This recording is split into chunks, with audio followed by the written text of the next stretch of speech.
Hey everyone, welcome back to another video. Thanks so much for stopping by. So without further ado, let me just refresh the page and show you what we'll be creating today. So small loading screen, hover, enter, hit enter. That just says hello, changes a little bit, small little animation there. And then we have these objects animating in to catch the user attention. Sorry, let me just mute this for a second. To catch the user's attention so they know where to click. So that's why I animated these and these and these as well. And then when you click on one of these, it pops up a simple modal like so. And you can style it however you want, like so. You know, very, very simple. And then you can also click outside of the thing as well. So if you're familiar with Three.js, I just used OrbitControls for navigation, except I limited the pan and the rotation so we don't see the back of it because I deleted a bunch of faces back there. If you don't know what I'm talking about, that's totally okay. So now I just want to talk about the specifics of what you'll learn in this video, because there's a few things that you're seeing that I won't explicitly teach. So one of them is the light to dark mode toggle here, where I switch from light theme to dark theme. This requires a shader, which I was planning to cover in this course, but I felt like it was getting a little too dense and a little too long, so I did not include that. Don't worry, my next video will, but the code is there if you want to take a look at it and take a stab at yourself. But mostly everything like this hover effect, you'll learn about it. You'll learn how to create your own materials in Blender. You'll learn how to model everything, unwrap things. You can take a look at the video chapter stamps. So primarily the only two things that I'm not teaching is this coffee steam here and the light theme and dark theme toggle. But everything else you'll be able to know how to create by the end of this video. So some segments are very, very slow and step by step, and then others are more just to speed up walking through you code, where I just have the code there and then I just talk about it through there. And then everything in between, you know, half of writing code and talking, and then also half step by step and drawing out explanations. So I kind of just adapted based on what I think that specific section needs. But by the end of this video, hopefully you can create some really awesome stuff. So when it comes to prerequisites, you just need to know the basics of Blender and the basics of Three.js. I do have an intro to creative web development course where I cover a lot of concepts much slower than I do in this video. I kind of just assume like you already know how to set up a basic scene, you know how to do some basic models in Three.js. In this video, I assume you don't have any knowledge of Three.js and have no knowledge of Blender. So if you want, you can skim through getting started with Three.js, and if you understand everything there, then you should be more than good enough to go. Same with Blender. If you can make like this tree and like this background here without any help, you know, you're definitely well prepared for what we're going to be doing. Yeah, so definitely reach out if you have any questions. Feel free to reach me out on Discord. I'm most active there. You can find it probably in my YouTube description somewhere, but email is totally fine as well. Also, if you'd like to support me, you know, definitely consider checking me out on patreon.com. I would really appreciate it. You know, anything means a lot. Or alternatively, if you want to buy me a coffee, that's really awesome as well. And if you do ever, you know, financially support me in some way, you know, definitely reach out for a chat and a call, and we can just set something up for sure. I would definitely love to chat with you. So without further ado, let's get straight into the video. Hope to see you on the other side, and definitely share what you create. Okay, before we start modeling, I just wanted to talk about some terms that you'll hear me say a lot, and I kind of want to explain them. So when I say a tri, what I mean is a face with 3 vertices, 1, 2, 3. And if I say a quad, that's one with 4 vertices. And then you'll hear me say n-gon, which you've probably heard of things before like pentagon, octagon, so on and so forth. Those prefixes actually resemble numbers, so we just represent it with n, right? Some number of vertices gone or whatever. So like, let's say we have a pentagon, right? This has 5 vertices, like so. So instead of calling it a pentagon, I'll just call it an n-gon. And any face with, you know, more than 4 is going to be called an n-gon in my book. And obviously, if you have just 2 vertices, this is like a line or something, right? So it's generally best practice to try and make your model, your objects, consist of quad faces and quad topology. And the reason for that is because 3D software handles the calculations that it does behind the scenes a lot better with these quad sort of faces rather than some of these other ones like n-gons and tris. It doesn't mean you always have to go for quads, it's just general best practice.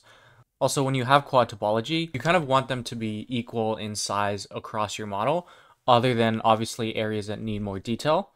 But for the most part, places with the same level of detail should have relatively similar quad sizes. Yeah, so as I work through the tutorial, I'm going to be going into more detail and showing more examples so you know what I'm talking about. and can visualize it a little bit better than what I'm doing here. Alright, so I'm in a new general Blender file here. Now I'm going to say all the hotkeys I use out loud, but in case I forget something, try and look down here to see if you can see it over here. Not everything will show up here, so in the case that I don't mention anything and it doesn't show up here, just post a timestamp below and I'll get back to you as soon as I can. So the first thing I'm going to do is probably delete this point light, and then I'm going to hit M and move this into a new collection called Lights, Camera, Action, and just disable it so we don't see it in the meantime. Now, to start and create our room, you can totally start with the default cube, so let's just do that. So I'm going to hit S to scale it up, then I'm going to go into edit mode, and if you want this pie menu thing here, you can go into edit preferences, go into key map, and do tab for pie menu. That way you can easily go between all different kinds of modes. By default, if you hit tab, you'll just go into between object and edit mode, but I like doing this because I use these other modes too. Not for this video, but you'll get used to it and it'll be just as fast as hitting tab eventually. Anyway, what I'm going to do is hit 3 to go into face select, which is right up here. I'm going to select these 3 and I'm just going to hit X and delete the faces there. Now, instead of selecting these faces, well, I guess every single face, so you could just hit A to select everything and doing Alt-E extrude along normals and then hitting S to scale evenly. Instead of doing that, I'm going to add a solidify modifier. This way we can just easily adjust it later if we want to. So now, if I increase my thickness, you can see maybe I want to go that way instead. It's going to do the same thing and we can just check even thickness here. Now, generally, before you apply a modifier, you should apply your scale. So I'm going to hit apply my scale, and you can see that's going to affect my solidify modifier, which is totally okay. For us, solidify modifier is not really a big issue whether you apply your scale or not, but for other modifiers, it will be. Anyway, we can always change it later, so that's pretty good. And now I just want to move my cube up to above the grid just because the grid is a little bit distracting. You can hide the grid if you want, but I'm just going to move it above the grid. So I'm going to go here into orthographic view and just bring it up, just sitting right there. Cool. So now we have a room that we can play with. And of course, if you want to adjust it, you can totally do that as well. I might be making slight scaling adjustments later and off camera, but I'll just show you now that I would go into wireframe view and probably just do something like this, GY, select the vertices and things like that. And scaling and so on and so forth. So just in case you see some slight changes, that's what I'll be doing. Now, I don't like how sharp these areas are. So what I'm actually going to do is add a bevel modifier, and that'll just give it a more style. And that'll just make it a little bit more stylistic and cute. So we can increase the amount of segments to maybe like 4, and you can see now it looks really, really smooth. And then you can adjust how much you want to bevel. So if you want it like more plumpy, you can totally increase the amount just like that. And then right now what it's doing is flat shading the geometry that's being added. So what you can do is right click and do shade smooth instead. Now there's this other option called shade auto smooth, and it'll only take faces that are at certain angles and smooth those instead. So you can see if I do shade auto smooth, we kind of get the same results. This is not really a good model to show what that does, but you can see we get the same results, so we'll just leave that there for now. Now again, if you're a beginner to Blender, you'll know that bevel and solidify modifiers, these are operations you can actually do with Blender yourself. So again, if I just add a cube, just to show you, go into edit mode, select these faces, A to select everything, Alt-E extrude along normals, S to scale. Then I go into edit mode, hit A to select everything. Then I apply my scale, go into edit mode, hit A to select everything. Then do Control B, move my middle mouse button up to increase the amount of bevels. I have 4 cuts on my bevel modifier, and then I'm just going to left click and drag there. And then I'm going to right click and do shade auto smooth. And you can see we get the same thing here, except one of them we did with modifiers, whereas the other ones we used the actual operations. So you can see if we do shade flat, you can see we're going to see all those phases. But if we do shade smooth, we're going to get rid of all those. Super, super cool. Okay, so the next thing when it comes to creating a model and things like that, other than getting references, is to block out your scene and try and get a feel of what you want in your room, your composition and things like that. You won't always do it, and for this tutorial I don't think I'm going to be doing it, but I do want to touch on it because it's a very, very, very common practice when you're starting a 3D art project. It's the same way how artists might have like guiding lines or sketches that start out before they start coloring in and things like that. So blocking out is kind of the same idea. So let's say you add like a plane here and you're like, okay, I want my bed to maybe kind of look like this, maybe about this shape. Go into edit mode, hit A to select everything, E to extrude everything. And you're like, okay, my bed's gonna be here. And then maybe you come over here, go to this add cube tool, and you're like, okay, I'm gonna like put a desk over here. So maybe I want a desk over here. And then, okay, maybe I want some shelves over here, like so on and so forth. And then maybe you go into the annotate tool and you're like, okay, maybe I want like a clock over here. And then maybe like a lamp over here. Oh, sorry, that's not a lamp. That's a lamp. No, that's not a lamp either. And then you kind of just like, you know, get the general vibe of what you want. So that's totally an approach that you could go for if you want to. And it's a very, very common practice. But for this video, I'm just going to be showing you how to model things rather than blocking out and doing composition and all that kind of stuff. Okay, so I'm just going to select these and I'll just delete them. So one thing I definitely want is a desk. So I'm just going to shift right click somewhere to spawn a cube. So shift A and just add a cube. Bring it up to any height, it doesn't really matter, you can always change it later, and kind of just like get it to a scale that you like, doesn't really matter. And I'm just gonna try and get an eye for the desk. It doesn't have to be proportional. Again, we're going for a more stylistic rather than realistic scene. So if it's not proportional, that's totally okay. And of course, you can always change it later. And then I'm gonna go for a standing desk. So this is going to be a little bit non-traditional compared to regular desks. And I don't like seeing this here. So what I can do is either go into local view with my numpad slash, or come over to view, local view, and do toggle local view like so. Or you can just hit this and hit the eyeball here, or hit H or Alt H to unhide. So H or Alt H. So I'm just going to go into local view here. And what I'm going to do is probably shift right click somewhere over here and just add a plane. And I'm just going to scale that down like here or something like so, which will be the desk leg, and go into edit mode and just hit E and extrude it downwards. Then since this face is still selected, I'm actually going to hit P and separate by selection. So what that does is my selected thing now just became its own object. Now it still takes the origin point of the original thing that I separated it from.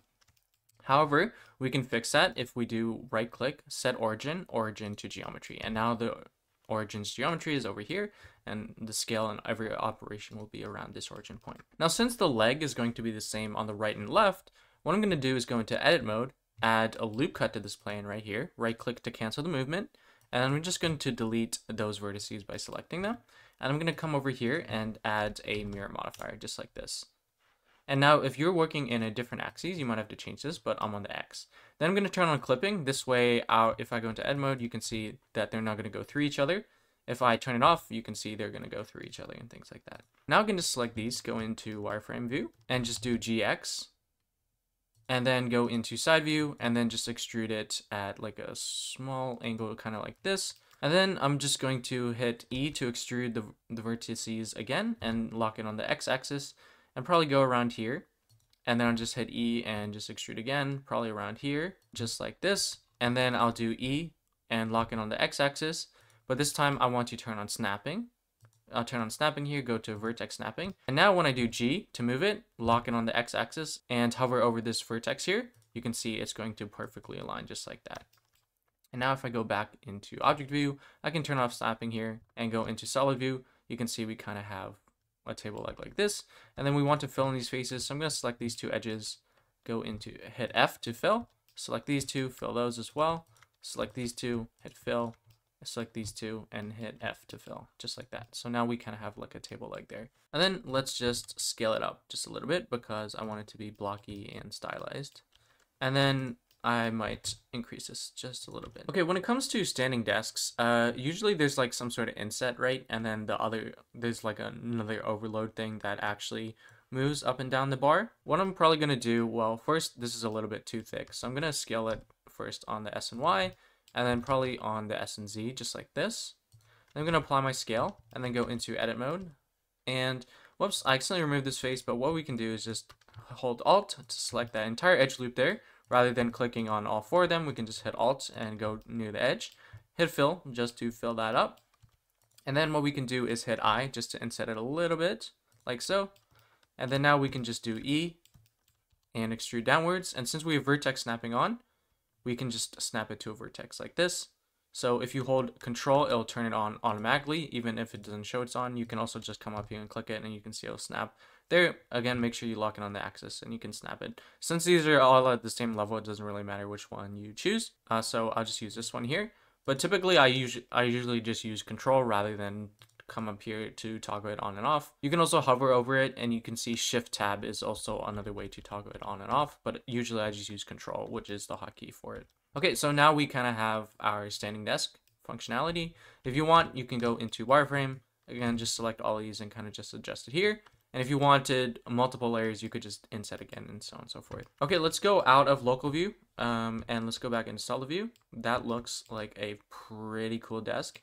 Obviously, it's not inside a room, which is fine. We can just adjust that very, very nicely, just like that. Now what we can do is use mirror modifiers for these. So I'm going to come over here and add a mirror modifier. And then I'm just going to select this object to mirror over. And since it's in the Y direction, we can switch this to Y. And now you can see it's over there and get rid of the X value. Then same thing with here. But instead of adding the mirror and doing all that again, what we can do is select this, Shift select and select this one as well, make it the active object, come over here and do copy to selected. And that's a really easy way to copy a modifier from your selected object, your active object, to your other selected objects. And you can see it's added right here. This is going to be the same thing we do with the bevel modifier. So our room right here, it has a bevel modifier, right?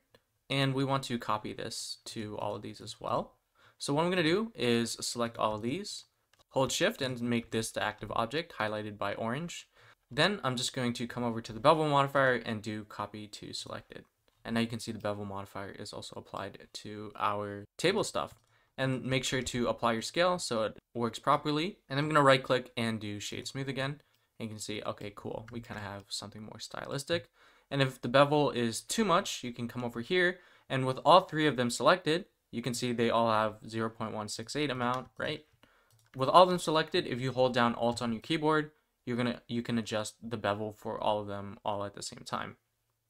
Just like that. So 0.78 looks good. And of course, if you want to adjust one of them's bevels and not the other, you can totally just do it individually as well. But if you want to group bevel, that's totally how you do it. And I feel like these are a little bit too far. So what I'm going to do is just do GX and kind of move it a little bit.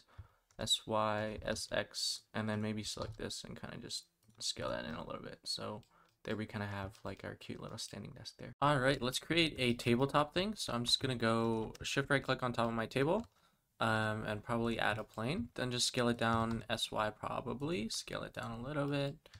SY, just like this, go into edit mode, E to extrude that up a little bit. Go back into edit mode, add a loop cut here.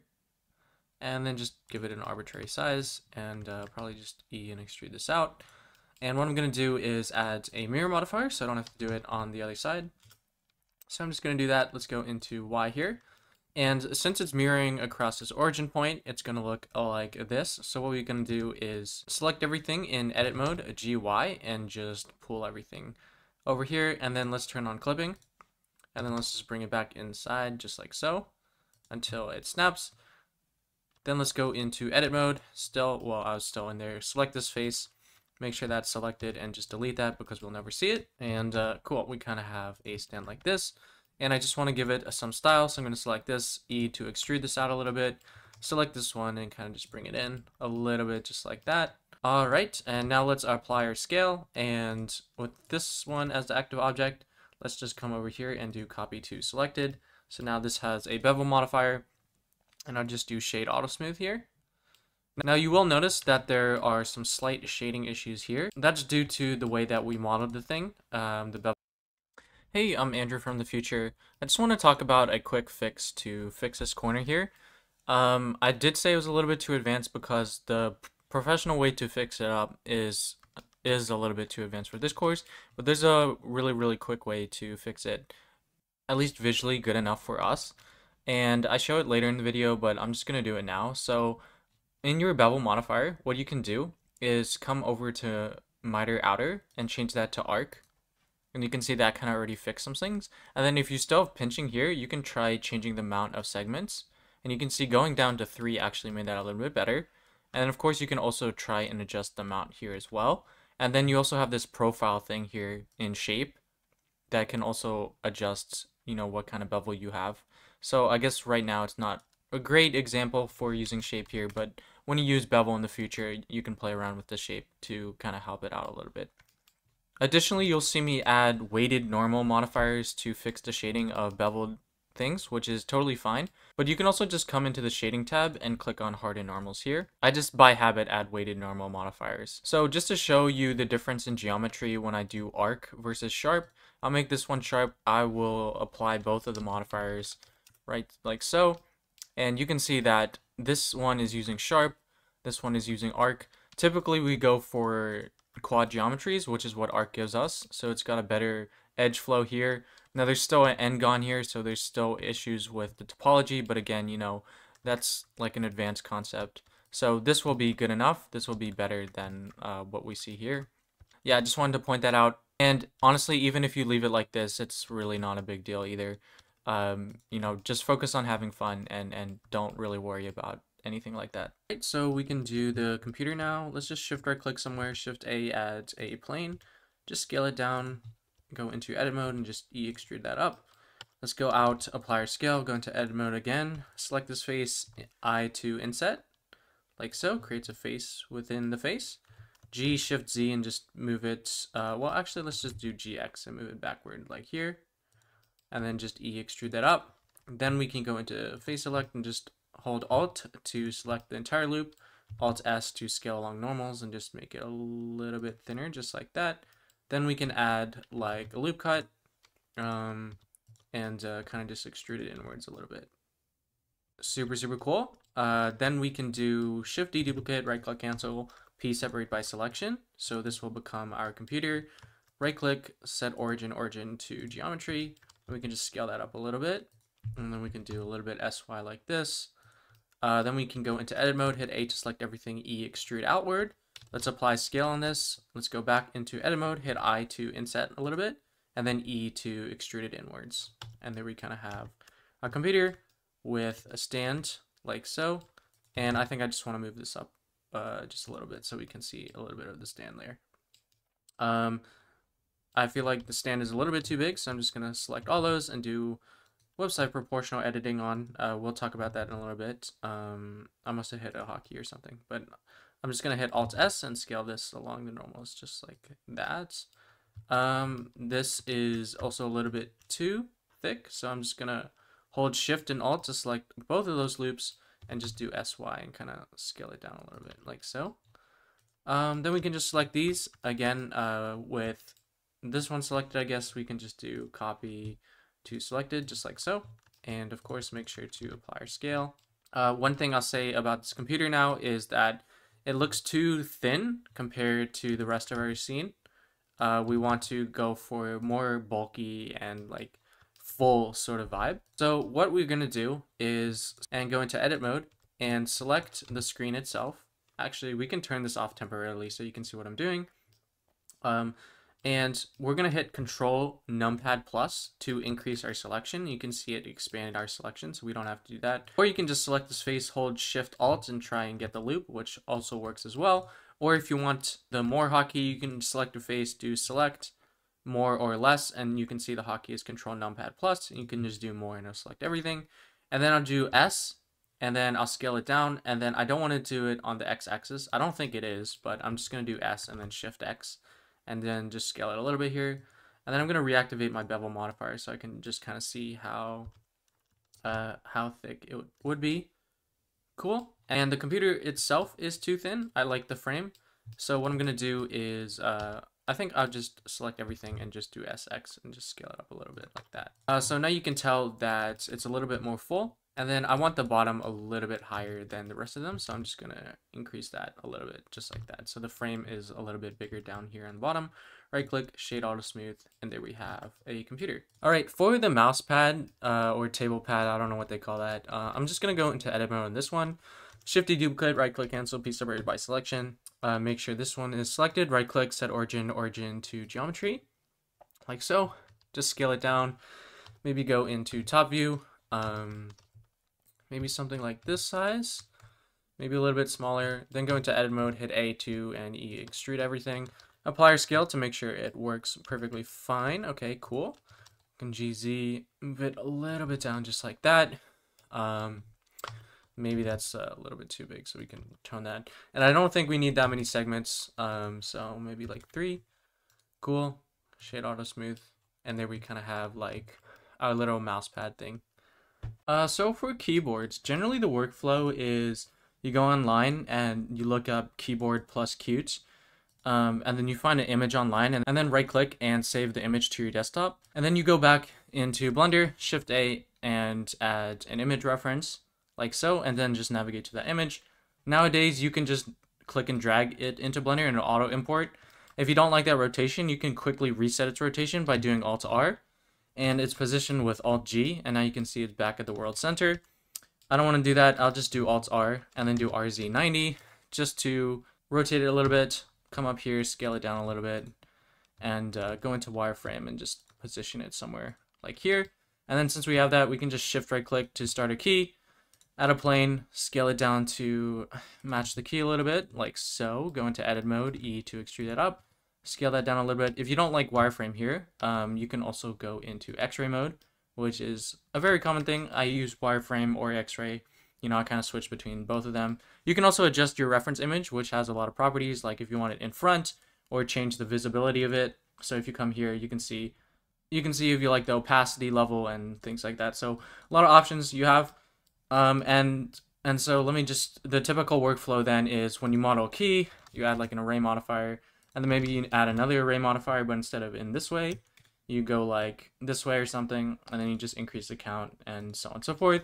And then when you're done, you just apply them, and then since it becomes one object, that's fine, but maybe you want a separate object. So what you do instead is select one of the keys, Control L, and this will select all the linked things to your selection. And then you just Shift D to duplicate, right click cancel, P separate by selection, and now you can see it becomes its own object. Then you just go back into wireframe, move this somewhere over here, and of course you want to reset its origin, so right click set origin to geometry. And now you can see that you kind of have a key like over here, and then you kind of just model the keyboard from that. There's another alternative where you use an SVG and just auto extrude a keyboard, which is fine too, but there's a lot of topology issues there to clean up, and that's a little bit of an issue. If you're just going for a render, it's fine, but for us, there's kind of no reason to go with an SVG route. I'm not going to be using a reference at all because I'm just going to create something very, very basic. So what I'm going to do, delete this one, go into edit mode, select this one, Control L, and this will select everything that is linked or connected to your selection. So if I select all these and do Control L, you can see it's going to select the entire of these because all of them are connected. I'm just going to select one of them and P and separate by selection so it becomes its own object, and then delete the rest because I want to re-add my array modifier that I applied. So now I'll just add my array modifier and then adjust it a little bit like this. Go into edit mode, SZZ just to scale this down a little bit. A little bit nice key, kind of like that. Then let's apply the bevel modifier. So select this one over here, copy to selected. Super cool. Apply scale, just make sure that works. Whoa, that looks a little bit too much. You can see applying scale is affecting the bevel here. So this one, I'm going to change down the amount a little bit. And if it's too fast, you can hold shift to make it a little bit smoother. So maybe about 0.08, right click, shade auto smooth again. Now we got some cute keys there. For the keyboard base, what I'm going to do is honestly probably just shift deduplicate this one, scale it down, shift Z a little bit, GZ bring that up a little bit, right on our keys, super cool. Go into edit mode, probably bring up this edge a little bit so it's kind of a little bit stylized. Come over here, go into side view, just rotate it. It doesn't have to be exact. You can match it with snapping if you wanted to. There's like this align rotation to target property here, but I'm just gonna eyeball it, and sometimes that's kind of all you need. And then here I want to add another array modifier like so, and then instead of going this way, I just want to probably go in the Y direction this time. Super cool, and just increase that like so. I don't want too many, and then probably select the whole thing and just GZZ, just to move it on the local Z axis, GXX, local X axis. Then we can shift deduplicate, right click, cancel this one, get rid of the array modifier, get rid of this array modifier, go into top view, just come over here somewhere. Maybe scale this down a little bit. Go into edit mode, wireframe, and maybe drag this out a little bit, GX. Then go back into solid view and just scale this up along the Y axis. And now it looks a little bit too smooth, so we can just select the top face here, SY, and bring that out a little bit. So there we have our spacebar.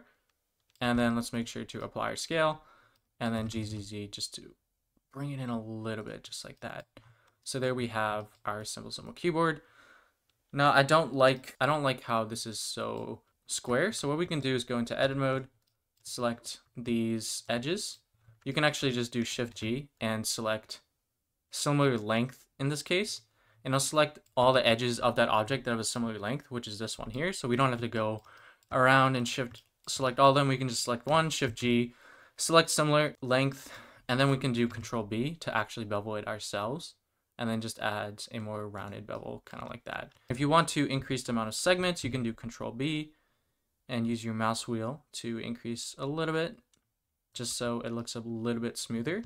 And there we kind of have our keyboard, just like that. Awesome. And there we kind of have our keyboard just like that. And then maybe just scale it up a little bit just to make it a little bit more cute. But yeah, there we have our keyboard. Okay, let's create probably a little plant. So I'm just gonna shift right click, add a plane, scale it down, go here, extrude upwards, and then I'm gonna go and inset just like here, and extrude downwards, kind of like so. Again, same thing here, Control L. This time I can just do copy modifiers, apply my scale just to make sure that's fine. Cool, shade auto smooth. Maybe too much here, so maybe like 3 segments is okay from far away. Honestly, maybe even 2. Yeah, like even 2 from far away. Again, there's shading issues, but not really a big deal. I want to select all these and shift select all of these, and I actually just want to scale that a little bit. Whoops, let's turn off proportional editing. Let's do S. Let's do Alt S and just squish it in a little bit. And the amount is too much for the amount of segments, so maybe we just add one more segment there and increase the amount a little bit, just like that.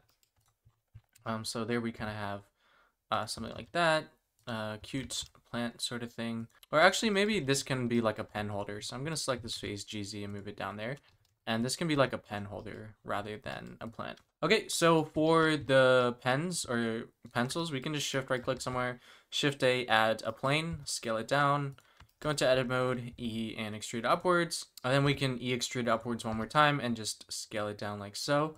And I kind of wanted to leave it a little bit just like that. I'm not going to be giving this a bevel modifier, primarily because it's so far away. I don't think anyone would be able to tell. And I'm just going to Shift D, duplicate, Shift Z, move it around, RR just to rotate a little bit.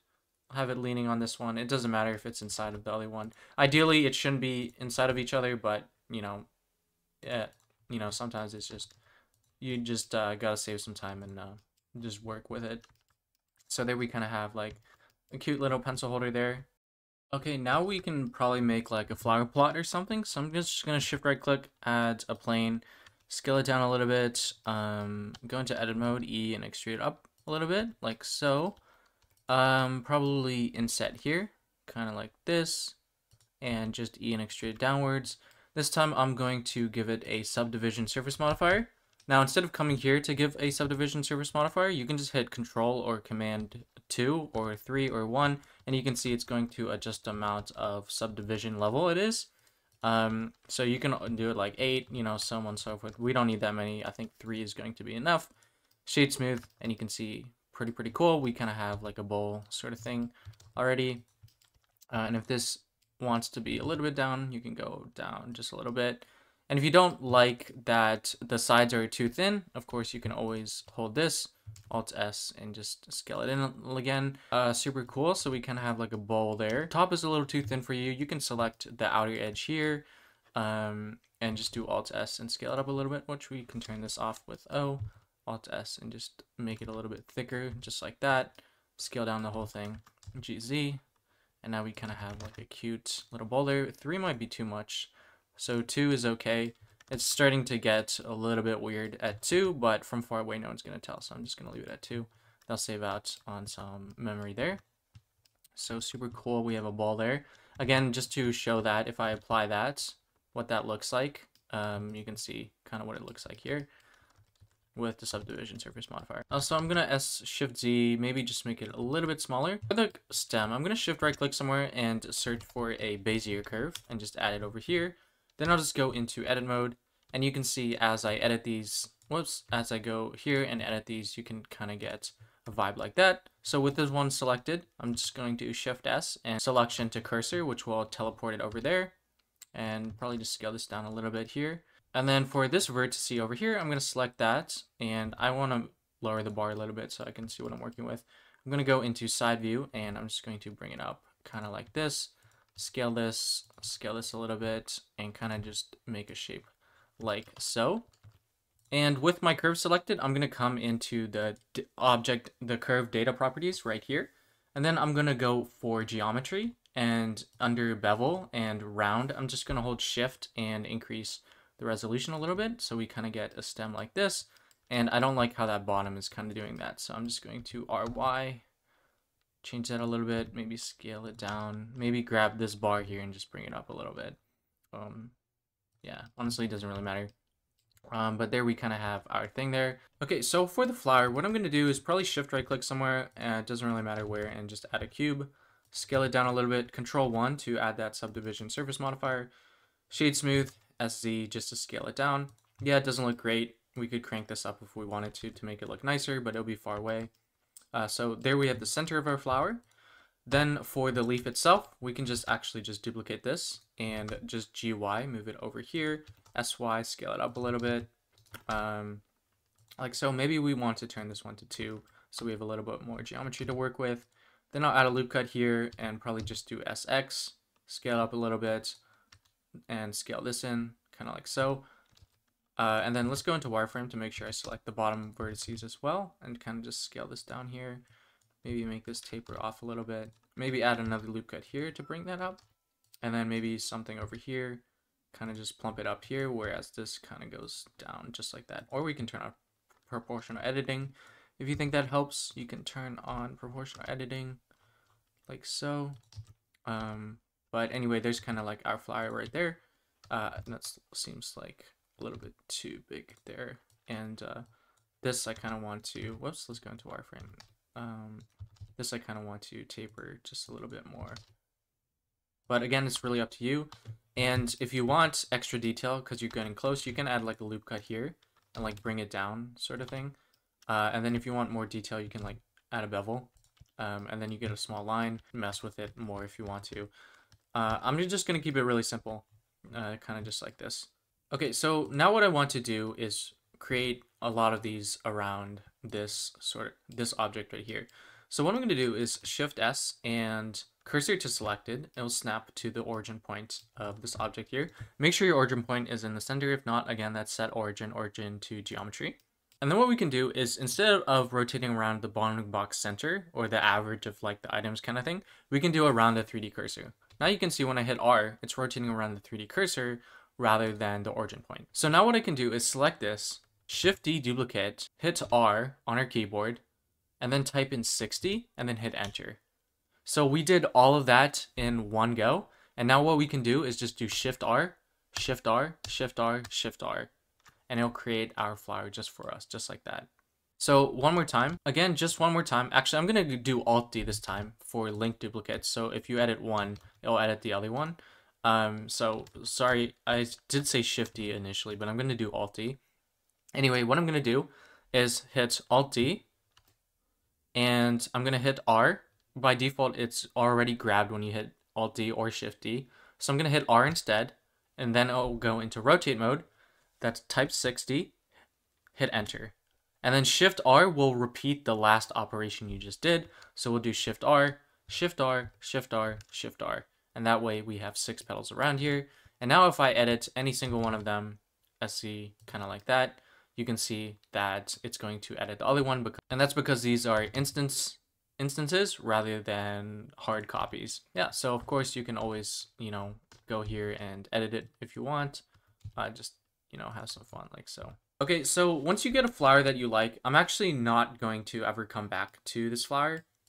So what I'm going to do is just select everything, and with this active object, just do Control J, and now they're kind of all joined as one single object.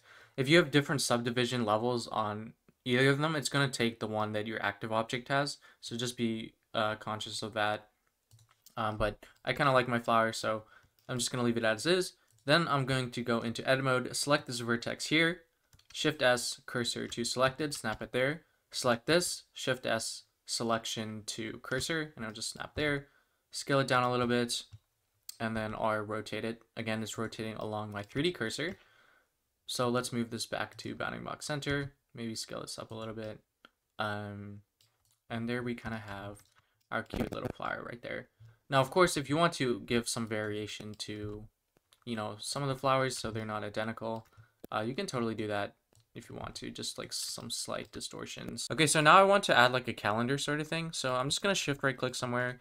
I don't know, maybe here, and let's just put it over here, and then add a plane, type plane, scale it down just like so, make it a little bit longer on the Y, smaller on the X, go into edit mode, AE to extrude up, SX, just bring it in, bring this up a little bit, kind of just like that. Then we can go here, apply our scale, go into edit mode, select these two faces, hit I to inset, then hit X to delete those faces. Then holding Alt, select this loop, holding Shift and Alt to select this loop, select both of them, then do Control E and do bridge edge loops right here, and it'll kind of fill that inside for us, just like that. So I guess that's okay, but I kind of don't want this bulky thing here, so we could just like make that a little bit smaller, or if we don't like that, we can just select these faces and just delete those faces, then select these edges like so, and then since we have face snapping on, I can just do GZ and snap it down to this face, and then we can delete this face because we no longer need that. So there we kind of have a little bit of our calendar thing. I feel like it's a little bit too wide, so when I'm going to go into edit mode, probably select this side and just GX it a little bit. Cool. Then we can just copy over a bevel modifier, Control L, copy modifier just to see how that looks, apply our scale, shade auto smooth, cool. Then we kind of have our calendar thing there. For the page itself, let's just select this face, Shift D, duplicate, right click, cancel, piece array by selection, and now this will be here. Then we can go into edit mode, A to select everything, and just E extrude it outwards. There we kind of have like a calendar page, scale it down, maybe just a little bit like that. Okay, for the rings of the calendar, I think I'm just going to shift right click somewhere here and add a cylinder. And instead of 12, maybe we do like 16 this time, because it might be noticeable. So let's just scale it somewhere here, RX 90 to rotate it, SY just to scale it a little bit, kind of like this, shade auto smooth. That's okay. Let's go into edit mode. Let's inset these faces and delete them. And then let's Shift Alt, select both of those loops like that. Control E, bridge edge loops again. So now we kind of have a ring. Okay, so now what we want to do is add an array modifier, and I'm going to put it in the Z direction. I think it's going into the local Z direction, and then I just want 4 of those just like this. And then we can like GY and move it just so it's kind of even in space here. For this bottom area, I don't know if we'll ever see that, but what we can do is go into wireframe and just select these vertices down here and just hit X and delete those vertices. We'll come back and clean up everything a little bit later. But now we kind of have like our cute little calendar thing here. Okay, for our speaker, what I'm going to do is use 2 really helpful Blender add-ons. So to get Blender add-ons these days, you have to go to their website on here. And the first one I want to use is Loop Tools. And this is an extremely popular add-on. You'll see it in a lot of Blender tutorials. You can just click and drag it into Blender, and it will install and then eventually ask you to enable it. So I just clicked on it. You can see I already have it installed, but I'll just say activate, and then you just hit activate. The other add-on I'm going to be using is Extra Mesh Objects, which used to be in Blender natively in the older versions, but now it's on this store. Again, you just click and drag it and install it like so. Okay, so for our speaker, I'm going to shift right click somewhere and add a round cube. This is part of the extra objects.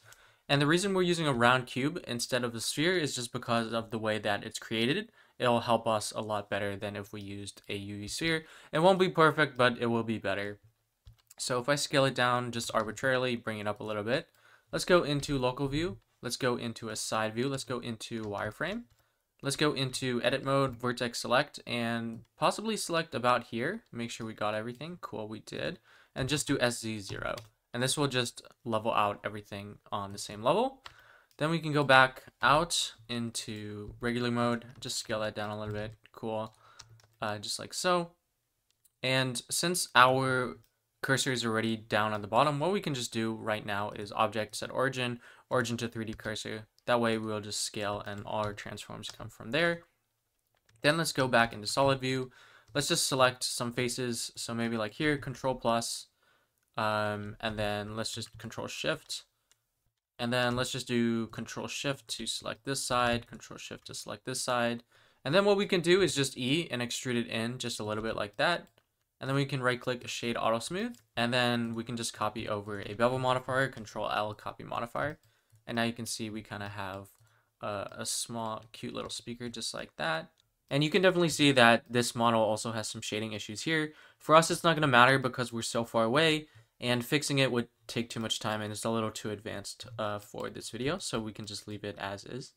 However, we can fix a little bit of this if we go into profile and just adjust the shape a little bit and just kind of bring that up to like about here. So it solves a little bit of our issues. But again, it doesn't really matter. Okay, and now I want to make some headphones. So I'm going to make a headphone stand first. I'm just going to shift right click somewhere, shift A, add a plane, scale it down, maybe SX a little bit, kind of make it a little bit like that. Go into edit mode, E to extrude upwards. I'm going to apply my scale, and this time I actually just want to give the bevel modifier right now. So I'm going to do control L, copy modifiers just like that, shade, auto smooth, and then select this edge, shift G, select similar length, control B, and then I think we can go like this, but I don't want it to go inside, so I'm going to hit C and it'll just clamp it kind of like that. But I just want it like so, shade smooth, cool. Again, shading issues, but it's totally okay for us. Then in here, I'm probably just going to inset a little bit and then just extrude it down just to give some sort of inset there. Then I actually want it a little bit thicker, so I'm just going to select this edge loop and then hit Alt S, kind of inflate that a little bit there, or scale along the normals. Cool. Okay, so for the stand itself, I'm going to go really basic. I'm just going to shift right click somewhere and I'm going to add a cylinder this time. And I'm at 8, but maybe I'll go to like 12 because it'll be pretty noticeable. Whoops, not that. 12, and then I'm just going to scale it down here. S, Shift Z, go into edit mode, GZ, snap it to the face up there. You don't have to, I just like having the origin point there. So maybe something like this. I don't want it too tall, but I definitely want it noticeable. Shade auto smooth. Cool. Maybe have it a little bit bulkier, just like that. Let's add a mirror modifier. Select this as our object. Cool. And then we can just shift right click over here and add maybe we can add another cylinder, and this time we probably only need like 8. So I'm just going to scale it down like so. And then RY 90, just like that. Go into edit mode, select this face here, and then just GX and snap it over here. So there we kind of have like our pole thing. And then S, Shift X just to make it a little bit smaller than the other beams themselves. Cool. I don't know if that particularly matches because it kind of looks like there's edges there. From far away, though, with the headphones on there, I don't think anyone can tell, so we're just going to leave it as is. Okay, for the headphones, let's start with a cube. So I'm just going to Shift A, add a cube somewhere. This time, let's go into local view. So I'm just going to go into local view. Let's go into a side view here. Let's do control 1. Again, that just adds a level 1 subdivision surface. Actually, let's do control 2. Let's right click, shade smooth. Then let's just do probably SY, and kind of just get a general shape like this. I'm going to Shift D, duplicate that, and just move it over to the side. And then for this one, I'm just going to add a simple loop cut, maybe like over here. So it kind of is with this one. And then maybe I will select this face here and inset a little bit, and then just extrude it inwards a little bit. So we kind of have a small little inset there, and then we kind of have our earphones. And then maybe I'll just scale it up here a little bit. If you want, you can add like loop cuts and kind of style it, but I'm going for some really simple headphones. Super cool. So usually headphones are rotated a little bit when they're resting, so we can rotate it, both of these, just a little bit, kind of like so. Then for the top, we can just arbitrarily shift right click somewhere in the center here and add a cube and scale it down like so. GZ, bring it up a little bit. Let's go back here and let's just eyeball the rotation. Doesn't have to be accurate. Let's go into edit mode, wireframe to select all the vertices and just bring it up, kind of just like so. Cool. So now what we can do is probably SYY, just to scale it a little bit, kind of like this. And then we can also give a control 2 or control 1 should be enough, subdivision surface modifier. And now let's add some bracing edges or control loops, which we call them, on all of the sides like so. And then here, well, I don't want proportional editing, SX, and I'm just going to scale it up just like that. And then let's just do shade smooth. We're cool. So we kind of have that initial one. And then we can just duplicate this and make another one right on the top. So this is going to be overlaying just like this, SX, just to scale it like so. It doesn't matter that it looks a little bit off, you know, from far away, no one's going to tell. So there we kind of have our other stuff. So I feel like this is a little bit too large, so I'm just going to scale it along its local z-axis, GZZ, move it down a little bit. And then this one can come down a little bit more, SZZ. You know, we just need some differentiation, but I don't want to be too inaccurate, even though we're going stylist. I feel like that's a little bit better. Cool, and then maybe expand this a little bit more. So what I'm going to do now is just duplicate this. And then what I'm going to do is select all of these and do SY, and then hit Y again for the local Y axis, and then do -1. And this is a really quick way just to mirror your object. So again, if I show that on like a extruded cube, let me just show you real quick. And well, sorry, wrong face. If I extrude this and I do SY -1, you can see it's just going to create that, right? So SY -1 is going to go like that. Now I want to create that thing that you put on your head or rests on your head. I don't know what that's called. Now there's quite a few methods to approach this. I'm going to be using a much more simple method, but it works for what we're going to be doing. So what I'm going to do is I want it to be a little bit bigger. So I'm going to select these 3 faces. Remember, we added these edge loops, guard loops here. So they are also part of the top face. Make sure to select that. Shift-D duplicate, right-click cancel movement, and just scale it up. Scale it up just a little bit like that. Cool. So now we have something sort of like that. All right, let's do that again. Let's Shift-D duplicate that. And let's go into a side view here. And let's bring this one up to like where you think your earphone headrest would be, or like the tip of it pretty much. And then you rotate it arbitrarily to kind of get it perpendicular to whatever axis you're working on. In my case, it's Y. And then once it's near, like, you can just do SY and then 0. And that'll just flatten out everything to make sure it's up completely perpendicular. Let's make sure we're in wireframe to select everything. So you can just guess, but you can always make adjustments later. So if you're too high, too low, it's not really a big deal. So now what we can do is select this, Control L just to quickly select linked, or just select each one, or, you know, control, you know, make sure you're actually selecting this one and not the inner one. Cool. And now what we can do is hold shift and select these as well. And then what we can do is Control E, bridge edge loops. And you can see that, okay, doesn't look great, but we can fix this. So if I come, whoops, I accidentally exited the menu. That's totally okay. You can just hit F9 to open your last menu of your operation. So what we can do, I might have different immediate defaults than you do, so just make sure to check for that. And what we can do is increase the number of cuts. And you can see already we kind of have something like that. Yeah, so I think 6 cuts is enough for us. I don't think we need any more than that. So let's just check. Yeah, that looks okay. And then we can just do shade smooth, like so. And then there we kind of have our top there. Now, generally what we should have done was probably put some sort of mirror object here and not rotate these. That way it wouldn't be as confusing as what we're doing now, but that's totally okay because we can learn from that. So what we can do is select this edge loop here, go back into a side view, and now we definitely need proportional editing, and just increase this a little bit until we get something that we like. let's add a mirror modifier now. And here we wanted to do it along the Y. And then let's go into edit mode GYY. Just move it out like so. Just so it's kind of like over here. Again, we want to turn on clipping, GY. Move it inside so it's like so. Let's go into wireframe, make sure these are kind of out. Cool. And now we can just, I guess we'll work from this location instead. So GZZ, like so, and kind of just bring it up arbitrarily. Center just a little bit. And now what we can do is actually delete this one because it's mirroring this entire thing. So now we can just plug this in here somewhere arbitrarily like so. Then we can just select the top because I want it a little bit thicker. Control L and probably let's turn off proportional editing, SX, and just give it some depth a little bit there. Maybe select these top ones over here like so, and Alt S and make those a little bit wider than the other ones. And then if you want the padding inside, you can totally do that. You can just like select these faces here. I'm holding Control just to select those faces, right? Shift D duplicate, right click cancel, E extrude out a little bit. Cool. Cool. And there we kind of have like a little bit more of a puff there, and then probably SX just to scale it up a little bit. Maybe select these, Alt S, just to make it a little bit more puffy. I don't know. Really up to you there.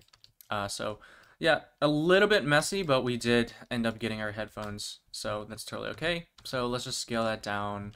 Let's come over here. Let's shift right click, and then with everything selected, Shift S, selection to cursor, keep offset. So keep everything in line. If you do Shift S selection to cursor, it'll snap every origin points object to that. So do Shift S selection to keep offset, scale it down, R, maybe something like so, GZ, and we can just kind of place it just like that. So not particularly accurate. We can just scale this down on the Y a little bit.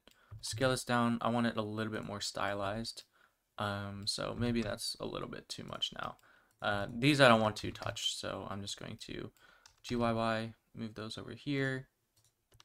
GYY, move that back here. So now we kind of have our headphones here. And of course we can just adjust this a little bit, really up to you. And I think we can actually just join these now. So let's apply our mirror modifier for this one.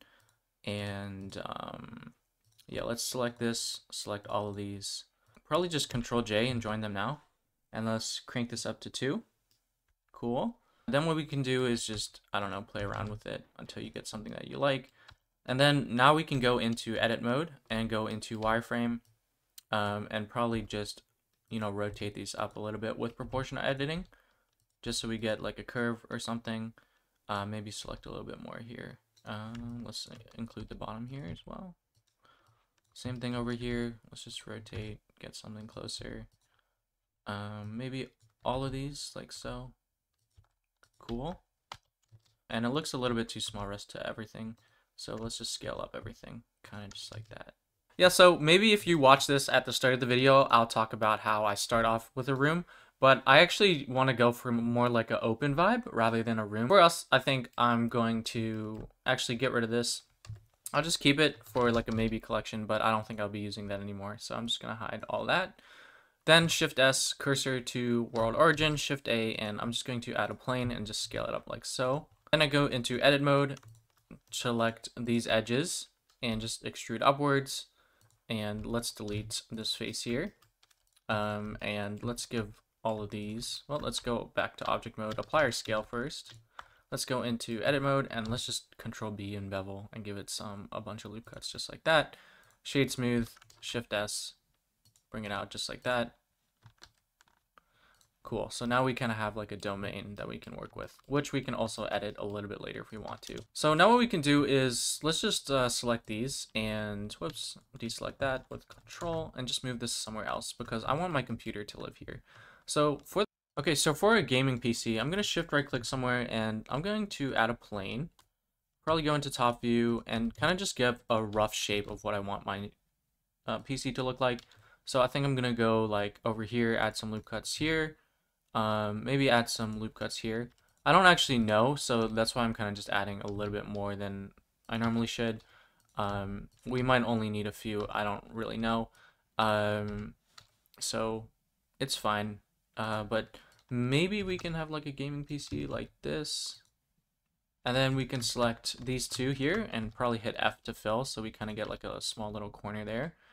And then actually maybe we want a corner here as well, so we could like drag that in, or what we can do is actually just delete those edges and just hit F to fill that, so we kind of have like a more stylized. Here maybe I don't want it like this on that side, so here, now we can have something that I like. Let's go into edit mode, hit A, and just E and extrude that outward. That'll be the base. Then we can just copy our modifier right now, just like so. Shade, auto smooth, cool. So there's kind of like our base right there for our computer. Okay, for the glass center, what we can do is just use this. So let's go into edit mode. It doesn't really matter. I'm gonna hold Alt to select the edge loop. And it seems like we probably messed up somewhere because it's not selecting the whole edge loop, but it's totally okay. It doesn't really matter.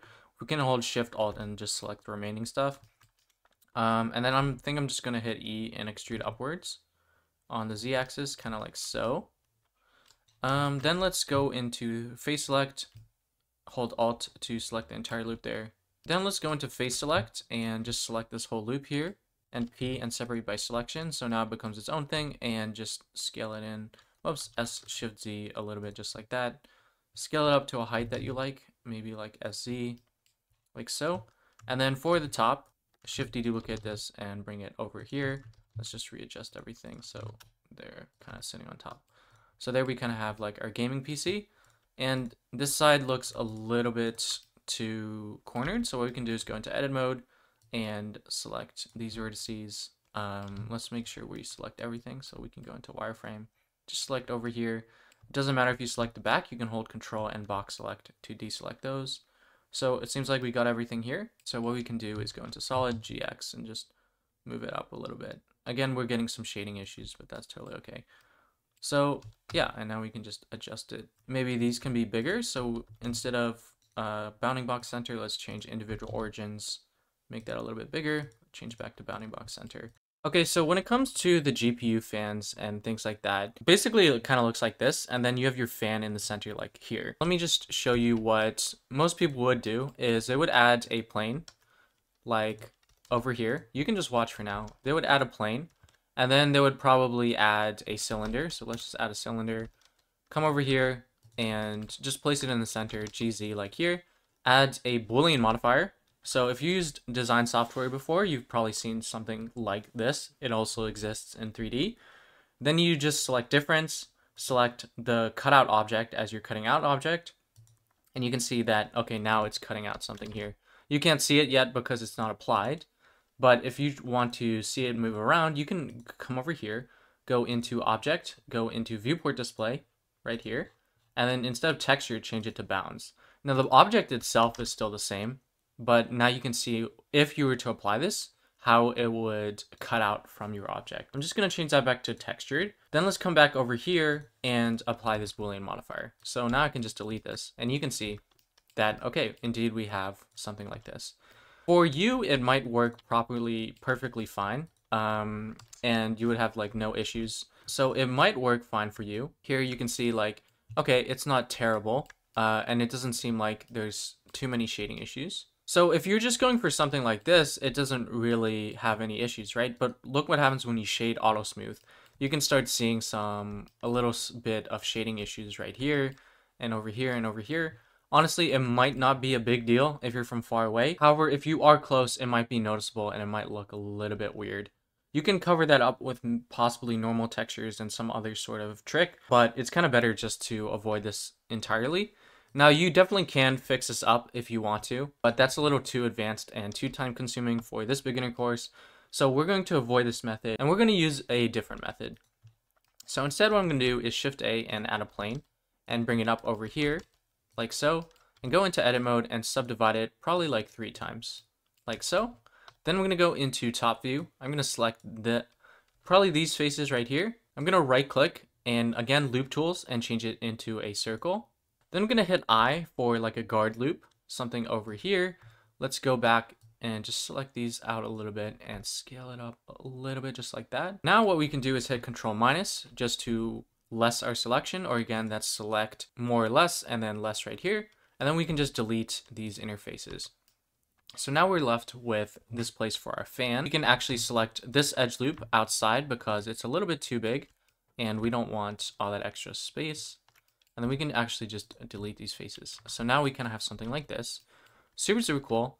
And now when I add a solidify modifier, like so, we could just extrude, but I'm just gonna add a solidify modifier. Then we can add an array modifier, kind of like this. Let's put it up to 3, like so. Do shade auto smooth. Okay, still no issues. Now let's copy over our bevel modifier, Control L, copy, whoops, sorry, just come over here and copy to selected. Cool, and now you can see that the shading is a little bit better on here. It's still not perfect, but it's better than what it used to be. Now, the issue here is that it's beveling on both sides. So what we can do is temporarily hide our array modifier in edit mode. And since we don't actually have the faces yet because we're using solidify, let's actually just apply it right now. Let's go into edit mode, face select, hold control, face select that, then shift over here. Now just control select that as well, pick the shortest path, X, and delete those faces. Let's go back and set our array modifier again. Cool, so we kind of have something like this. Okay, now we can apply our array modifier. And let's fill in the gap on the side here. So if we go into edit mode, what you can do is select the faces like this. Sorry, let me go back. Like this, and then hit F. And instead of having to select all of these and hitting F every single time, you can just select this edge and hit F and just keep hitting F until it repeats. So just one more time. We select these 3 edges, hit F, select this edge, hit F, F, F, and it will automatically fill that just for us. So now we kind of have a thing for our GPU thing. Again, there's still some shading issues, which you can fix with another modifier called weighted normal, and this will help a little bit too. Again, still not perfect because this is a little bit too close to each other. So if you want to fix some of that pinching, you totally could. But again, it's going to be good enough for us. So we'll just leave it like so. And then of course we can scale it as maybe something like this. Make it a little bit more thick and stylized. And then for the fan, what we can do is, I think this is actually already in the center, which is actually really nice. So we can just do Shift S cursor to selected, which will just snap it there. Let's go to object mode and add it. We can always join it later. And let's add a cylinder. I don't think we need 12 because it's going to be so small. So maybe 8 will suffice.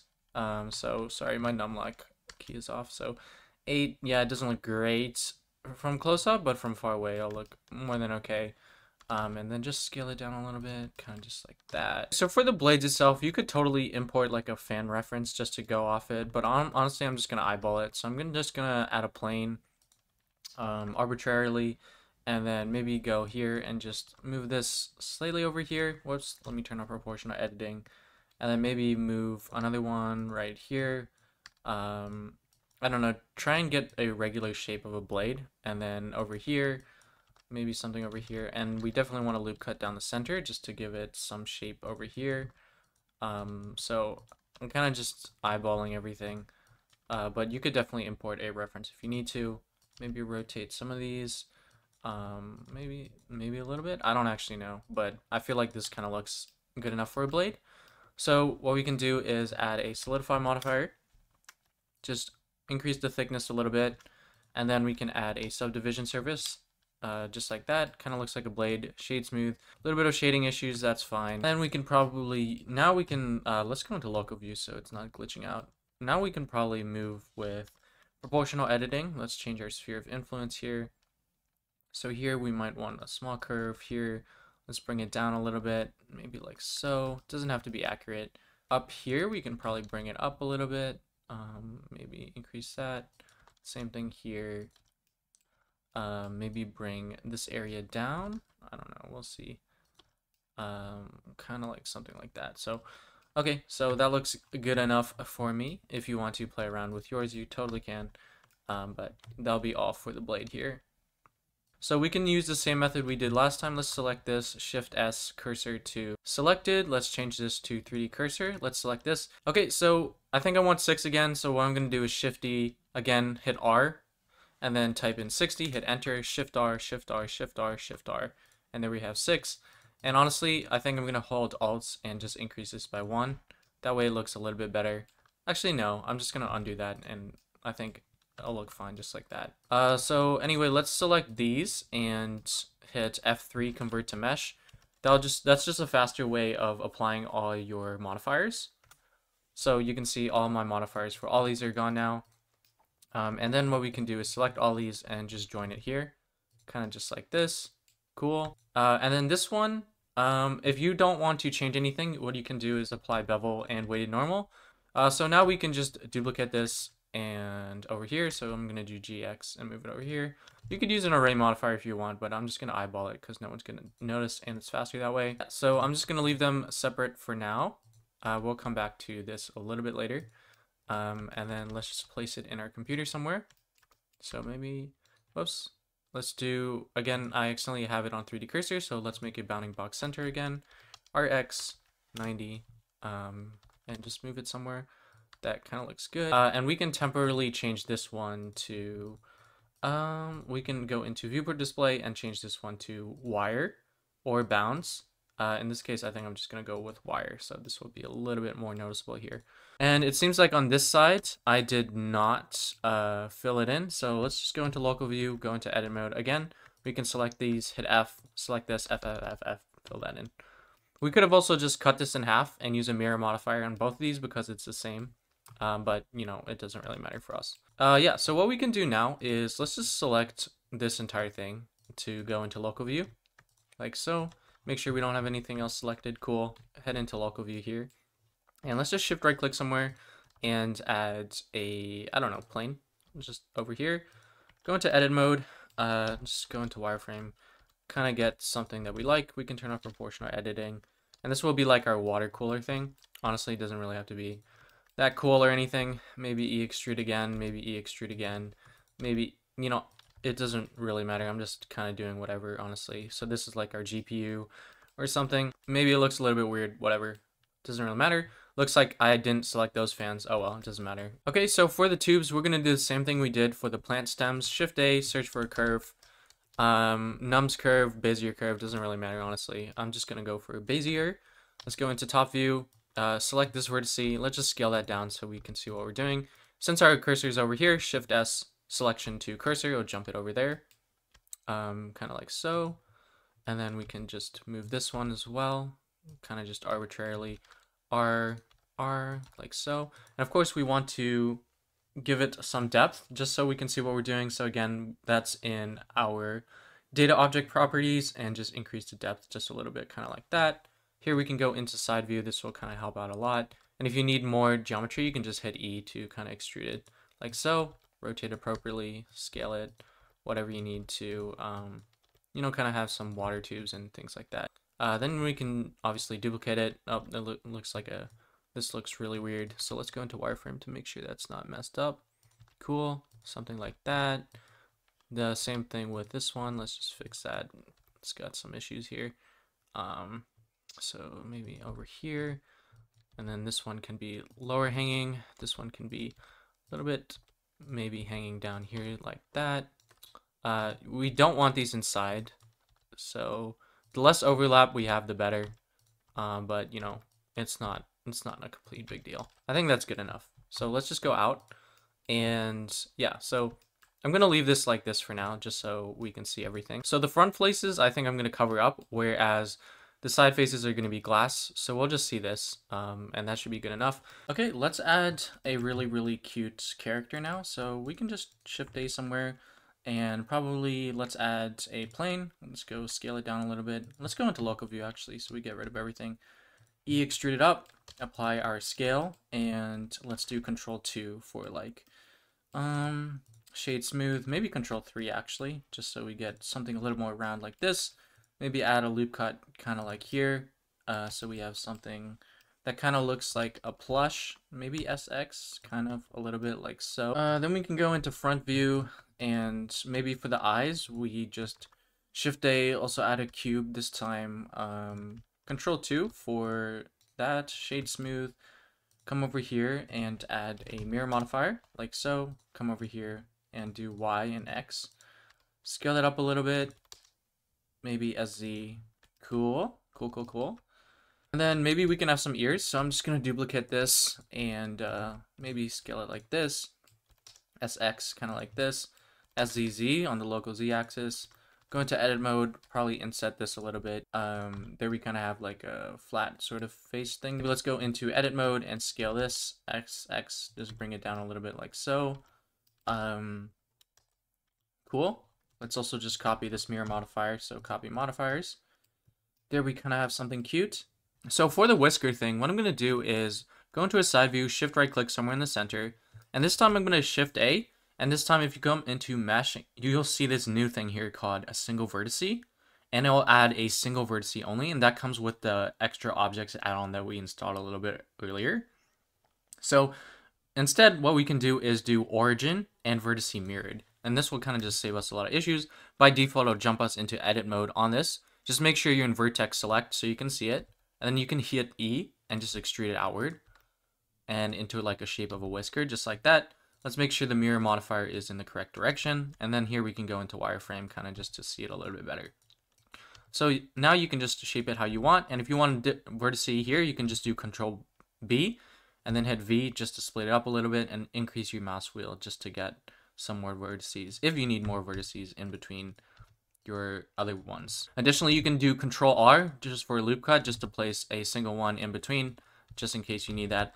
I think I just need 4, and that kind of is good enough for my whisker, but you know, make your whisker however you want. Okay, now for the whisker, instead of using a curve like we did earlier, let me go into side view.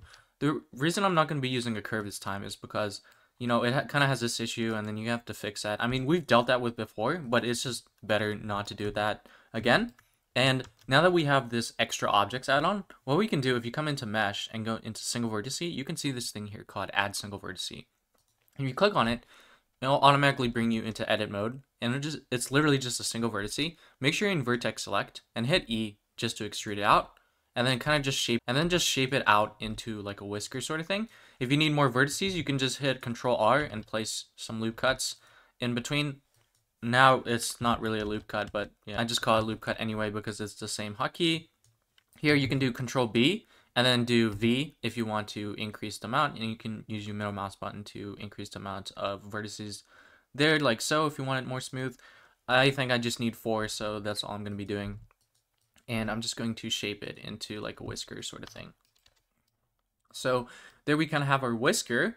Now what we can do is actually F3 and open the global menu and convert this to a curve. You can see it's in object convert to curves, which means if you come up here, object convert to curve, it's also there as well, but I usually just use the global menu and search for it because I know about it. So now that it's a curve, we can come into the curve object data properties, and like we did for the stems and the pipes and everything, we can just increase the depth, holding shift just to make it a little bit slower, like so. Then you'll notice that they don't automatically fill the caps, so we can just click fill the caps just like that. Right click, shade smooth. I think that's fine, but if you want, you can add like a subdivision, so like Control 2, and that'll be really smooth.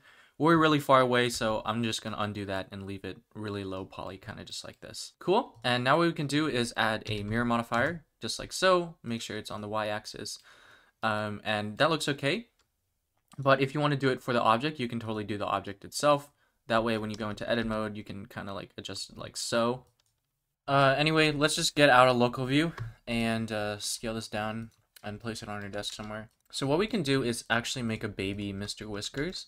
Shift D duplicate, G, Shift Z somewhere smaller, kind of like a little bit like so. SZ just to scale it down a little bit, make it a little bit more plump and round than Mr. Whiskers himself, and then scale it down. There we have Mr. Whiskers kid, Mr. Whiskers son right there. Super, super cool. Let's add a quick coffee somewhere. So let's just Shift A and add a cylinder like so. Maybe let's do like 16 this time. Scale it down a little bit, bring it up, GZ, go into edit mode, A, GZ, and snap it here with face snapping. Right click, shade auto smooth, go into edit mode, select this, inset, and just extrude it downwards. Apply a bevel modifier, like so. Then we can just copy our bevel modifier over here, copy modifier. Let's apply our scale just like so, and then maybe adjust the amount a little bit. Maybe we can inflate this a little bit with Alt S, cool. And then for the handle, let's just Shift A, add a torus. 48 might be too many, so maybe we can do like 24. That's okay. Then we can just right click, shade smooth, and then RY 90. Just bring it down, kind of just like here. Go into edit mode, local view, go into edit mode. Wireframe, select these vertices. Whoops, let's go into wireframe and then select these vertices. All deleted those, and there we kind of have our mug. I'm just going to join that right now so they become the same thing. And then I'm just going to apply this bevel modifier and just join here right now and then just shade smooth. That way we kind of just have our coffee cup by default. Okay, for the chair, let's just start with maybe a plane and just bring it up GZ. Kind of get a shape that we want. Let's add a subdivision surface modifier of 2. And let's just add a loop cut over here. Maybe a loop cut over here. Maybe squeeze this down just a little bit so we kind of have something like that. And now let's just add a solidify modifier just to see how that will look. Okay, and let's put this before our subdivision surface modifier. Now let's do shade smooth. Cool, it doesn't look too bad. So what we actually need to do is actually apply our solidify modifier now. Now that we have more geometry to work with, then we can just inflate this a little bit. And then maybe add 2 bracing loops right here. SZ a little bit, just to brace it up. And there can be our sort of RZ90. And this can kind of be just our chair bottom, just like that. Super, super cool. We can select this. We'll do Shift S, cursor to selected, snap that right there, and let's add a cylinder for the base. I think 16 is too many, so we can do like 12. Scale that down a little bit. Maybe something like so. Cool. And let's go into edit mode. Bring that down. Whoops, I don't want to extrude yet. Bring that down a little bit. And then we can E, right click, cancel the movement, scale it up first, and then E, extrude it down. Whoa, that's too big, but that's totally okay. Let's go into local view. Let's just hold Alt S, and with this loop selected, so we only want it a little bit bigger, just like that. Let's do shade auto smooth, kind of like that. All right, so let's make our table leg. I'm just gonna go into local view. Let's just go into side view. Doesn't really matter. Then let's come over here. Let's do a cube this time, and let's just go start over here. Let's go into edit mode. Let's go into wireframe. Make sure we select everything. Let's just bring it down, kind of something just like this. Now what we can do is the same thing we did before. Rotate this arbitrarily parallel to the x-axis, and then whoops, and then do SZ0 just to flatten it out there. Then we can possibly put it around here or something. Then select these as well. Remember, it's selecting everything. It has to have the same amount of sides and geometry and everything. Control E, bridge edge loops, and just increase the number of cuts like so. Maybe 2 is good enough because no one's going to be looking at it that much. So right click, shade auto smooth, super, super cool. And then we just SY scale it in. Well, actually, maybe I'll just leave it a little bit more blocky. Cool. And then for the bottom here, we can just shift right click somewhere arbitrarily, Shift A, and this time we can have another cylinder. So I'm just going to search for that, add that down there. 12, I think we might be able to live with 10 since it's so small. So let me just do 10. Cool. RX90, just like that. SY, make it kind of small, scale it up. SY, GZ, cool, cool, cool, cool. SY, GZ. And then now we can have the cap for it. So we just go into edit mode, hold control to pick the shortest path. Well, I guess that's not the shortest path. So now we can just hold control and select those, possibly here. Shift D, duplicate, right click, cancel. Let's hit Alt S just to scale it up a little bit so there's like a small little gap there. And then Alt E, extrude along normals, and then just bring that up there. And now we kind of have our little wheel with our cap there. Do all of these stuff. So maybe over here, Control L, copy modifiers. And let's just apply our scale just to make sure everything works. Looks cool, actually. I mean, it doesn't look bad. I mean, this kind of looks bad, but from far away, no one's really going to be taking a look that deeply. Okay, let's just apply these modifiers so we can join them together. So this seems okay. Let's just join them together. Control J. Cool, just like so. And now we're going to do that same exact thing. Let's do Shift S, cursor to selected. Go into top view. Let's select this.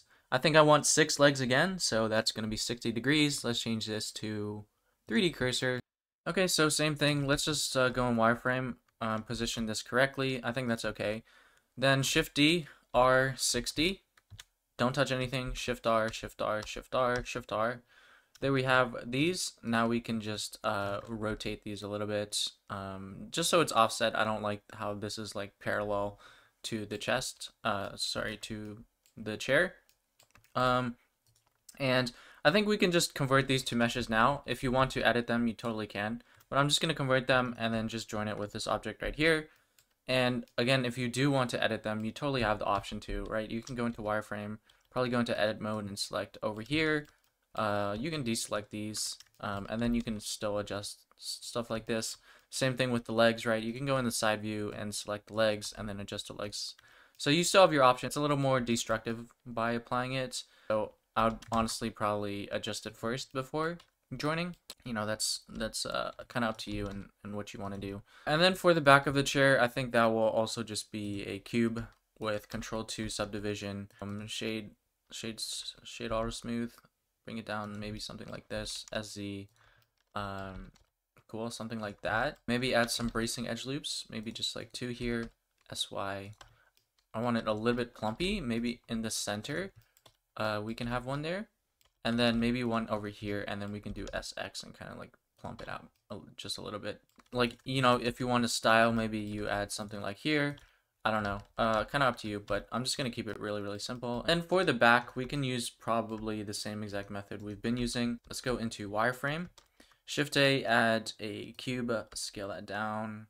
Let's go into edit mode, wireframe, E, just extrude it up. Rotate a little bit, somewhere around here. Cool. Scale it, maybe scale it up a little bit. E, extrude again. Rotate it. Honestly, I don't even know if we need to bridge edge loops this time. I feel like just doing it manually is good enough. And then subdivision surface about Control-2. Add 2 bracing loops on this side, SY, scale that up, kind of like that. And then definitely 2 on this side.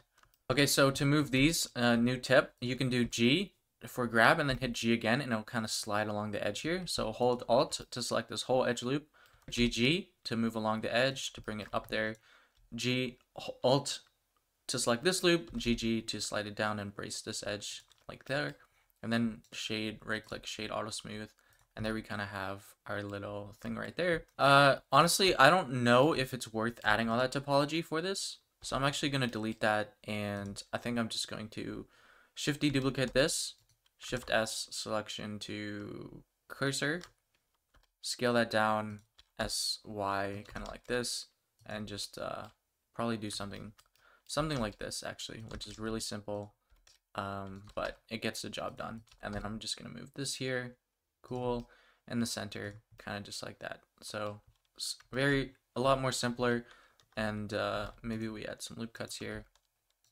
and one down here for this. And we don't want this to be a little bit inflated, or maybe you do. I'm just gonna Control X to get rid of those bracing edges right there. So we effectively have the same thing here, but now it's kind of like that. And then maybe we want a cushion, so I'm actually just going to select these faces, Shift D duplicate, P separate by selection, go into edit mode, E, and just extrude that up a little bit. And let's just make it really inflated here. Just place it right on top, just like that. And then maybe we can change the shape just a little bit. So GG, just to make it not completely perfect, move it up a little bit here. GX, move this, and this will kind of be like the back stand. And honestly, like stylistically, this kind of looks bad compared to how bulky everything is. So maybe we overkilled on 6, which is fine because we can just select everything. Let's go into wireframe actually and make sure we select one of everything of each of these, except one of them. So maybe something like this. Let's do Control L and delete vertices. Cool, we got rid of everything. This one we can just do Control L. Let's select here as well, Control L. P, separate by selection. Alright, cool. So just like that, what we can do is just select this, go into local view. Let's go to top view, reset the rotation a little bit. Well, I guess I kind of skewed it. Oh, well, that's fine. Let's go back into outside of local view with this still orthographic. Let's go into wireframe here, go into edit mode, and just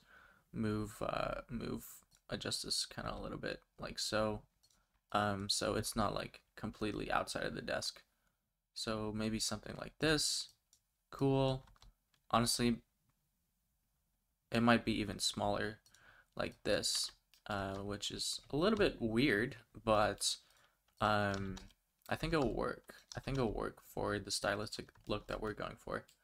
Yeah, so I just did that same Shift R thing. So I don't want to keep showing you that and waste your time, but this actually definitely looks a lot better than what we had originally. It's still a weird sort of proportion, but you know, it is a lot better than what we had originally. And let's just make this a little bit more bulkier with some support loops, SY probably, and just make it a little bit bulkier there. Cool. Yeah, but honestly, you know, just spend as much time as you want to. I don't want to waste your time here just nitpicking the models every single time. But, you know, it definitely looks better than what we had originally. All right, let's bring back our room. So I'm just going to reactivate that just so we can see it again. Let's make sure, okay, we can join these now. So we can just join these and let's just move these up all kind of just like this. All right, let's add like a chest here or something. Or a drawer, I don't know what they actually call it. So I'm just gonna add a plane here, Shift Z, go into edit mode, E, extrude it upwards. That looks way too big, so I'm just gonna S Shift Z it a little bit. That looks about right. Let's go into edit mode. Well, let's apply our scale. Go into edit mode, select this, inset a little bit like here. I think that looks okay. Then we can add 2 loop cuts like so, and we can just scale them arbitrarily. I kind of want 3 here, so just kind of eyeballing it. Maybe around here is okay. Then we can select this. Then we can select this face, hit P and separate by selection. Then select, go back in here, hold Alt to select these and Shift and just Control X to dissolve those. And then we can also just delete this face here. So now we kind of have this thing by itself. Let's object, set origin back to geometry. And then this will be like one of our drawers. So what we can do is, let's go into wireframe here, just E and extrude it out a little bit, like here. I don't know if we want to see the inside, but maybe we do. So let's go into local view here. Let's go and just inset here and then extrude downwards. This way we kind of have like, you know, a storage container like so. And for the handle, we can just add 2 loop cuts here and bring this down just so, like so, GZ. And then actually maybe we add 1 more here and 1 more here. And then let's just bring this down like so. And if I go out, yeah, that looks pretty good. Maybe bring it down a little bit more. Super cool. And then let's add a little bit of a gap there so the hand can fit in. Let's just copy the bevel modifiers now. Bevel modifiers. Come over here. Let's just do copy to selected. Let's apply our scale. That looks great. Let's add an array modifier here. We want it in the Z direction, so let's get rid of that. Let's just move it in the Z direction. That looks great. Then we add 3, and now it's looking a little too small, so we can just go into edit mode and scale that up a little bit, bring it down a little bit, and then just lower the gap a little bit, kind of like that. Okay, that looks pretty good for a drawer. Maybe we can increase the amount here just a little bit, and let's make sure we shade auto smooth for both of these. Shading issues here, I think this can be fixed with the weighted normal. Same thing here, we can also add a weighted normal modifier, and that kind of fixes some of the shading issues. Cool, so now we kind of have this sort of stylized thing. Maybe it can be a little bit thicker. We can hold Alt to select this, Alt S, and maybe like inflate it a little bit. And book, I'm going to add a plane. Let's just scale it down into an arbitrary book shape. That looks pretty good. You know, you can always change it later, so it's not really a big deal. Let's go into edit mode, E, and extrude it upwards. Cool. Let's apply our scale, go into edit mode, and select these faces here. And I think I'm going to shift deduplicate them. I don't know if we have to, or if we could just separate them, but I'm going to do it anyway, just in case. Then I'm going to P separate by selection, so we kind of have this cover here. That way we kind of have a cover, and for the inner book itself, I'm just going to scale that down a little bit. Then let's select the cover, go into edit mode, add a loop cut here, and let's just do GY and move it out kind of a little bit like that. Let's add a subdivision surface modifier of 2. Again, that's control 2. You can see it's right there. Let's go into edit mode, add 2 bracing edge loops here, and just scale it up on the S and X axis, kind of like so. And then let's add another edge loop right here. And let's add one on the bottom as well. And let's just hold Shift and Alt to select both of them, just like this. GY, bring it kind of really close to edge, kind of just like that. let's add a solidify modifier. We want to solidify before the subdivision modifier, so let's do like that. Right click, let's do shade smooth. Let's just increase the thickness. So like so. Cool, looking good so far. Let's go into edit mode and let's add a bracing edge loop here and another one right here. Shift Alt, select both of those just like that, right? And then let's just do GY and just brace that little curve there. So how much curve you want, you can determine that yourself. Let's move this book just to kind of fill in that gap a little bit there. And for this one, instead of subdivision surface, what we can do is just give it a bevel modifier. So let's come over here, select this, Control L, copy modifiers like so, shade auto smooth, cool, looking good. And then maybe we just increase the amount of segments there. And then of course we can increase the thickness kind of like that. And then let's make sure to check on even thickness just so we get a little bit more bulky there. But again, it's kind of up to your style and everything. So there we kind of have our stylized book. I might want to make modifications later. So I'm going to Shift D duplicate, move to a new collection called modifiers. And I'm just going to, and then I'm also going to create another collection within that collection called book modifiers, like so. This way, and I'm going to click and drag and put in the modifiers. This way, if I want to make changes to this book later, I kind of have a backup here. But for these, I'm just going to F3 convert to mesh. And then I'm just going to join them right now, like so. Control J. We could have done that for some of our other objects if we wanted to come back to them. But I didn't do that. But for the book, I definitely feel like I'm going to make variations of this. So that's why I kind of wanted to keep that. Additionally, for these other ones, they still have their modifiers on there because we're going to be revisiting them in a little bit. A small little basket thing. So I'm going to create a plane somewhere, just scale it up in like a basket shape. Well, I guess baskets have multiple shapes, but anyway, same thing, extrude up. Let's delete this face. Let's give it a solidify modifier. Let's just turn up the thickness a little bit. Let's turn even thickness. Let's also apply our scale just to make sure. Whoops, wow, now that's definitely messed up. Doesn't really matter though. Then let's add a subdivision surface modifier again. Again, we could just hit Control 2 there. I think I'm going to give it 2 here. Then we'll do shade smooth. Now it looks pretty good like a basket. I think I want to add like a guard loop down here. Now it kind of looks like a trash can. So what I'm going to do is probably add 2 loop cuts. Whoops. Add 2 loop cuts and then just SX and scale it up there. So a little bit of a guard edge there.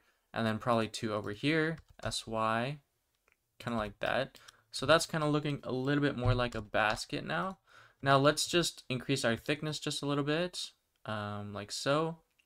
Let's apply our solidify modifier so we have more geometry to work with. And I don't like how the top is so round, so I'm going to add another bracing edge loop there and kind of just pull it outward. And then maybe one in the center too. Maybe that's too much. I think just one to pull out the enter is good. Let's go into edit mode. Let's add a loop cut here. And this way I'll just make the thing a little bit more round. Now we can go into wireframe. Let's just select these top vertices here. And let's turn on proportional editing. Hit S and do X. And just make it a little bit round like that. Cool. Let's go into solid view. That doesn't look terrible. We can pull these in if you want to make the inside a little bit thinner. Or what we can do instead is select these faces here, Shift, Control, just like that, and then Alt S. And whoops, let's turn on proportional editing. Alt S and kind of just inflate the sides a little bit. Cool. So we kind of have like a little bit basket there. So let's come here and select the bottom. You can select one face, hold Control Shift, and select the diagonal of another face, and I'll select everything in between. And if you want, you can hit I to inset it just to make it a little bit flatter there, and then G and Z and bring it down. This essentially adds another loop cut that way, or you can just leave it inset. I think I'm just going to pull this one down, this edge loop down just a little bit, maybe make it a little bit smaller. Actually, no. I think I'm going to make this a little bit smaller. So it's kind of braced a little bit.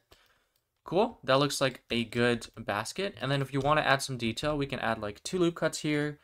Maybe SZ, bring them down, kind of like something over here. Maybe one over here. Cool. Let's select this loop cut. Let's do Alt-E extrude along normals and kind of bring it up just a little bit like so. Cool. Then I don't like how it's like subdividing here. So what we can do is go into wireframe and select these control loops like so. And over here in item, there's this thing called mean crease. And when you increase the mean crease, you can see it's going to get rid of that for us, and now it's just going to leave something like that. Additionally, if you don't want to use that method and want more freedom, you can just add another control loop and here and kind of just pinch it up like that. That way you have a little bit more flexibility and you still have some sort of blend. Or you can just adjust the mean crease here a little bit, which is what I'm going to be doing. So I'm just going to bring it up to maybe like, yeah, so I'm just going to bring it up to a 1 actually, because I kind of want it completely distinct. And then maybe I want one more up here as I'm just going to eyeball it. We could have made them identical in size, but honestly, it doesn't really matter. Cool. Let's do the same thing again. Alt-E extrude along normals. Hold Alt to select the loop. Go into edge select, hold Alt to select the loop, Alt to select the loop, and just increase the mean crease to all the way to 1, just like that. And then we kind of have something like that. Scale that down, SZ. Again, you can always change the size of stuff if you want to. Let's select these faces here. Inside, I kind of just want to inflate the inside a little bit. So I'm going to select these, Alt-S. And I think if it's too round inside, you can add a bracing edge loop on the inside as well. I don't think I need that, so I'm just going to leave it as is. Now that I'm looking at it, this looks a little too thin for the bulky vibe we're going. So I'm going to select this edge loop, Shift Alt, and select this edge loop. Just bring it up a little bit. Cool, that looks a little bit better. And maybe the top is like too short now, so we can just increase that. Cool. Anyway, I don't want to spend too much time on that. So now we can just create the handle. I'm just going to use a torus for this because we could use some other method, but I'm just going to use a torus. Again, we don't need, probably 24 is good enough for us. I'm just going to, 24 is probably overkill too, honestly, but whatever. Let's go into edit mode. Let's go into wireframe. Let's just delete these vertices here. Cool. Let's do RX90, hit minus just because I'm on the wrong side. Let's just go somewhere over here, kind of like this.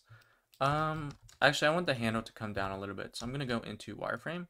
Just going to select these. Whoops, let's get rid of those, GZ, and just bring it down kind of like that.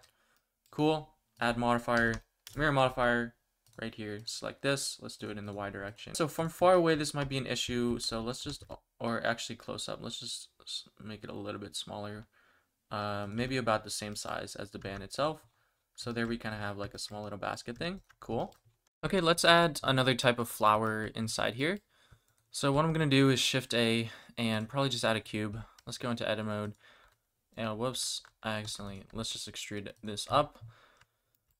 Give it a subdivision surface modifier. Cool. Let's go into local view just to do this. Shade smooth.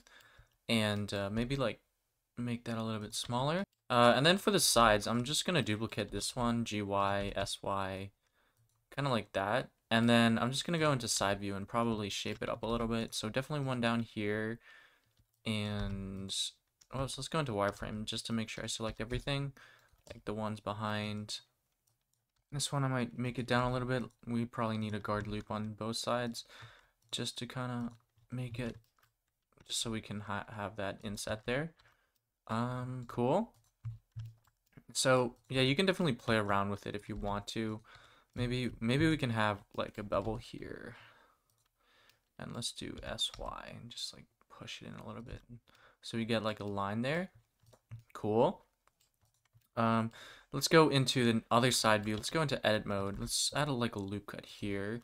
Let's go into wireframe and let's just like shape this kind of like that. Actually, let's turn on proportional editing here. Select these. Let's just increase the sphere of influence a little bit. Kind of make it a little bit bendy, kind of like that. I don't know if I want this to completely wrap over, but it doesn't really matter because you can always change that. Cool. Now let's just add a mirror modifier.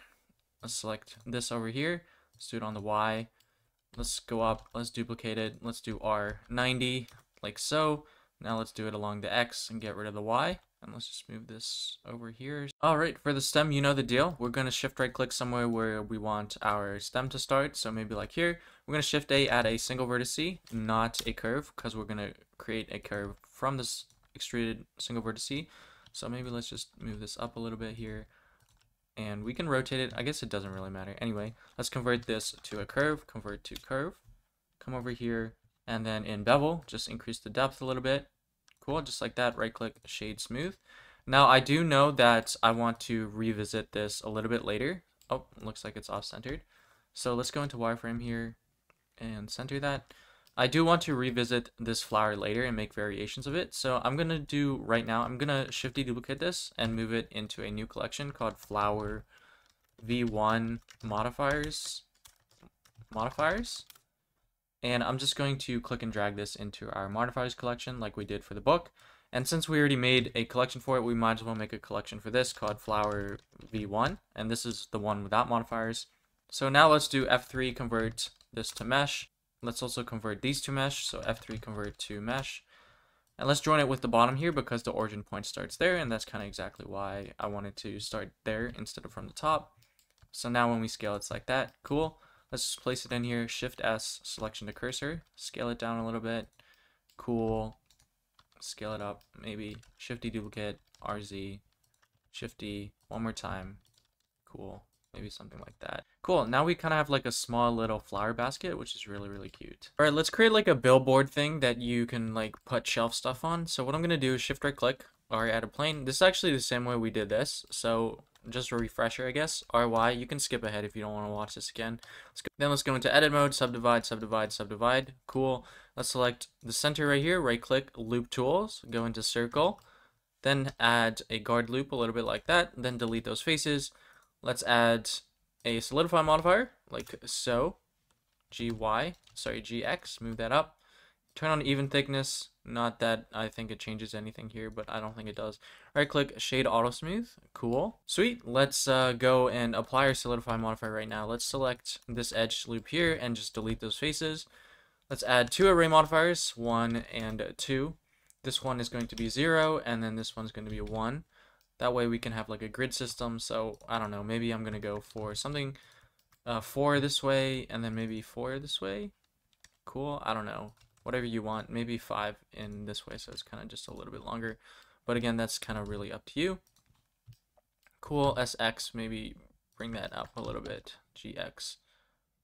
Cool.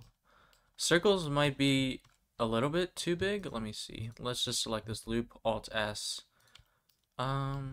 I guess that's okay, actually. It's not that big a deal. Alright, let's copy over one of our bevel modifiers. So I'll just do this one again, copy to selected.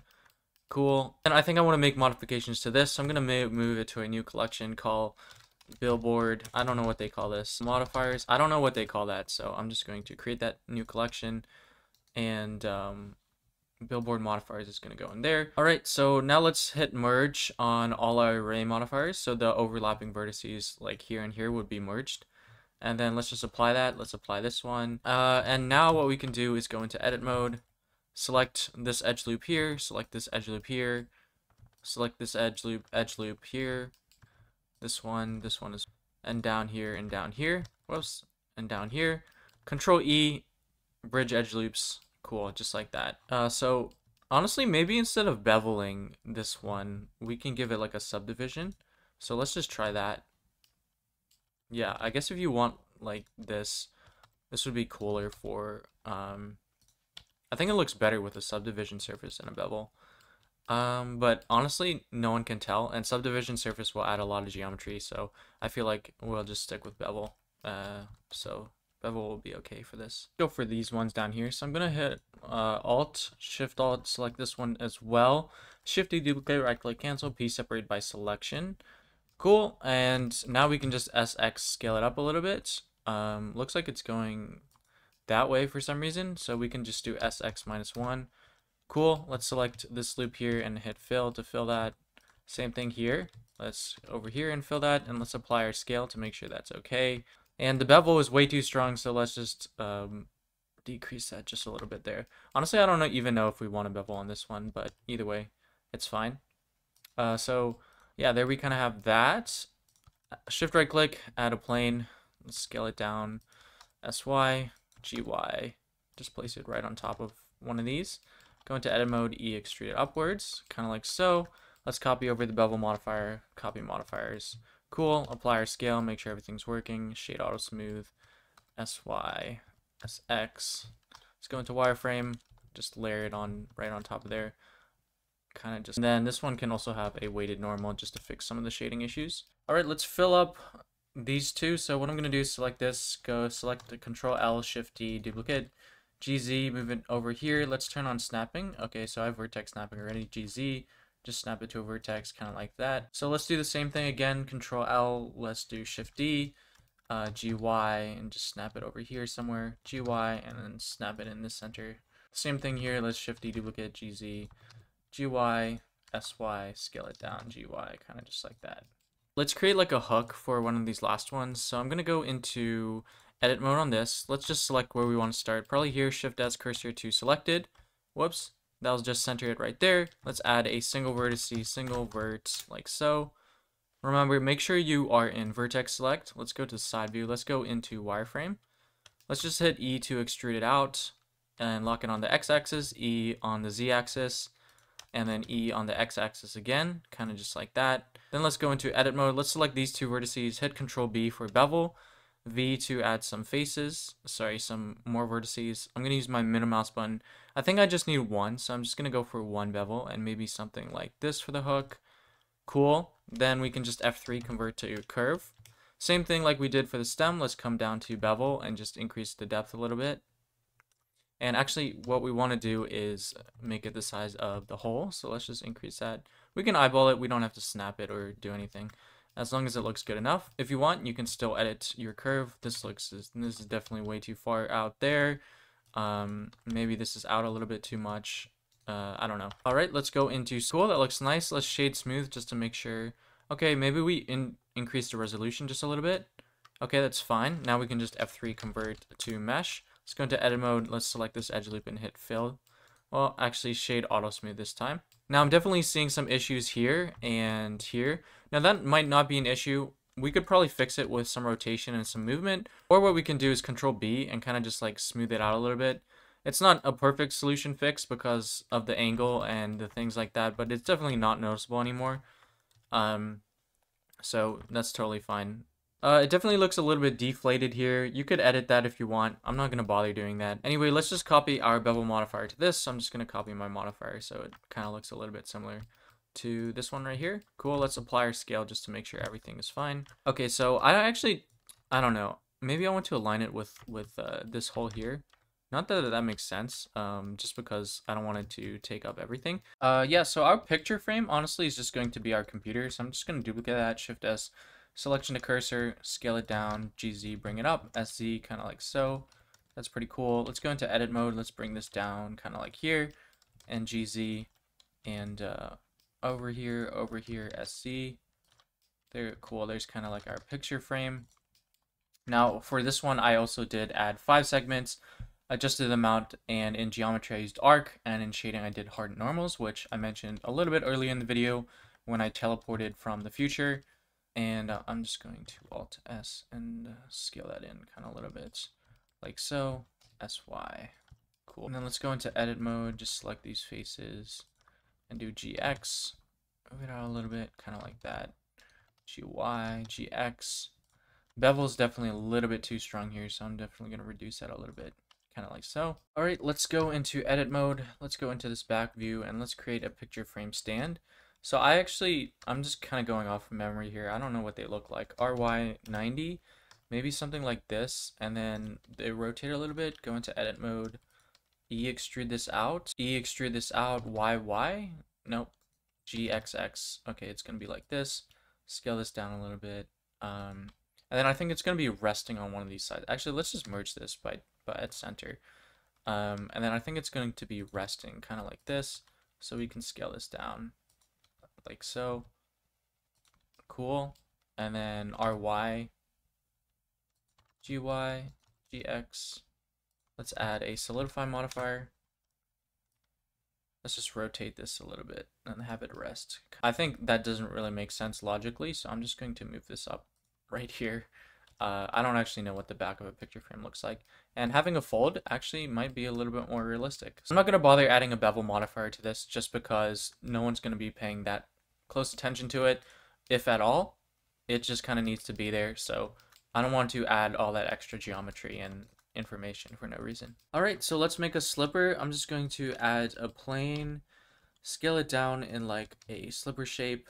Then I'm just going to extrude. All right, let's create a slipper. I'm just going to probably add a plane again and then just scale it an arbitrary shape of a slipper. Cool. Let's add a subdivision surface modifier. Cute. Let's add 2 control loops. And I guess I kind of like it like that. Maybe scale it down a little bit. Maybe move this one down in the Y and kind of like scale that down. Maybe the back can be a little bit smaller. We're not going for a real life scale one. We're kind of going for a cute one. So let's add a solidify modifier here. Let's go. We want to solidify it before we subdivide it. Let's increase some thickness a little bit. Cool. So we got some chunkiness there. Let's do even thickness, and let's just right click shade smooth. Cool. There's like the base of our slipper. All right, let's go into local view and let's just add a plane. So I'm just gonna shift A, add a plane, and I'm just gonna scale that down until I get a shape that I want to cover. So probably something like here, GY, GX. That looks pretty good. Let's add a loop cut down the center. Let's select that loop cut and let's go into wireframe actually and just bring that up. Honestly, it doesn't have to be perfectly straight up, primarily because slippers in real life, their holders are never perfect. Having some distortion actually wouldn't be bad at all. But anyway, I'm just going to Control B and scroll up on my mouse wheel for some more vertices until they're about even in length along the curve. So I think that's going to be more than enough. So that says 8 there, which means it's probably 10 in total. And I'm not using a mirror modifier this time because I don't want them to be symmetrical. And I'm just going to select the middle one, turn on proportional editing, and kind of just bring it up until I get something round. And then let's bring out some of these. So this can be a little bit round. This one can be a little bit round as well. Cool. Like so. Might take a little bit of work, a little bit of effort, but that's totally okay. And that's okay. Let's maybe have to rotate some of them. That's cool. Cool. Then we can just bring it down like so. Let's go into solid view. Let's add a, well, we can just do control 2 for subdivision surface modifier. Add 2 control loops, SY. Whoops, let's turn off proportional editing. SY. Move it out a little bit. And luckily, since it's inside, we don't actually need control loops down here to flatten out the bottom because it's inside anyway. So we just need these. And honestly, maybe leaving this curved too is fine. Let's just apply scale, shade smooth. Maybe 1 is okay. Yeah, 1 is actually more than enough for this.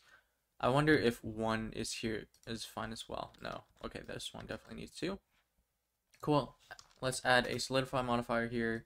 Let's do it before the subdivision. Even thickness, and just bring it up a little bit, kind of like that. So there we kind of have our slipper, GY. All right, let's adjust our slipper a little bit more. I think maybe just scale this down a tad bit. And then let's just align this a little bit better. Cool. Yeah, it doesn't have to be perfect. So I'm just going to G, Shift D, move it under over here. And then of course we need 2, so let's Shift D, G, and then let's move it somewhere over here at a different rotation. Alright, let's just add some boxes here. Again, just a plane, scale it down. Let's get in box shape. You know the drill. Extrude, go here. This one, I'm just going to piece separate by selection because it'll cover the top. Let's just do object set origin, origin to geometry, scale that up, go into edit mode, AE, extrude upwards. Cool, scale it down slightly, select both of these, come over here and copy to selected, apply our scale, make sure that's good. Cool, let's select these, let's adjust the amount a little bit. Again, I'm holding Alt so it affects both of them at the same time, and we don't need that many segments, so 4 should be okay, kind of like so. Alright, now let's add a small little sign detail here. I don't, honestly, it's like a label or something. So RY90, scale it down, cool. SY like so, go into edit mode, extrude it out just a little bit. Let's add a loop cut down here and extrude this, and this can be like a symbol statement or something. So it's like a box with some info. I'm not going to give this a bevel modifier just because it's so far away. Alright, let's add like a small hanging plant here so it kind of fills up this empty space. So what I'm going to do is shift right click, and what I'm going to do is shift A and add for a single vertice like we did for all the other curves. Let's just go into side view here. Again, make sure you're in vertex select. Let's go into wireframe. And I'm just going to extrude downwards like a wire sort of thing. Sorry, I mean like a rope. We can turn on proportional editing. I don't know if I have that on. Generally, you can use physics simulations to wrap your rope a little bit better around it and a lot more realistic. I'm just doing it this way, so Control B and V just to bevel this area right here. Probably Control B and V to bevel up here as well. The reason I'm just doing it this way is because it's faster. It might be less realistic, but it's definitely faster. So I don't want it too far down, actually. Maybe just like so. Here is like okay. Cool. So it'll definitely be less realistic, but that's totally okay. Let's convert to curve. Let's increase the depth. Let's increase the resolution here. Right click, shade smooth. Let's add a subdivision surface modifier with Control 2, and you can see we kind of already have something just like that. And if you need to adjust your curve, you can totally do that. If you want to, maybe I want to, no, I think that's okay. So I'm just going to leave it like that. All right, let's add a flower pot over here. So what I'm going to do is just add a cylinder. 16 vertices is okay. Let's go into edit mode. Let's just add a loop cut here. I don't know, I think that's okay. Hold Alt to select that full loop. Alt E extrude along normals. Bring that up. Maybe this side, we can expand it a little bit. S, Shift Z, just to make it a tad bit wider. Cool, that's kind of cool. Then this here, let's inset a little bit and just extrude downwards. Right click, shade auto smooth. Let's copy over one of these bevel modifiers. Copy. So 7 is definitely going to be too much for this pot, so we can lower that, and we can also lower the amount as well. I don't want it too bulky. Cool. There's like our flower pot. I don't like how the bottom is so wide, so I'm just gonna angle that a little bit, and let's just move it kind of like that. Cool. Let's just scale it down. Place it over here. Let's just make sure this is this is like kind of looks like it's wrapping sort of thing. And then maybe we can actually just put these on the side here. That way it kind of looks like it's connected to the bucket. If you want, you can add details here to make it more seamless, but I'm not going to bother doing that plan thing. So what I'm going to do is go into top view. Let's add a plane. Let's go into local view for this. And I'm just going to shape. Let's add a loop cut here. And I'm just going to shape my thing to kind of look like a leaf. So maybe let's E and extrude Y and scale that down. And GY and bring this down. Maybe add a loop cut in the center here. Let's maybe extrude one more time. GY, and let's make this a lot thinner. So we kind of have like something like this. That kind of looks like a shape of a leaf, right? So now what we can do is add a subdivision surface modifier. 1 might be okay. 1 is okay, I think. Anyway, let's go in here. Let's just extrude upwards. All right, so there's our leaf. Right click, shade smooth. And I want some detail in the center, so I'm going to go into edit mode and probably add like 2 loop cuts. 1 on this side and bring that in, and then one on this side as well. Then 1 on this side and bring it in. And then with this middle one selected, hold Control, and probably just GZ and move that in a little bit. Yeah, and I guess if we want to, we can select these faces and just SX and move them a little bit closer just for a little bit more pinching here. You know, anyway, let's create like a stem thing. I don't know what they call it. So possibly here. Oh, actually, let's include these and just see what it gives us. EY. Cool. So that looks nice. Let's add 2 supporting loops here.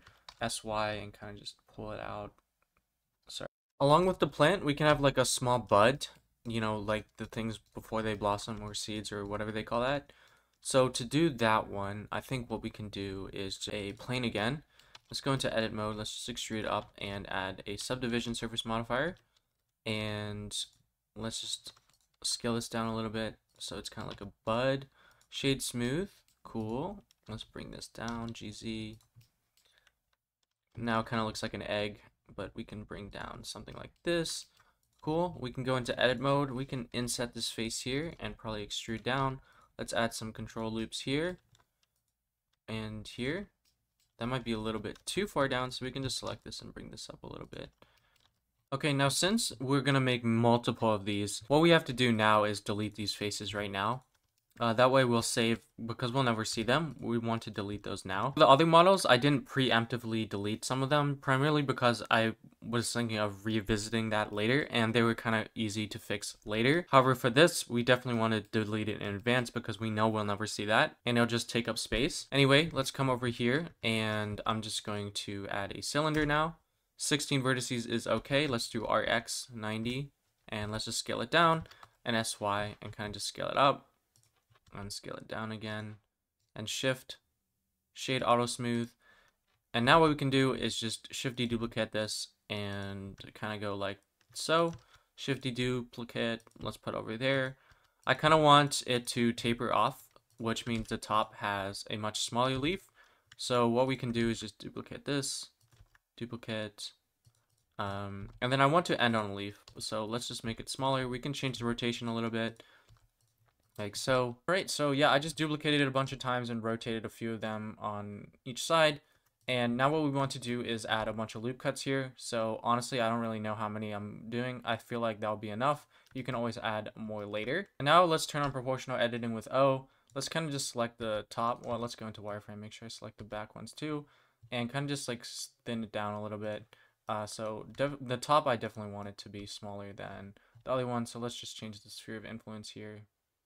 I don't know if I want to merge it, because then that'll be like a point and that'll be like too unrealistic, but something like this, so it's like a little bit thicker and then it thins out at the end. Cool. Maybe we can make this back thicker a little bit, just kind of not too big, but just slightly thicker. Cool. So once your plant is done, well, I guess we have to readjust these now. Of course, we gotta adjust these. Let's make sure everything is inside. Make sure go to side view and everything is inside as well. All right, so when you have a plant that you're happy with, let's just select all of this, shift deduplicate, GX, and move this into a new collection, and I'll call this hanging plant. Hanging plant, and then modifiers. I think I had underscores, so I'm just gonna use the same navigation. I'm just going to click and drag this into our modifier collection, right so. Then select these, and let's move this to a new collection, hanging plant. Create, cool, and we can just delete these because we don't need them anymore. Okay, so make sure everything is looking good. So let me just check. Yeah, so let's join these, and it seems like they have different levels of subdivision surface, so we have to apply these first. I'm actually going to select all of these. Because I don't think they have to be on level 2. I'm going to hit Alt, hold Alt, and just click this, and now you can see all of them will only have a level of 1. So these all have a level 1. Now we can just hit A to select everything, F3 convert to mesh. This will apply all the modifiers on all the leaves. And now we can just select everything and hold Shift to select this as our active object, Control J, and now we just have a plant here. Okay, so now what we want to do is like bend it a little bit to make it a little more variety, because real life plants are really straight like this, right? So what you could do is go into wireframe and turn on proportional editing, go into edit mode, and honestly just like start moving stuff around with like proportional editing. And honestly, this is like an approach that is fairly common. Or the other thing, if you wanted to do a little more procedurally, is to add a modifier. And this one is called a simple deform modifier. And right now it's really messed up. So maybe let's apply our scale. And it's a little bit better here. And you can see that you can change the angle and it'll kind of like deform it, right? It's like doing the work for you. You can try and play around with these other axes as well, and some of these other formats like bend. So bend is kind of doing that kind of cool thing. And then if you want, you can add another simple deform modifier on top. So one of them is twisting, whereas another one is bending them. Super cool, right? And then you can play with some of these other ones like taper, which kind of already adds a taper for us on our object, right? You can see that just kind of tapering. It's making the bottom bigger than the top, so it kind of saves out on what we did already. And then you also have something like stretch and things like that. And then yeah, you have more complicated options here, but we're not going to be getting into that. So here, you know, we have something a little bit deformed, kind of like that. And of course, if you want to combine it, you can move it yourself, right? And combine it with the modifiers. You know, no real right or wrong. So there I kind of just moved it like that. So that was really cool. But, you know, really up to you. Use modifiers, don't use modifiers, not really a big deal. All right, the next thing we would do is, since it's going to be hanging, it would be a lot easier if we could just like move one thing and have this move along with it, right? So we can actually do that with a curve modifier. So if I do Shift S, cursor to selected, and just search for a curve, so we can add a path curve here. And if I go into edit mode, you can see it's kind of like this. So let's turn on proportional editing and let's just rotate the curve 90 degrees, kind of like this. Let's go into wireframe. Go into edit mode, select everything, and just SY. Well, let's turn on proportional editing and just scale it up kind of like this, right? Doesn't have to be accurate, and you can always add more if you want. Then for the branch, the branch, add a modifier, and this time we're gonna go for a deform curve modifier. You can see it's in the deform menu. And then the curve object we want is going to be this path that we just created here. And now what you can see is when I edit this curve, it's going to deform across my object, right? So it's going to actually deform my object along the curve, which is really, really cool, right? So the reason it's not working properly right now is probably because of the origin point, but that's fine because what you can do is just select the curve and then just move the curve up until it aligns with your object. And if you need, you can go into edit mode and just extrude out another one and adjust the points accordingly. Go back into object mode and adjust it accordingly. So now you can see we have this curve thing here that kind of deforms our thing for us. And this way we don't have to do like proportional editing or any of that stuff. We can just adjust the curve. So what we can do to reset everything is select everything, go SZ0 just to flatten it out, go into top view, and then move everything slightly close to each other in a straight line. It doesn't have to be accurate. And then we can select everything SX0 and it'll straighten out. So now we have this sort of thing that we can use anywhere. So let's go, make sure everything is selected. Let's exit local view. Let's go back, just scale this down. Move it over here, Shift S, selection to cursor, keep offset, kind of just move it somewhere over here, like RR. Let's just rotate it somewhere arbitrarily. Let's just place it in our plot like here. All right, so what we can do now, if you can't see your curve, that's fine. We added a NURBS path and never did in the file, so we can just search for NURBS path. You can see it's right here. Let's also move that to the hanging plant collection. So I just hit M and then I'm just gonna move it in there. And now it's selected, you can hit period on your numpad key just to jump to your selection, and I'll show you in the outliner. I'm sure there's a way to do it without a numpad, but I'm not familiar with it. Either way, we're here now and it's inside hanging plant, so that's nice. Now we can just go in edit mode and adjust our plant, right, like so. So here we can just adjust our plant and you know, make it hanging off the thing here. Of course, if you want, you can use proportional editing. So you can turn on proportional editing and kind of affect, you know, the sphere of influence of your stretch and things like that. And if you want to duplicate this, make sure you select the path and your object and shift deduplicate it that way. If you want to, you can go into edit mode and still adjust your curve. You can turn off some of these in edit mode so it's easier to edit, and go into local view and you can still like scale it downwards or like extrude this outwards if you need to. Control L, duplicate this if you want. So you can still adjust it in here if you want to, or when you're happy with it, you can just apply everything. Same with this as well, just apply everything. Then you can just delete your path curves. And now, since they're deformed, you can still now use your proportional editing just to kind of like tidy it up and stuff like that. And then for this flower here, I literally just duplicated the flower we made earlier. And then I selected each face of this, Control L, and then just did Alt S just to inflate it a little bit. Holding Shift just to make it a little bit like that. So I literally just use this. Actually, let's just delete our keyboard reference image right now. Okay, let's create a piano. I'm just going to shift right click, add a cube. Let's scale it down kind of like so in a piano shape. Then let's just add 2 loop cuts for the edges. So 2 right here. And then let's GUI move it out. Let's add 1 for the back. Let's just select these these faces and just extrude up just like that. SY a little bit. Yeah, cool. Cool. That's looking good. Let's apply our scale. Let's add a bevel modifier. So I'm just going to copy from here. Whoops. Control L, copy modifiers just like so. And let's change this to arc just to finish the corners up a little bit. Looks good. Let's harden normals is on. Great. Right click, shade, auto smooth. Cool. Looking like a nice piano. Maybe I don't know if the bottom needs to be a little bit thicker. Maybe it does. So Control Shift to get the 2 corners like we did earlier. Maybe just move that out a little bit. Maybe move this up a little bit. Yeah, cool. Cool, that's what we got. Now what we can do is add a loop cut. Maybe about this size here. Let's just select this, Shift deduplicate, right click, cancel, P separate by selection. Let's select this edge loop here, Control X to dissolve that. Now let's select this one. Let's go into edit mode, hit A and E and extrude it upwards. Let's add object, set origin to geometry just to reset that a little bit. And the bevel is way too strong on this one, so let's turn down the amount of segments. And let's definitely turn up about the amount.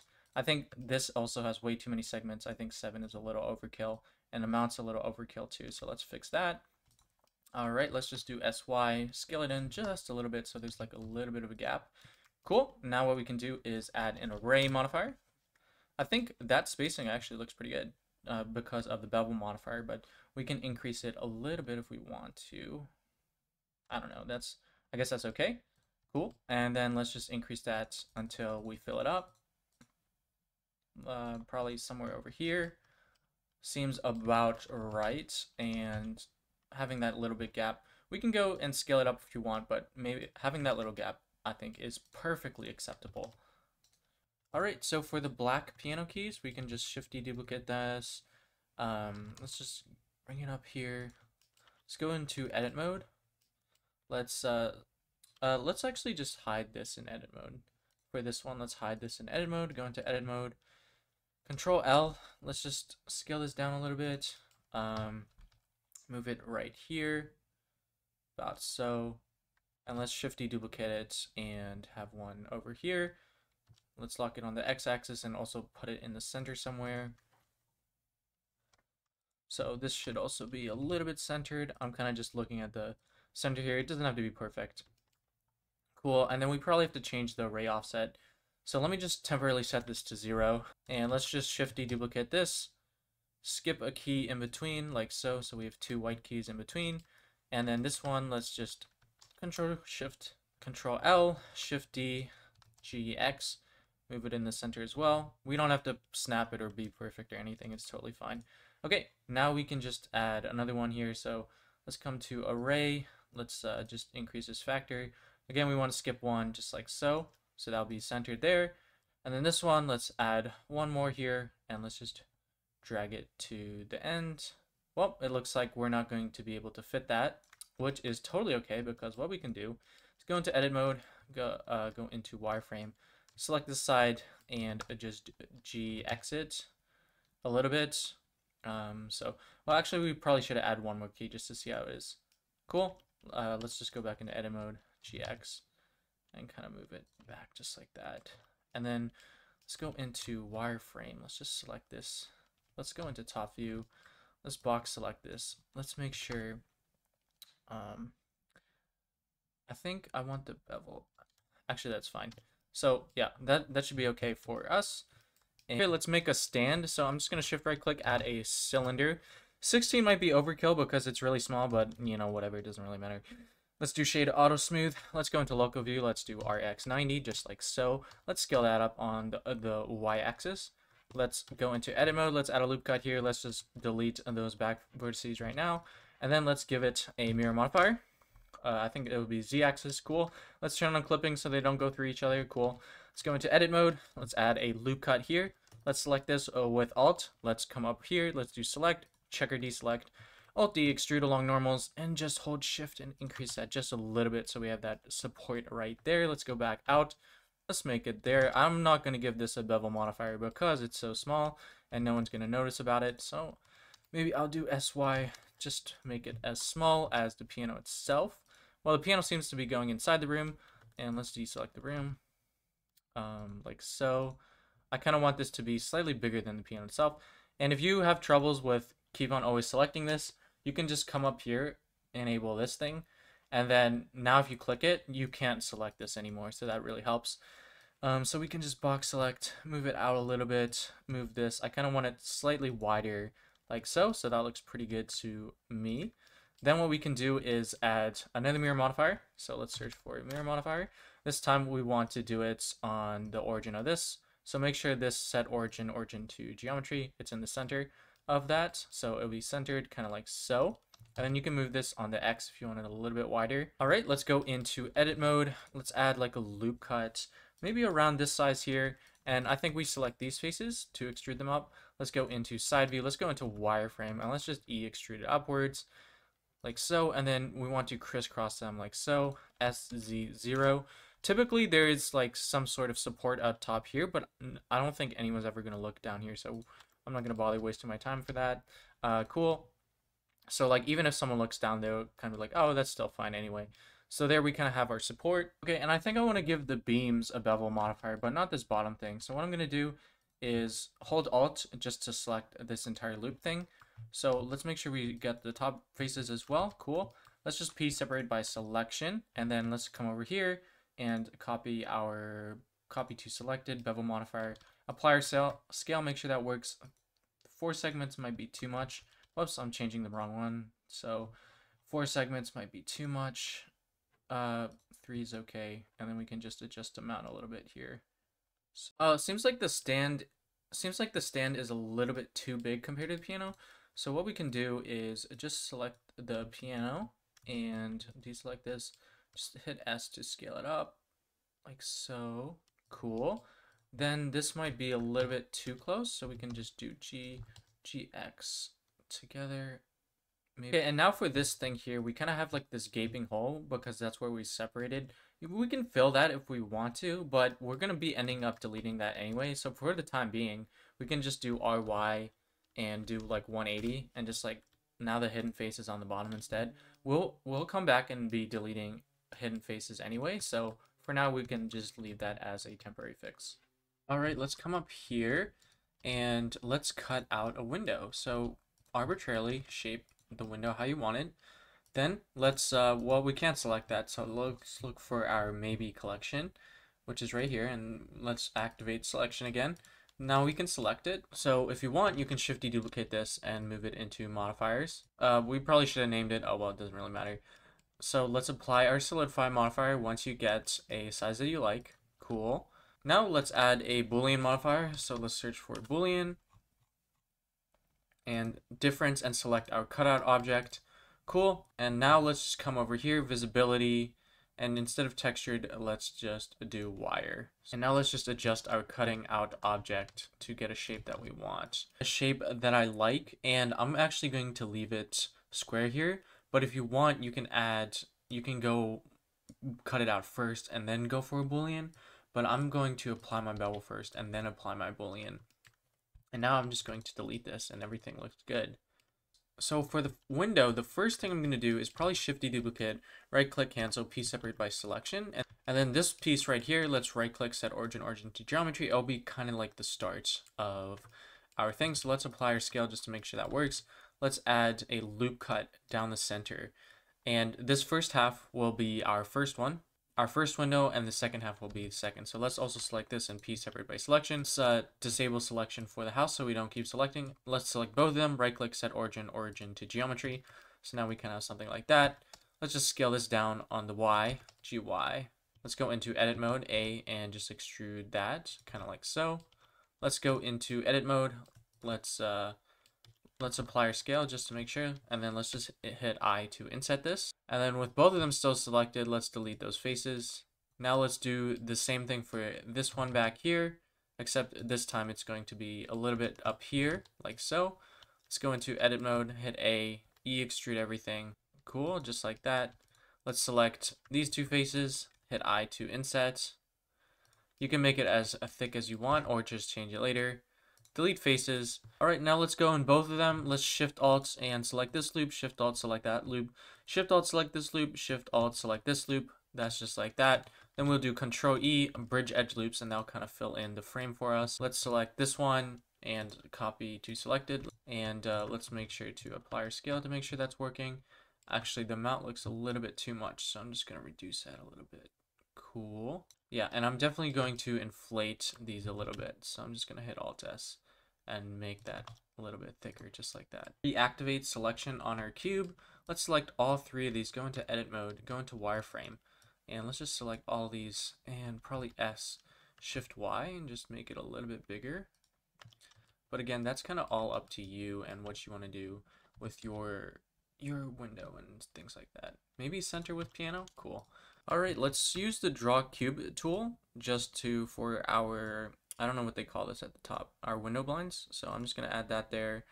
And then let's go back, let's go into local view. Then let's just extrude upwards, hold this, Alt-E, let's deselect this back one, and then Alt-E extrude along normals, S to scale evenly, kind of just like so. Then we can have a top there. Maybe the top can be a little bit taller than the other one, so I'm just gonna select that. Let's copy a bevel modifier over, Control L, copy modifiers, apply our scale, make sure that works. Seems like I don't have a bevel modifier in this one, so let's just copy this one. Okay, for the window blinds, I'm just gonna select this face, shift deduplicate, right click, cancel, P separate by selection. Let's right click, set origin to geometry. Let's just scale this down arbitrarily. Definitely in the Y. Actually, I don't know if I wanted to do it in the X, so let's make that back up. Let's go into edit mode. Let's just extrude it downwards a little bit. Let's apply our rotation and location just in case. And let's add a array modifier like so. Let's come down here. Let's change this to 0, and I'm guessing it's going to be in the 1. So yeah, it will be. We don't need that much of a bevel because it's very not noticeable. So let's reduce the amount of segments. 1 is fine enough, and let's just change this to like 4 or something. We can have one of those hanging things. So I'm just gonna put it here. I'm gonna shift right click, and I'm gonna have a torus, and I'm gonna make this really like low poly, so like 12.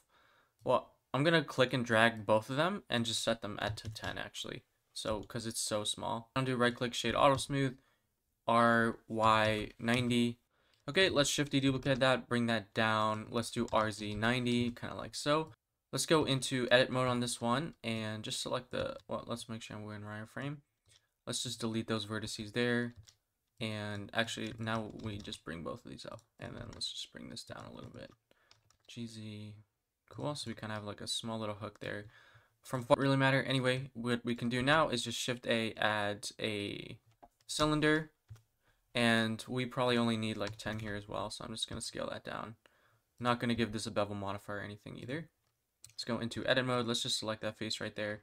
And let's just GZ bring it down, kind of like so. At the bottom, we can also have a small board. So I'm just going to shift deduplicate this, move this down here, get rid of the array modifier, and just move it in alignment, SX. Object, set origin geometry, SX a little bit, GX. Cool, it doesn't have to be anything fancy here. Alright, let's create a microphone. I'm just going to shift A and probably add a cube, add Control 2 subdivision surface modifier, scale it up a little bit, 2 guard loops per usual as Z, scale them up, kind of in a microphone shape. That looks nice. Smooth. Let's go into edit mode. Let's create a holder. So I think I'm going to have a loop cut here. Now let's select this loop here. Let's do Alt E, extrude along normals, kind of like so. That looks about right. Then let's select these edge loops here, like so. Same thing we did for the basket. Let's come over here and let's just increase mean crease, like so. Let's go back. Let's select this edge loop again. Let's hit Control plus to increase our selection. Let's just P separate by selection, kind of like that. So now it's kind of somewhat like this. All right, and then for the top, maybe we can shift deduplicate, right click, cancel, P separate by selection. Then we can extrude this up a little bit, and let's add a guard loop down here so it kind of flattens out on the top. Let's just use that to cover the top like so. Then let's go into edit mode, maybe add 2 loop cuts here, SX, whoops, SY, sorry. Let's select these two, shift deduplicate, right click, cancel, P separate by selection. Then let's go back into edit mode, shift alt the loops that we created, and Control X just to dissolve those.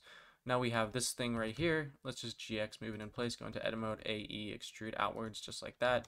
GZ, bring it down.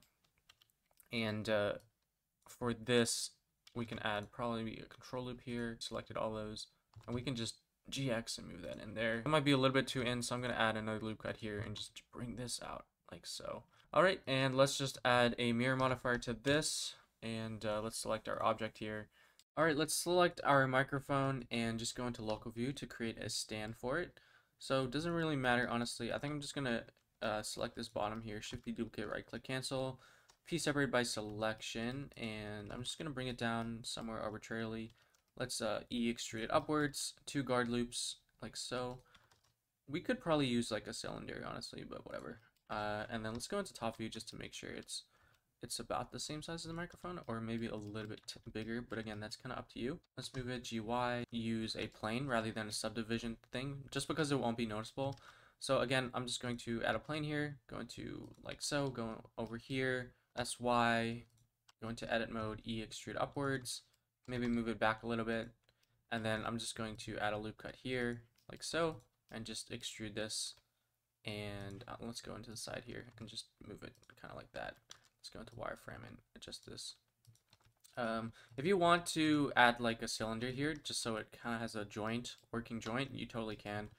I feel like no one's gonna pay attention to that, so I'm not gonna bother looking for it. I'm not gonna bother adding it, but depending on your project, you might want to add that. So this looks a little bit too tall for my liking. And then maybe we can copy a bevel modifier just to this one, just to see. Let's apply our scale. Let's just reduce the amount a little bit. Cool. So that'll be it. Right click, shade auto smooth. Cool. So this kind of looks a little bit too wide. So I'm just gonna select everything, S, Shift Z, and just scale it like that. If you want to give it more of like a holder style, you could totally add like 2 loop cuts here, and then delete probably these faces as well as these faces, X faces. And then you could just like fill in on the edges, but I'm not gonna be doing that because no one's gonna be paying that close attention. All right, let's add like an egg carpet. So I'm just gonna Shift A and add a plane like so. This was inspired by Nikki Blender, which is she's a really popular 3D artist. You should totally check her out. But basically I'm just making a random shape that's you know, in like an egg splatter sort of format. Honestly, it really does not matter what your shape is. Then just add Control 2, subdivision surface modifier, go into edit mode, E extrude upwards, right click shade smooth. So this is kind of like our carpet. S Shift Z, let's just make it a little bit bigger. Cool. Let's just select one of these, Shift D, duplicate, right click cancel, P separate by selection. Let's go into edit mode. Let's make it a little bit like this, sunny side up egg. I think that's what they call it. And this will be like our carpet, and this might be like a pillar or something. All right, let's add a lamp. So I'm just going to probably add a plane here, give it a subdivision surface modifier. Let's E extrude it upwards in like a, I don't know, like a lamp shape. And let's just Alt S extrude, maybe add control loop here, bring that in a little bit, right click shade smooth. That kind of looks like an okay lamp. Maybe we can bring this down a little bit. Let's add a guard loop over here, down on the bottom here. Maybe one more over here. Cool.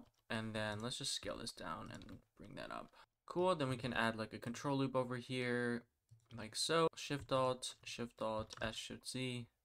Bring it a little bit like that. Now for the top, we can just add a cylinder. So let's just add a cylinder. 12 should be okay. Let's scale it down, go into edit mode. Let's select both of these and just delete those faces. Let's select this, Alt E extrude along normals like so. Let's select this edge loop and then just scale it down like so. Let's go over here, just scale it upwards, kind of like so. Cool. And maybe I want like a bulkier kind of lamp, something like that. That looks kind of cute. Right click, shade auto smooth. Yeah, I don't think it's worth adding a light bulb in there, and I don't think it's worth adding a bevel or subdivision to this either, because it's so small. All right, let's add a shelf. Shift D, G, Shift Y. Let's move it somewhere here. Let's go into edit mode. Let's just bring that out on the Y axis a little bit. Cool. Let's just Shift D, duplicate, right click, cancel, and let's just make it a little bit smaller. Let's just bring it down like here. Let's do RX, just scale it like so. GX, cool, that looks okay. Maybe scale it a little bit more. GZ, GY, let's get rid of the bevel modifier here. Let's go into edit mode, let's select this edge, GZ, and just snap it to this vertex here. Let's make sure align rotation to target is off, GZ, let's just snap it to that vertex here. Let's go into wireframe, and this one can GY, GZ, and also snap it to this vertex here. So we kind of something like this. Actually, we should probably just use face instead. And then this one, let's go into wireframe. Let's select this. GY, snap it to this face. GY, snap to this face as well. And then let's add a mirror modifier. And let's just select this object here. Well, actually, it's definitely going to be noticeable. So let's copy over a bevel modifier. And let's just apply our scale. And that's way too much, so let's reduce that a little bit. Cool, and then we might have to adjust it. And let's just go into edit mode and make this a little bit bigger. I added some sticky notes, which are just planes that I rotated and extruded, and to move them around, Shift D, and I just used face snapping to move them around, and then just RX or whatever axes to rotate them. All right, let's add a boba plushie up here. So I'm gonna Shift right, click, add a plane just like so, scale it down, Go into edit mode, you know the deal. Add two support loops already as Z, just like that. Let's go into object mode. Let's add a subdivision surface modifier. Let's right click shade smooth. That looks a little bit too much. Then let's add some more loop cuts. Let's go into side view. I want it a little bit bulky, so let's go just like this. Let's turn on proportional editing. Let's scale that up, make it a little bit bulky just like that. Cool, let's jump there. Kind of looking like a boba already. Let's go into edit mode. Let's Shift D duplicate this, right click cancel, piece separate by selection. Let's go into edit mode, extrude that up, and this will kind of be like our cap. Let's Shift Z, open it up a little bit, right click, set origin to geometry. Let's go, let's select both of these. Let's hit inset just to inset that a little bit, and then maybe Alt E extrude along normals, and then just bring it in just like that, kind of something like that. Shift Z, Z, kind of like that, and let's just put it on the top right there. Cool, just like that. And then maybe we want another support loop here just to make it a little bit more straight there. And let's expand this a little bit more. So what we can do is select both of them and go into edit mode, and then still scale it up proportionally so the top is also scaling. All right, so let's turn on proportional editing, and I don't like how this one is going through this one. So what we can do is just take this entire top face. Let's go out and just bring it down a little bit, so it's covered there. All right, now let's just select this face right here, Shift D duplicate, right click cancel, piece separate by selection. Then Shift Z, scale it down, G, move it over here, go into edit mode, E to extrude it all. If you need to go into wireframe, you totally can. I'm not, but cool. Let's tilt it a little bit. Cool, let's just squash this down a little bit. Let's move this down. All right, let's go into local view, side view, doesn't really matter. It's just going to be another plane. Let's do RX90, scale it down. Let's do Control 1, Control 2, cool. Let's just go into edit mode, extrude it out a little bit, cool. RZ, right click, shade smooth, and RZ, cool. Add modifier, mirror modifier, maybe something like so, just kind of like that. RZ, GY, maybe bring that out a little bit more. And for the mouth, let's just duplicate this, get rid of the mirror modifier. GY, let's just snap it to the center because we have face select. All right, let's just do SX. Let's go into edit mode. Let's add a loop cut here. Let's go into, let's just bring it down, kind of like so. Maybe scale it down a little bit.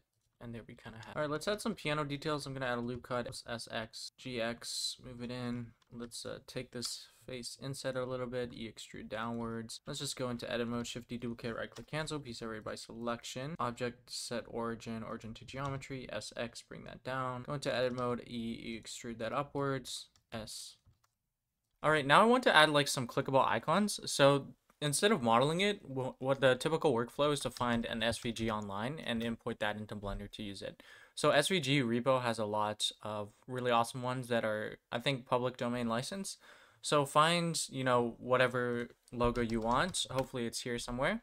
And just download it. Just make sure when you click on it, you check the license. Oh, this one's MIT, so this is fine. And if the logo you're looking for doesn't exist on SVG repo, you know, you can just type in your company logo SVG and try and find a resource there. Again, just make sure to check the license. So now what you can do is come here, file, import, and make sure to select SVG, not SVG as grease pencil, just regular SVG, and you can import it. So it imports as a curve, you can see right here. Now it might be extremely small, so you can just scale it up and just bring it up there. Now, because it's a curve, we have all those things that we did when we were making other curves, right? So in geometry, we have this extrude thing that we can extrude a little bit. And then we also have this bevel thing right here. So if you want to add a little bit of bevel to the corners, you totally can do that. So we can increase that bevel there. And you can see it makes it a little bit more stylized, just like that. So I think that actually looks pretty good for the GitHub logo. So once I'm done, I can convert to mesh, right click, set origin to geometry, and now it'll just be its own object. All right, I'm gonna do the same thing for the other ones. So again, this time I'm gonna go to YouTube. Let's select YouTube, let's scale it up. Let's extrude it a little bit. Let's add some bevel. Cool, that looks good. I don't think for curves you need to apply your scale. Yeah, it didn't change anything, but yeah. So this also looks good. And of course, when you convert it to a mesh, well, I guess you don't have to convert it to a mesh yet until we start getting to like the baking stage, but I'm just gonna do it anyway because I kind of confirmed that I want these like so. You'll also notice that some of these have the wrong shading applied, so you can right click and shade auto smooth and I'll fix that up right there. Okay, now for each of these, I'm just going to add some sort of background to hold them. So cursor to selected and Shift A and add a plane, RX 90, scale it down, go into edit mode. I think we can just extrude it this time. Let's go into local view. Let's just select these edges, Shift G, select similar length, Control B, and just give it a small little bevel just like that. Right click, shade auto smooth. Let's copy over one of these, copy, Control L, copy modifiers. That's looking good, and we can just have that just like there, and then we can angle it, of course. All right, let's add a circle. 16 should be okay. RY 90, cool. Let's go into edit mode. Let's just scale that down. Shift X like so. Let's go into edit mode. Let's just extrude that out on the x-axis. Let's fill that in. Let's inset that. And let's extrude that in just to get a clock like so. Right click, shade auto smooth.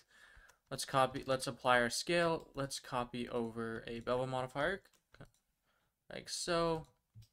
That seems to be too much, so we can lower it. And it looks a little bit too, so let's add a subdivision surface modifier of 1. Hands should just be a simple plane, I guess. I guess you can do it whatever you want to do it with. Let's go into edit mode. Let's just extrude that out a little bit. I don't want it too thick. Let's go into wireframe just to see what that is. Okay, GX, let's move it out, GX, and then snap it. Cool, let's go into edit mode. Let's make sure we select everything, GZ. GZ, this will be the hour hand. And then let's just duplicate that and move it along the X. SXX, make it smaller in the hour hand. And then let's also just add a cylinder here, and we probably only need like 10. So I'm just gonna scale that down. Probably even less than 10, oh well. RY 90, cool, just like that. Okay, let's add a small table. You already know the drill. We're going to add a plane. We're going to hit Control 2 to give that subdivision. We're going to extrude that out. We're going to give it 2 guard loops with Control R, just like that. We're going to scale it up. Let's turn up proportional editing, and we're just going to scale it up right like that. We're going to right-click, shade smooth, just like that. And for the legs, you already know the drill. We're just going to Shift deduplicate, right-click, cancel. We're going to go into top view. We're going to go scale this down, just like so. Let's go into wireframe just to get an arbitrary size that we want. We're going to add a mirror modifier right here. We're going to select this object as our mirror object, and we're also going to do it on the y-axis. Then we're going to go into edit mode, and what we're going to do is probably select this bottom face here, hit Control plus to select that control loop up there, GZ, and we're just going to snap it down to the bottom just like that. And then if we want, we can scale that up a little bit and maybe even make it a little bit more round by bringing that up. And then we got something really cute and stylized in that. We can do RX and then RY90, and then we have something really cute like that. SZZ, just bring it up just like that, and there we have our table desk thing. All right, for the pizza, you already know the deal. We're gonna take this. We're gonna Shift deduplicate, right click, cancel, P separate by selection. Let's go into edit mode. Let's add 2. Well, since it's rotated, let's do Alt R so it's back to the default rotation. Not that we have to, it's just easier to work with. Let's add 2 loop cuts here. Let's scale them down, maybe SX. Let's add another one here. Let's go into edit mode. Let's just bring this forward just to make a pizza shape just like that. We definitely need one back here just to give it, you know, some pizza shape. Let's go into edit mode. Let's extrude that down. There we got a nice cute pizza. Maybe we want to give some stylization here and scale that up a little bit. I don't know, really up to you there. For the crust, I think I'm just going to go in edit mode, hold Control, select all that, P separate by selection, go into edit mode just like that. Let's go into edit mode, AE, extrude outwards, kind of like so. Let's reset, set origin to geometry. Let's GY, move it in there, SZ, scale it up, SX, and just adjust it like so. And, you know, really up to you at this point here. Let's go into pizza, and I don't like how it's so round, so let's add a guard loop here and just make it flatter at the bottom. I don't know. I don't think I want one for the crust. Maybe I do. I don't know. Really up to you there. So for the cheese, what we're going to do is go into edit mode, just select all these top faces right here, hit Control plus to increase your selection. You can see it gets the top half of the pizza. What we're going to do is Shift deduplicate, right click, cancel, P separate by selection. And you can double click to select the overlapping thing, and then you can just scale it up just a little bit, so like so. Then what you can do is right click and subdivide as necessary. And then once you subdivide, turn on proportional editing like so, and just edit the cheese like so, and make a cheese around there. Of course, if you always need more geometry, you can totally do that. And if you feel like places don't want cheese, you can actually select the face and delete those faces like so. And then you can just come around and keep on adjusting your cheese. all around. Maybe this doesn't need a face here, and get some nice looking pizza cheese just like that. Of course, you can also get rid of edge loops that you don't want either with Control X. So once you get some good looking cheese, you can see I added a bunch of loop cuts and whatnot for my cheese. Of course, we can add a solidify modifier just like this. Let's bring it up here and let's change the thickness just to give it, you know, some depth to that cheese. Now it looks really, really cheesy. For the toppings like pepperoni, let's just use this piece separated by selection. Let's go into edit mode, extrude upwards.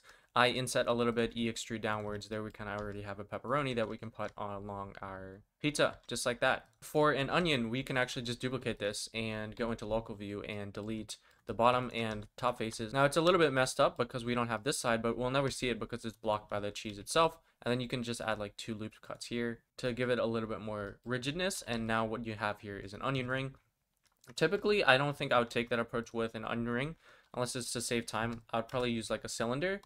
Definitely not 32, but I would select both of these sides like here. I would inset them first, then delete them, then select both of these edge loops, like so. And then Control E, bridge edge loops. And then this is definitely more of an onion ring vibe. And then I would add like a loop cut here. So one for the white part, and then one for the purple part. And then if you want an inner purple part, you could totally add another loop cut there just for the inner purple part as well. But just to save time, if you wanted to go the other route that I just showed you, you totally could. There will be differences in topology, but you know, it kind of really just depends on your scene and your vibe. So I definitely want some leaves on my pizza. So again, that's going to be the same thing. We're going to shift duplicate, right click, cancel pizza or bar, select Alt R, reset our rotation just like so. Let's go into edit mode. Let's add, I don't know, maybe 2 loop cuts. Let's SX scale that down. Let's add another one here. And let's just bring that down just like so. And let's go into edit mode, probably bring GY, bring this up, maybe this one specifically, and then use some proportional editing. Cool. And then add loop cuts just to make the shape of your leaf for your pizza. Really up to you what you want there for your leaf. And then of course you want to add a solidify modifier. Again, we want to solidify before subdivide it, and there we can have like a leaf for our pizza. Cool. You can see I have my pizza here and my leaves here, and I'm just adjusting the roundness a little bit just manually.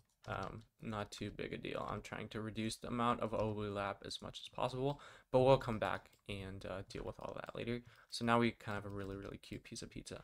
For the soda can, you already know what we're going to do. We're going to take this, shift duplicate, right click, cancel, piece separate by selection, Alt R, reset that rotation, go into edit mode. Let's extrude that up. Let's go into local view just so we get rid of everything. Let's add Control R, 2 loop cuts, SZ just to scale it up just like that. Let's change the whole can just like that.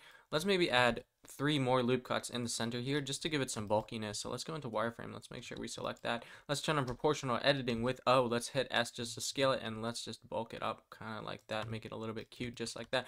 Then for this top here, let's I to inset that a little bit, and let's just E and extrude that down. And this is way too smooth, so what we can do is actually inset again, and then we get a control loop right there for the ring around that. Super cool. And then for that pin thing, what we can do is shift duplicate, right click, cancel, piece separate by selection, then right click, set origin to geometry, scale that down, make it SX, probably add a loop cut here. Let's select both of these faces. Let's hit I to inset, and then I hit I again for individual faces, and just hit X and delete those faces. Let's go into edit mode, extrude that up just like so. That looks pretty good. And then for the little pin in there, what we can do again is shift duplicate, right click, cancel, piece separate by selection, click set origin to geometry, scale this down, go into edit mode, hit A, extrude it upwards, shift S, selection to cursor, scale that down and just put it like that. There we kind of have our soda can, and then we can give some adjustments here. So maybe we want it a little bit inside on the, let's turn off proportional editing, and maybe we want a little bit of the inside over here, and then another one on the top here. This gives it a little bit more of a Coke bottle shape, so we can have another one possibly. It's giving more of a can vibe in this way. Same thing down here. For this, we can probably inset and extrude down a little bit. And then if you want to add more detail, you can totally add more detail. But I think just one extrusion down, this was good enough for a stylized can. And I'm actually going to get rid of the bottom extrude because it's going to be covered up from the top. If you want a rotated can, you can leave it for more realism. But I think what I'm just going to do is add like a guard loop over here, and honestly just scale this down kind of like so. So it has some resemblance of a bottom there. Okay, let's just add something here to fill up the empty space. I'm going to shift deduplicate RZ90. Let's see if that's the right way. Cool, it is. Let's just move it over here. Cool, bring it up. SY. So this time I also want a hanging plant, but we're going to do it a little bit differently this time because I want a lot of them. So I'm actually going to use this thing that we created really early, this sort of bowl sort of looking thing. I just realized it's really inside there. And I think for this one, I'm going to reuse this. So I'm going to shift deduplicate, shift S selection to cursor up there, like so.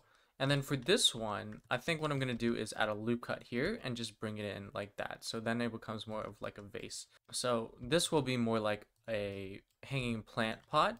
Whereas let's do S, shift Z, and just bring it out a little bit. This will be like a plant, you know, like a bowl to hold a plant. So this is more like a vase of flowers, and then here is going to be like a bowl of hanging plant. Let's just add a Bezier curve. Well, this is also a Bezier curve, so I'm just going to shift deduplicate this Bezier curve that we created earlier. Shift S, selection to cursor, keep offset. I'm definitely going to make the stem a little bit thinner, so I'm going to come over here, and in round, I'm just going to turn down the resolution a little bit. Cool, maybe something like that. And I'm just going to reshape it into like a hanging plant sort of vibe. So, you know, what I'm going to do is put it around here, move this down like so. Probably rotate this for sure. Move that down. Move this down. Definitely rotate. Give that a rotation. Like so. Probably definitely extrude that. So the next thing we have to do is make another leaf. So if you want to copy one of our old leaves, like this pizza thing, this is making me so hungry. Oh my gosh. But if you want to, you could totally do that. But what I'm going to do is probably just, you know, Shift A, add another plane, and make a completely new leaf. So I'm just going to bring that up, and the only reason I'm making a new leaf is just for variety, but like you definitely don't have to. Like I don't know if a lot of people can tell that it's a new leaf or not, especially when you're like scattering it. So, you know, it's really up to you, but you know, I'm just going to create a really basic new leaf like so, arbitrary shape. If you want to, you can import like a reference and whatnot and like, you know, create something cool like that. So again, probably control 1. Yeah, control 1 is more than enough for this sort of leaf. Let's just go into edit mode and let's just add a center here. Let's do control B just to bevel it. Move our mouse up once just to get the center one, and then let's just hold control to pick the shortest path. And like our other leaves, let's just GZ and move it down a little bit, kind of like so. And let's add a solidify modifier. Again, we want to solidify it before the subdivision, so we can increase that a little bit. And I think this time, instead of extruding it from the leaf itself, what we can do instead is add a cylinder. And 32 is way too many. I think I'll go with 12 because it's going to be really small. So I'm just going to, 12 might be overkill, but whatever. Our X90, and then shade auto smooth. Move it somewhere over here. Let's go into edit mode, select this face, and just extend it out a little bit, kind of like so. What we can do is add a few loop cuts on here, like so. And then with proportional editing and selecting this, like so, we can give it a slight taper. So we can just scale it down a little bit. Again, if you want to use the taper modifier thing, the simple deform thing that we used earlier, you totally could. I'm just doing it manually because it's faster and you have more control for what we're doing here. So I kind of want to keep it somewhat equal to the scale of the leaf. Cool. And when you're happy with that, what you can do is F3 convert to mesh. If you wanted to save a copy of it, you totally could, but I think I'm good with that. So now I'm just going to hit Control J and join them together so it's one single object. Cool, let's apply our scale and everything, make sure everything's okay. I feel like this has to be a little bit bigger, so I'm going to do Control L and just, whoops, let's turn off proportional SY and just scale it up just a little bit, kind of like so. Now what we can do is go into edit mode and probably turn on proportional editing, give some sort of distortions to this. Now we need to reset this origin point to over here. So what we can do is just hit Control period, GY in this case, and just snap it to this face right here. And Control period to confirm that. Alternatively, you could just select this, Shift S, cursor to selected, it'll snap to that selected face, and then you could do object set origin to 3D cursor. Nothing changed because we already set it there anyway.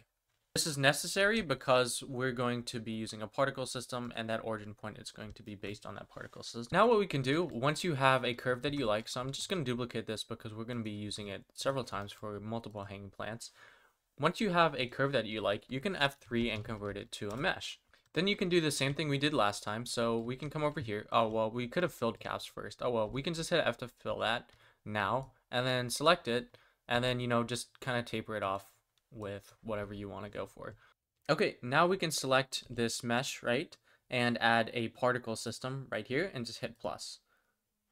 Now you can see it looks like a bunch of blobs, so let's change it to hair instead. Now we don't want that many because there's so many, so what we can do is set it to like 100 and see what that gives us. Now instead of like hair particles like you see here, we want to use the object that we created, this leaf right here. Under render, instead of as path, we're going to render as object. And then the instance object, the object that we're going to instance across this curve, is going to be our leaf. So we can just eyeball this leaf right here.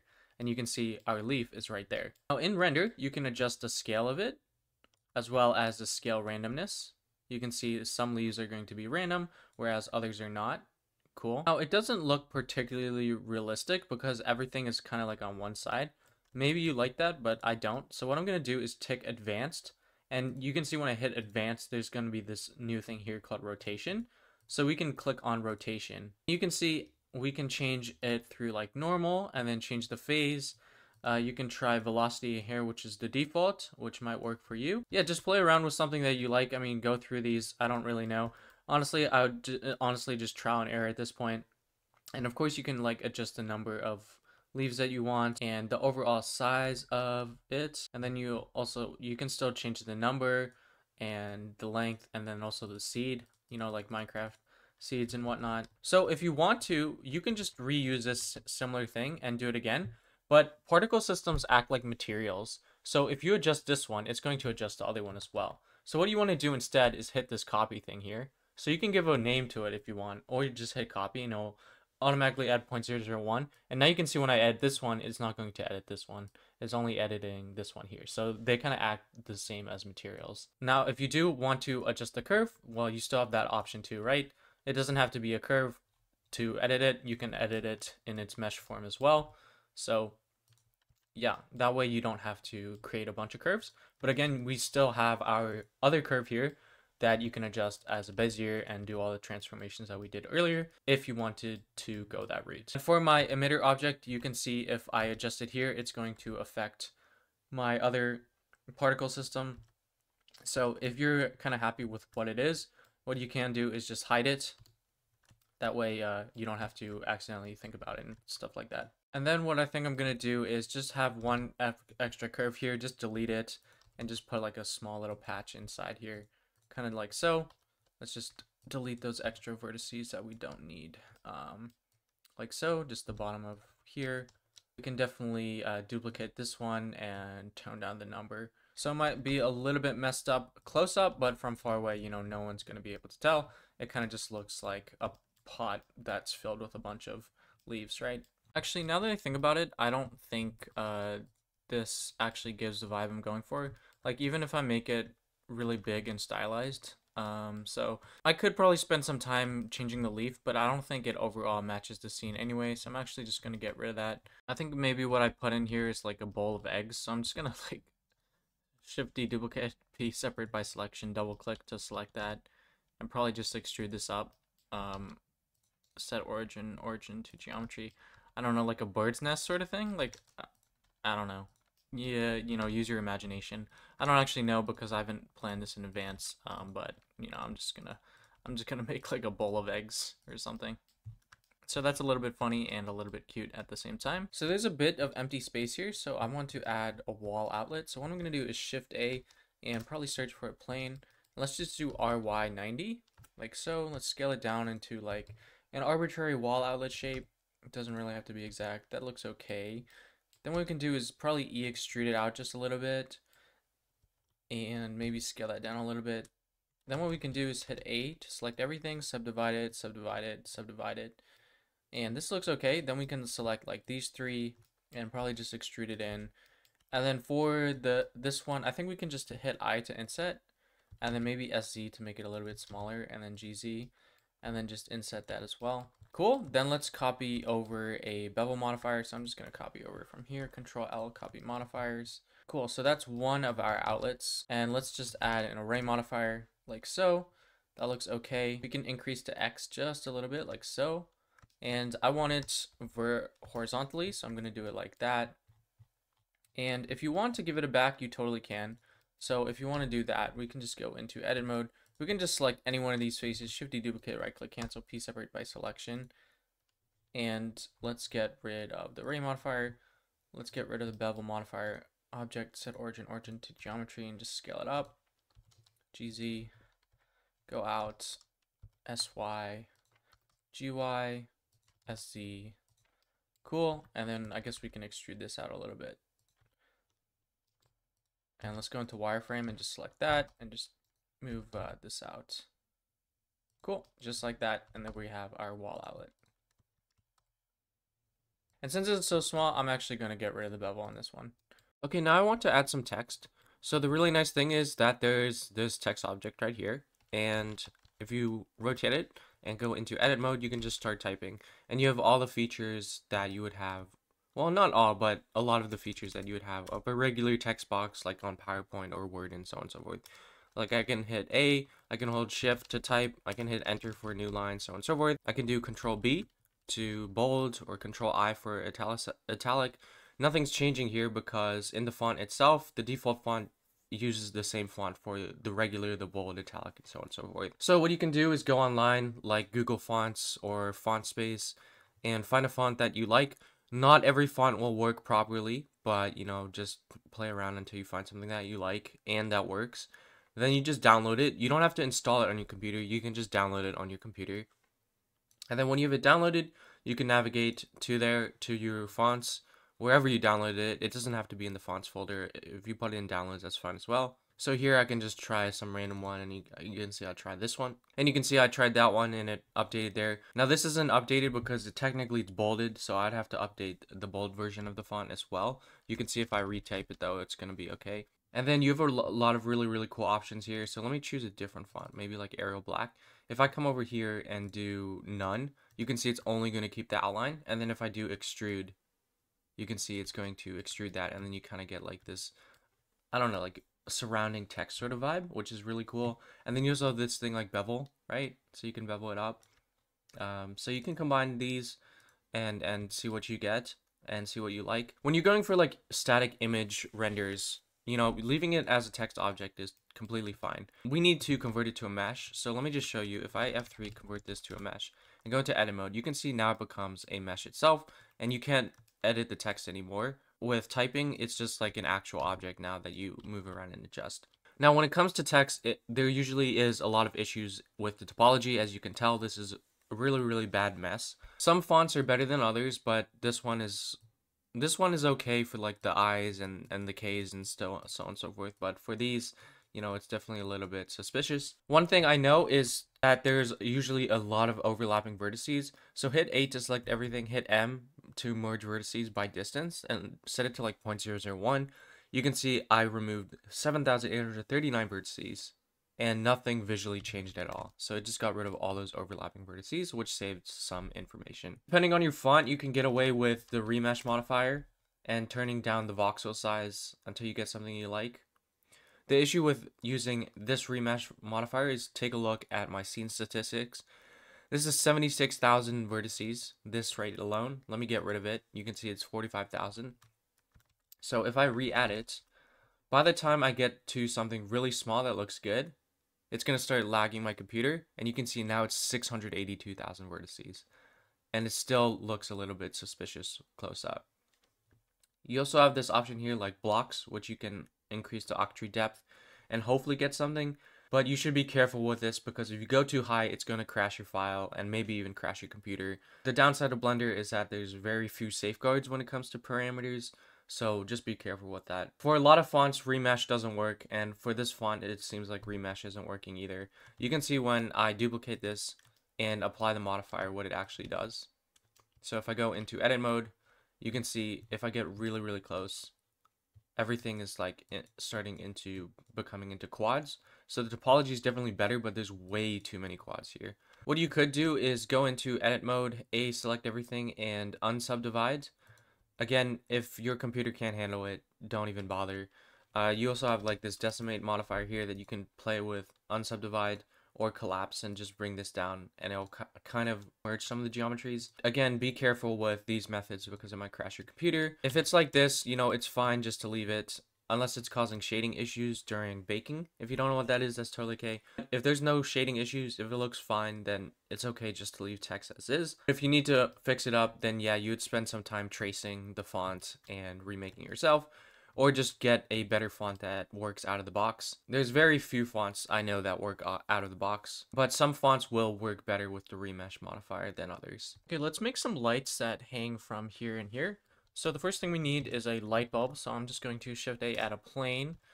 Again, we want the subdivision surface. You already know where we're going to go. We're going to extrude upwards like that. We're going to add 2 loop cuts just like this. This will be kind of the base.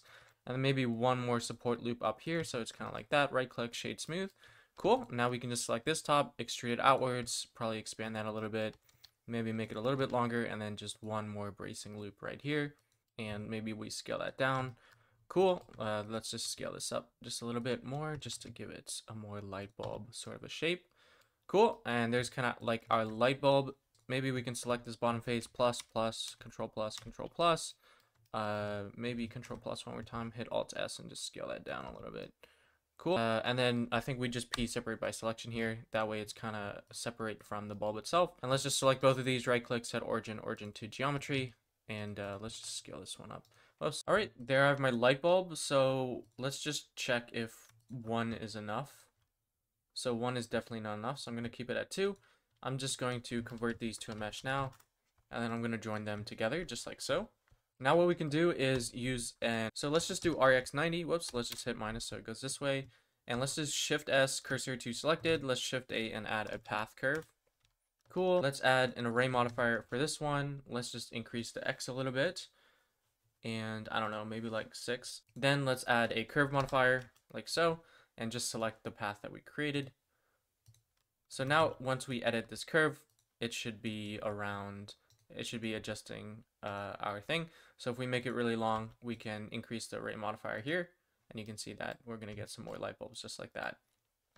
You could also use the particle system method that we used earlier, which is totally valid as well. But I'm just going to be using this method. So now all I have to do is just move this into the hanging position. So I want one going over there and one going over there. So that's all I'm going to be doing. Of course, for the curve itself, we definitely want to give it some depth. So I'm just going to increase that. So Shift right click, Shift S, selection to cursor. Then let's select this one, Shift right click here, Shift S, selection to cursor. And then we can just adjust these like so. We can also resize these just a little bit if they're too big. Cool. And then we can also adjust, you know, how the factor here as well. Now we just duplicate this, Shift D duplicate, and same thing. What we can do, same thing. Let's just go into edit mode, select this, probably over here, Shift S, selection to cursor, over here as well, probably somewhere over here, Shift S, selection to cursor, and we can just adjust the curve accordingly. And here we probably only need 4 rather than 5. And we can set a little bit stronger of an offset. And then we can remove some extra vertices that we don't need. So we didn't need 5 vertices there. Cool, let's go to top view and just move that in. And then it looks like 4 is too many. And then maybe we can do GY and just move this along the curve just a little bit more. Now they do seem to be a little bit off. So what we can do is go into edit mode and GZZ and just move it up a little bit. And now you can see it's kind of inside, which is okay. Now it looks like it's not centered, so we can go into edit mode and GYY just a tad bit, maybe one more GYY. Cool. And if you wanted to go through it, you can do GZZ and just move it up just a little bit more. And now you can see it's running through that. Oh, I guess I should have done it with this one as well. Oh well, GZZ, just move it up a little bit. Go into edit mode. Now this one's too far ahead, so we can just move it out slightly. Cool. GYY just one more time. And when you're done, you can just, convert them to a mesh, F3 convert to mesh. And then if you need to make any adjustments, you can totally go into edit mode and turn on proportional editing and just make some adjustments. or honestly go here, Control L, and select this, Control L, and delete these as well. Or of course, you can just select it, Control L to select linked stuff, and just move it where you need it to be. So if you want to rotate around the wire, you can just actually select a portion of the wire, something like that, Shift S, cursor to selected, it'll snap around there. Then hitting period key, you can change to 3D cursor pivot point, which is the same thing we were doing up here, transform pivot point. You can just use the period key and switch to that. Then in edit mode on this, select anything, Control L just to select linked. And now you can just do RR and it'll rotate around that 3D cursor. Of course, you can use the other ones as well. But I'm going to go back to bounding box center, and I actually kind of like the rotations that it already gave us. Yeah, now let's add some floorboards. I did remove the egg thing and the pizza thing and the footrest because I don't know what I want here yet, but let's just do the floor anyway. All right, let's go into local view because right now I want to add some floor planks. So what I'm going to do is select this, Shift duplicate, right click, cancel, P separate by selection. And what I'm going to do is probably expand this on the SY. So for now, I'm just going to leave it like this, and let's reset set origin to geometry. And what I'm going to do is add as many loop cuts as thick as you want your planks. So if you want your planks this thick, then you would add this many loop cuts. Like each plank is this thick. And now what we can do is add 3 loop cuts because I want an alternating pattern. If you want to add more alternating pattern, you can add more loop cuts and adjust them as necessary, but I'm going to make mine fairly even. So now what I'm going to do is Shift Alt and select all of these loop cuts. And then I'm going to select on this one, and then I'm going to just alternate. So 2, and then 1, and then 2, and then 1, and then 2. Of course, if you want, you can also start with 2, 1, 2, 1, so on and so forth. Now what we can do is just hit bevel, Control B to bevel, but make it really, really small, just like that. And then we can delete those faces. And now what we can do is A, E, and just extrude upwards. Make sure to apply our scale. And then what we can do is add a bevel modifier, just like so. And shading, I definitely want to harden the normals, maybe turn up to like 3 segments. And then we can just adjust them out until we get some planks that we like. So that looks really nice. So I think I'm just going to leave it like that. Okay, let's make sure they're not overlapping. I guess we probably should have done the planks first, but that's totally okay. We can just go into wireframe, select both of these, and just GZ and move it down, like so. Make sure everything is resting just like that. Okay, for like a wall outlet, we can probably add like a cylinder just to cover something up. 32 is way too many. Let's just do 12. Let's just scale that down. Over the outlet, RX90, just like so. Then we can probably select this face, extrude it, and just, whoops, definitely not proportional editing. Then we can just select this and expand it a little bit, and then right click, shade auto smooth. Maybe scale this down a little bit more so it's a little bit more defined. And then there you can just use like a curve to plug it in. And then I'm just going to Shift deduplicate this curve and Shift S, selection to cursor, just like so. And I'm just going to adjust this over here and GX, move it a little bit, RZ, kind of like so. Let's just move it like that. And now it kind of looks like we're using our curve outlet. And you can see if I hide this real quick, you can see I did the same exact thing for the computer as well. All right, let's add like a cap to the top here. So what I'm going to do is probably Shift right click somewhere and just Shift A, add a plane, like so. And I'm just going to scale it down, about a little bit sized above the thing. Let's just go into edit mode and let's just GY, bring it over here. Let's add a loop cut here, about the same size. And let's just do EX and snap it over. And then I want it lingering a little bit over the edge of the room. We can go in edit mode and just extrude upwards. If you want to give it a solidify modifier instead, just to see how it looks first, you can totally do that. And I kind of want one for the bottom as well. So let me just move this down. Let's just go in here and let's go into edit mode, select this, Shift deduplicate, right click, cancel, P separate by selection. You already know how it is. Double click just to get that. Let's just scale it up. Whoops. Let's do right click, set origin to geometry, scale that up just a little bit. I don't know, maybe about the same out as the other one, right? So about here, I'm just lining that up and lining this up here. If it's not perfect, it's totally fine. We can just extrude that out, apply our scale. Let's come over here, Control L, copy modifiers. Cool. And then I think I want a little bit more detail here at the top. So what I'm going to do is go into edit mode. Let's just select this and let's just make this up a little bit. And then for this thing, let's go into solid mode. And let's go and just select these bottom faces here. Let's inset them a little bit. and then extrude downwards. So there we kind of have something like that. Cool. And maybe what we can do is, let's see, Control B, bevel these. That way it's got a little bit more style. What we can try instead is maybe a custom inset. So if we do Control B and then we come over to the bevel menu, whoops, let's come over to the bevel menu. We can come to custom profile type and kind of just make it inverted this way instead. That also looks pretty cool. So I'm going to shade auto smooth this one. That's cool. Additionally, if you don't like doing it that way, you can just do Control B and instead of custom super ellipse, and then just change the shape inward a little bit. And that would kind of give you a similar effect. So shape by default is 0.5. We can just bring that down just a little bit like so. Definitely a little bit less sharp than if we make a custom one. So let's just see if we can do something like a cool bend. That looks pretty sick actually. But like honestly, just find something that you like. All right, so the next thing is kind of a combination of everything. We're going to be doing materials, we're going to be joining objects, we're going to be deleting things and saving information and space in our GLB file. So this one is going to be a pretty intense section.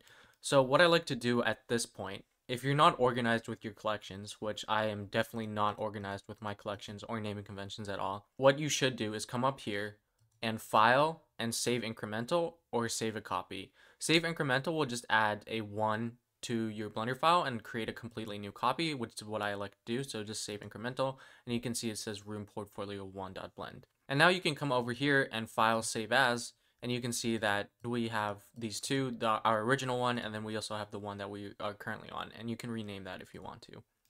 So typically when I'm working on a new project, I set some initial materials as I'm working and I delete phases as I'm working. So it's kind of wish-washy back and forth. There's no reason in particular for this video that I'm doing it in this order, other than I just want distinct sections for this video. So let's go first into either material preview or rendered mode. And make sure to change your render engine from Eevee to cycles because we're going to be baking our lights or saving the calculated light data into our image textures. Again, if you don't know what that is, that's totally okay. Just know for now that we should be in cycles. And for your viewport thing, make sure to tone down the max samples. It might start really high, like 256. Adjust it, to your computer, what your computer can handle smoothly. If your computer can handle more, you can definitely increase that. And then you can also turn on this denoise thing, which will kind of get rid of some of the fuzz. So what we can do is just come over here and drag up a new window. If you don't like that, you can just hit F3 and split view, and you can choose one of these, and then it'll give you the same sort of option there. You can also right click and just do join down, or right click and vertical split, and it'll kind of give you the same thing there. So let's come over here and switch this to the shader editor where we edit our materials, and let's change it from object to world. This will change our world lighting. So let's go back into rendered mode and let's search for a sky texture, and let's just plug that in right here. So what this will do, it'll add a built-in sky texture for us from Blender.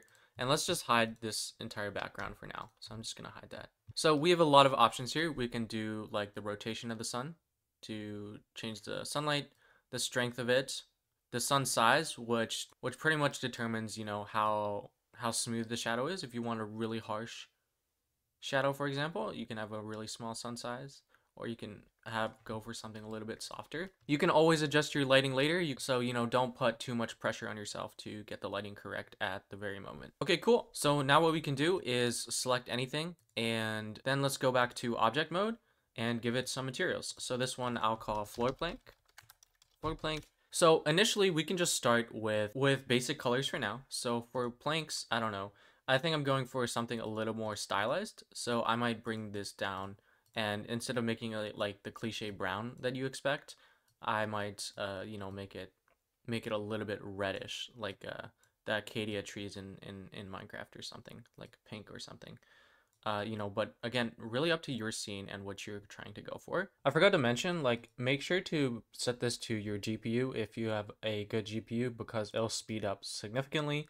And I'm also going to turn on denoise just so I don't blind you guys with all my noise. And there's also this noise threshold thing, where you can adjust how much noise you want it to get through. Obviously, the more noise, the more performant, but the more, fuzzy it's going to look when you move around. Like, denoise You can see all that fuzz without there. So when you're in denoise, also make sure to click use GPU if you have a good GPU, because it'll run a lot faster that way. Render, will come back to that. Right now we're just dealing with the viewport. Now, if you don't like manually getting your colors, what you can do is find a color palette that you like online, maybe like this one, and just export it as an image. And then back in Blender, what we can do is come over here and go into the image editor and hit open and just navigate to that color file. So now what I can do is select this eyedropper tool and just select from my color palette here, right? Just like that. Cool. This is a really handy thing. Again, it doesn't have to be a color palette. It can be any image that you like the colors of. You can just sample from that image. You have a lot of other properties here that will adjust how your material reacts to light. I'm not going to be covering that in this video, primarily because it won't be affecting much of what we're going to be doing. Now, there's a lot of other material properties that comes with the default principled BSDF shader that will affect the way that your material looks. For us, however, I'm kind of just sticking only to the roughness slider, which basically determines how shiny it is. You can see if I move it to 0, it's really shiny, and if I move it up, it's going to be very matte and flat, pastely kind of color, right? So again, roughness, you can imagine a really rough surface is like dirt. Dirt is really rough, so when light goes in there, it scatters, right? And something smooth like a knife or a sword is really shiny. The metal is really shiny, and that's because it's going to bounce off those light rays just like that. So the higher the roughness, the more like dirt it is. The lower the roughness, the more metalish it kind of is. And of course, you also have like this metallic slider that you can play with as well. But when it comes to colors, I'm just going to be adjusting the roughness primarily rather than anything over here. Now, another alternative to creating materials is what we call procedural materials.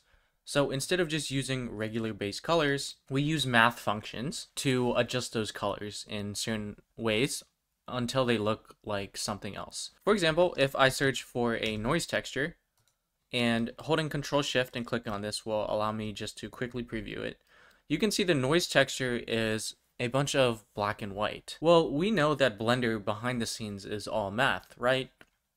That's why metallic goes from 0 to 1 and roughness goes from 0 to 1, right?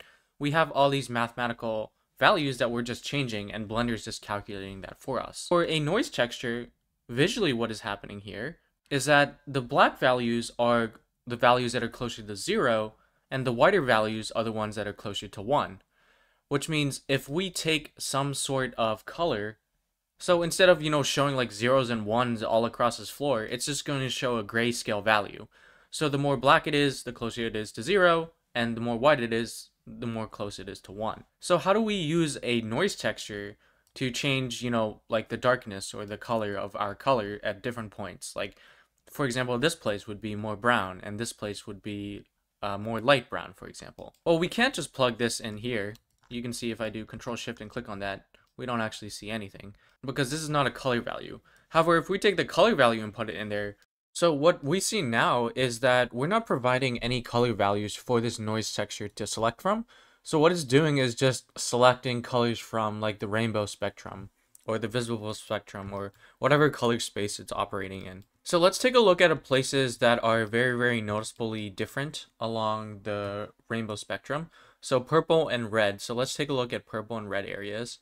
So this seems to be red, but I don't know if I can find any specifically red places. This is kind of red. But anyway, let's take a look at this dark blue and violet sort of area. So if I go back just to the regular noise texture, you can see that it's very black. Well, it's not completely black. It's like a grayscale black. That means the value is closer to 0. So if you can imagine a spectrum like this, all the way to the left would be 0, which would be completely purple. All the way to the right is 1, which is completely red. So right now it's just sampling between values between 0 and 1 across this sort of color spectrum. So for these wider spaces, we can expect them to be a shade of yellowish, orange, or slightly red. These aren't really that dark, so we can probably expect these lighter areas to be about, right here, like 0.7 or 0.6 or something like that. And if I go back here, you can see indeed the lighter areas, keep an eye on this lighter area, is around orange, close to red, right? It's orangish, yellowish, or honestly, it might be close to red, but that's essentially what it's doing. So what we need to do is add a color ramp node. Oh, if I plug in the color ramp node, I just want to show you what that does real quick. We get this sort of grayish color, right? And how does that make sense? Well, what we have here is a scale pretty much from, or a range, I should say, from 0 to 1 of black representing 0 and white representing 1. And then you have this thing here called a factor slider that determines, how much we want to go to one side of the color, or 0 in this case is black, versus to another side, which is 1, which means completely white. So you can think if I change it to like 0.782, it's going to sample right here and give it like a slightly grayish color. Whereas if I sample over 0.11, it's closer to black and it's going to sample like a color that's closer to black. So instead of creating a consistent sampling, why don't we use a random set of black and white values, like through this noise texture, to adjust the factor here? So now you can see if I plug in the factor here into the color ramp factor and the color ramp color into the base color, you can see now if I go into rendered mode, we're going to see different colors. So let's just make that more pronounced. I'm going to make the black like a red, like a really light red. And then I'm going to make this like a really, really dark blue. And you can see some areas have patches of blue. Now it's kind of hard to see because everything is, what do you call it? It's like way too smooth and blurry. So if I turn up the scale, you're going to see now, you can definitely see some areas are blue and other areas are red. So if I go back and do Control Shift and click this again, you can see as we adjust the black and white values, it's going to sample from this color ramp here, random values of black and white of 0 to 1 from these colors here, and plug it into our base color. Let's say at this point, you can see it's really black, which means it's really, really close to 0, which means it's really, really close to red here on this side. So if I go back and Control Shift click on this, you can see that corner is very, very red. And you can see the areas that are blue are more white because they're closer to 1. So again, keep your eyes right here. It should be really, really blue. And indeed, you can see the blue values right there. Now, if you want to adjust how much red and blue it is, what you can do is actually adjust the slider. And what this does, it will increase the amount of reds. And if you do this, it will increase the amount of blues. So how does that make sense? Well, what we have, right, is a noise texture that's generating random values of 0 and 1. And since this goes from 0 to 1, it's just sampling from here and here and here and here and here. When you move your slider from, let's say, this side to this side, effectively what we're doing is like any value 0.5 or above is just going to be this blue color. So that's exactly why we see so much blue here, because let's say we have 0.8. If the slider was here and we had 0.8, it would be like a dark shade of blue, right? But now what we're effectively saying is 0.8 is going to be the same shade of blue of 0.9, 1, 0.5, so on and so forth. So all the grayscale values that are within this range are just going to share the same exact color, so that's why we see more blue here. So how do we invert it then? Well, you just click the slider and then just drag it across each other, and you can see it's going to flip just like that, because the sampling is staying the same, but we're adjusting where it's sampling from. So that's also exactly why when you bring them closer together, the edges start becoming a lot more harsher, right? Now it's like a distinct pattern, whereas when it's far away, you can see it's like more smoothed out, like a cloudy, fluffy vibe. Because right now, if you move them so close, it's basically, okay, either take red or take blue. There's no like in-between grayscale values at this point anymore because they're so close to each other. So it's like take red or take blue. When you spread them out, it's like, oh, you have all these huge range of values to sample from. So hopefully that made sense. And of course, you have all these parameters that you can change around, and you can combine textures. So you can make another noise texture for the scale, for example.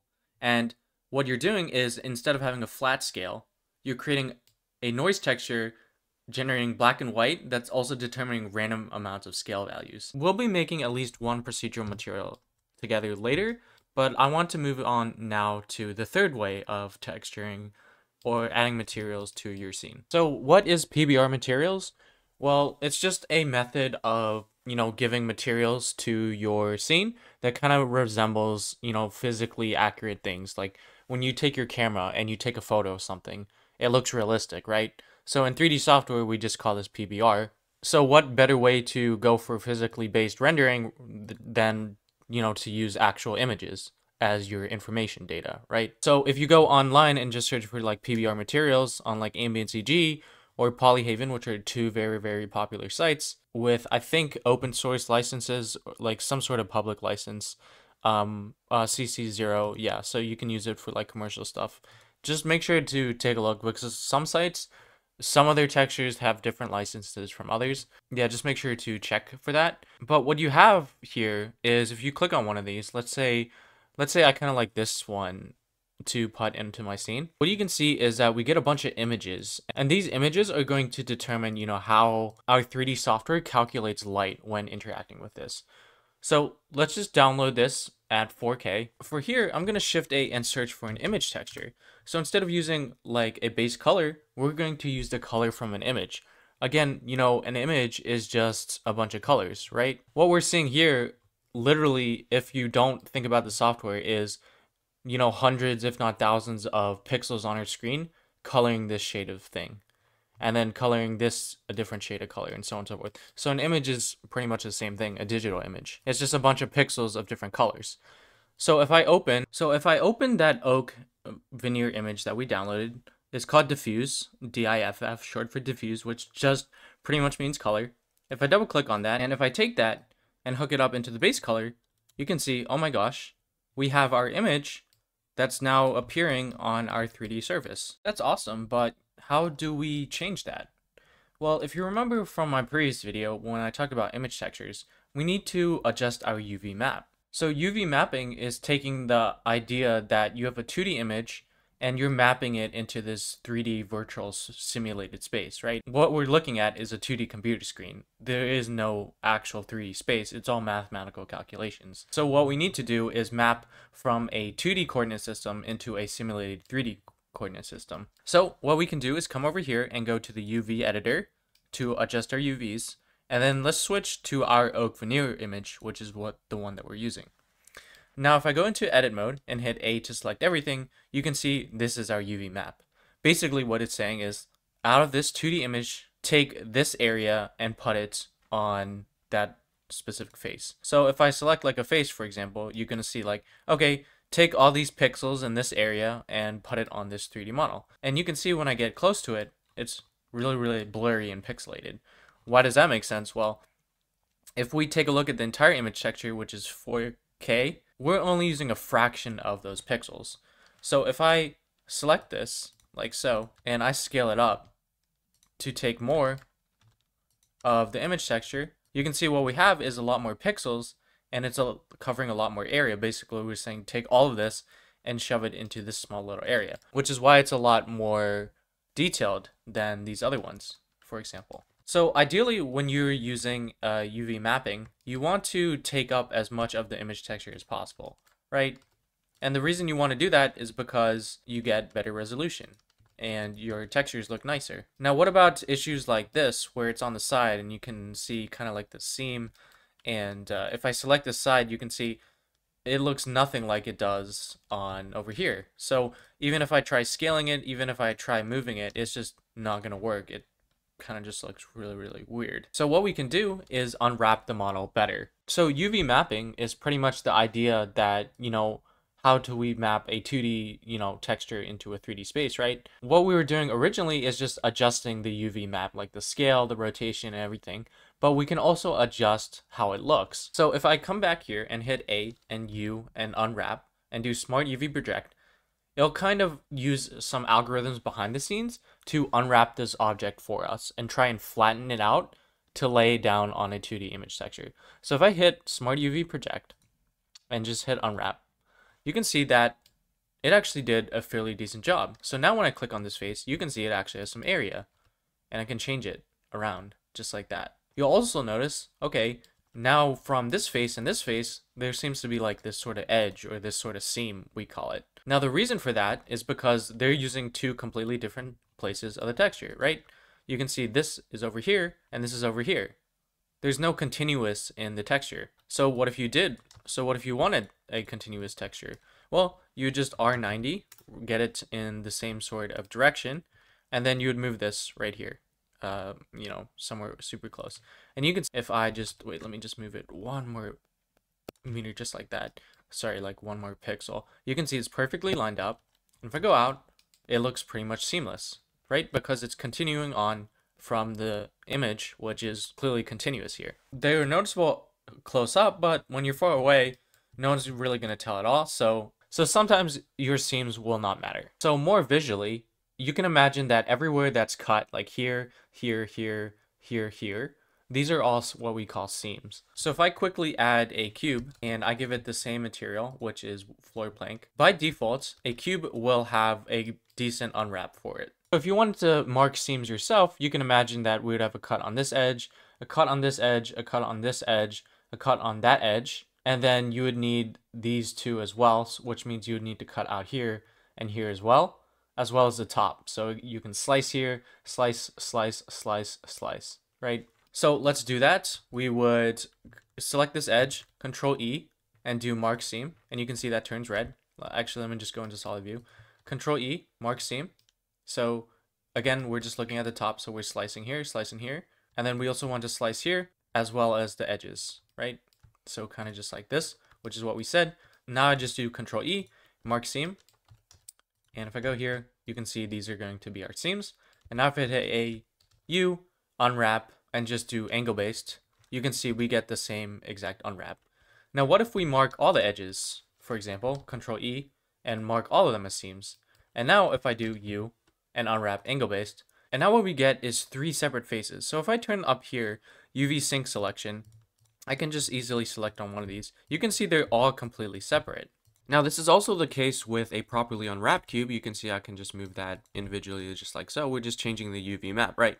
But with properly marked seams, what it gives Blender when it unwraps is more information to determine the relationship between the faces. For example, if I come to this corner here, you can see that it continues on across the corner, like so. Whereas on here, it's not continuing across the corner, and you can just tell there's a seam there. Same with this backside here, you can see that it doesn't continue at all. There's no continuous, but if I go to this one, you can see that it continues around the corner. And it's also the same on this side, and you can see indeed on this side as well, there's no continuousing on this corner either.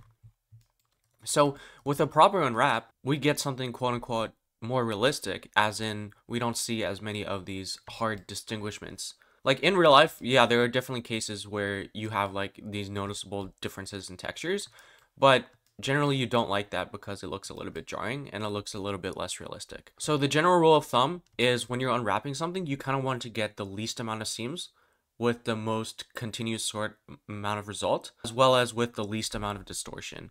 So a cube is probably not a great example of that, but if I go and select this and distort some of the vertices, for example, you can see this is what we call distortion. And again, that's obviously not realistic. So when you're unwrapping, you want to look out for distortion and you want to look out for the number of seams you have. So yeah, UV unwrapping, just like modeling, is like problem solving. You'll have to do a lot of trial and error and develop your intuition over time, because when you get more complicated models rather than just, you know, the primitive objects here, you're going to have to, you know, try and guess where to mark seams and things like that. General rule of thumb is you want to minimize the amount of seams you have, minimize the amount of distortion you have. Obviously, that's just the general rule of thumb. There's definitely cases where there's an exception to that. But, you know, for this course, I'm just going to be sticking with that general rule of thumb. So another way to adjust the texture, instead of adjusting the UV map or the image, is to adjust the relationship between the UV map and the image. So the way to do that is search for a mapping node and plugging in that mapping node for their vector value here. Now it seems to be broken, and that's because this mapping doesn't have any sort of coordinate system.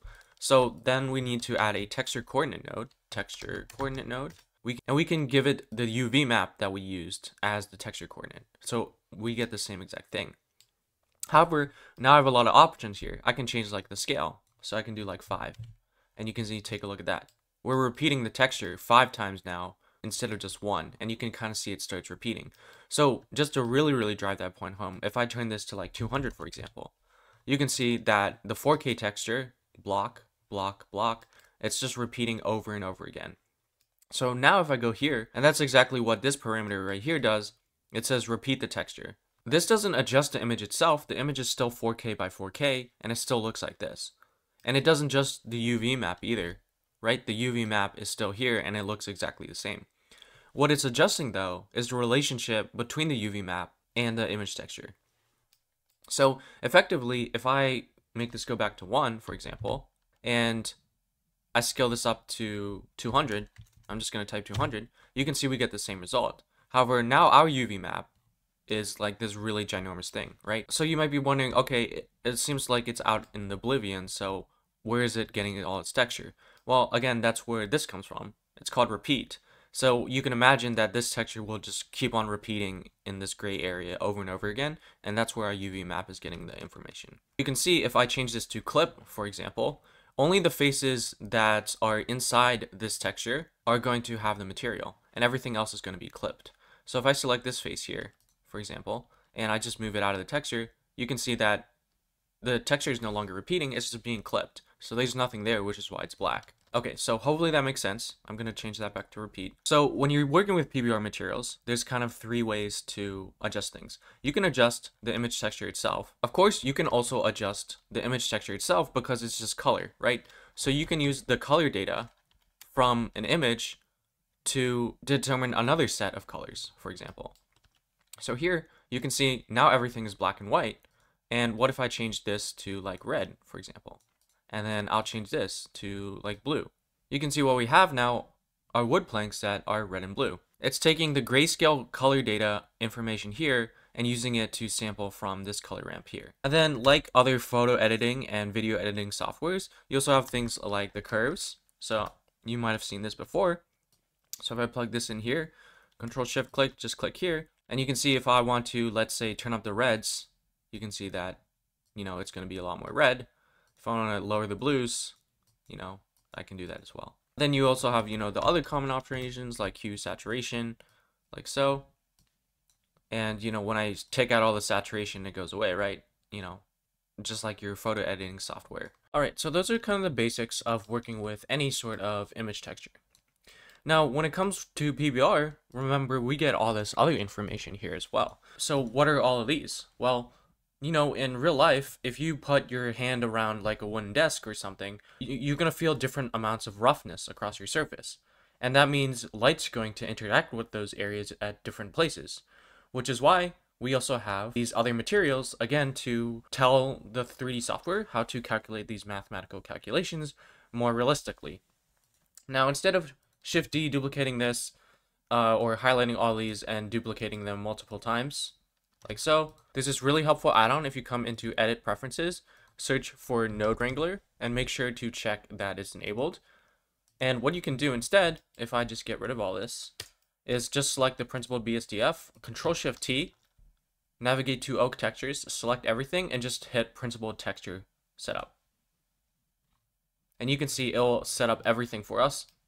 It'll give us the nodes that we need. It'll set up the diffuse into the base color, the roughness map into the roughness channel here. You can also see that for the color space, we set it as non-color because there is no color information here. It's a range of 0s and 1s determined by grayscale, right? So if I go to the roughness map here, you can see it's a grayscale image. So the areas that are here are closer to 0, which means it's going to be less rough and more shiny. And the areas that are white are going to be more rough and less shiny. It's closer to 0, which means the roughness value at this point of the image, or in our simulated 3D environment, should be a lot more shiny. So if I go into edit mode and just select the face where this is, and then hit period to jump there, I guess it's kind of hard to tell because it's not really close to black at all. So it's really kind of hard to tell from this specific lighting, but this is supposed to be going to be more shiny than the areas that are whiter. And then again, here you can see it gives us our mapping node that we can play around, which will affect all the textures here. So for these other ones, like displacement, essentially what we're doing is displacing the geometry so it's more realistic, right? Again, if you move your hand around a wood plank, certain areas are going to be higher than others. So essentially what we're doing here is displacing it. Now, since we just have a plank by itself, we're not really going to see much displacement here at all, even if we, crank up the scale or the mid-level or whatever. However, if I duplicate this and bring it up, and I go into, let's piece separate by selection, and I go into edit mode, for example, and just subdivide this a lot, And then I give it a displacement modifier, like so, and I create a new texture for it. So here we can just create a clouds, for example. You can see it's displacing that, right? And we can change like the strength of it and how much it's displacing. But if we don't have, if I go into edit mode here and unsubdivide and unsubdivide and unsubdivide and unsubdivide again, and one last time, you can see that the displacement barely does anything. So for us, again, it's not really a big deal because we're so far away. The minor displacements of wood planks wouldn't really be noticeable even if we did have some in this case. Now we also have this thing called ambient occlusion, and basically it adds like soft shadows where objects are like close to each other, sort of thing. And that kind of gives a bigger sense of depth and realism as well. Now it's not hooked up automatically because it's not like a map like anything else. You have to like mix it with your base color in order to like change it and so on and so forth. That's a little more advanced, so I'm not going to be covering that, but that's kind of what ambient occlusion is. What you have this last thing here is a normal map, and basically that just adjusts like quote unquote the normal of your surface, which determines, how lighting is calculated when hitting that surface. So this is going to be, it's not going to be an accurate explanation, but just for like a more general explanation. Let's say you have a surface like this and the normal is pointing this way. And let's say your light is coming from here. So this is kind of like your light source.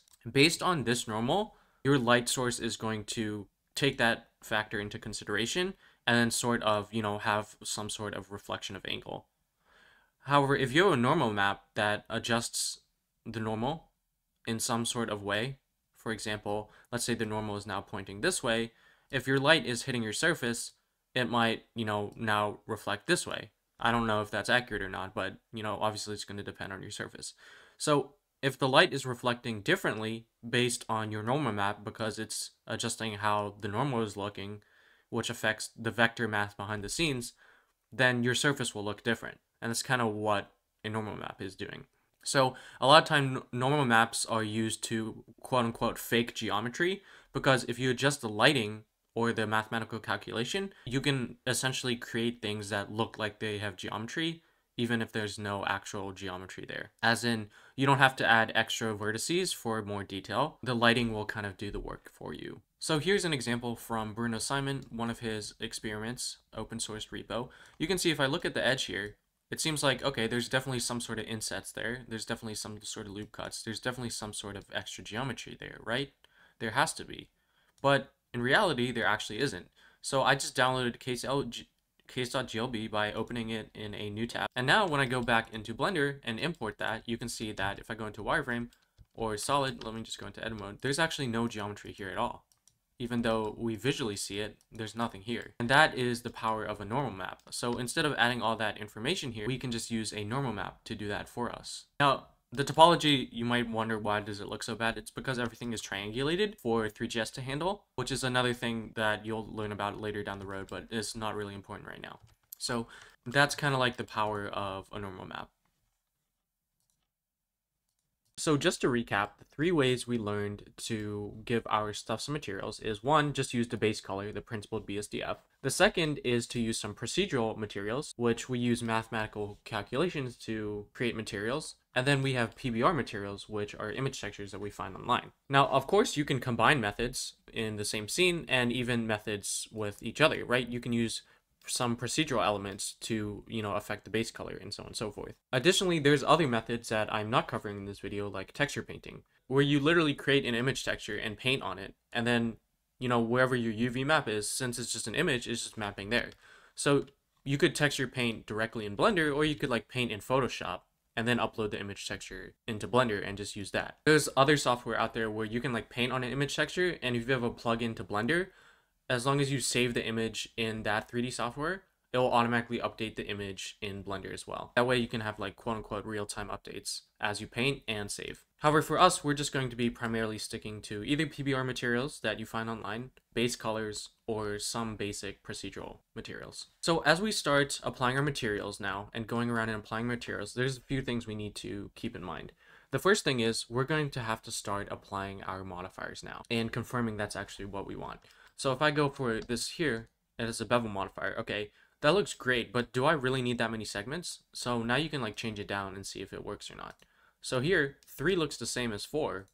So maybe we should just go for 3 in that case. And you can also adjust the amount. You're like, okay, do I really want it that beveled? And so on and so forth. So the first thing is you're going to have to, apply all these modifiers. And that means destructive, which means it will be difficult to change later when you go back to it.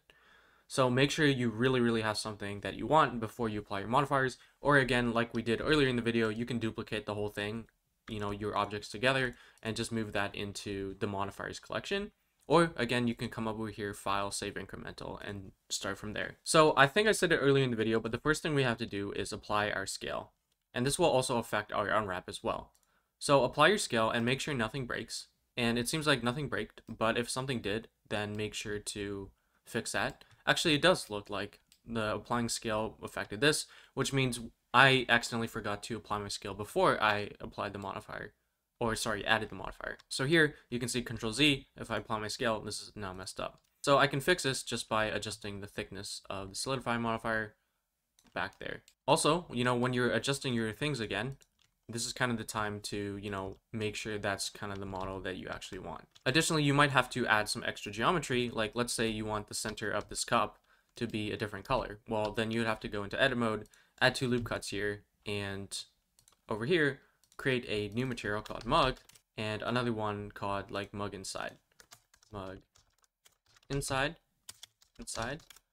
and you would assign it to these set of faces, whereas this one would be something else.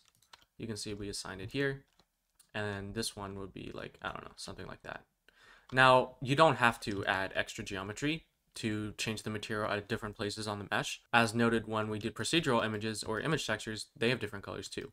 But for a lot of cases, you will have to add extra geometry to split it up because it just makes it easier and you don't have to do the mathematical calculations here. Like if you wanted to simulate this same behavior with Blender nodes, you could do that, but it would take a lot more time, and that's kind of too in-depth for this video. As you go around your scene, keep, apply your modifiers, make sure it's kind of final, save backups if you need to. So the second thing you have to keep in mind is starting to join your objects and getting rid of extra geometry. So for example, this cactus right here, these are 3 separate objects right now. But when I want to animate them, I want to animate it just like this, right? I don't want it to like animate this in and then this in. If you do, then you would leave them separate. But I don't. I just want to animate this entire thing just like that. So what I'd have to do is convert this to a mesh, right? Apply my modifiers and then join one of them. So now they're together. However, you can see that the origin point is right here, which means if I animate it like from a scale of 0 to 1 in like Three.js, it's going to animate from this starting point. But that looks kind of awkward. What if I want it to start from the bottom? Well, I can hit Control period, and that'll bring up this right here. And I can do GZ and snap it to the bottom. Because we have face select, I'm just snapping it to the bottom. And then I can hit Control period just to confirm that. So now the origin point is at the bottom of the plant. So if I scale from 0 to 1, it'll come like that. And that looks better for what I'm going for. Now let me undo the join. And the other issue we have to fix is all this overlapping right here. We have to fix that because this place will take up some sort of place on our UV image. Because if I go into edit mode, let me unwrap this real quick. You can see that all this empty space is taking up pixels on our image texture. That means other areas that could be bigger on the image texture and have higher resolution is being sacrificed by this area here, which isn't being seen at all. So you could come here and adjust that, right? And just hide it. But since it's not being seen, why not just delete it? At this point, you have to make some sort of adjustments, right? You can probably like take some of these and delete these vertices. And then for these ones, you can probably just move them slightly. A little bit of overlap is fine. You don't have to be a perfectionist here, but you want to kind of get rid of anything that is overlapping or that is wasting texture space. Like when you're going for image renders for small scenes like this, it doesn't really matter. But when you're going for like animated scenes in Blender that have a lot of moving parts, every bit of optimization counts. And this is kind of like the same idea when it comes to the browser, you want to save on information. That way your users won't have to load as long and there might be less performance issues. There's this general idea that, if users have to wait a few seconds to use your website, they'll kind of click off. Obviously, the demographic is a little bit different for interactive websites, but, that's still something to keep in mind. So again, this is going to take quite a bit of your time. So, just be patient, just have fun, turn on music if that helps, and so on and so forth. Again, you don't have to be a perfectionist about it. So same thing with like the bottom of this here. I don't think I'll ever need it, so I can just delete that. Now the issue becomes is, in the future, if I want to animate this, will I ever make it bounce up? If the answer is I will make it bounce up, well, can my camera see underneath? And if my camera's always like this, then I can never see underneath anyway, so I'm safe to delete that face. If my camera can go here, we're just going to see through that and it'll look really awkward. So when you're deleting faces, when you're joining objects, fixing their origin points, confirming what kind of modifiers you actually want and the shape that you want, and adding materials. These are all things to consider and keep in mind. Like just to drive that point home, it really, really depends on what you need in order to determine how you want to join your objects. Like, let's say you want to animate all these at the same time, but when the user clicks on it, you're only animating these. In which case, you might join these together, but then leave these two separate. What if you want all of them to go at the same time, but when you click on it, all three of them go in different separate ways? Well, in that case, it's like you would check for the name and then like make the scale go to 1 and then tell GSAP to play with previous or whatever animation method you're using. Whereas if you joined all of them together, it would just be like, oh, name, check if it's cactus, if it is, set its scale to, this animation timeline or whatever it is. Keeping them separate has more flexibility, but if you don't need the flexibility, then there's no reason to keep them separate. I also say there's this thing called GPU draw calls, which will be reduced the more you join objects. So that is also a performance optimization. So let's say, for example, this entire scene, you're never going to animate this, or you're going to animate it together like this, but no user interaction, they can't click on anything, doesn't really matter. Then you can just Control J and join everything. Obviously there's a little bit messed up things when I joined them, but now everything acts like one single object, and that reduces the amount of GPU draw calls. Again, that's just some advanced concept, but it doesn't really matter. Just keep in mind what you want to do for your scene. I can just tell you from experience that you're probably likely not going to mess up anything, and the biggest issue will be our texture rather than you joining objects together, which I'll talk about later in the video. Okay, so before we start going around and materializing our scene and adjusting everything, of course you kind of want to also play around with your light at the same time. So let's go back to the world and take a look at some other lighting methods that we can use. So by default, it's just a background, like some sort of ambient color, right? And you can change that and adjust it like so.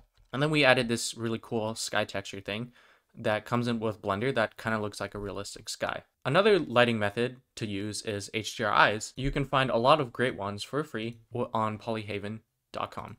So they're just high dynamic range images that provide lighting information that the 3D software uses for their mathematical calculations. So this looks really, really beautiful. So what we can do is download it. I'm going to go for 4K. 2K might be enough for you. 8K is generally overkill, but, do with whatever you need to do. So in order to use that HDR file, we need to search for an environment texture and plug it in like that. Now be pink because Blender is telling us, okay, it doesn't find anything. That's why by default it's pink. So we can navigate to it, right, and open it here. But again, why search for an environment texture? Since we have Node Wrangler installed, we can just do Control T, and it'll automatically add environment texture to us, as well as the mapping and texture coordinate node for us. So I opened my HDR file, and you can see that now it's lighting up my scene. So if I hit M to mute this, you can see it's just going to take the background, but I can hit M again to reshow it. And then I can adjust the strength of my HDRI. You can see the shadows are really, really soft because the light source is so expansive and large, which is what we did with the sky texture, right? We increased the size and it increased the shadow. You can see as I rotate it, for example, it's getting darker. Why? Because the light source is coming from over there now, and there's nothing over there. It's just a bunch of clouds. So here's another one that I downloaded from Polyhaven that definitely has a lot more harsh shadows. And you can see how realistic that looks already. And we barely even did anything. So when lighting your world, these are generally the two very common methods to light your world. Use an HDRI or use a sky texture, doesn't really matter. Really, really up to you. Are there other methods to light the sky? Absolutely. You can create your own sky if you wanted to, rather than use Blender's, but that's a little more complicated. And of course, if you don't want to use world lighting, you can use the actual built-in lighting objects, right? Like if you Shift A and come here and search for light, you have these things like spotlights that act like a spotlight, right?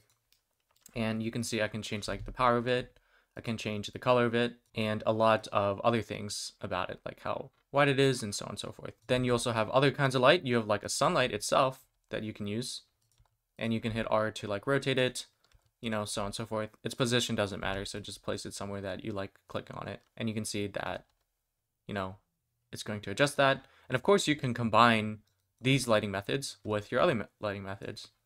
So here you can see there's like a slight red glow from there, and our HDRI is still affecting that, and our sun is as well.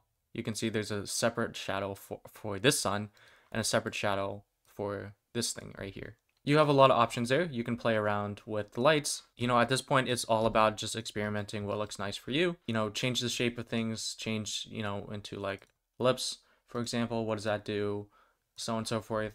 Oh, maybe I want some ominous lighting here, or some over here and so on and so forth. So another really common way to light your scene is with an emission shader. So if I click on one of these, for example, let me go back to object and give it a new material called name.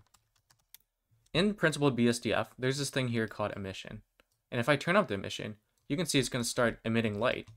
And then I can change the color like so.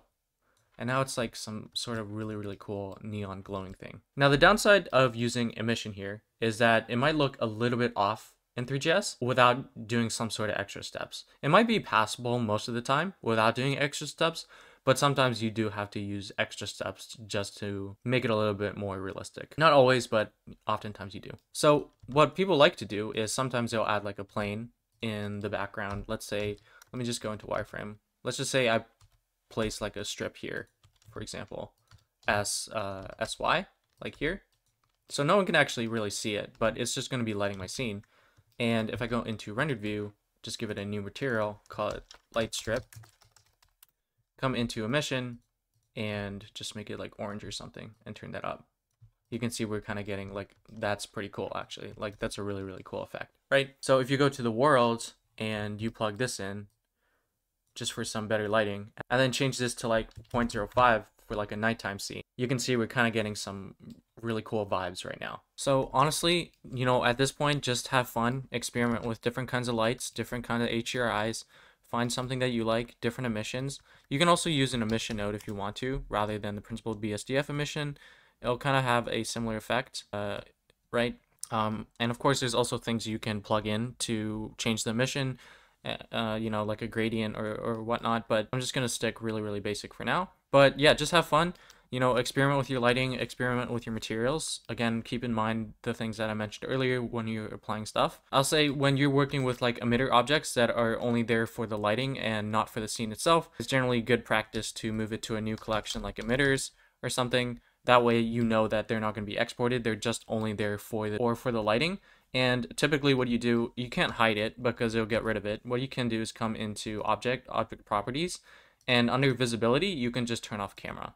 So you can't see it. You can still select it. You can't see it, but it'll still emit the light. So that's one way to remove it from the viewport if you want to, while still including the light. Like if you want to, you can look up lighting theory at this point and like look at like 3-point light system, things like that, you know, how to get better lighting in scenes. So you could totally go that route if you wanted to, but I highly encourage you just to have fun and explore what looks cool rather than dive into the theory straight off the bat. But if you want to dive straight out into professional lighting tips and things like that, then totally go for it. Another cool trick for deleting faces quickly or areas quickly, let's say I go here, let me convert this to a mesh, make sure my modifiers are applied, and go into local view. Instead of going into edit mode and, you know, like selecting all these bottom faces, what you can do is Shift G and select similar by area, which will select also the top because it has the same amount of area. Or what you can do is select it, Shift G, select similar normal. And since all the normals for this are pointing down, it's going to select all the other things we are in edit mode with the normal pointing the same direction. So now I can just hit X and delete those faces, and you can see it deleted all those bottom faces for us. That way we don't have to waste our time, you know, going into a bottom orthographic and then selecting all of them with box select and then deleting them, or worst case, holding shift and selecting each one of them. Now definitely, you know, utilize snapping when you're moving things out of things. That way it'll just speed up your workflow as well. Another really handy trick is to bulk rename things. So you can see that, oh, I accidentally select those. You can see we have a bunch of sticky notes here, and they're all named like planes. So what we can do, instead of just hitting F2, which will name the active object, we can do Control F2. And this will bring up this thing called batch rename. And in batch name, out of the selected objects that we have, not all the objects, just the selected objects that we have, we can use a regular expression. You can toggle it on and off here. Find everything that fits that regular expression and replace it with a new name. So here what I'm doing is anything that starts with plain dot, right? Plain dot, and then, any number after it. Find that and then replace it with sticky note. So when I hit OK, you can see that everything is now called sticky note, and then it just automatically increments with the default Blender setting there. 0.001. Now, if you don't like the 0.001, now you can do Control F2 again and go back to selected. And then this time you can find 0.00 and then replace it with underscore instead. So if I hit OK, now you can have sticky note _1 _2. I'm sure there's a regular expression where you don't have to do it a second time and it'll just automatically increment in this format, but I'm not aware of it at this specific moment. Either way, I like this naming convention better, because in Three.js, if you have like a space, let's say this is like sticky note 1, for example, when you log out this mesh in the GLB file, it's going to have underscores automatically added to it. So that's why I just add underscores here anyway. What about capitalization? That doesn't really have any significance for us. I just leave it capitalized because Blender leaves their mesh name capitalized. But honestly, if you want to leave it lowercase and you prefer that, like, totally go for it. Another really cool tip and trick that you can use is just holding Control or Command and using your middle mouse button to switch between settings. Remember when we were changing this, we would click on it and change it. You can actually just hold Control and use your middle mouse button and it'll go through those options for you. That way you don't have to, open up the menu every single time. And this works for everything. So roughness, you can use your middle mouse button to go up and down, but when you hold Control or Command, you'll just increment by, I think, 0.1 on the roughness slider. Same thing here on the extrude, so on and so forth, and so on and so forth. So I guess I would just generally show you how I would workflow when I'm quickly adding materials. I would select all the objects that I want to share the same material, like let's say these all share the same material. Then I would shift select this, Control L, and link materials.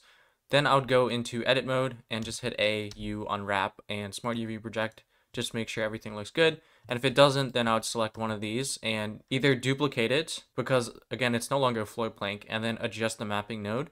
Or I just come in here and adjust the UV accordingly. Like so, of course, if you want one of these to be 90 and the other one to be 180, you can totally do that as well. Really quick, you can just link materials, adjust them how you need, unwrap how you need. I'll say just from experience, you shouldn't have too much issues with the basic UV unwrap. But if you have to, definitely mark seams and try and go from there when you unwrap. Also make sure before you unwrap to apply your scale. I just have a habit of always applying my scale, even though we already did that. I kind of do it just in case I accidentally touch something. It's not a big deal if you unwrapped with a messed up scale, because you can always just apply your scale and unwrap again. Okay, so let's create our first procedural material. Right now, this is just a flat color with, a decently high roughness, and it looks fine. It looks pretty good actually. But what if we want to add a little bit more spice to this? Well, we could do that with a color ramp, right? So if we add a color ramp here, and let's say we, let's say we just make it this color right here. And then this color, we can just click on it and make it this color, except let's make it,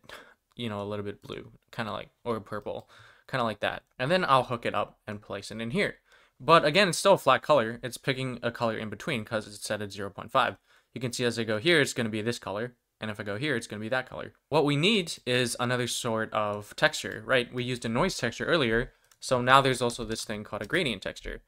And I'm just telling you this stuff, but over time you'll discover the built-in stuff that you can use to create your things. So now I can just take the factor channel of the gradient texture and plug it in here. But let's preview it first. You can see this is what the gradient texture looks like. It goes from black to white linearly, and you can see that you have multiple options here. Again, we can use our control to go in between them. That changes how the gradient looks. So everywhere that is black is going to be this pinkish color, and everywhere is white is going to be closer to this purplish bluish color. So if I take the factor here, plug it in here, then I Control Shift click Principled BSDF, that's exactly what we see. All the darker areas, or the areas closer to black, are this color, whereas all the areas that are white are closer to this color. And now we kind of get some variety already. Now what if we want to control, where the gradient is on the mesh?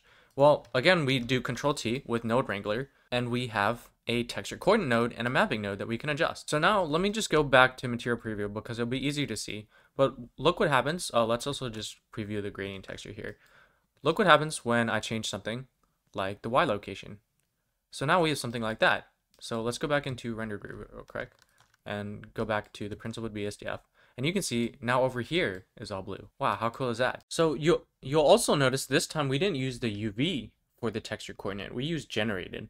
So as I cycle through this with Control Shift and left click, it's like, what am I even looking at? So if you want to know that, you can take a look at the Blender documentation for a little bit more detail here on the differences between the texture coordinate system.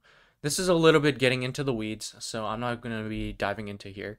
But for us, generated works perfectly fine. So, for now, this is not something you really have to worry about. Cool. So we actually made our first procedural texture. That's really, really cool. Okay, but what if we want different patterns? Not just a gradient texture. What if we want like other patterns in our scene? It doesn't seem like we really have any more inputs here to place there, right? So that's where this thing comes in, called a mixed color node. There's a lot of other sort of mix nodes on here, but we're going for the mixed color because we're working with colors. So let's select these. Sorry, this is kind of close to this one for some reason. If we duplicate this with Shift-D and we plug this in here, and we plug this one in here, and then plug this into the base color, we're not going to see much yet. So let's change this to something else, like green, and let's change this to like, I don't know, orange or something like so. And let's change this Y value a little bit.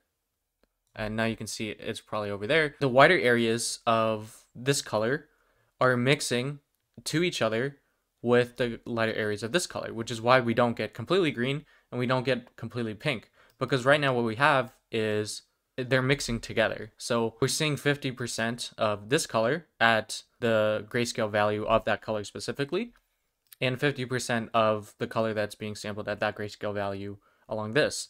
So you can see if I change this to 1, it's going to go for this one. It's going to take this whole thing. And if I go for this one, it's going to go back. If I turn this to 0, it's going to take 100% of this color instead. So here you can see if it was just this by itself, which I can just prove right now, it would look exactly the same. Cool. Okay, so let me actually just replace this with like a noise texture real quick. That way we kind of have something easier just to see. So let me put it in there. Whoop, let me delete this and click this like here. And let's just temporarily change this to 1. Let's make these colors a little more distinct. So this green will be extremely green and like kind of dark. And let's also bring them up kind of like this. So they're really, really close to each other. So now we have something that looks really, really funky. So let's change this back to 0.5. Now in this case, we get something, but everything seems to be a little quote unquote faded and not as realistic. And why is that? Well, that's because we're linearly interpolating between two colors. They're mixing between each other. What if we add colors? Well, now it becomes even brighter. Well, you can imagine now what we're doing is like taking two different colored flashlights and pointing them in the same area. No matter what color the flashlights are, that area is going to be brighter. So that's why when adding colors, we get this brighter effect. So typically when we're adding two different patterns together, what we actually want to do is multiply. And this is more realistic to how light is. So if I go back to mix, you can see it's a little bright.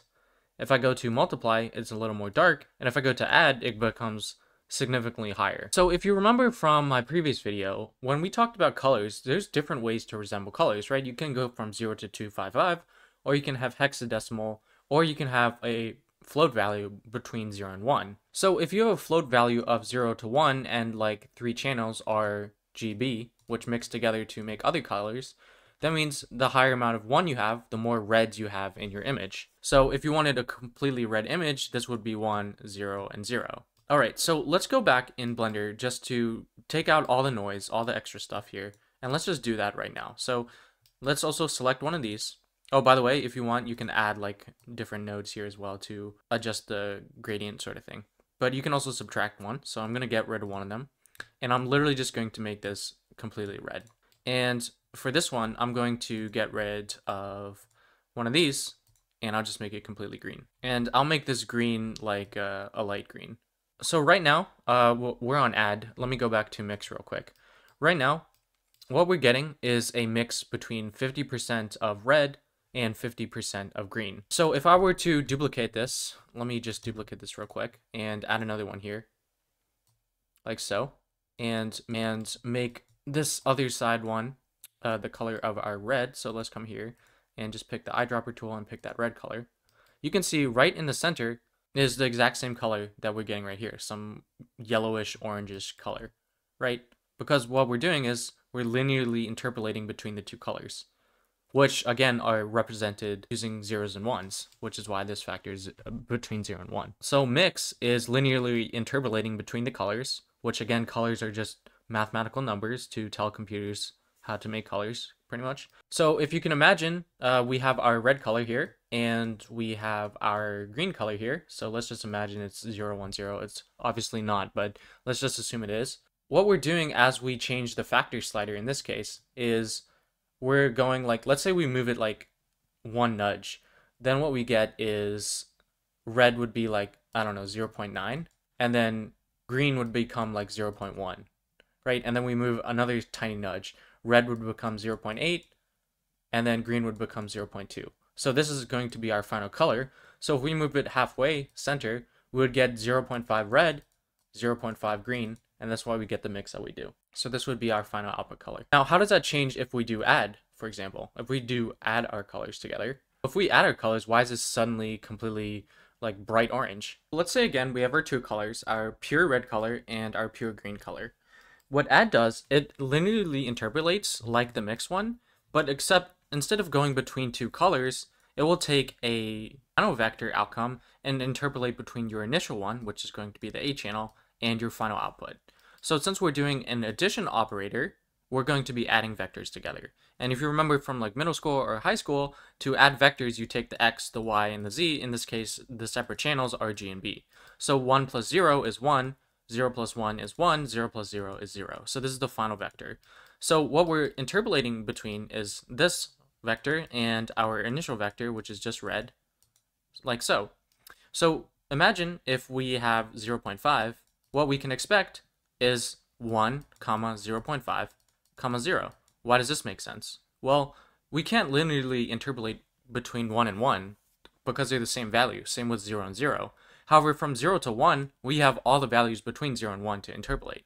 So if we change this to 0.6, we can imagine that this would also be 0.6, 1, 0.6, 0. So here you can see, well, this uses between 0 and 255, but I just scaled it up. So this is 1, right? This is 255 out of 255, which is 1. And then this is about 0.5 of 225, which is 127.5, but it just rounded up. And you can see what we get is we get orange, which is exactly what we see here. All right, so now what if we change from add to multiply? Why is it red at 0.5? Why is it our original color at 0? And why at 1 is it completely black? Well, if we do this again, but this time we multiply vectors, so here's our red color, here's our green color. This time we're multiplying vectors. Same thing, like addition, we take their separate components. So 1 times 0 is 0, 0 times 1 is 0, 0 times 0 is also 0. So this is our resulting vector, which means we're going from this, our red vector, and linearly interpolating to 0, 0, 0. So that means when we move our factor slider to 0.9, what we're doing is going from 1, getting closer to 0, so we can expect our outcome to be 0.1, 0, 0. And since this is so close to black, that's why we're getting closer and closer to black until we increase our factor to 1. And then, of course, if our factor is 0, that means we're at our starting point, our starting vector right here. So you can see that's exactly why. When we go here, it's completely red, our original color, and when we go here, it's completely black. Okay, so what if we multiply the same color by each other? Then we should expect no interpolation at all, right? Because 1, 0, 0 times 1, 0, 0 is just 1, 0, 0. There's no value between our starting vector 1 and 1, 0 and 0, 0 and 0 to interpolate between. So no matter where we adjust our factor slider, it should stay the same exact color. So I can prove that by duplicating this and hooking it up into the factor slider and adjusting the factor slider. Now, what we do see is that it gets slightly darker. So how does this make sense? Well, if I click on this, it's not actually completely red. You can see there's a little bit of blue and 0.776 of red. There's no green though. What that means is that our starting color is 0.7, I completely forgot already, and then this was like 0.01. So our starting vector multiplied by our ending vector, which is just happens to do the same thing, right? 0.01. Well, when you multiply decimals together or fractions together, you get something even smaller, right? So 0. I don't know, this is probably around like 58 or something. So you get 0.58, I don't know if that's accurate, then 0 times 0 is 0, and then this you just add 2 zeros, so 0.001. So again, this is closer to 0, which is closer to black, the black color, right? Anyway, to really drive that point home, I can just show you if I change this to 1 and change this to 0, and same here, I change this to 1 and change this to 0, and now I adjust my factor slider. You can see there's absolutely no difference on the color whatsoever. Obviously, there's a lot of other blending modes and things to do here, which you can find on the Blender documentation, which isn't great specifically on explaining these from what I remember. But I do remember there was a YouTuber that went into detail on every single node and the math behind each node. So if you really want to get into the nitty-gritty details, I'll make sure to link that if I remember it. It was like a really small video, and it wasn't popular, so I kind of forgot about it, but it's definitely something that I wanted to watch myself. I think for most 3D artists, it's kind of a combination between intuition and mathematics knowledge. Obviously, some 3D artists are going to be more math heavy than others, but to me, I kind of want to know the math behind things because these concepts are transferring into other software like Photoshop, and it also transfers intuitively to when you're programming with shaders and things like that as well. I'm generally more on the math heavy side, or at least trying to become more math heavy. You don't really have to be good at math to be a 3D artist. You know, you can stick with the conventional texturing methods and developing your intuition over time, watching other 3D artists make their materials kind of helps build you a nice intuition, and you don't really have to know the math behind things. So for us, you know, I didn't really have to explain all the vector math at all, and we could have probably got a good result just using my first explanation about mixing and adding and that sort of stuff. But I kind of just wanted to talk about a little bit about the math behind the scenes there. So why don't we just have some fun and explore another procedural material? So if I do search for our mixed color node, like we had earlier, right now it's just going to be between these two gray values. So let's add a color ramp node, like so. And let's just take this right here and let's just sample it from our base color. And I'm just going to get rid of this for now. And then we can just hook it up here and then hook this up just like that. Cool. So we're mixing between this pink and this right here. If I hit mute, you can see it's going to go back to that original pink color. Cool. Let's change this mix to multiply, which we discussed earlier. And let's duplicate this color ramp, but let's add another color here. And maybe let's change this to some arbitrarily completely different color, like orange or brown. And then this one can be like, I don't know, green or yellow or something like that. And then let's just plug that in there. So again, you know, if you wanted to, you could come to these color nodes, open them up, look at the values, and do the multiplication calculation. And then you can see what values this would be interpolating between. So if you want to, you can totally do that. Now, what if I want to, you know, have some sort of pattern, not just flat color? Well, we know how to do that, right? We can add like something like a noise texture, and there's other textures that you can explore as well. Take that, plug it in here, it's going to be randomly sampling from here.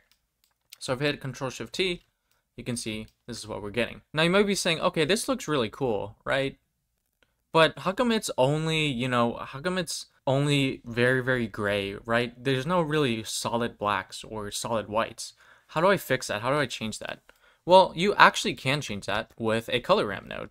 Again, remember, we have these black and white grayscale values that are sampling between 0 and 1 from this. So what if we sample from here first, and based on this sample size, we're resampling to this color ramp node. So if I plug it in here, and let me mute this, you can see nothing changes. But watch what happens when I increase the blacks.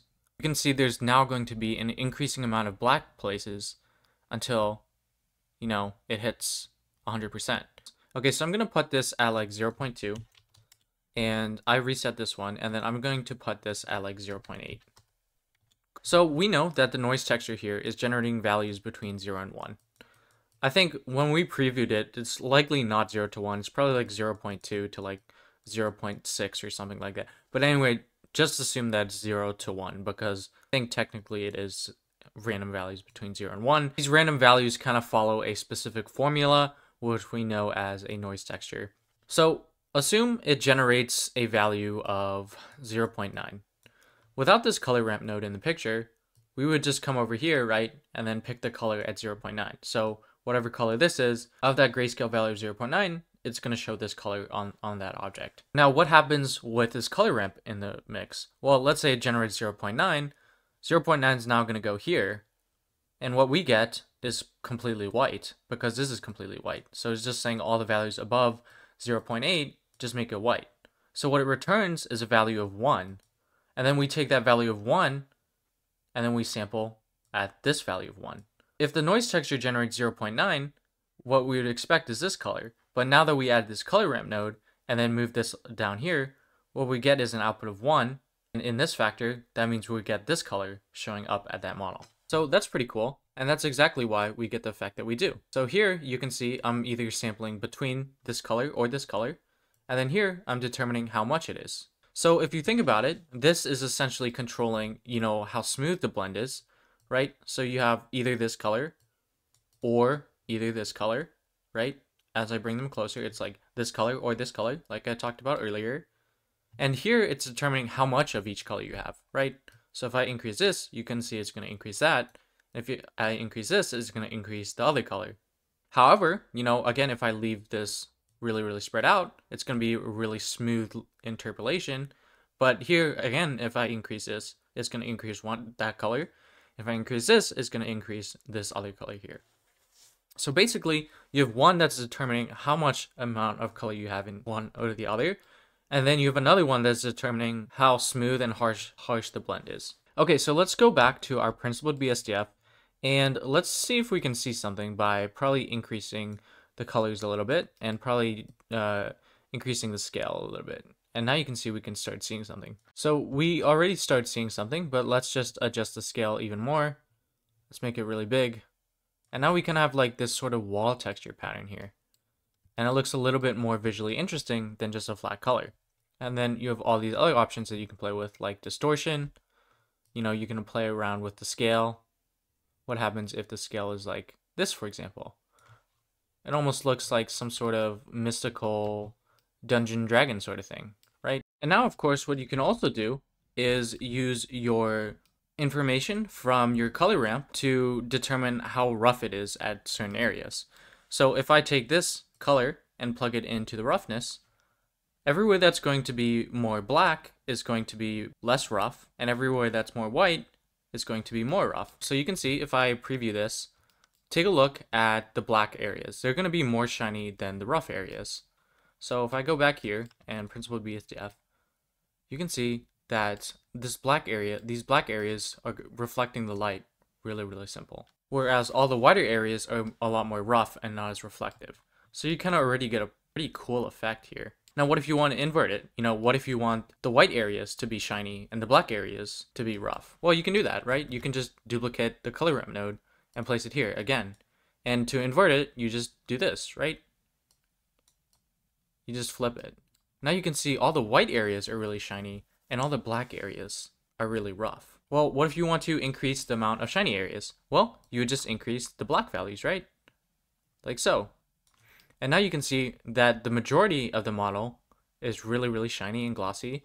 Yeah, so the point that I'm trying to make is you can just play around with things and honestly just have fun. And you might actually create some really cool things that you never knew how to create before. And you might actually save it to use later, which is really, really awesome. Like here you can see I kind of already have like a pinkish wall color, which is looking pretty sweet here. And all it was is some random noise texture I generated, some random color ramp I moved, and some random colors that I chose. Over time, as you experiment, as you have fun, you're going to develop your intuition. Even if you don't understand the math behind it, you'll develop your intuition on how to create cool stuff. So I encourage you to take the time to like Shift A search for like textures, plug in random stuff like, okay, wave texture, that looks pretty cool. What does that look like if I use this instead?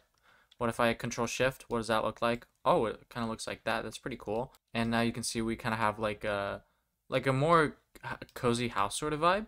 And then of course we can do the same thing for the roughness here. And you can see all the wider areas are more reflective than the other ones. What if I want to, take the noise texture, its factor, and change the distortion of those lines based on the noise? What if I want to change its scale based on the noise? What are we getting there? Let me Control Shift. Wow. Now that looks really, really crazy. What if I get rid of these and hit Control T with Node Wrangler and adjust the rotation of this texture? Wow. What about the Z direction? What about the scale? Now let me go back to my principled BSDF. What does that do? Wow, it looks like a bunch of lines, patterns. And now you can see that, wow, we only have one face here, but it looks like we have a striped pattern here. I really encourage you just to have fun and explore things. And when you're ready to go online and search for other procedural tutorials out there, because there's a lot of them out there, I do encourage you to have some fun first. Okay, so let's create our first procedural material together that I'm actually going to be using for this project, and it'll be a wall texture. Although we're creating a room, I kind of also want to go for a wall, so I was looking up random images of old ancient houses, and just by observing it, you know, like any other big problem, you want to take your large problem, which in this case is creating a wall texture, and then break it down into its smaller parts. So just by observing it, we kind of see some cracks here, and I guess the image isn't that good, but there's definitely some cracks here that you can see, similar with over here.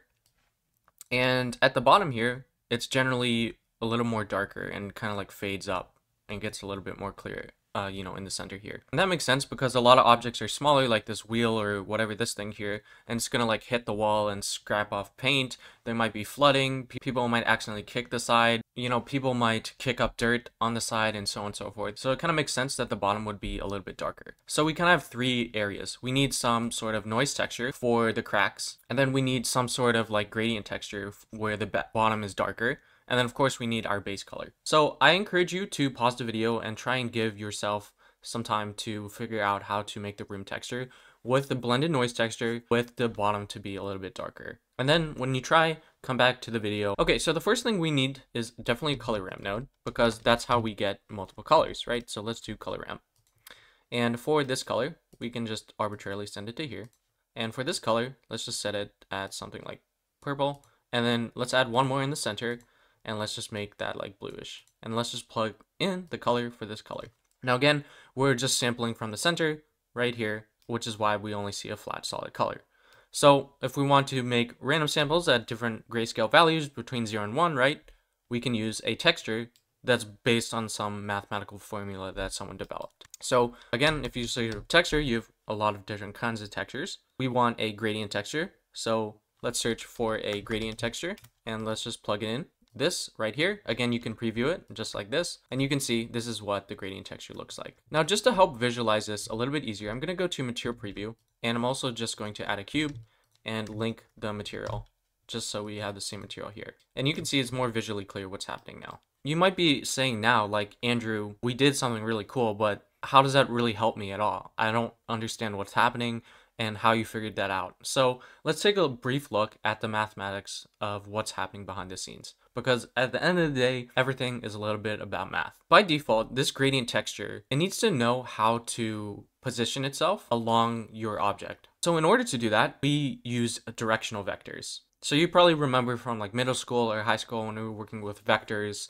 and trigonometry and linear algebra and that kind of stuff. By default, this gradient texture is using a vector that's pointing in the x-axis direction. So let me just create that real quick. I'm going to shift deduplicate, right click, cancel, p separate by selection. Then I'm going to right click, set origin to geometry, go into edit mode, E extrude this out, E right click, cancel, scale it up, E, and then just, well, that's like a really large vector, but anyway.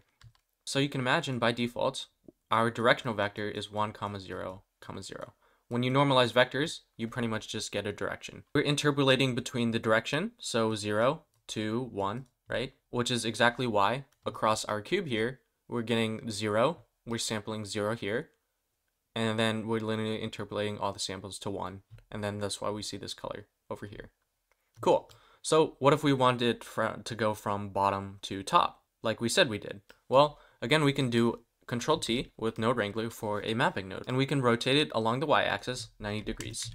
And now you can see what happens. It goes from top to bottom. So when we rotate it 90 degrees along the y-axis, just like here, RY, and I'll do 90, take a look. Our directional vector is now pointing from the bottom to the top. So now that it's pointing from the bottom to the top, it essentially shares the same exact directional vector as a vector that's pointing up in the z-axis direction. So now we're linearly interpolating between 0 and 1 in the z-axis. And that's why this is happening here. So now this is the time to talk about texture coordinate systems. So for generated objects, it's going to be based on the object's local space, which means essentially take into your object's rotation to determine where it starts. That's exactly why on this object here, the bottom, quote unquote, bottom is this color, and the quote unquote top and the left on this side is quote unquote this color. Actually, let's make these a little more distinct here. Again, if I rotate along the y-axis, if I move it like this, you're like, oh, that's clearly the bottom.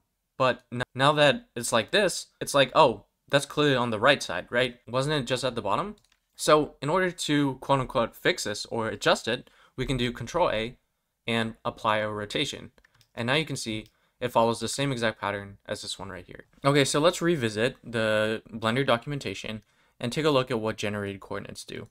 So it says automatically generate texture coordinates based on the bounding box of the surface as a range from 0.0 to 1.0. So what is a bounding box? I mean, we were doing it when we were holding different items and scaling it like so. You know, what is a bounding box? Well, you can imagine a bounding box is like if you drew a box around your object, what would it look like?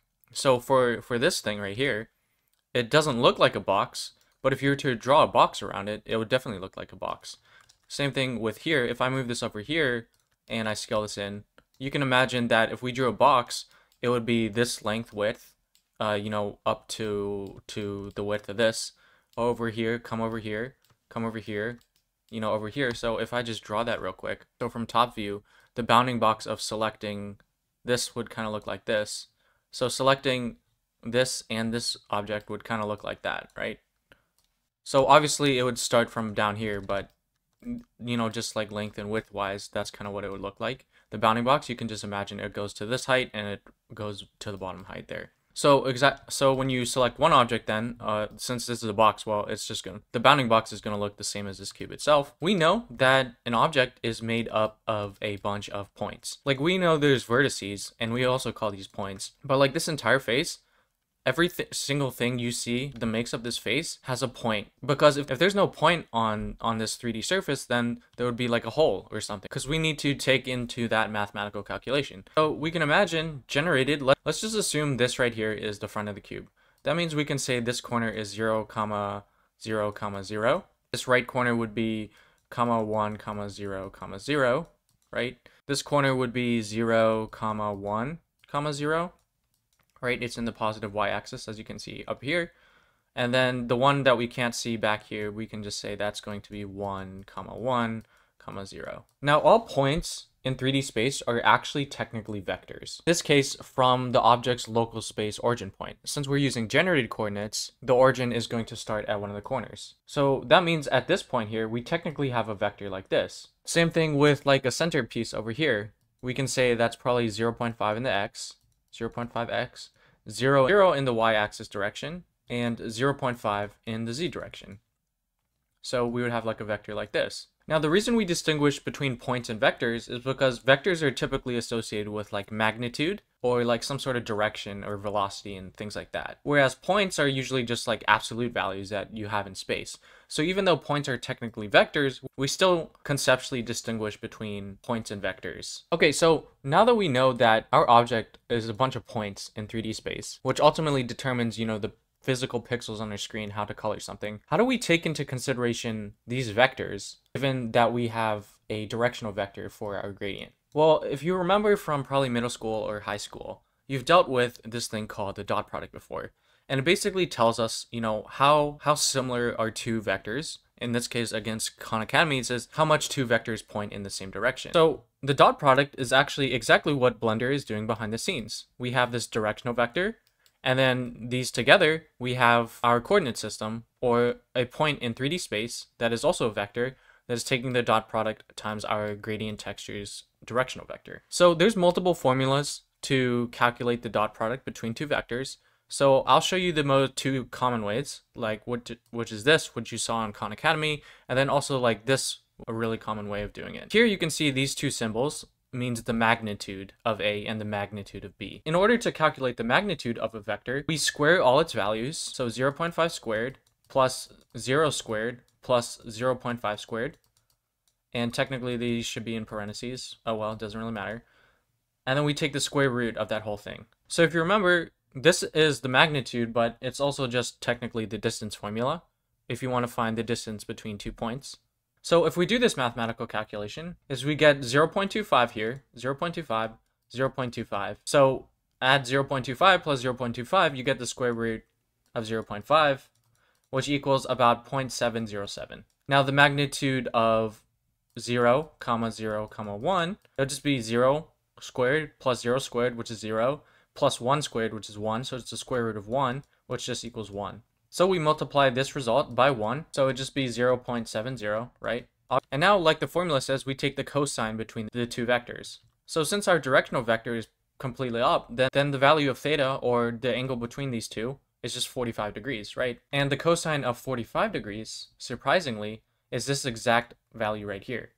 And multiplying this value by the same exact value ends up getting 0.5. Now, why does that make sense? Well, we're taking the square root of 0.5, which is this. We're multiplying it by 1, so it's just the same thing. And then it just so happens that the cosine of 45 degrees is also the square root of 0.5. So in the end, we end up getting 0.5. And I can show you right here on this calculator, the cosine of 45 degrees times the square root of 0.5 is just 0.5. So this resulting value, 0.5, is going to be the quote-unquote grayscale value to sample from our color ramp at this point in space on our mesh, which is exactly why right in the center right here, we have this color. Now the other way to calculate the dot product might be easier here. So if we look at here, you basically just take the values, multiply them by together, x times x, y times y, z times z, and then add all the resulting values. So let's do that. We did multiplication earlier. 0.5 times 0 is going to be 0. 0 times 0 is 0. So add these together. And then 0.5 times 1 is going to be 0.5. So what is our result? Well, our result is 0.5, which is the same thing that we get here. And of course, the same value that we're going to be sampling from our color ramp here. So you can confirm this with any point along our generated texture coordinate system, taking the dot product to our gradient directional vector. Like, for example, this entire bottom, why is it, the value of 0? Why is it sampling here? If you take a look, everything in the z direction, which is our directional vector, is 0. And everything in our directional vector in the x and y is completely 0. So the result will always be 0, 0, 0. So if 0, 0 is always the resulting formula, then we get 0 plus 0 plus 0. And what is that? Well, it's just 0, right? So that's why the entire bottom is the 0 color here. Okay, so now we know how the gradient texture is working. So even if I have something like this, why does it show exactly what we kind of expect still? We can visualize that there's some sort of bounding box here for our generated coordinate system, right? So it's kind of like this around our object. Okay, so let's take a look at this. Why is this a completely different shape from a cube, but it's still working properly? Well, again, let's just assume that this corner is 0, 0, 0. Well, let's take a place like here. Now we can say that's probably like 0.5 in the x direction, right? We're looking at the x direction here at a slight angle. And then in the z direction, it's going to be 0.5. And then it's not completely to the end of the bounding box. It's a little bit in between, right? Because we have that little bit of thickness. So that would be like 0.9 or 0.8 or something like that. And then we have our directional vector again, which is 0, 0, 1. So look what happens again. If we multiply 0, 0 plus 0, 0.5. In this case, the only thing that actually matters is the z coordinate of that point in 3D space. So if I create a curve real quick, just to simulate our, our vector, and let me just shift right click, shift S, selection to cursor, and let me just delete these vertices. So even though we have a vector that looks like this, right? The only thing that matters at the end of the day when we do our dot product is the z coordinate. All the x coordinate and the y coordinate didn't actually affect the mathematical calculation at all. So we still get that blue color right here. So again, if we want to make a easier distinguishment, we can just change this, right? Which I think I accidentally did when I was recording the last 5 minutes, but oh well. All the grayscale values that our gradient texture is generating between 0.441, just to use this color rather than a linearly interpolated version.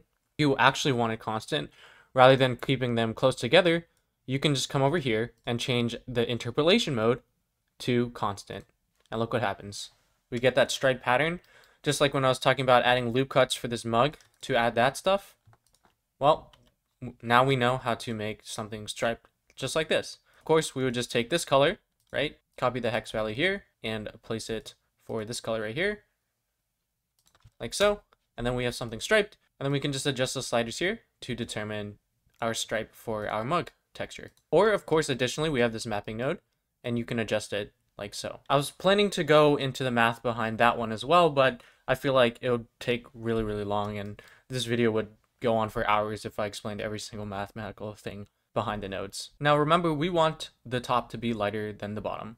So I'm going to get rid of the center one, and I'm just going to take this value and just make it a little bit darker. And voila, part one of our material is completely done, just like that. We have the darker bottom, and we have a lighter top. Now, over time, you'll find out that there are multiple ways to do the same thing, because at the end of the day, all these nodes are just math behind the scenes. So you could do some really complicated node setup and actually have the same result as someone that has a lot less nodes than you do. Over time, you'll get better at developing intuition and kind of just like knowing what's available to you. So I'll just give a short example for this one. Instead of using the gradient texture node, there's this other node called separate XYZ. And if I go to the Blender documentation here, you can see that it splits a vector into its individual components. So we know that the generated coordinate system does 0 to 1 in the y-axis, 0 to 1 in the x-axis, and 0 to 1 in the z-axis, based on the Optix bounding box center. Why don't we take the generated coordinate system, use that as an input, and then we only care about the z because we're going from bottom to top, so we can just use that z and plug it in the factor. And take a look at what we get. We literally get the same exact thing, whether I use the gradient texture here or the separate XYZ. So in this case, there's actually no dot product calculation at all. We're just taking the directional vector directly 0 to 1 and sampling those values. And you can also see here that I don't have a mapping node. I could add a mapping node if I wanted to. Let me duplicate and put it here. But now it's messed up because we rotated 90 degrees. We actually don't need to rotate it at all. You might also be wondering, okay, if this is quote unquote, like you said, better, Andrew, then why does this even exist in the first place? Well, for our use case, this is quote unquote better just because there's less setup and things to change, less moving parts, less mathematical calculations, and you kind of just intuitively understand it a little bit better. Maybe not because I went into detail here, but over time, this will become easier to understand than this, if that makes any sense. Now, there are a lot of use cases where, taking this approach and the flexibility of this approach is necessary compared to using separate XYZ node. For us, yes, quote unquote, this is better, but does it really matter? At the end of the day, no, it doesn't really matter. No, it's just about getting a result and, developing your intuition on how to get a result. Part 1 of 2 of our texture is done. So let me get rid of this. And now what we want is a noise texture. So how do we do that? Well, we're going to create a noise texture. We're going to create a color ramp to sample from, like so. Plug the factor over here. And to mix the colors, we're going to use a mix color node, drop it in here, and we're going to change it to multiply. Then I'm going to take this color and place it in here. And now you can see we have that noise as well as the darker gradient here. So of course we can always preview the noise texture just to see what that's generating. What kind of values, maybe we can make it a little bit bigger. And then we can Control-Shift-click the color ramp just to see the color itself. So maybe we want to make this a little bit brownish and this to be, I don't know, maybe like a pinkish too, but like a lighter pink. Maybe let's increase the intensity about this just a little bit, like so. And let's go back to Principled BSDF. Let's go to Render View and take a look. We have a darker bottom. We've got some noise around here. Maybe we can increase the darker spots a little bit more. So we got a little bit of grungy noise dirt around our walls. All right, so we kind of have our gradient texture from darker to lighter. And then we have our noise texture, which is like rugged dirt and wear and tear. So the last thing we need are cracks on our surface. So how do we do cracks on our surface? Well, we could create another multiply thing, create another choice texture, and then make it a little bit darker and then probably stretch it so it looks like cracks or, like wavy lines and so on and so forth. And that would be okay. Whatever style you're going for, that actually might be better than what I'm about to show you. But the way I'm going to be doing it is plugging a noise texture into this normal output right here. If you remember early in the video, we talked about how people often use normals to quote unquote fake geometry. And that's exactly what we're going to be doing. So you'll notice that it's a purple input, which means it takes a different kind of input. So we have to use a bump node So if you search for a bump node and plug it in the normal just like that. Now nothing's going to change because there's no height information put into this bump node at all. What if we add a color ramp to that? So let's add a color ramp. Let's plug the color data, the grayscale value of the color data, into the height values. And then let's add a new texture here called a Voronoi texture, which is just another formula that someone made up. So if you look up, you know, Voronoi texture online or like Voronoi noise, you'll see different formulas for different kinds of popular noises that are often adapted and reused for different scenarios. Again, you know, these are just mathematical formulas that someone came up with. And let's take our Voronoi texture, its color data, into the color ramp factor. And voila, just like that, we get cracks along the surface, and we didn't add any extra geometry for these cracks whatsoever. So if I preview the Voronoi texture color information, you can see that we have a bunch of random different colors. So when I take that color information and use it to sample with the color ramp, it's converting it to grayscale and sampling from my grayscale color ramp, which is determining the height or quote unquote our, you know, kind of cracked or like depth of our quote unquote cracks. So if I preview the color ramp, you can see, yeah, 0 and 1s for the height information. So basically what's happening here is that the distinguishment between the two colors, the borders, is going to determine the intensity of how big that crack appears or how deep that crack appears. So if I go back here into the principle of BSDF, notice that from here to here, there's a very, very solid looking crack here. Whereas over here, on there, it doesn't look like it's as deep of a crack. And why is that? Well, if I go to the color ramp, you can see that the shade of gray here is very close to the shade of gray here. Whereas over here, the shade of gray is very distinguished between these two. Okay, so now you might be wondering, okay, how do we get fewer cracks? Well, we can just take our color ramp node, right, and just bring up the blacks. And you can see as I preview my thing, all the blacker areas, the less distinguished ones, are not going to have that many cracks. You can see the cracks are here because there's a clear distinguishment between these grayscale values, whereas in the black areas, there's very, very few cracks, if any at all. Okay, so what if I want to make more cracks? Well, I could probably increase the amount of scale here on the Voronoi texture. And now you can see we increase the amount of cracks like that. What if we want to increase it in another direction or another way? Well, again, we have our mapping node, right? So we can do Control T. Let's reset this scale to 5. I think that was the default. And look what happens when I adjust the scale in the X. So think about what's happening here. It's taking our generator chord system 0 to 1, and it's increasing scale of our entire texture. This is just adjusting, you know, the scale within its own mathematical calculations, whereas this is adjusting the scale of the entire Voronoi texture along the generated axis. So that means if you want more, you know, of these in the Z-axis, well, then you just increase the scale on the Z, right? Cool. And now you get like this sort of pattern, right? However, for this one, you know, when you're adjusting the scale, it's just adjusting the, you know, the cracks rather than the amount. Now, of course, you know, you can change things like the location as well. So you can take a look at this set of crack here. If I move it in the X direction, you can see we're adjusting the location of it.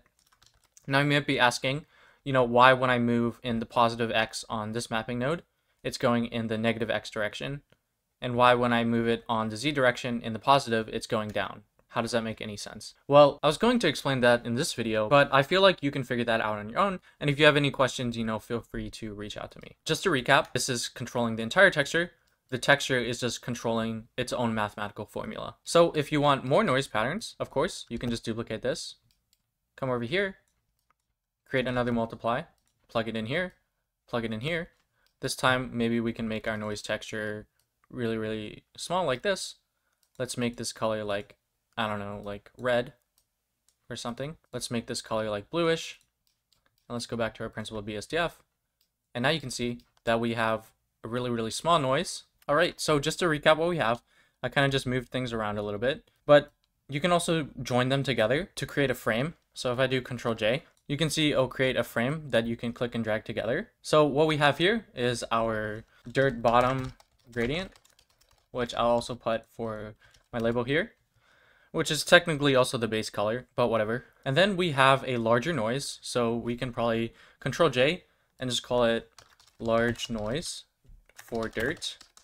And then over here, we have smaller wall texture for plaster like thingy mabobber.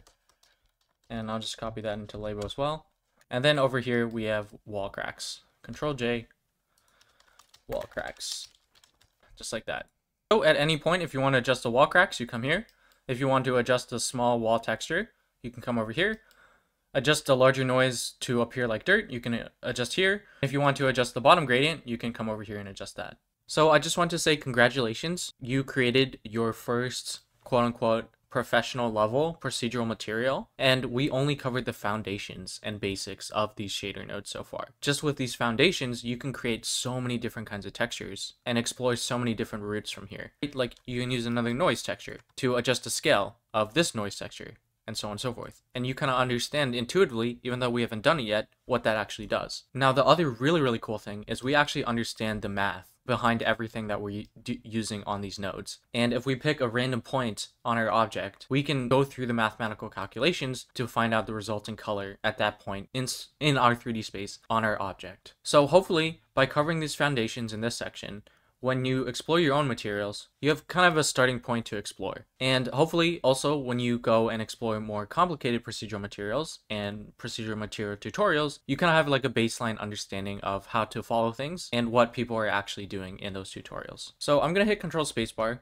By the way, I'm using Control Spacebar just to maximize my scenes like that. So if you just hover over something and hit Control Spacebar, it'll just maximize that scene. You could also just come to the View tab in any sort of viewer and just go into area and do toggle maximize area. You know, I'll also say you could probably sell this procedural material for $1 or $3 and honestly get like a few sales. So another small tip, if you did Shift D to move these around and then you later want to change something like this pen right here, I want to add, you know, a base black to the tip here. Like for this tip, I want to give it a base black material and assign it, but these aren't instances. So these don't update because they're not instances.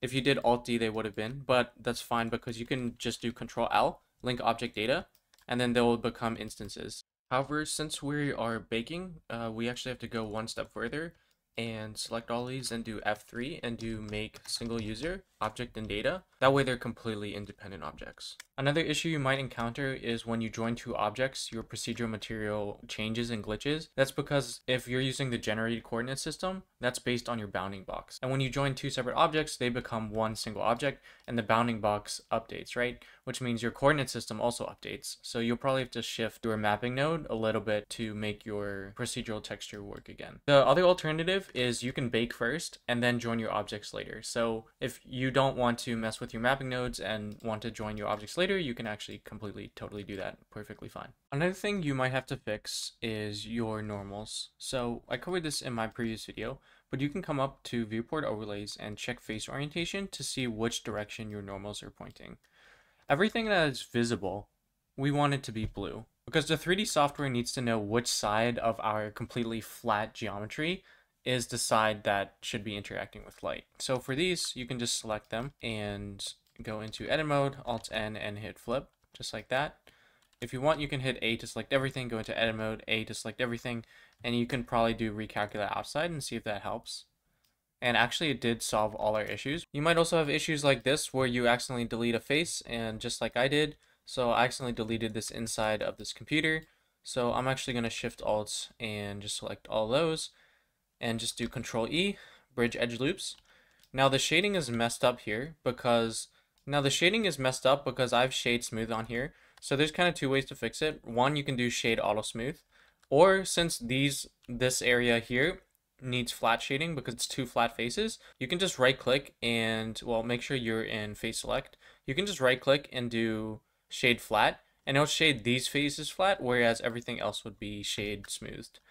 Or again, you could just do shade auto smooth and that would work as well. Or alternatively, you can select the edges that should be sharp and just do Control E and do mark sharp here. And now you can see that also fixes the shading issues that we have.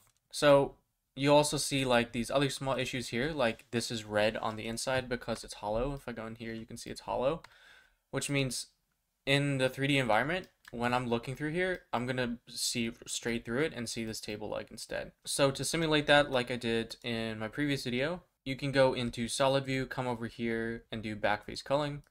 And you can see, I can see that table leg right through there. That's what we would see in Three.js. So let's turn off backface culling.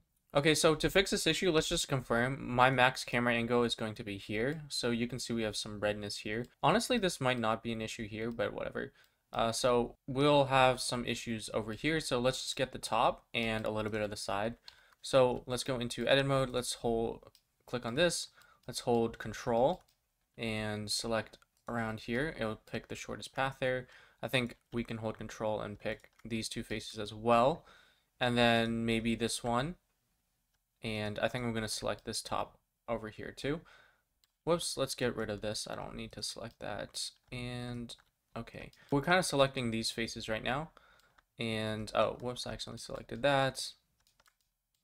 And for some reason it's actually selecting that. Okay, so these are the faces that are blue on the outside, which is what we want, but we also want them blue on the inside. So what I'm going to do is just shift deduplicate them, right click cancel, and then scale it down just a little bit.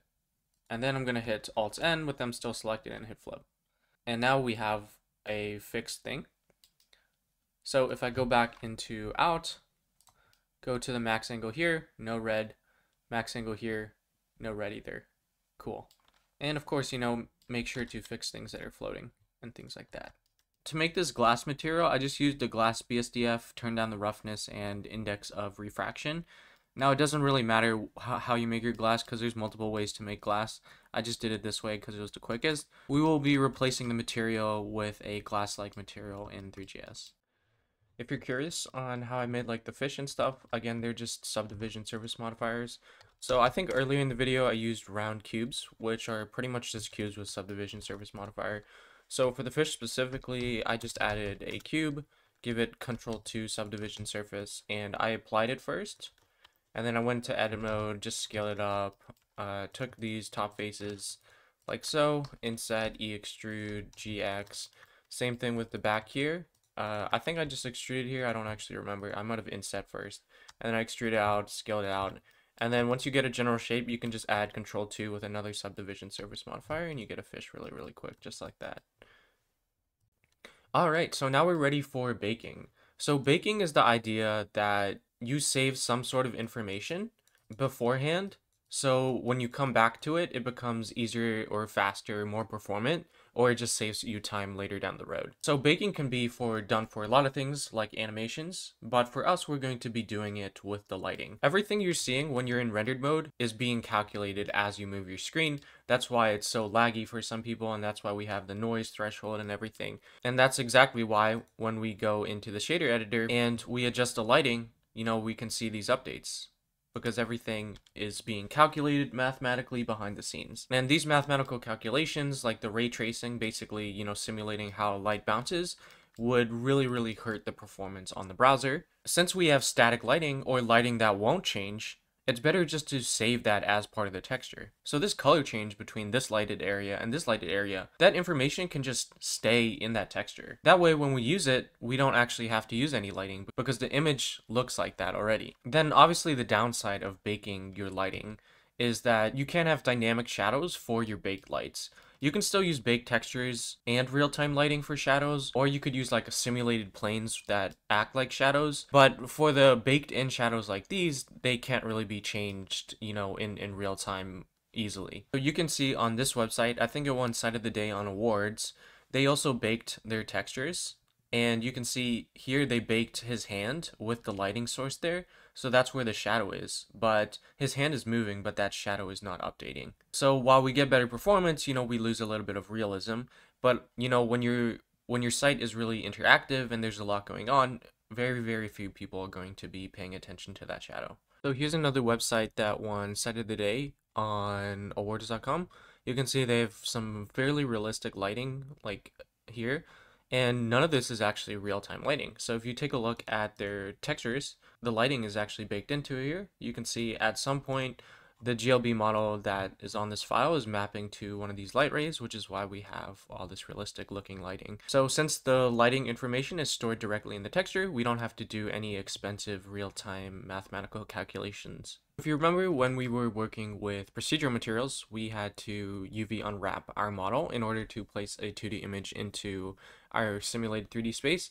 So we're going to be doing the same thing, except this time we're going to be creating our 2D image texture and trying to unwrap our 3D model and place it into that texture and save that lighting information onto that texture. Now, depending on how large your scene is, you might need more than one texture. I'll say from my experience, I feel like I might have to go for more than one texture here, possibly two. So how would you know? Well, honestly, you probably wouldn't until you started baking just to see what results you get. Now, you might be asking, okay, Andrew, how did you intuitively know that you might need at least two textures here? Well, first, it's definitely based on how many objects you have and the size of those objects, as well as what kind of material is on those textures. When we bake, we generally stick to powers of 2. So let me draw like a cube here. So we have like 1024 pixels by 1024 pixels, which is like 1K, and then 204080, right? 204080 by 204080, and then 4K 4096 by 4096 and things like that. So since your image has a specific amount of pixels you can use about it, if you have a bunch of large objects, that means they're going to take up more space on your texture, which means more resolution and more pixels, whereas smaller objects on your scene are going to take less. And this should make some sort of intuitive sense. If it's smaller, then the resolution doesn't have to be as high. It's the same idea when you scale up an image, it starts getting blurry, so you need a higher resolution in order to prevent it from getting as blurry. However, this isn't a general truth, because if you have, like, for example, a really large face that isn't really primarily part of your scene, for example, back here, what you can do is take its UV and actually scale it down and make it really, really small. So yes, this side would look really blurry, but now other areas of your scene can take up more of that texture and get a higher resolution. So if you keep this large, for example, it'll take up more pixels, and then possibly some of your other models that you want more detailed will become, a little bit more blurry. Another factor affecting this issue is the type of material that's actually on your object. So if it's a flat color like this, then you actually don't need as much of a larger area compared to if it was like a realistic PBR material. A blurred solid color would look quote unquote less blurred than a material that's very, very detailed. So for example, this poster right here, it might be smaller than my chair, but my chair might actually take less space on my texture just because this has more detail and I wanted to have a little bit more detail and more pixels to bake in there. So when I said two textures, I meant two 4K textures because I kind of want to maximize quality rather than like load times. And I think with compression methods, given that most of mine are solid colors rather than PBR materials, it should be low enough. Now, there are a lot of advanced compression methods, but, I'm not going to get it into this video. Or you can watch my Minecraft video where I talk a little bit more in depth for some more complicated compression methods. Okay, so when we're baking and UV editing, there's this other tab here that we generally use called the UV editing tab. Same with shading, which was typically when you're doing lighting and material, you go to the shader tab or the shading workspace to, work with that. That way you kind of have like a separation of concerns. But, I've just gotten so used to just creating my own workspace in the default layout that I don't really separate them anymore. You can also come over here and create your own workspace if you wanted to, but Blender does have these separate workspaces for us just with like some sort of setup already. So that's what I'm going to be doing for this video. I'm just going to create a new tab here and create a UV editor. I'm going to get rid of the shading and I'm going to get rid of this as well. And I'm going to make this side a little bit smaller, just like that. One of the most difficult things about unwrapping is unwrapping it well. So when it comes to simple objects like cubes, all these primitive objects, if you go into edit mode, they have, a default unwrap that's very good and continuous, right? Now it's really straightforward for a cube because, well, Blender gave it to us, but what about more complicated objects like this? How do we know we UV unwrapped it properly? Well, Blender actually has this really helpful thing, and it's called a UV grid. So if I come to the shader editor, and I search for an image texture. So I'm just going to Shift A, search for an image texture, like so. Create a new image texture, and you can just call it whatever. I'm just going to call it UV Grid Helper Tutorial.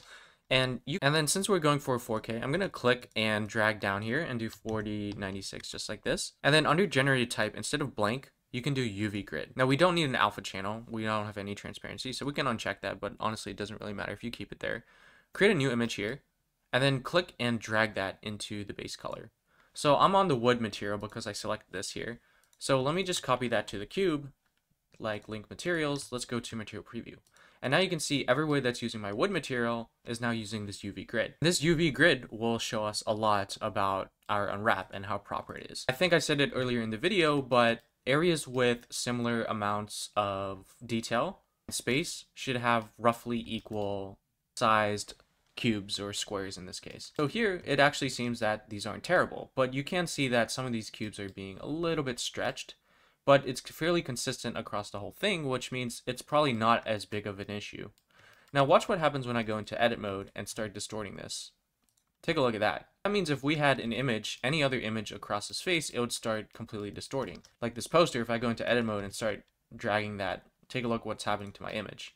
You know, that doesn't look great. So this UV texture kind of helps us determine that. It'll also show us, you know, distinguishly where are the seams or the areas that we cut it out. For example, here you can see that there's definitely a clear seam over here because the blocks aren't really continuing and there's like a hard line. So when you're unwrapping and cutting seams, you kind of want to make it, you kind of want to find places to hide those seams. Now, if you want to see the stretching, you can actually come into the UV editor. Let's actually open up our UV grid helper like so. And when you go into edit mode, make sure you're in edit mode to see everything. You can use your middle mouse button to click and drag over here, come over to overlays and turn on UV stretch like so, just like that. And generally what you want is everything to be this solid blue color, which means there's very, very little stretching. And if I take one of these UVs and move it, you can see it's changing color, which means it's definitely stretching really, really hard. And you can also see that updated on my texture as I move this around. It's really, really distorting just like that. So I'm just going to undo all those changes here. I'll also say, you know, notice when I select over here, for some reason, it's also selecting vertices over here. Now, how does that make any sense? If it's the same vertice, why is it appearing over here as well? Well, in real life, imagine, you know, when you're like doing reverse origami or like, you know, trying to wrap something from a 2D onto like a 3D object, you need areas to cut, which we called seams. So the areas that we cut, or the seams, they quote unquote split it into two visual vertices, but essentially it's the same exact vertice. And they don't have to be right next to each other on your UV map. If you don't understand whatever I'm talking about right now, that's totally okay, because I feel like you'll get it, you know, as we go through this chapter. So by default, when I hit unwrap, you know, Blender already has, you know, a default area that it quote unquote marks seams for us automatically, but we can also mark our own seams and unwrap there. So you might be wondering, okay, how do I even know where to mark seams? It doesn't really make sense. I can visualize it for a cube, sure, but like what about these other objects? So there's a few methods that I'll talk about in a little bit, but first, I don't actually like adjusting the material itself to use this UV grid texture. And the reason for that is just because it requires an extra step. So I'm just going to unhook that. I'm going to still leave it here, but I'm going to unhook that and bring my wood material back in here. What I'm going to do instead is come over here, make sure you are in solid view. If you come over here and go into color, you can select texture. And what texture will do is it will use your image texture as what you're seeing on the UV. However, you know, if I still go into material preview or rendered, you can see that it's still going to see the wood. It's only in solid view. So you'll often see people use matte caps like this one, which kind of helps with if you have any shading issues. You might have seen, you know, some things like this, which kind of highlights, you know, the edges and cavity maps and things like that. You can also see like you have this cavity option here as well. So a lot of options, but you know, it doesn't really matter for us at the moment. Right now, I'm just going to go back into Studio and I'm just going to use texture. Another thing I like to do when I'm editing, instead of, you know, having to mark seams like Control E and mark seam and then A and then unwrap and then, you know, do an unwrap. So what I like to do instead is do a live unwrap. So if you come over to the options in edit mode and do live unwrap, and then with live unwrap enabled, when you use the shortest path like Control and pick shortest path here, what you can do instead of select for edge tag, you can do tag seam. And now as I hold Control and pick my shortest path, it's going to live UV unwrap for me. So you can see as I'm holding Control and clicking on my sides, it's updating my UV map just like that. So instead of always having to hit AU unwrap, it will just unwrap for you as you start marking your seams. To get rid of them, you can hold Control and pick the shortest path, and if there's already a seam there, it'll just get rid of it for you. So I'm just holding Control and get rid of these seams right here. So earlier in the video, I mentioned about UV unwrapping intuition. So now I kind of just want to talk a few of those now. So when it comes to UV unwrapping, what you generally want to think about, even when you're unwrapping complicated objects like this, or this, or this, or this, is try and think of it as its default primitive object. That'll be a little more clear once we get started, but even some of the most scary looking models actually have very, very simple UV unwraps if you think of them in terms of primitive objects. And what you'll find is a lot of them are going to be like cylinders, like in a sort of cylinder sort of unwrap, or a cube. So if I go into edit mode, you can see by default, it's unwrapped well. Now we don't see any seams here because, you know, it's just built into Blender, but what we can do is hit A to select everything, UV, and come to seams from islands. So every individual set of connected UV faces is what we call an island. So here we can do UV, seams from islands. And now you can see we have those seams on over here. Take a look at how they do it. They cut out the top and they cut out the bottom. Now, again, just imagine you had a piece of paper in this shape and you need to flatten it into 2D shape. If you cut off the top and cut off the bottom, let's just come over here and clear the seam with Control E, clear seam. Also right click and do add to quick favorites. I have it quick favorites, so it's showing remove, but add it because it'll speed up your workflow. So if you do Q, you can just do clear seam instead of going to Control E and clear seam. Or again, you can set your own hotkey if you wanted to. So take a look at what happens when I removed their seam. We get this extreme stretching here.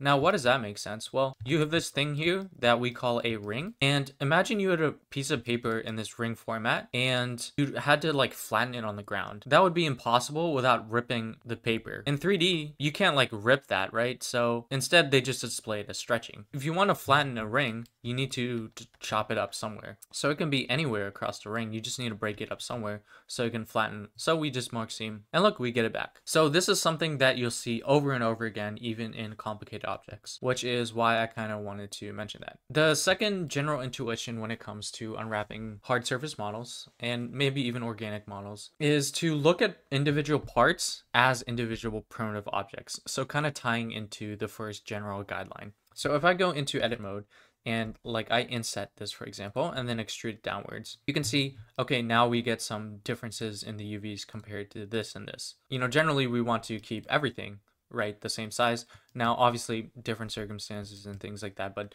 general thumb, you want to keep everything roughly the same texel density, and then you can tinker with that a little bit later, but I'll get into that a little bit later.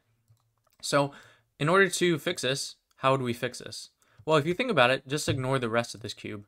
Honestly, if you want to do like this, Control I, and then hit H to hide it, like just view this for a second. What does it look like? If you said cylinder, you would actually be kind of correct. We have a ring and then we have a bottom face. If you said cube, you would also be correct. But in this case, the cylinder unwrap for this quote unquote cube actually works a lot better. So if I do Alt H to unhide that stuff, we already know how to unwrap a cylinder, so we can just apply it to this same sort of area here. Hold Alt, select this loop, Q or Control E, mark seam, and then we can just select this bottom face. It'll select all the sides for us. Control E, mark seam. Now we're getting somewhere. And then of course we're getting that distortion because we have a ring that we can't flatten, right over here. So we just pick any sort of one of these corners, just like on the cylinder, Control E, mark seam. And take a look at that. We just fixed up this entire place. So because we cut this out from this side of the cube, we can now just envision this entire side of the cube as the same as any other side of this cube, which means we can just unwrap this like a normal cube now. So we can just do something like this and just shift, Control E, mark seam, and then down the side over here, like so. On this one as well, Control E, mark seam, and take a look at that. We have our default cube unwrap, and then we have our side unwrap over here. So what you see here is we have a quote unquote cylinder and then a quote unquote default regular cube with, you know, some sort of extra geometry there. Now you might be asking, okay, why do we just have one seam? You know, why not place it here and here and here and well, and, you know, mark seam is there as well. I mean, that's perfectly valid as well. But again, we're trying to minimize the amount of seams. But if for some reason you do need those extra seams there, then you can totally do that. But for us, that isn't really necessary. All we really need is just to cut out the ring once. Okay, so I kind of hope that clears up UV unwrapping, as you'll find that a lot of really, really complicated objects can be broken down into their primitive shapes. So just ignore the fact that for every single material, I copy and pasted the UV grid helper into their materials. So I just went through each of them and just Control V, paste it, and made sure it was the active one. which you can see here. Everything's really large because none of the UVs are set, but they'll update as we update our things. So let's unwrap our first thing together, probably this piano over here. And all these green edges means they're sharp edges. And that's likely from our weighted normal modifier, or when we used bevel and we did hardened normals, we're marking all these sharp edges. And then typically when it comes to UV unwrapping, if you want to go the quick way about it, you can just hit U, unwrap, and do smart UV project, and 66 by default works fairly well for hard surface models. And if you hit unwrap, you can see that, we get a not too terrible unwrap here. And then you can do what we did previously, Q seams from islands, and then you can kind of just go in edit mode and see, what sort of unwrap they give us here. So from far away, it doesn't seem too bad. And this is honestly passable because we're working with solid colors, and for the most part, there's minimal distortion. Professionally, it looks a little bit weird, right? Like over here, you'd kind of expect it to continue the loop rather than go up and then down over here. Same thing over here. It seems like it kind of like goes janky to the left and whatnot. Same over here. It seems like this doesn't really continue, goes to the side. So, and if we look at, these other areas, again, here you can see this is symmetrical geometry, but over here it's going on the left. And then here it's going on, well, it's also going on the left here, but like left relative to this side. And this is like left relative to this side. So it's a little bit inconsistent. And then here we just have a basic cylinder, but they're adding like multiple seams across the cylinder, which are just extra seams. So even if I get rid of these, for example, Q clear seam, like nothing's going to change over here because we already have one that's breaking the ring over here. Yeah, it's not the perfect, but it does save you a lot of time. Now the UV unwrap may not be perfect, but it does give you a general guideline on how to approach your model. So here we have a lot of bevel modifiers. So if I add a cube real quick, and let me just link one of these materials with this. Well, I'm just gonna manually bevel this, like over here. When you want to unwrap this beveled cube, you might be wondering, there's so many edges. There's like one here, there's one here, there's one here, there's one here. It's like, which one do you select? In the past, there was just one single one, and now there's like multiple. Well, again, honestly, it really depends on what your priority is.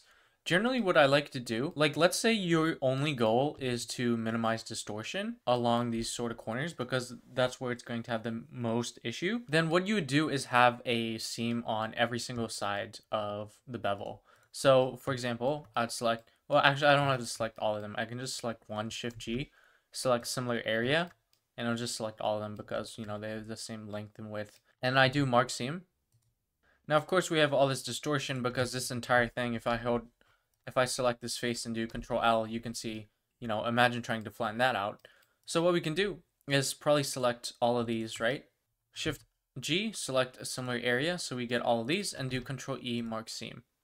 And take a look at that. We get something that is very well textile density optimized. Now, obviously, the downside here is we have all these extra seams here. So we could get rid of these. So if I do clear seam, you can see it goes from something like this to something like this. So yes, we have some distortion and stretching here, but at least it continues now, and the distortion is very minimal. Of course, if you marked every single edge, as a seam, we would get perfect blue every single time, right? Because everything is just its own individual face, but that's way too many seams. If we made every single corner like this, then every single corner would be like this. And that would be a pretty good unwrap if your goal was to minimize distortion. Now, what if your second goal is to minimize the amount of seams possible? Well, if you look at it, again, you can see a ring here, or if you want to visualize it this way, you can do that as well.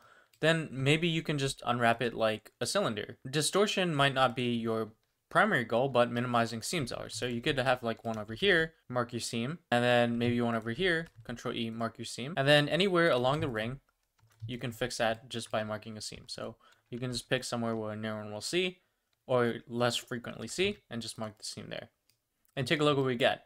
We get fairly equal textile density, just a little bit stretching along the sides over here, of course, but for all intended purposes, we minimize the amount of seams, and it looks pretty good, equal in textile density. If you kind of want to get the best of quote unquote both worlds in this scenario, you can try and do what UV project is doing. So unwrap here and hit Q seam from islands. You can see what they're trying to do. They're kind of just trying to slice along the center bevel In this case, we don't actually have a center bevel because we have a even number, 1, 2, 3, 4.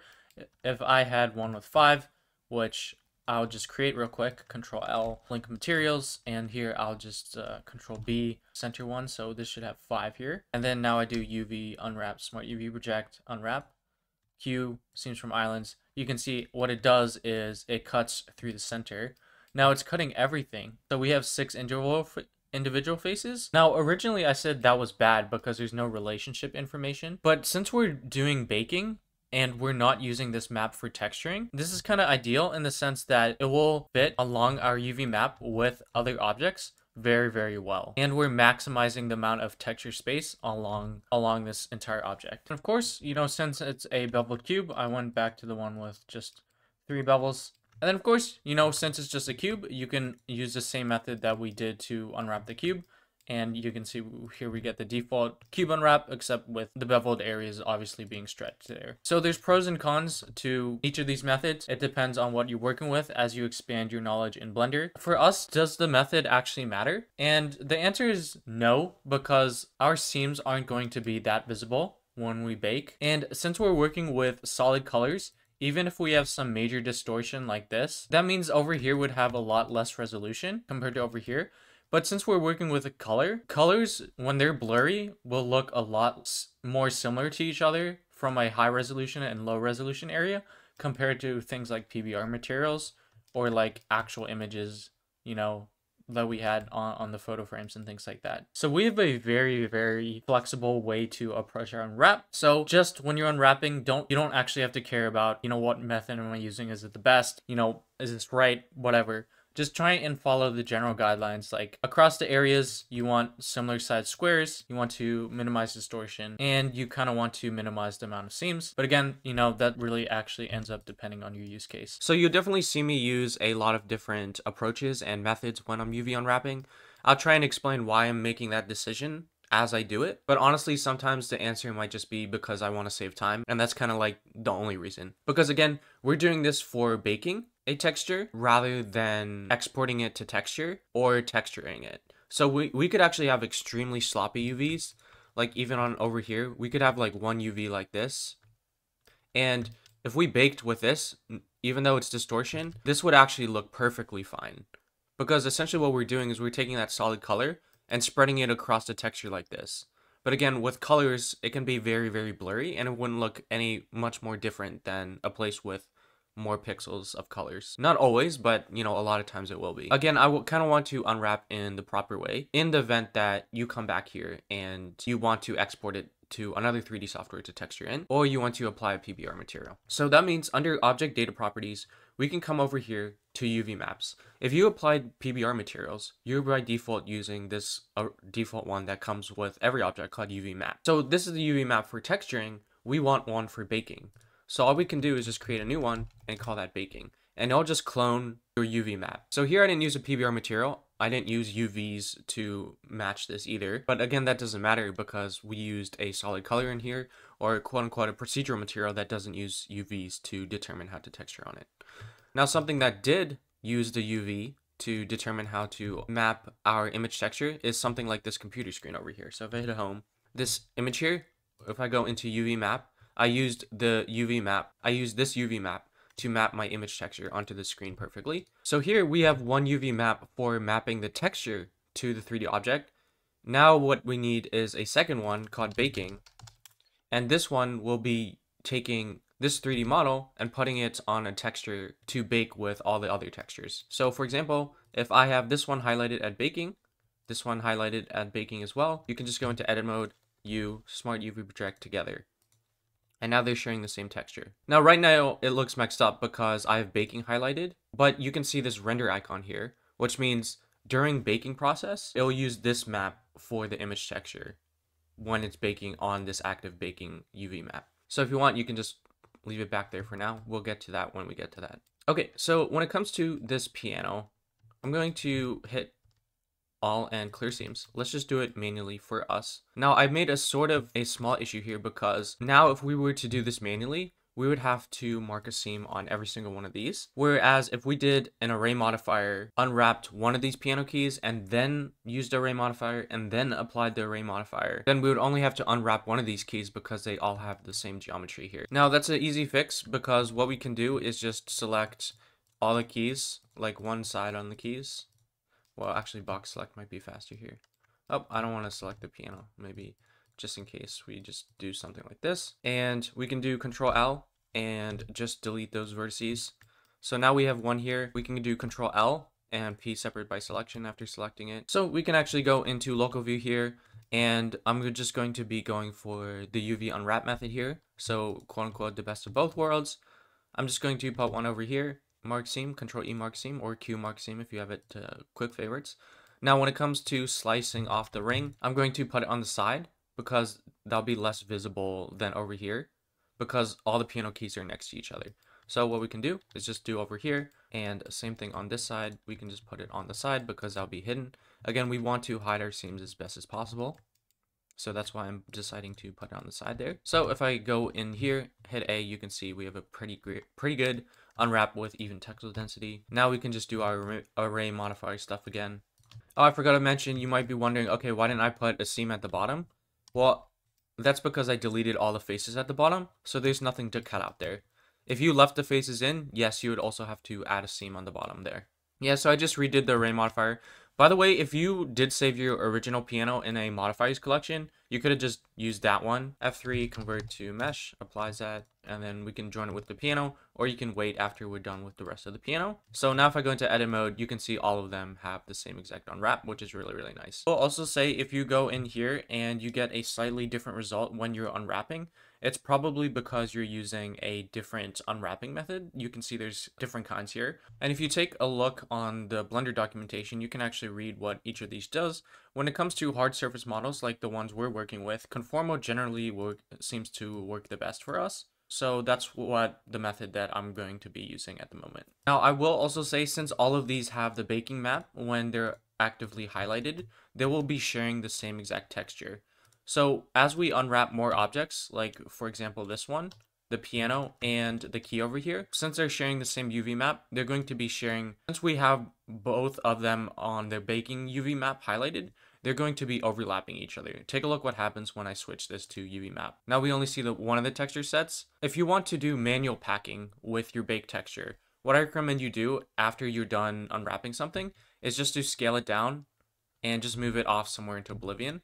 That way, when you revisit it and do like enter tab mode here. Now, is it that big of a deal? Honestly, no, because you can always just move it later. You don't have to select both of them. You can just select one and then move it out later. Or depending on your method, if you unwrap them together, let's say we just go conformal, then Blender will try and pack it by default for you with the objects that you selected. So if that's your workflow, then you don't really have to move things outside.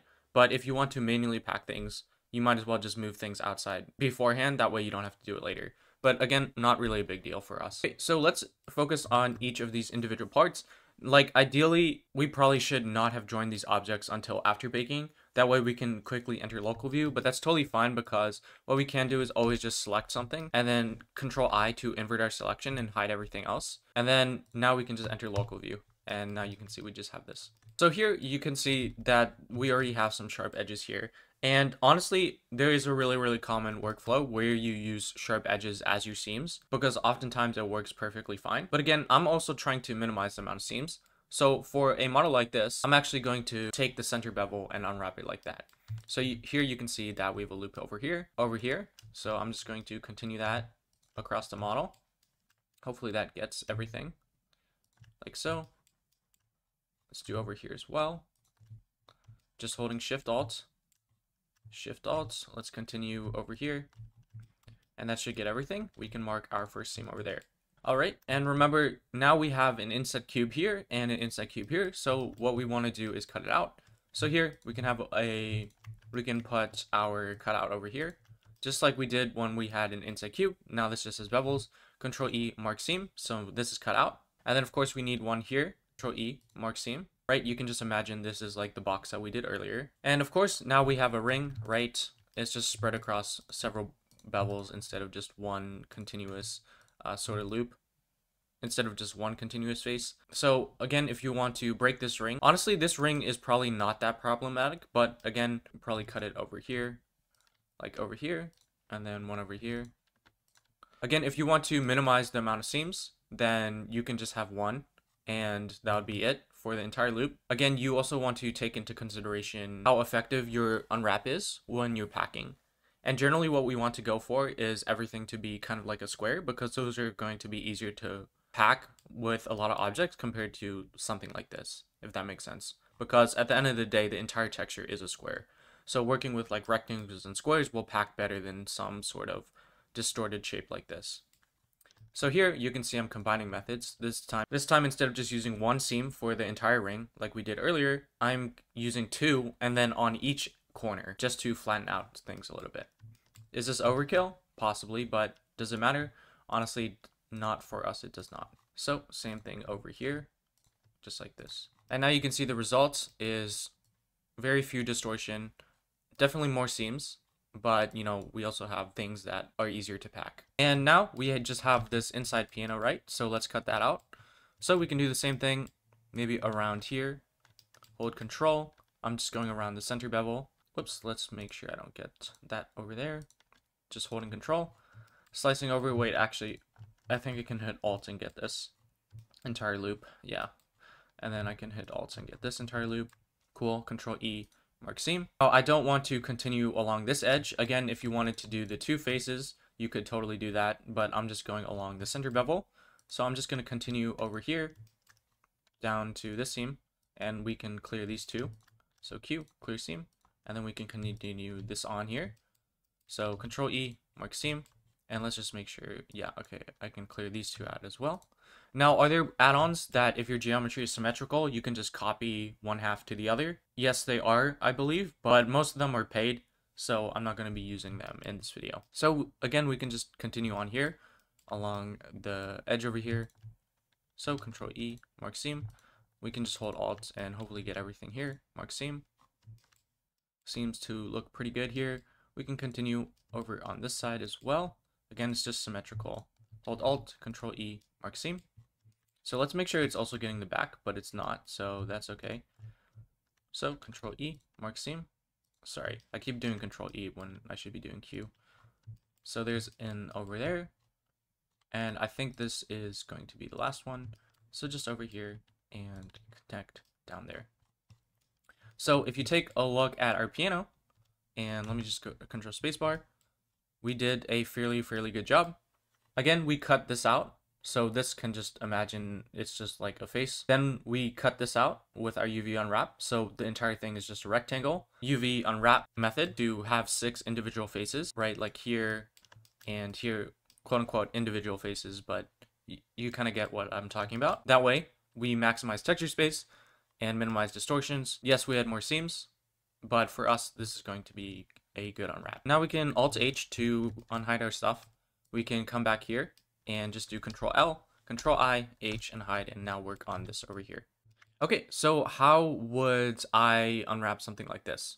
Well, again, you could definitely go for the center bevel. Well, I guess in this case, it's not really center bevel, but you could just, you know, do this on every single side, including the bottom side as well. And that would be a perfectly good unwrap. Given what we're going for, a baking texture, and my background experience, I wouldn't invest more than 2 seconds on this. And what I would do is just select a face like this, Shift G, select similar area, like so. It'll select both of them, Control E, mark seam, and just be done with it. And if I go into the UV, you can see that we get a pretty decent unwrap here. And here you can see that, you know, the textile density is very uniform around here. And, you know, we don't really have to touch anything. Now, if you want to optimize for baking, you probably want to straighten these out a little bit. But for texturing, you might actually want to leave them a little bit more distorted. So if you want to straighten them out, I like using this plugin here called UV Squares. And he's leaving it open source, so you can just download the zip, come into Edit Preferences, Add-ons, Install from Disk, and you can see I have it over here, checkmark. So when I hit N, you can see that I have this thing here called UV Squares. And to use it, you have to turn off UV sync selection. You can select one of these that was not square, and you just select it, do Control L, do Control L just to select the entire thing. Select one of these, and then do Control L over here, and do 2 grid by shape, and it will actually just make your UV look like a shape. Now, of course, it's distorting because we're definitely going to need more seams in order to counteract that distortion. But again, we're baking here, so this distortion actually doesn't really concern us at all.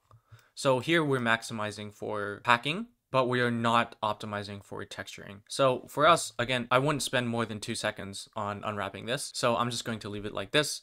And this is honestly good enough for a rectangular shape. Okay, so let's do Alt-H to get back the stuff that we hid. Okay, so how would I unwrap this? Well, if you look at it, the entire thing is just a giant cylinder with some extrusions. So as long as we cut these out, then the rest is essentially just becomes a cylinder. But instead of marking the seams for every single one of these, that would be kind of tedious. I'm just going to trust that Smart UV Project will handle this for us. So Control L, U, Smart UV Project, unwrap. It looks okay, not much distortion. Hit A to select everything.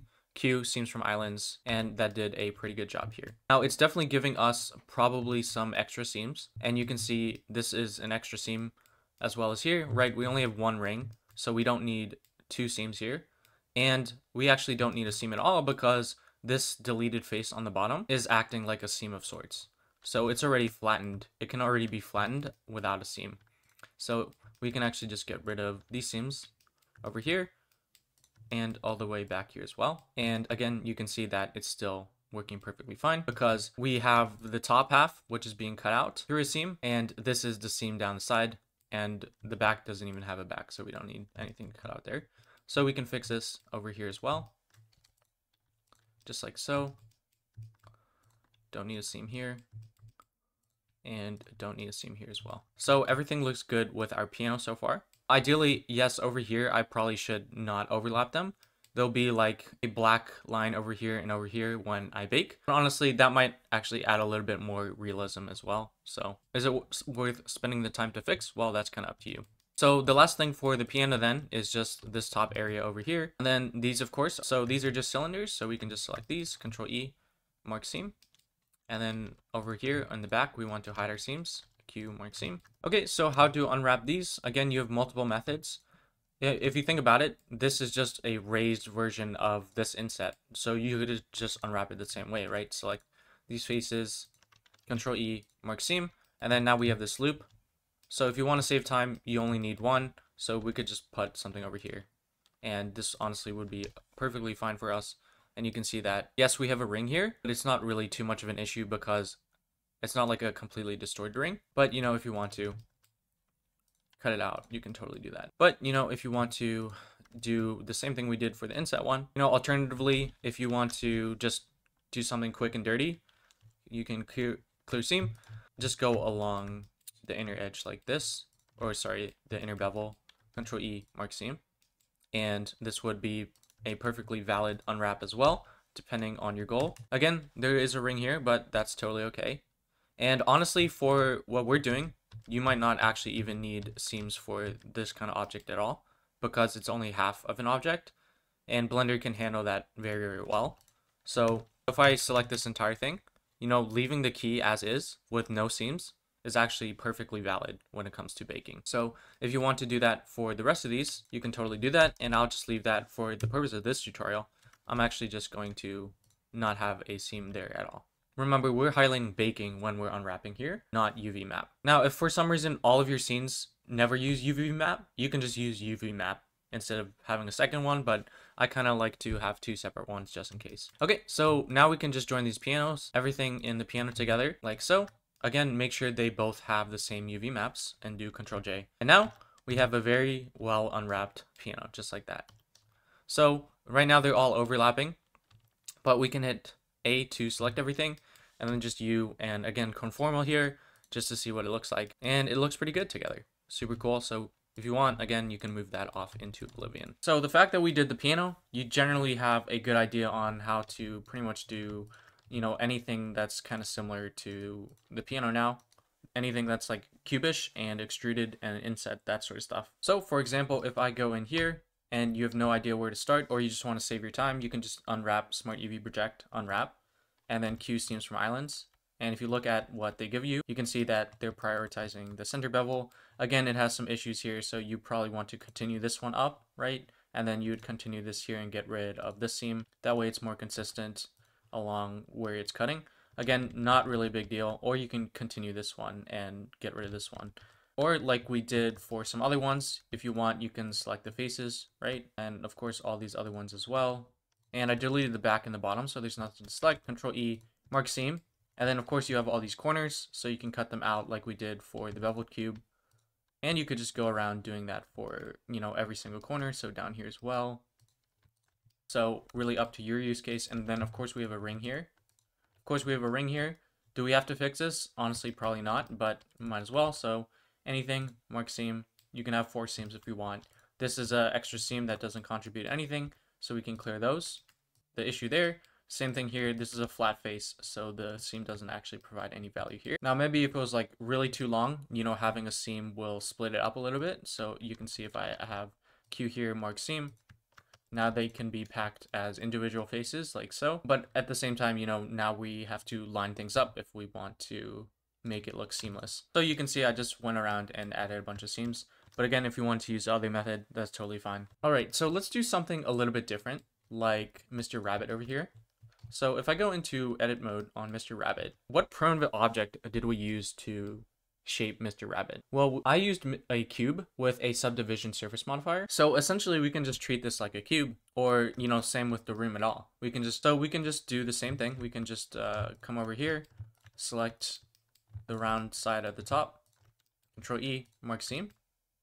And then on the corners, we can just slice it off like so. And honestly, if you want to just leave it like a cylinder and minimize seams, this is actually fairly well. So you can see that this is actually not that bad at all. But again, if you want to make it very minimal stretching, you can just do it something like this. Now you can see that the stretching is a little bit better, and this might be a little bit easier to pack than something else. Again, when you're modeling, don't forget to come over here to UV maps and add the baking UV map. Now you might be asking, okay, why don't you just like place, let me just do this real quick, clear seam. Why not just cut it in here and over here and over here and then just mark seam? Like that is similar stretching. That looks like equal textile density. Why are you doing all that complicated fancy stuff? Well, on a simple model, yeah, it might not be a big deal. And when we're baking, this seems appropriate for baking as well.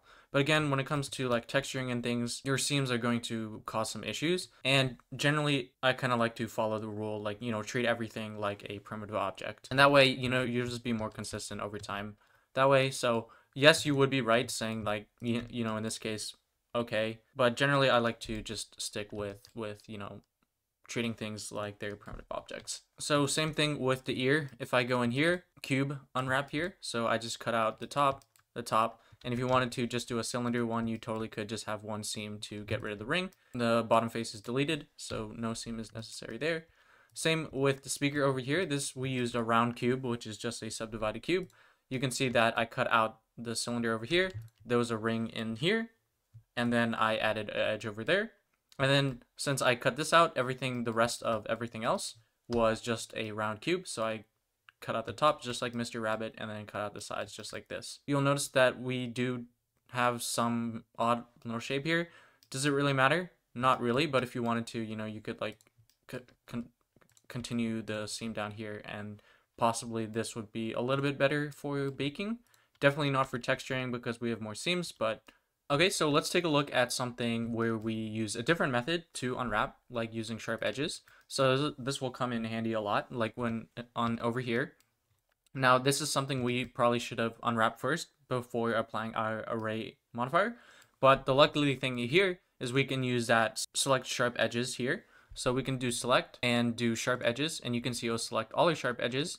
And if we do Control E, mark seam, you can see that that actually works fairly well for us. Of course, since we cut out all these cylinders, we do get a bunch of rings.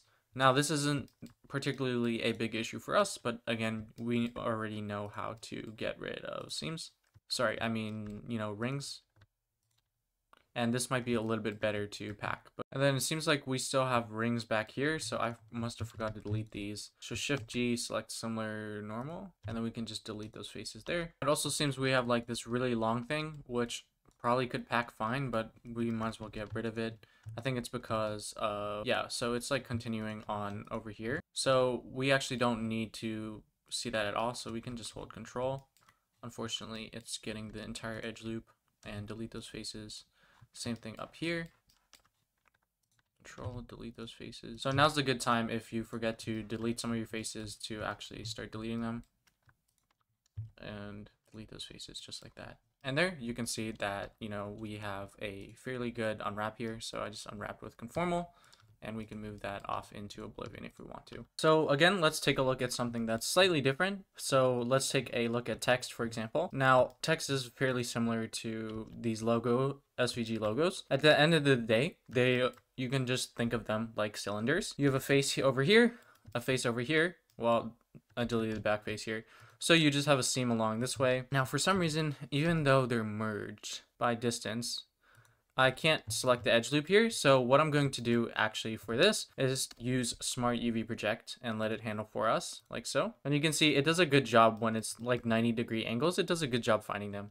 So we can just hit A to select everything, Q seams from islands, and you can see that it does a fairly good job. Now it is giving us these extra seams along the ring here, but this might actually be good in some cases because you don't want it to be too long. If you want to spend the extra few seconds optimizing where to place these, you can totally do that. But you know, time is money, so if you're happy with that, then you can totally just leave it as is. You can also see here they kind of have issues as well. It's going like zigzag again, but is it worth the time to fix? So this text is going to be the same approach when I do the logo. Again, you can just treat it like a cylinder, select the outer loop, Control E, mark seam, and then one of the sides, Control E, mark seam. And this is kind of unnecessary over here, clear seam. So the L is kind of unwrapped properly. If you want to add extra seams because it's too long, the ring is too long, you can totally do that. Again, you know, why spend the extra time when UV unwrap can do it properly? So you Smart UV Project, unwrap, this looks okay. Q, seams from islands. So if I look at it, you know, generally it looks okay, but there's definitely some things that would cause, you know, a little bit complicated packing issues like this thing over here or this L here. Yes, you can put stuff inside, but then it kind of looks a little bit weird that you have something wrapping something that's unrelated. But again, it's not really a big deal. So you can just leave it as is and save your time and move that into Oblivion. So again, nothing really special here. You just select the edge loop. Hopefully this one you can get a complete one. So, and maybe like this, Control E, mark seam. You can see that's going to work fairly well. But again, you know, instead of just doing one at a time, we can just select all of them. Again, make sure for each of these baking is highlighted. Your second UV map, U, UV on Smart UV Project, Q, seams from islands. Okay, cool. Good enough for us. So we can start moving these into our unwrapped collection, and we can just uncheck unwrapped if we want to.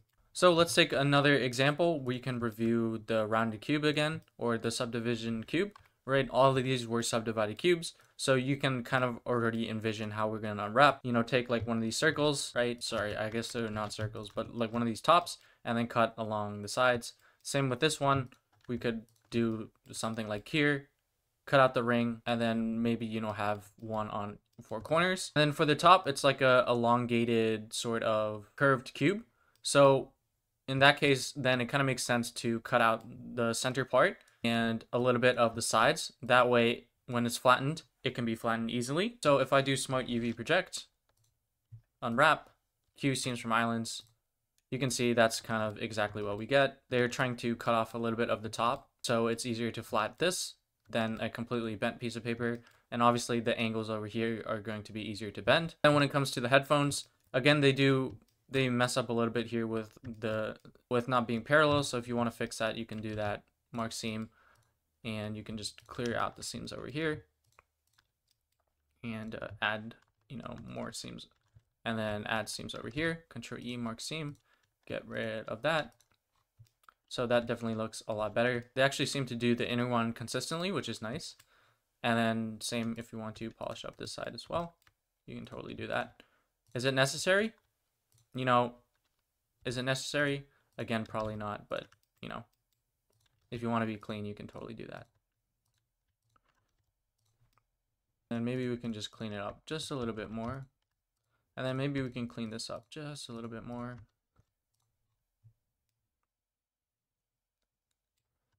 And then we can keep this consistent. And then we can keep this consistent along the outer edge.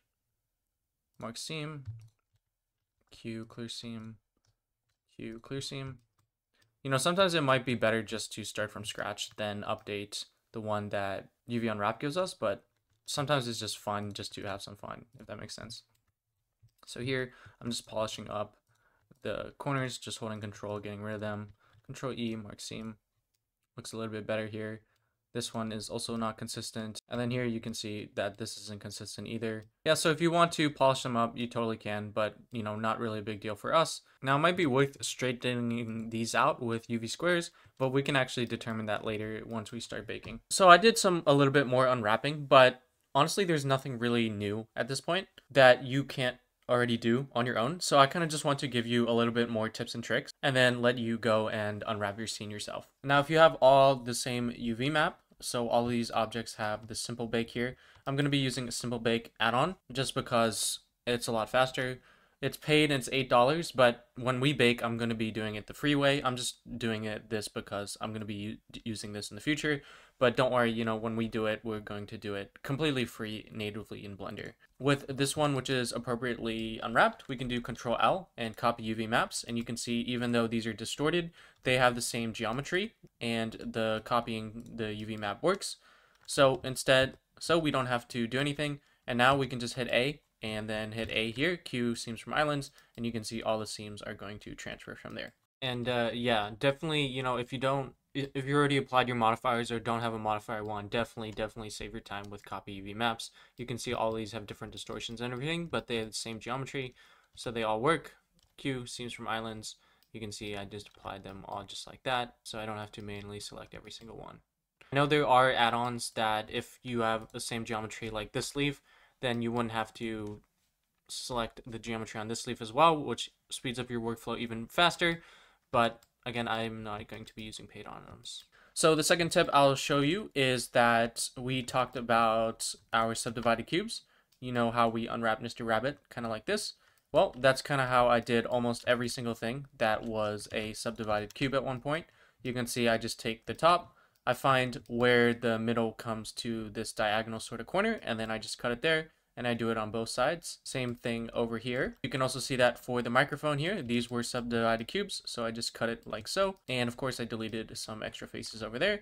And every time I follow this method, I get very, very good unwraps, minimal distortion, and seemingly equal texel density. So that even goes for these. So these were extruded cubes. Like I had a cube over here and I just extruded this way and extruded this way and then added a subdivision surface. So applied it. You can see that we kind of have the same pattern over here. So what I did is I just find where they connect to the other one. For example, on this side, let me just go into local view here, like so. And basically, I'm just finding the areas that have the diagonal and connecting those up. Right here. So we got square over there, Control E, mark seam.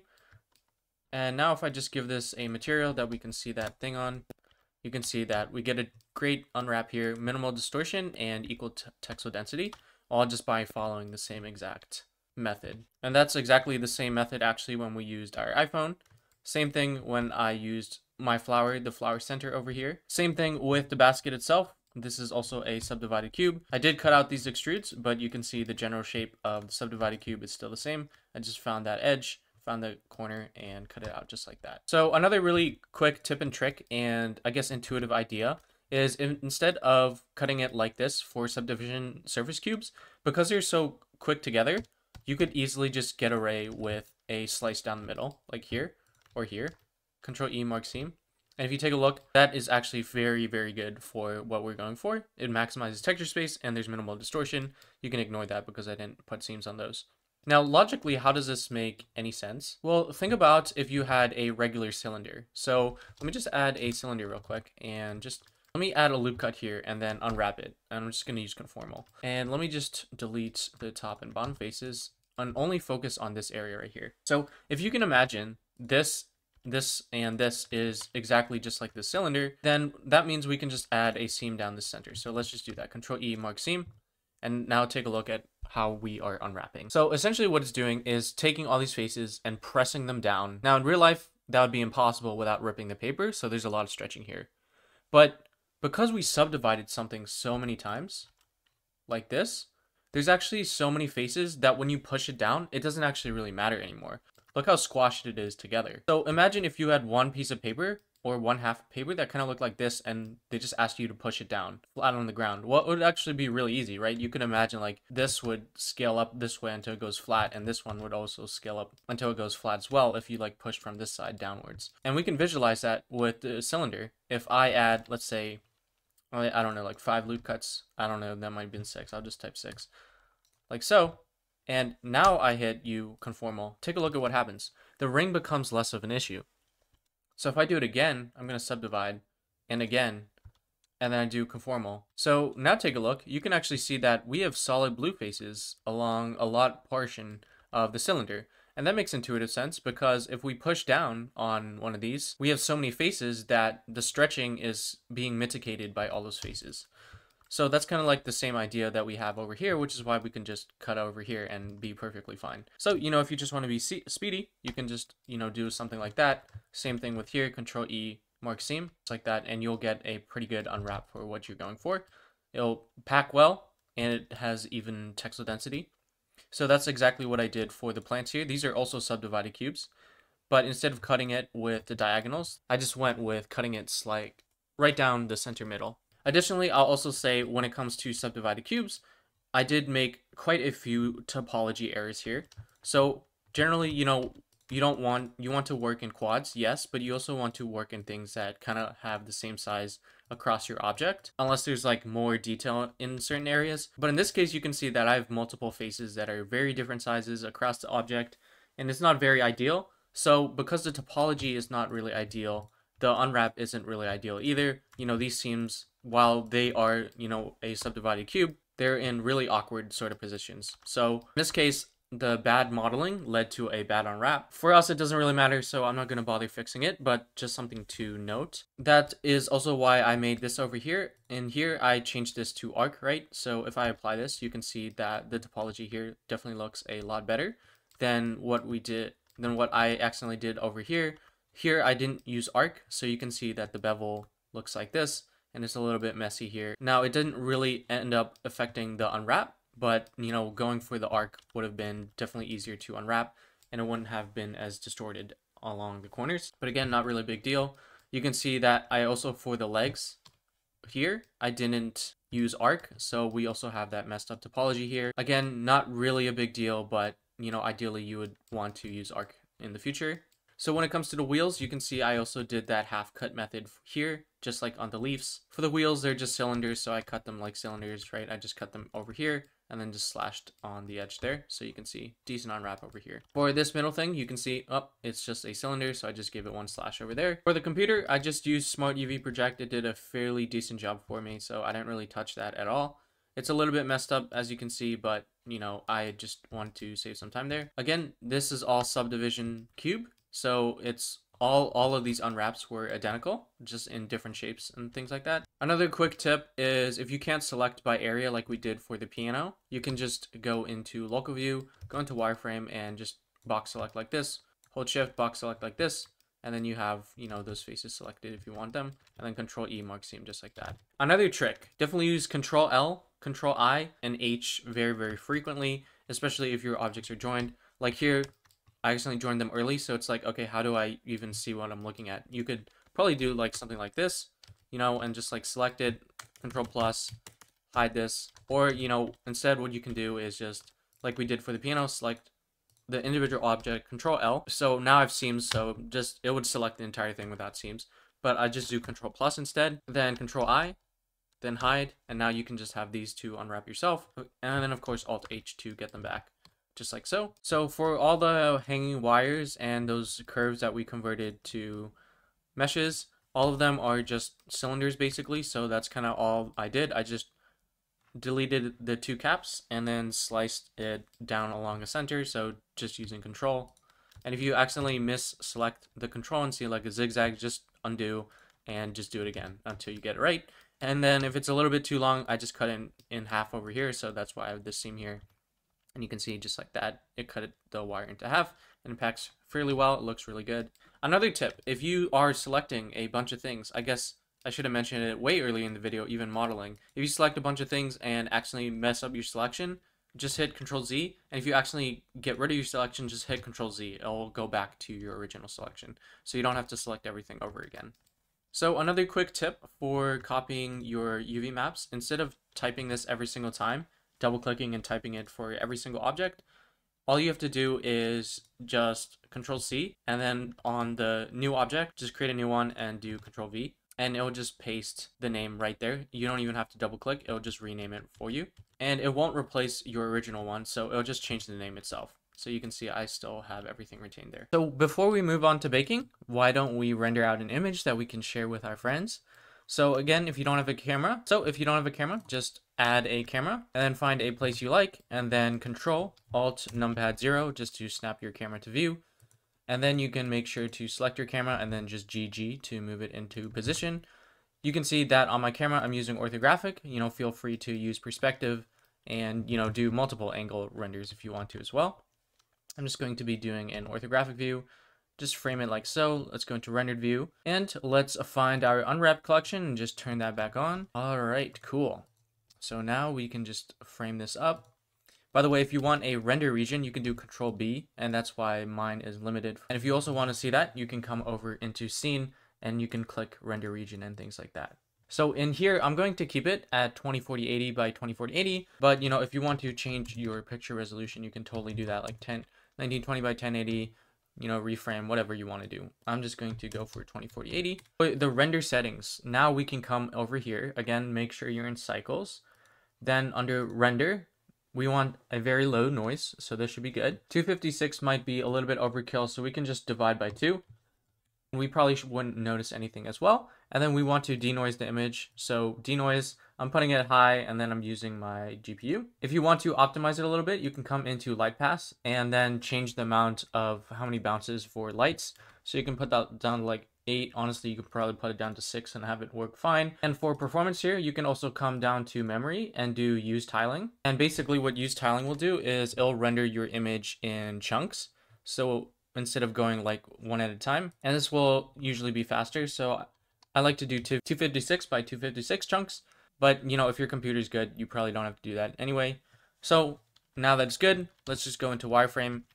It's quote unquote supposed to make your computer a little bit less taxing when you render if you have your viewport in wireframe. It's probably a marginally minuscule amount, but whatever. So we're just gonna hit F12, and now you can see it's going in 256 chunks across my 2040-80 by 2040-80 picture. Seems like it's done. We can just do image, save as, and save it whatever you want to do it. All right, when it comes to baking, like I showed earlier when we were looking at some award-winning websites, we need to put our shared UV map onto a single image texture so we can actually create that. So just like this texture over here, we can actually start deleting these if you don't want them anymore. And also when I go back in solid view, I'm gonna go over here, and instead of using texture, I'm gonna go to material. Again, back to default. Everything seems a little bit weird now because we've been looking at grids for so long. So now what we want to do is you can create it in the material, any material you want, or you can come into the UV editor and just create it here. So I'm going to create it over here in the UV editor.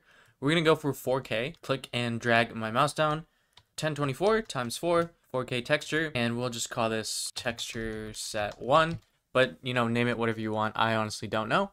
And then we want to do 32-bit float. This will just make a more high dynamic range image so we get better colors. We're not going to be baking anything with transparency because I don't have transparency anyway here, except the glass, but we're replacing the glass, which I'll talk about just in a little bit. So let's uncheck alpha. Now, when you're baking with color, sometimes the image texture color bleeds into the model itself. Not always, and honestly, it doesn't really matter that much, but I like to go for white. I'm just going to create a new image just like that. I'll make sure to Alt-S and save this somewhere. And when you save it as a Radiance HDR image. And this will just be an image format that captures a wider range amount of colors. If we bake in like PNG or JPEG or some other lower bit image format, it won't capture as many good colors. Now, it might not be noticeable, but typically if you want the best result, you'll go for like a high dynamic range, and then later you can convert it down here. So basically you have more information, and then you go to lower information, which is a much better result than, starting at lower information, if that makes sense. So we're going to start with this. We can just save this image. Okay, so this is going to be our first texture set that we bake to. So we can select, I don't know, any random object, maybe like these or something. Again, make sure they all have simple bake and all of those are the ones that are highlighted. It doesn't really matter which one is being rendered because we don't use the UV map for anything. But just make sure that this is highlighted like so. So now what we can do is, again, you can select each individual one. So you can just do Control plus, select all these set of UVs and just see what that looks like. Here, now's the time where you move around. You know, you can select all UVs and just kind of move them around. See what it gets you, just like so. And now what your goal is to do is to pack your islands. So adjust them how you need and optimize them to in your island. And that's kind of just like that. And it's just like that. So if you want, you can move individual faces. If you want, you can move individual faces, Control L, move individual things, and just pack it to the best that you can. And of course, you don't want overlapping UVs because we're trying to bake lighting information. And if you have overlapping UVs, it's going to bake twice over the same spot and kind of glitch out. The entire goal now is just to pack the island. Now, obviously, if you do this manually, it will take a really long time for our scene. So generally what you like to do is, assuming you all use the same UV mapping method, if you did angle based for some, conformal for others, or minimum stretch for others, just make sure you remember that when you're unwrapping again.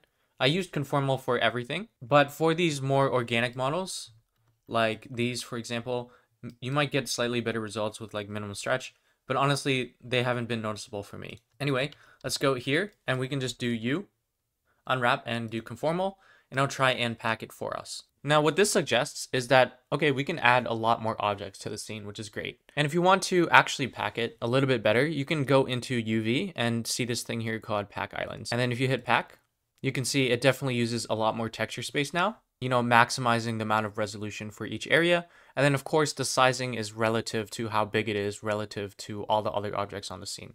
So the larger objects are definitely taking up more area on the space. Now this is also the time to determine how much textile density you actually want on each face. So this might be more clear on like this piano, for example. So if I just take it, move it over here, like so. Right now, if I select this side of the face, it has the same sort of mapping as this side of the face.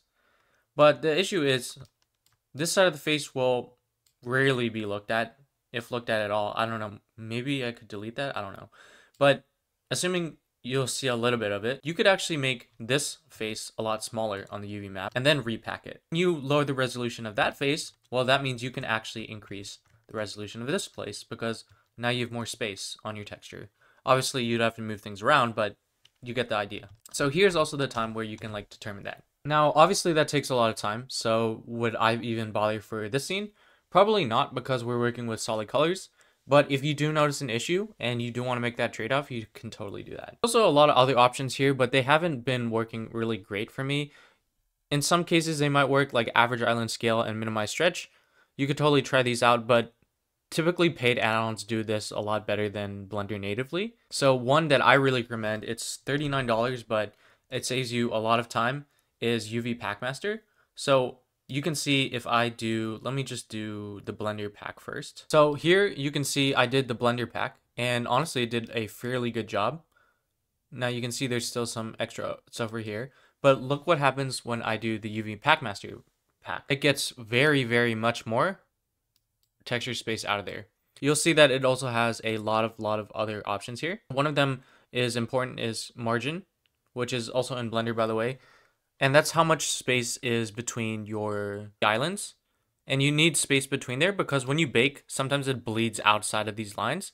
So those can overlap. And additionally, if they're like touching each other or on top of each other, your colors are going to start mixing and one texture might appear on a different area of the model that isn't intending to have that color at all. So let's go back to these over here and let's just go into edit mode here and let's just bake these. So the way to bake them is for every single material, you have to create an image texture and you have to make sure it's the active one for the texture that you're baking to. So here we can just search for texture set 1 and we don't have to do anything, just make sure it's highlighted, outline. So now it's in this room here. So it's going to bake onto this texture like so. Then we come into render properties like we did before. And we can leave all of these the same. As our image, low noise, 128 samples, However, we want to uncheck denoise here. The reason we want to uncheck denoise here is because Blender has a baking issue in cycles when you have denoise on. And you can see over here, when you are baking, you might get like these black sort of lines here. And that's caused by if you have denoise activated. And this was open 4 years ago and it's still open, which means they're working on it. And you can kind of see like someone suggested something 3 months ago. So it's still an ongoing issue. So if you bake in cycles with denoise on, you might get some black lines along your seams. So I'm going to check here and we'll use the Blender compositor to denoise our image instead. So under bake, we can do everything. So combined takes into consideration everything. So we're just going to leave everything here, all the lightings, all the contributions, everything like so. Now we don't want to clear the image before every bake. If you do, then you can just attach that, but we don't because we're going to be baking multiple things to it. But if you mess up a bake and you want to clear the image, you can totally just do clear image. And here, this by default is just like how much it bleeds across the seams of your UV islands. That way it'll kind of help, minimize how visible your seams are. And generally 16, the default works perfectly fine. I don't think I've ever had to change that in a long time. Again, make sure this is active and make sure that simple bake and make sure your baking UV map is the one that's highlighted. Mine's called simple bake, yours is called whatever. Oh, and I also forget to mention, like in every single material that your room has, you want to copy and paste the image texture. So in wood, also paste this here, make sure it's active. In outlet, also posted here, anywhere, make sure it's active with the white outline. Okay, now that each of the room's materials has this active image texture, we should be able to good and just bake. Awesome. So just make sure to hit Alt S to save it, and you hit Alt R to refresh your image, just like so. And now if I go into rendered view, and then if I go here and put this into my principled BSDF, we see completely black, and that's because what we're doing is rendering with this one. So switch the render to here, and now you can see what we get if I go into render view is our image texture mapping to this. So let's just go into local view, and you can see that we see here. And take a look, all those seams that we thought were going to be concerns are actually not really visible in the final output, which is amazing. Now you can see all that grain, so that's the noise on the texture, which we can denoise with the compositor later. For all intended purposes, this is actually looking like a pretty decent result. Now because it's in the principled BSDF, the world lighting is also going to affect this lighting. So pretty cool. So let's move on to the roof then. So I'm just going to unhook that, put this back in here, switch this back to UV map. Not that that actually affected anything because we didn't use our UV map for anything. And now I'm just going to go out of local view and we do the same exact thing for this. Just make sure for all the materials in this object, which is just wood, this is active and it's already unwrapped and mapped to our texture right here, just like this. So we can just go here and then we can hit bake. And then let's go into wireframe. Now here you can see when I baked, I made 2 issues. First, I had clear image on for some reason. I thought I unchecked that. Oh well. So it cleared my other bake. The second issue is that everything on my texture is black, which suggests that my normals are incorrect. So if I go here, indeed, this is incorrect. So I just have to select everything, Alt N, flip, and now everything should be okay. And we should be able to bake 2 things at once just by selecting them.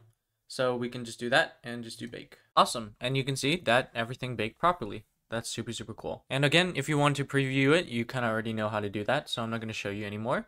Again, always make sure to hit Alt S to save it. Or if you want to version, you can do image and save as or save a copy, whatever. You'll also notice now again, we get some things like here. So this kind of suggests that something is blocking the light and we have probably an extra face that we don't need somewhere. So if I go into my room, it kind of looks like there's some sort of light leaking in here.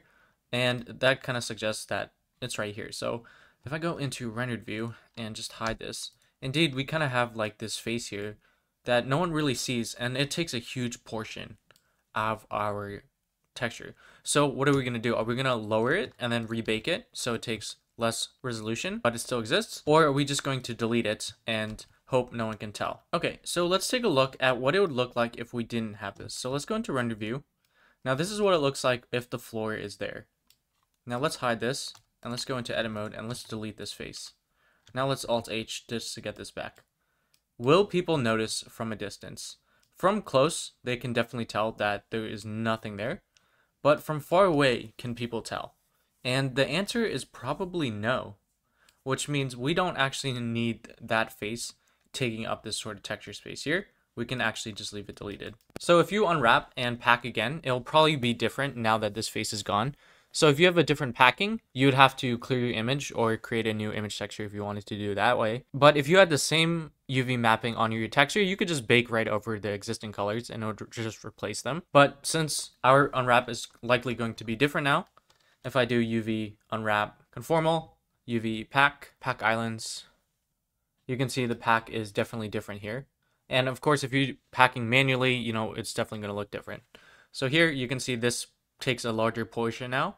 Same with over here because we have more texture space to pack. So you can bake in portions, like you can bake these two first, and then with your remaining textures space, you can maybe tack this on over here and then like put it over here. Kind of just see, where you can fit it. Like here, for example, you're like, oh, okay, I'm just going to select this, Control plus, select all these, move it over here, like here. And then with this material, you have your stone wall material.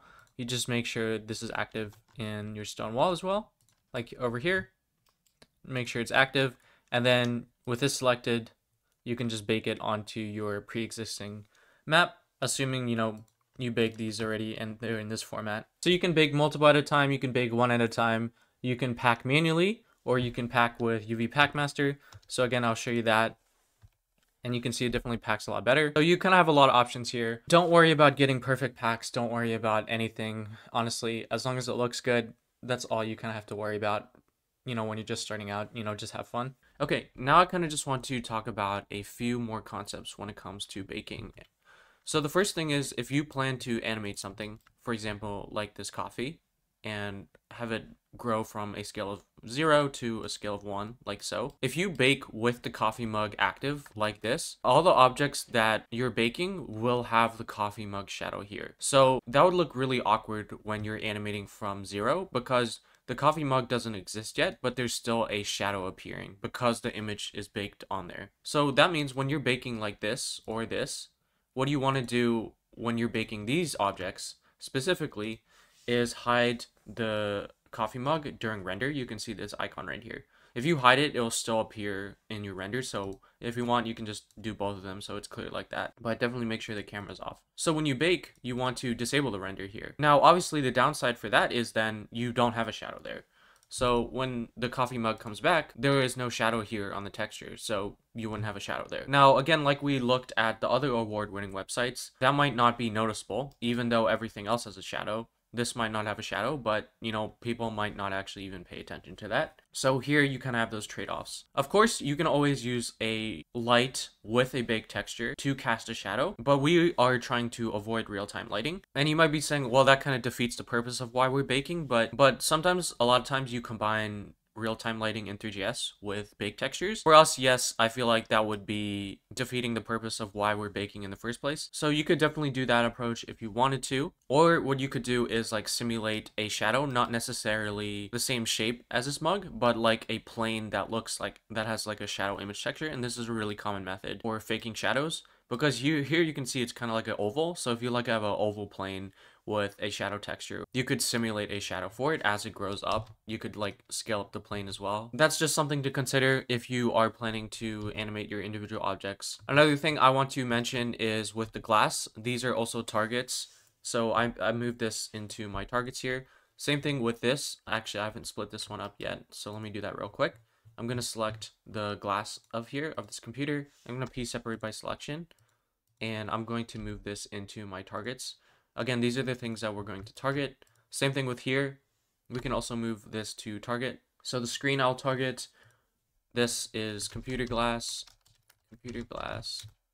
and this is fish bowl glass. So these are things that we're not going to be baking. So when you unwrap, don't put these UVs inside your image texture. It'll just take up space. If you accidentally do it, it's fine. I mean, it'll just waste texture space, but whatever. Now, when you're baking, do you want to disable them from render? So when you're baking, should you get rid of them? Well, you can see they actually contribute a lot of things to your scene, like the shadow here. So if I disabled this in render view, you can see I'd lose some of the shadow that the bowl is giving. And the reflection on the glass might adjust the light in subtle ways along your scene. Honestly, it might not be noticeable at all, but yeah, so I would probably render with the glass still enabled. Just don't put that on your unwrapped texture. And then this water is just a transparent color. So I'm actually also going to move that to targets. All right, so now you can just organize things. If you want to categorize your textures, like one is room elements, if one is desktop items, you know, you do you, and I will see you on the other side. All right, so I finished baking and I got rid of all my collections and just put them into 4 different collections. Each of these collections are associated with their own specific texture. So I had 4, but after baking, I realized I only needed 2, but oh well. You know, 4 is fine. You live and you learn. It's definitely going to increase the load time, but, you know, it's fine. So now what you should have is a bunch of baked textures. So I have 8 here because I also changed my lighting and baked nighttime as well. So you can do that as well if you want to. So now what we need to do is go to the compositing tab and denoise our image. So if I shift A and search for an image texture, and we want to navigate to one of these, like this one right here, you can see it's got really a bunch of noise and grain on there. So we can do the denoise. Like so, plug our image into the denoiser, our denoiser into the compositor, and over here, just hit mute this. This is the thing that renders our camera. So we want to render an image instead, which you can come over here, render image, or just hit F12. But before you do that, you need to make sure that under output properties, your resolution is the same as your image texture. So if you did a 2K, make sure to change this to 2040-80. I did 4K, so I'm going to leave it at 4096. And everything should be good to go. And I'll just hit F12. And you can see all that noise is gone. And the color space has adjusted to the one that we see in Blender. Cool, we'll just use image, save as, and I'll just leave it as PNG. We don't have any alpha channels, so we can just do RGB. We will be changing this format later anyway, so we can just save as this for now. Okay, just repeat the process with all your other textures, and I'll see you on the other side. Okay, now's the time to save incremental. Save a completely new file or duplicate everything, you know, up to you. I like to just file save incremental, so I have a completely new file in case I mess something up. And we don't need the UV editor anymore, and we'll leave the shader tab open for a little bit. Okay, so the first thing I want to do is adjust origin points and join objects together if you haven't done that already. So for example, I don't really plan on animating any of these because I baked the shadow in with them. So I'm just going to join everything that I'm not planning to animate. I'm just going to be joining them all together just because it'll save on draw calls. If you don't know what those are, that's totally okay. It doesn't really matter. I'm just going to join it with the room itself. So you can see I just call that cube. Now is also the time if you want to rename stuff. You can also rename stuff as well. So I'm just going to go here. I'm going to Control J. I'm just doing Control J. And maybe it's better if I do this in solid view. So let's just see. I'm not animating this. I'm not going to animate this. I'm not going to animate this. I'm not going to animate this. I'm not going to animate this. And not going to animate this. So I'll just join that all. So I'll just join everything with the rim here. Just like this. Control J. And then what is this? Okay, I'll also just Control J and join with the room. So my first texture set is actually just one object because I'm not animating any of these, which is awesome. So now what we can do is get rid of the original UV map because remember, simple bake is the UV map that's mapping to our texture. So we can get rid of this. And then we can create a new one called first texture set. And let's just make sure this works. So we'll just search for an image texture just like so. Open it up. Navigate to your first one or whatever one you created, and you can just plug it in just like that. It'll look a little bit off, but you know, that's fine. Just make sure nothing looks suspicious. So you can go in local view, of course, and just inspect it. Look for seams, look for lines that don't really make any sense. And if you have to rebake things, you know, you can totally do that if you want. So I don't see anything particularly noticeable, but you know, if you do see some sort of line or some sort of issue, you know, don't be afraid to just go back into the UV editor. Let's see, UV editor, and open your image texture. So this one is called first texture set day. And let's say you have like a small black line, you know, don't be afraid to just like move it just a little bit. And like I showed early in the video, it might mess up the colors, but a lot of times it might not mess up the colors. So don't be afraid to do that if you notice something. Again, if you are familiar with Photoshop, or some other photo editing software, yes, you can like paint on here or fix up the color, use like AI auto correction to fix up, you know, certain lines and areas like that if you want to. But for the most part, this looks good to me, so we don't really have to touch anything. And yes, I forgot to delete the faces back there, which I can actually do now before we export. Like, yeah, I'm wasting space on my image texture, but we could also delete the geometry, but honestly, I'll just leave it in there because it's there. Disable deselect for first texture set and re-enable for the second texture set. And I don't think I'm going to animate any of these, so I'm just going to hit Control J to join them statically. Okay, so in this second texture set, you'll notice that I have 3 spheres here.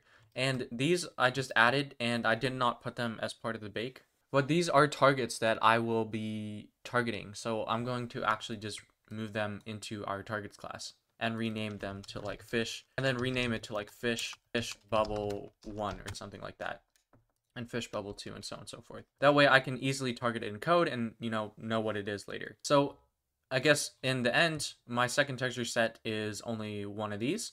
If you want to, you can create, get rid of all these materials and, create a second texture set and hook it up, just if you want to validate that it works. So we just did that. So second texture set. Of course, this is optional, or if your workflow wants you to export the image with the model, but again, we're keeping it separate. So here, actually, this actually kind of saved me a little bit because I forgot to remove the UV map on all of them. So we get rid of it, and okay, everything works again. So it's really important that when you export, this is the only one that you have when you export. Continuing on in this texture set, what I'm going to do is animating the scale of these. So I'm actually going to leave them separate. So what I'm going to do is select all of these, hit Control I believe, and hit Control I, and that'll select everything else in my texture set, but nothing else because I disabled the selection for all my other collections, which is great. And I don't plan on animating any of these other ones. So what I'm going to do is just come over here and Control J and join them just together like that. Now the materials messed up because I used generated coordinates, but again, we don't even need materials at all. We just need to get rid of the UV map here, leave simple bake, and we can just actually get rid of all the materials just like this. Again, we can do first texture set. We can copy this, change this to third texture set, and just open our third texture. Same thing for these. We can just get rid of everything. We can change this to third texture set. And then with this active, we'll do Control L, link materials. Now it's messed up because we still have UV map here, so let's get rid of UV map like so. And we still need to get rid of light wooden on all of these as well. And this one is, I didn't get rid of the UV map on that one. And this one, I accidentally got rid of the texture instead of, okay, cool. So everything seems to be good. If I right click select objects, yeah, everything seems to be good in this one right here. So it seems like I still have smooth shading modifiers, which is fine. I can just convert that to mesh. I don't think that'll actually make any difference. So anyway, I just converted it like so. So let's move on to the fourth texture set. Now, since I'm going to be animating these later, I'm going to move that into my targets.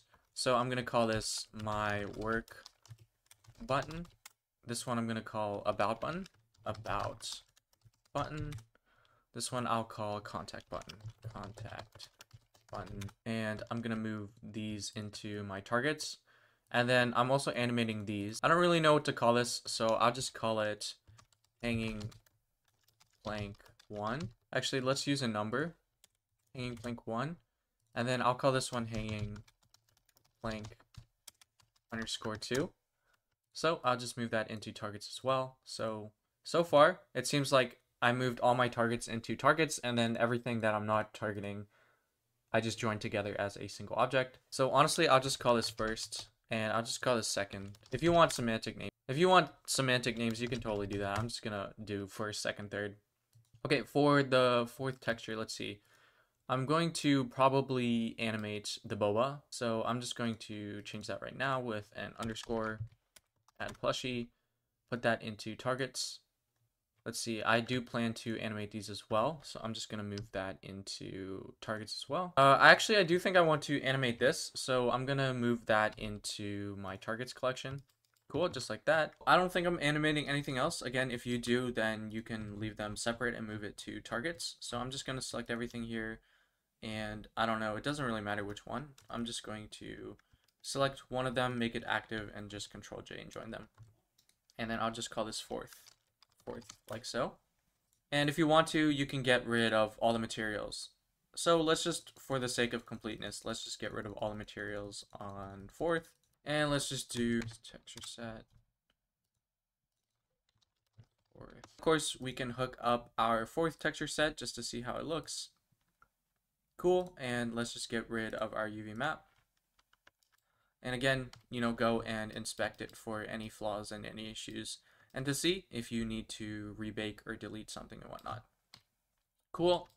Okay, so this is all I have. And then for my targets, these are the things that I'm going to be animating in code. So if you have a lot of them and you want to do them in order, what I recommend is giving some sort of ID, like 1, 2, 3, 4, 5. That way you can just use like a loop in GSAP rather than having to manually target each one. If you don't have an ID, I mean, you could probably select by computer_fan, so that is also technically quote-unquote an ID. You know, you have a lot of different variety methods, but, you know, your naming convention now kind of determines how easy it will be for you to code later. So do you need a naming convention? No, but it definitely speeds up your process here. I think for me specifically for this project, I don't think I will be animating anything in specifically in order. Maybe the computer fans, but for the rest of them, I think I'm just going to do it manually. All right, and yes, all the objects here still have their materials. If you want to replace them with their appropriate textures just to check, you totally can. Again, just make sure for the ones that are baked, you get rid of UV map and just leave your baking one. So you might have named it baking. I called it simple bake. So up to you. So I'm just checking that right now. So screen, I didn't bake it, so that's why it's just leaving that. That's totally fine. Twitter, I baked, so I'm going to get rid of this. YouTube, I baked, I'm going to get rid of this. So let's see. Screen, I didn't bake. GitHub, I baked. Fish bubble, I didn't bake. Fishbowl water, I did not bake. That's also going to be a target. Glass, I did not bake. Contact button, I already replaced. So these are all baked. Cool. All of those are baked. And then the ones that I didn't bake, I just left the original UV map there. And I almost forgot, but now we want to check our origin points. So this one, I think I'm going to scale like this. So I'm just going to go into edit mode and probably just move the origin point here. So Shift S, cursor to selected, right click, set origin to 3D cursor, just like that. So this is kind of what I like here. Let's see, this one can scale from this origin point, which is okay. These share the same origin point. These also have their origin points in the center. Let's see if that looks okay. So scale here. So what I'm kind of envisioning is this comes out, this comes down, and then these kind of stagger and come out a little bit delayed, but almost at the same time. Same thing with these. So I wonder if I scale from here or if I scale from the bottom instead. Let me check. What I can do is just shift right click just to try it, hit period. On my num key, 3D cursor will just go up here, and then we can just see. Yeah, I think I like the scaling coming down from here instead of the center for these. Again, that's kind of up to you. If you want, we can probably just select this, Shift S, cursor to selected, and then right click, set origin to 3D cursor if you wanted to do that, or you can just eyeball it, honestly. Shift right click somewhere, right click, set origin to 3D cursor. You know, it'll probably be close enough. Same thing over here. I'm just going to shift right click arbitrarily. Let's go back to bounding box center. Let's see. Yeah, boba plushie is a little to the left, so I want to fix that. Let's go into edit mode. This time I'm going to, oh, I accidentally did not. Okay, this is an issue. So this just took up space on my image texture. Could I rebake? Absolutely, but then I'll have to repack everything and bake everything again. So whoops. Oh well, but at least I can delete the geometry, so I'll save a little bit of memory there. Anyway, sorry, the reason I went in here is to set the origin point. So select that edge loop there, Shift S cursor to selected, right, go into object mode, right click, set origin to 3D cursor, just like that. Cool. And that looks nice. It's scaling just like that. Cool, cool, cool. Now, actually, one thing I want to do is, honestly, we probably should have done this before I was moving things around, but I want to give them the names for the textures that they have right now. That way we don't have to like manually set it later. Honestly, this is kind of optional step, but you know, whatever. So like, you know how these separate components are all mapping to the third texture set? Well, instead of like typing them in, I'm just gonna like filter in code all the ones with the name of underscore third. So I'm just gonna tack this on to the end of everything that maps to the third texture set. So I'm just gonna go down and, oh, I got rid of the material here. I think this is texture set 4. Okay, so this is texture set 4. So I'm just gonna call this fourth. So this is called fourth, third, second, first. So I'm just gonna check if this exists in the string because, you know, it's just a string. So chair top, this is over here. And let's just take a guess. Maybe texture set 3. Okay, sorry, I said 3, but it's 4, so that's gonna be fourth. And YouTube, Twitter, GitHub should be the same as boba plushie. So I'm just gonna confirm that with Control L link materials. Yes, they are. So I can just copy fourth for these. So for these, I can do that. Twitter, YouTube. Okay. So it seems like just by coincidence, the ones that I am animating or interacting with, like having clickable, just happen to be from my third and fourth textures. I guess that was just a coincidence. The ones that aren't baked, like my bubble or my computer screen, I didn't have any sort of ID for them underscore because there is no texture to map to. So I'll also say, if you want to create like hitbox zones for objects, like let's say this is your about me section and you want to be able to click on there. If you don't want to use the complicated mesh itself, you can always make like a hitbox geometry like this. Just make sure you name it something like hitbox underscore about underscore me or something like that. And you can just make this invisible in Three.js, but still clickable. So that means you would have like a click zone over here. For the navigation itself, I'm just going to use their own original mesh. Yes, if you use a less complicated mesh, performance increases. However, this is a very simple mesh, so the difference in performance is probably very, very small, so it's not worth creating hitboxes here. But if you want to create hitboxes for your things to raycast and hit to select later, you can totally do that. Otherwise, I'm just going to be using like the actual objects themselves to be clicked on. All right, so when you're ready, you can just hit A to select everything. This shows that these are selected, but they're not because I disabled selection for them. So, you know, make sure you got everything. Super, super cool. Now we can just do File, Export, and GLTF/GLB. Remember export settings so you don't have to change it every single time. Only limit to selected objects, right? We don't want to export the lightning camera and things like that. And our mesh, UVs and normals, great. Material, no export. We are not going to be exporting our materials with our model. Shape keys, we don't have any of those. Armatures, none of those. Skinning, none of those. This is okay, and we have no animations. So I'll just call it room underscore portfolio, but name it whatever you want, and I'm just gonna hit enter and enter, just like that, and save that. But if you are curious and you just want to see how things are, you can just hit A and export it with the PNG materials. So all of these, I have them with their PNG materials. So I can just do file export like so, and then include, let's go to data, let's go to materials. Let's do export, and I'm just going to export this with materials underscore with materials. Then we can just navigate to GLTF report. You can see it's right here, room portfolio with materials. It's really large. Now you can see what we get, and everything seems to look good, except the ones that I'm replacing later, like the glass and the water. But for the most part, this looks pretty good, so we can continue on with the coding. Alright, so I'm going to be using Vite as our bundler. If you don't know what a bundler is, basically it just takes all our development sort of things and compiles it down and optimizes it for browser, because the browser can only read like HTML, CSS, JavaScript, and WebAssembly, and there's all these other different kinds of development tools that help speed up our development process. Bundlers do a lot of other things as well, but that's kind of like the general idea of why we're using a bundler. So I'm going to use Vite because it's very, very quick to set up, and it works well for these kinds of projects. So here I just navigated to my path. I'm just going to copy that. I'm just going to CD just to go in there.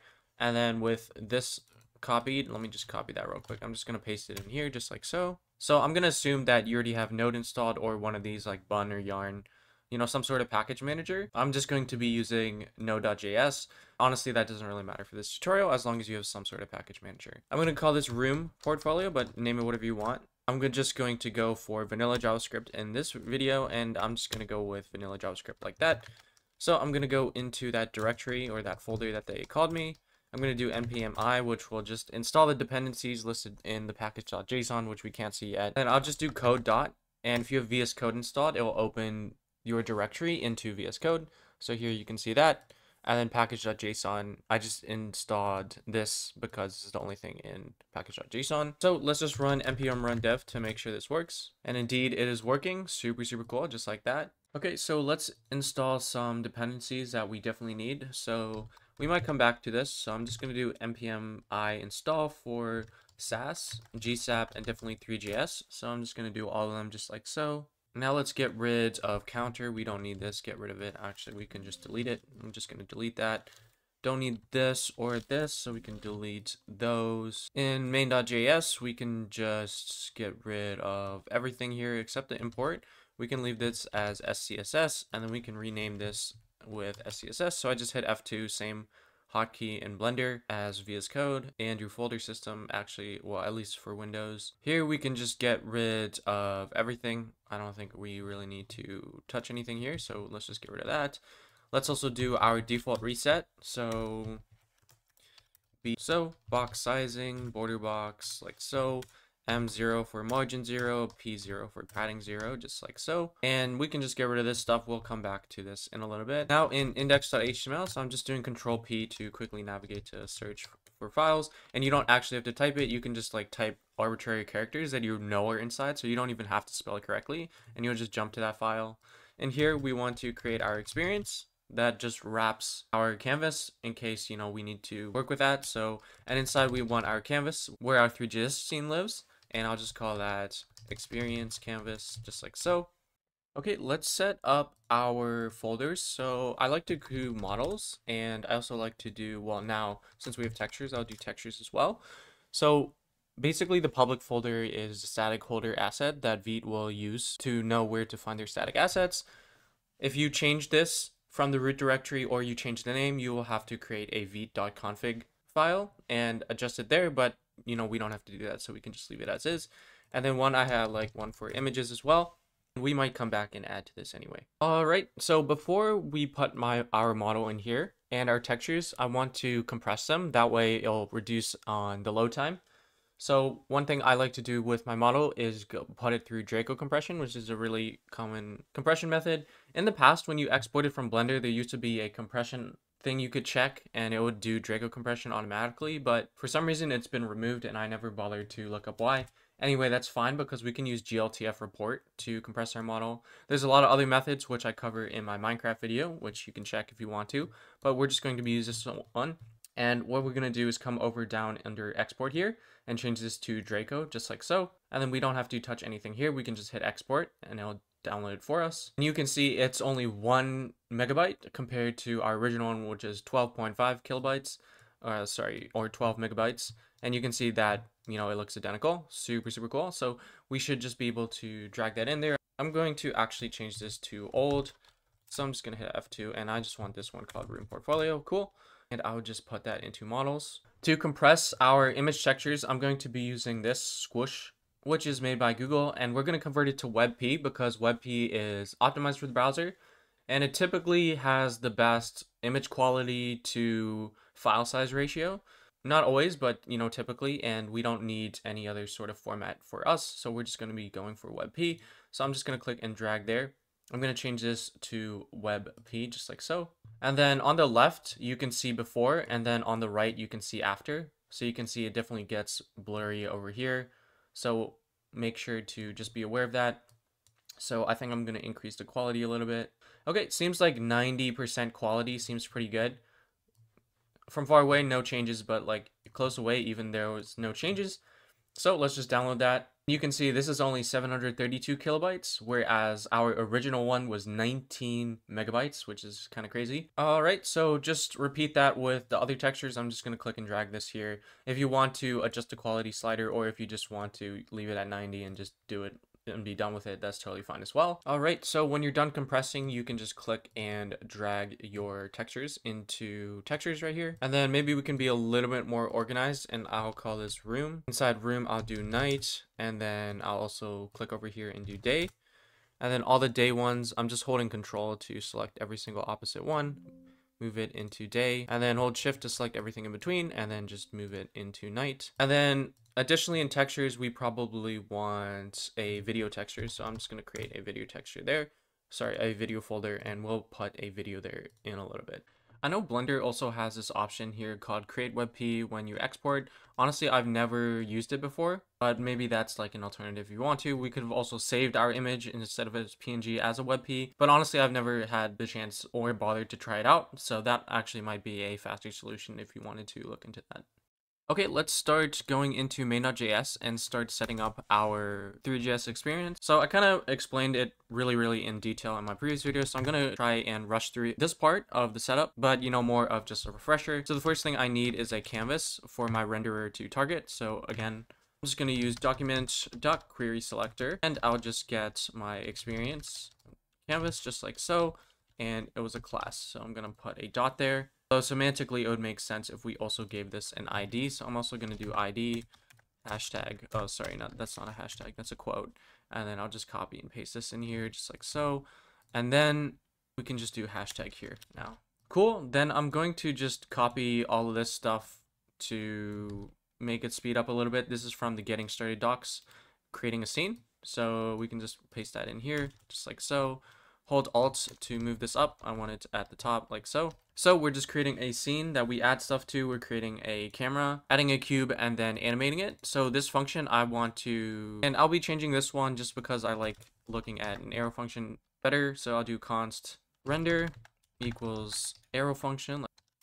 And let's move all this logic into render, and then let's just call render down here. Then we need our window.request animation frame, so it loops on every single frame, and we just want to pass in the render function. So we call it once, and then this will keep on calling itself over and over again. Okay, so let's update. We don't need to append anything here. We don't need to set the animation loop. And then I want to store the sizes of the inner width and inner height into a variable that we update. So in the event that I want to change it later, so I'm just going to call that const sizes equals, and we'll set the height equals to window.innerHeight, and we'll set the width equal to window.innerWidth, just like so. Put a comma there. So now what we can do is just Control D, select the next instance of that, backspace this out, let's call this width, and we need sizes, so I'll do sizes.width.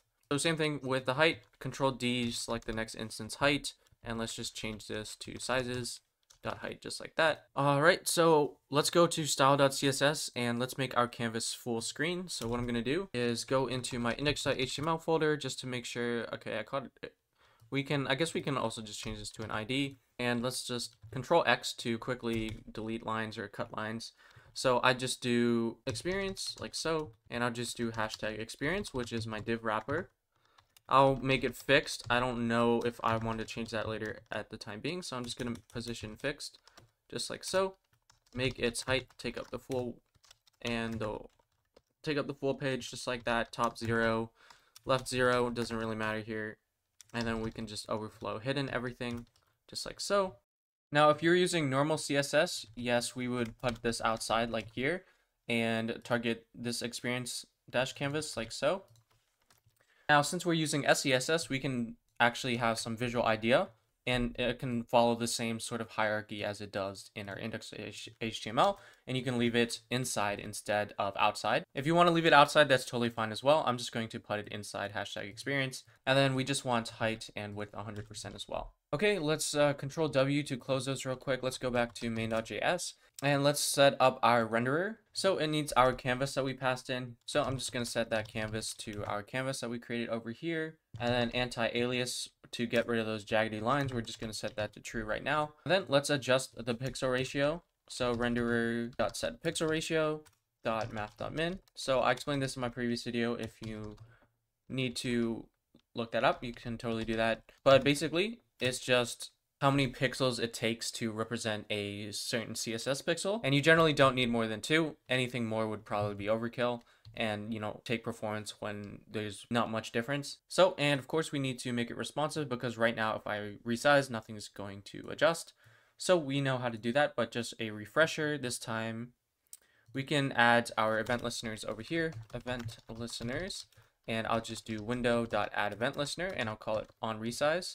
So every time this resizes, we're going to get an event. So what we want to do is highlight sizes.width, and we want to update this to the new window inner width and height. So I can post that, left arrow key to go there, enter, backspace this out, hold alt for 2 cursors, equals, and window.inner plus inner width. And then we can just change this one over here to height, just like so. So we adjust to the new one every single time. We need to update the camera. So update camera. We need to update the aspect ratio, which is this second parameter right here. So camera.aspect equals size.width divided by size by height. Let's get rid of this right here. And we need to update the renderer. So let's just update the renderer as well. Update renderer. We need to update this. And yep, I almost forgot. We need to call update projection matrix in order for it to actually update. And now you can see that if I go back here, it's fully responsive, just like that. Super, super cool. Okay, so now I want orbit controls so we can move around our scene. Remember, it's right click to pan, left click to rotate around. So if we come to the docs, we can see how to import orbit controls. So I'm just going to import that. I'm just going to go to the top of my documentation, just paste that there. Sorry, I said documentation, I meant doc. Then let's just copy this, const controls equals new orbit controls. And let's just place that under our camera over here, just like so. Like so, we don't need to place it here. We can just put it over somewhere over here. Cool, let's just place our camera position over here, just so it's kind of grouped a little bit. We'll move things around so it's not that big of a deal. Like here, controls.update, and now you can see it works. I can move around and so on and so forth, but this time I actually want damping. I think in my previous video I didn't use it. Damping just makes it so when you release your mouse, it still moves a little bit after. It kind of gives this smooth sort of effect. So you can come to their code here. You can see it's just controls.enable damping true, and then some sort of damping factor there that you can adjust to your liking. So I'm just going to place that right over here. Control E, just get rid of that. And that's also why we have controls.update in the render loop this time, as you can see from their comment. And if you want to get here, you can go to the GitHub open source repos or in Three.js examples, and then just hit the code icon right here, and I'll navigate to this right here. Okay, let's load our model. So we're going to use a GLTF loader, but before that, we need to set up a Draco loader, which is located in node modules under 3. So again, this is just the entire GitHub repo pretty much. 3, it should be under examples, JSM, and then under libs, you can see this thing here called Draco. We just want to Control C to copy this entire folder, close node modules folder, and right in public folder, just paste it right there. So here in the Draco folder, you can see that it's got like some decoders, encoders. So let's create our loaders. I guess we can just put it up here with everything else. So I just call this loaders. But before we create them, we need to import them. So if you come to Three.js documentation, you can see how to import them right here. So we're just going to copy that for the Draco loader. We can just import it just like that. Texture loader by default seems to come with the 3.node modules folder, so we don't actually have to import anything special there. However, for the GLTF loader, yes, we also have to import something here. So we're just going to import that just like so. Cool, so let's create it. Again, we have our textures that we need to load. So let's create our const texture loader. Texture loader equals new 3.texture loader, like so. And this should be new, sorry. Now, in order to use the Draco loader, we need to set the decoder path to that path that we just created. So we can just copy all this stuff right here. And let's just place that in here. Get rid of this. So now we don't have to path to it like so because we moved it into our public folder. So what we can do is just do /Draco/ just like so. And we need to use our GLTF loader. So you can see actually they showed us here as well to set the Draco loader here. So let's do it again, const loader. So actually let's do camel case here, and I'm just gonna call this Draco loader like so, and I'm just gonna double click, copy and paste that like so. And then for this one, we can just leave, I guess this one as loader. So here I'm just gonna copy this. I guess we could have just used this docs instead. Oh well, whatever. Let's just copy this, Control X, like here, and then we're just setting the Draco loader to the Draco loader that we created. Model loaders. Whoop, I also misspelled this, so let's just fix that real quick. So let's create some let's create like a map. That way we have keys set to each of these because I don't want to do the same thing twice. So let's just do const texture map, and I'm going to give the keys the same as the ones in Blender, right? _3rd, so it'll be 3rd, 4th, and then 1st, 2nd, 3rd, so on and so forth. So we'll just do the same thing. So the keys for this object will be first, and I'll have a day and night version. If you don't have a night version, that's fine. I'm just going to have a night version as well. And then we need our path pass into our texture loader. So we'll just navigate to the path of this right here. Again, it's in the public folder, so we should just be able to do textures/room/day, and we'll just call it first texture set day.webp. I forgot a slash here. Copy and paste this over here as well. Let's put some quotes and let's just change this to night, like so. And now let's just shift alt down arrow. Let's change this to second, like so. We forgot the comma. Whoops. Let's add a comma here, and let's do that for third and fourth as well. Third, of course, organize it how you split up your textures, but this is how I did. And then I'll just select this and do Control D and change this to second. Do this same thing here, Control D, change this to third. Over here, change this to fourth, like so. Just the name of my textures over here. I forgot to change this one to night first. Whoops, that's totally okay. We can just select that and paste night there. We have an object with all our paths that we can pass into our texture loader. Now let's store them in another object when we're loading them. So let's create that right now. This way we can just easily access them later. So textures equals day, and this will just be an object as well, and night, so we can have an object here. So this is the one for the loader, and then this is the one after they're done loading, we're going to put it into this object here. Okay, so all the Three.js texture loader really needs is just a path, so that's all we're going to do. And the way we're going to do that is with object.entries, just, you know, some built-in JavaScript function here. You can see what it does. It will split up each of these entries into their key and to value, and here they're just printing it out as a string using a string literal, which is why it's appearing like this, but that means we have a key.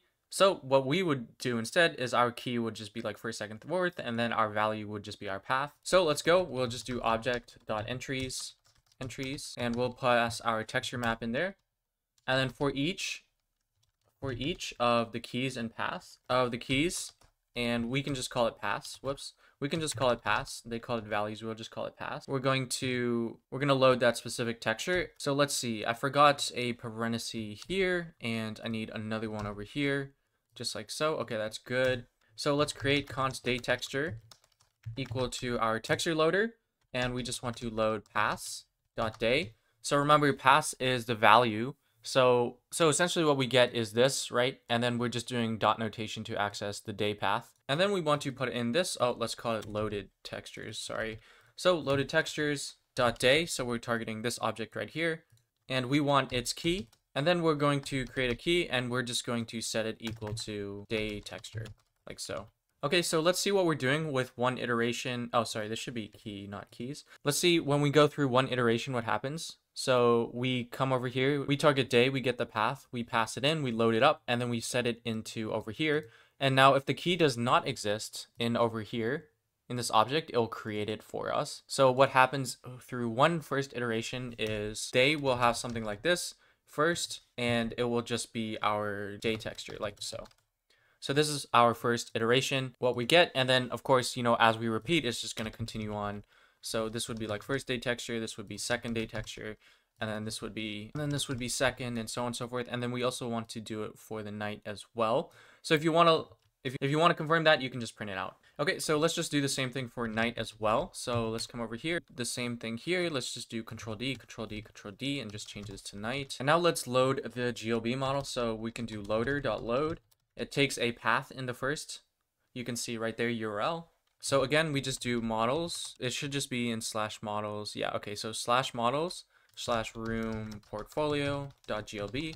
Let's grab that GLB, so we'll just call it GLB. And on load, what are we going to do? So this is the second parameter here. So once it's completed done loading, this callback is going to be triggered. So the first thing we want to do then is to assign our objects those image textures. The way to do that is using the traverse method, which we covered in the previous video, but it just goes through your entire GLB's children and their children of children. So let's just do glb.scene.traverse. And we'll just do child, like so. And if the child is a mesh, we want to update its material, so is mesh, like so. And if it is, then we want to loop through all our keys for the texture map and check if the child name contains that key, because we named it in Blender that way. So we can do that with object.keys. Again, this is a built-in JavaScript function that returns the keys of your object. So I'll just do texture map. And then same thing here for each of these keys. We're going to check if the child.name includes the key inside the string. And if it does, then we'll do create a new material. So I'll just call it const material, new 3.mesh. We don't need any real-time lading, so we can use a mesh basic material. And we just map our loaded textures, so the object that we created up here. And by default, I want the day, so I'm just gonna hard code day here. And then we can just pass in the key, which will be first, second, third. And then we can just set child.material equal to that material. Now, you don't have to create a variable if you don't want to. I'm just doing it for organizational purposes. And then, of course, the last thing we have to do when it's done loading, so let's make sure I get in here, is to add it to the scene. So I'll just do scene.add and glb.scene of our glb file. And then, whoops, this should be key, not keys. If I go back to the browser, this is what we have. And it looks messed up, but it's because Blender and Three.js uses a slightly different coordinate system on terms of their starting point of 0, 0. So what we need to do is for the textures themselves, we'll just set them equal to .flipy. Just do .flipy equal to false, like so. And then we can also do that for the night one. Again, if you don't have a night one, that's totally okay as well. Cool. Now it looks a little bit washed off, and that's because we need to set the color space of our texture. So now what we can do is the texture.color space equals 3.srgbe color space, just like so. Same thing for the night as well. And now you can see that it looks exactly like it does in Blender. So if you take a look at the documentation, by default, the output color space is 3.srgb color space. So we don't actually have to touch the renderers one. Cool. Now, one thing you will notice is take a look at Kirby over here, or actually any seam that you have on your object.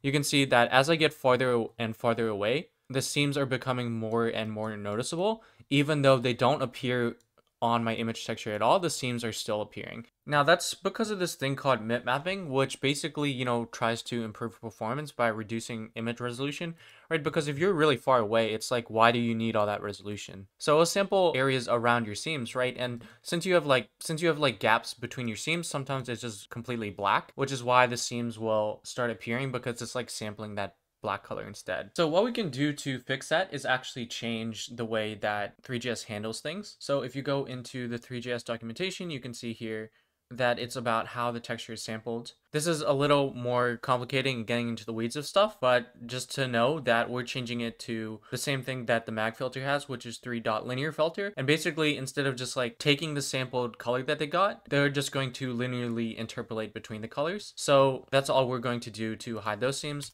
So we'll just do if child.material. We can check if it has a baked texture by checking if it has a map. So right, we attached the image texture to the map property of the mesh basic material. So if it exists, it means it has a baked texture to it.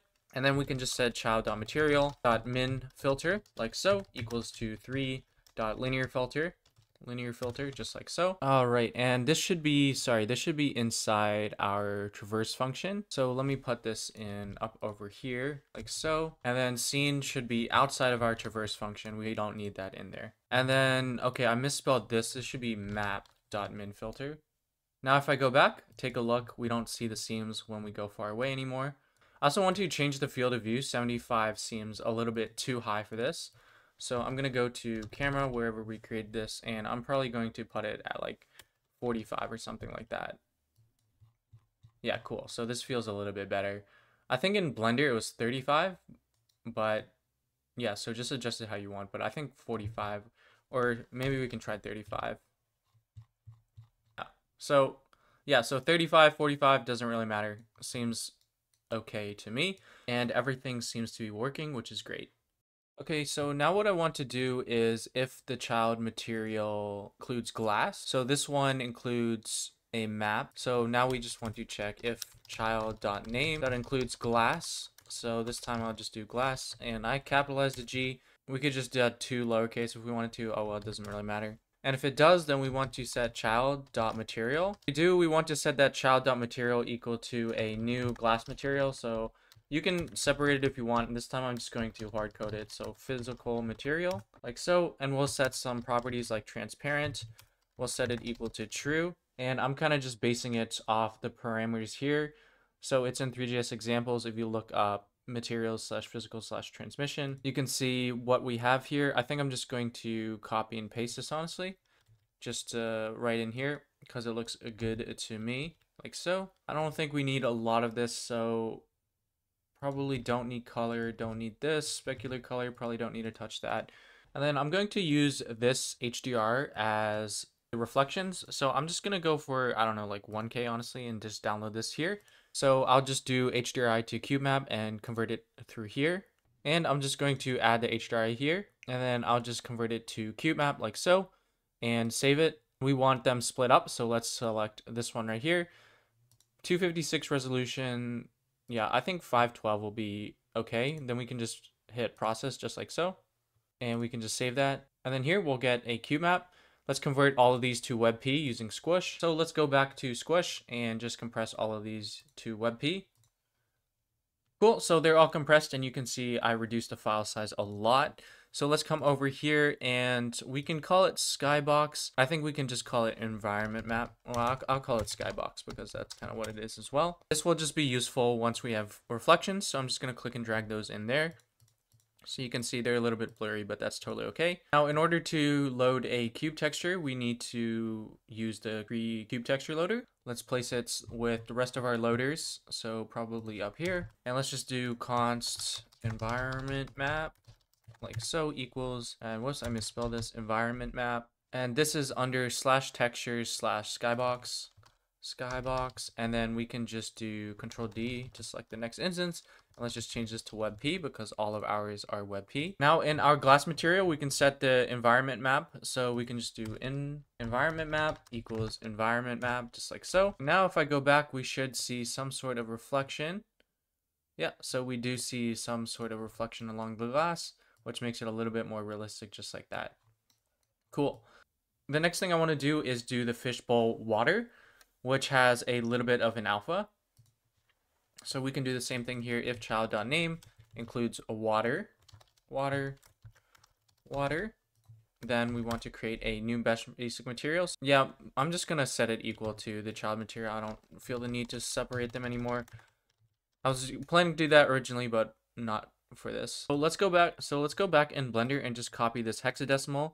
The last two are the alpha channel, so we don't need that. We just need the color. So what we can do is change this to color. Let's do Control E to delete all right. By the way, I'm saying Control E, but that's like a custom shortcut that I created myself. So if you do delete all right, you can see that I set it to Control E. So we can just do 0x and paste our hexadecimal there. And we can set transparency equal to true.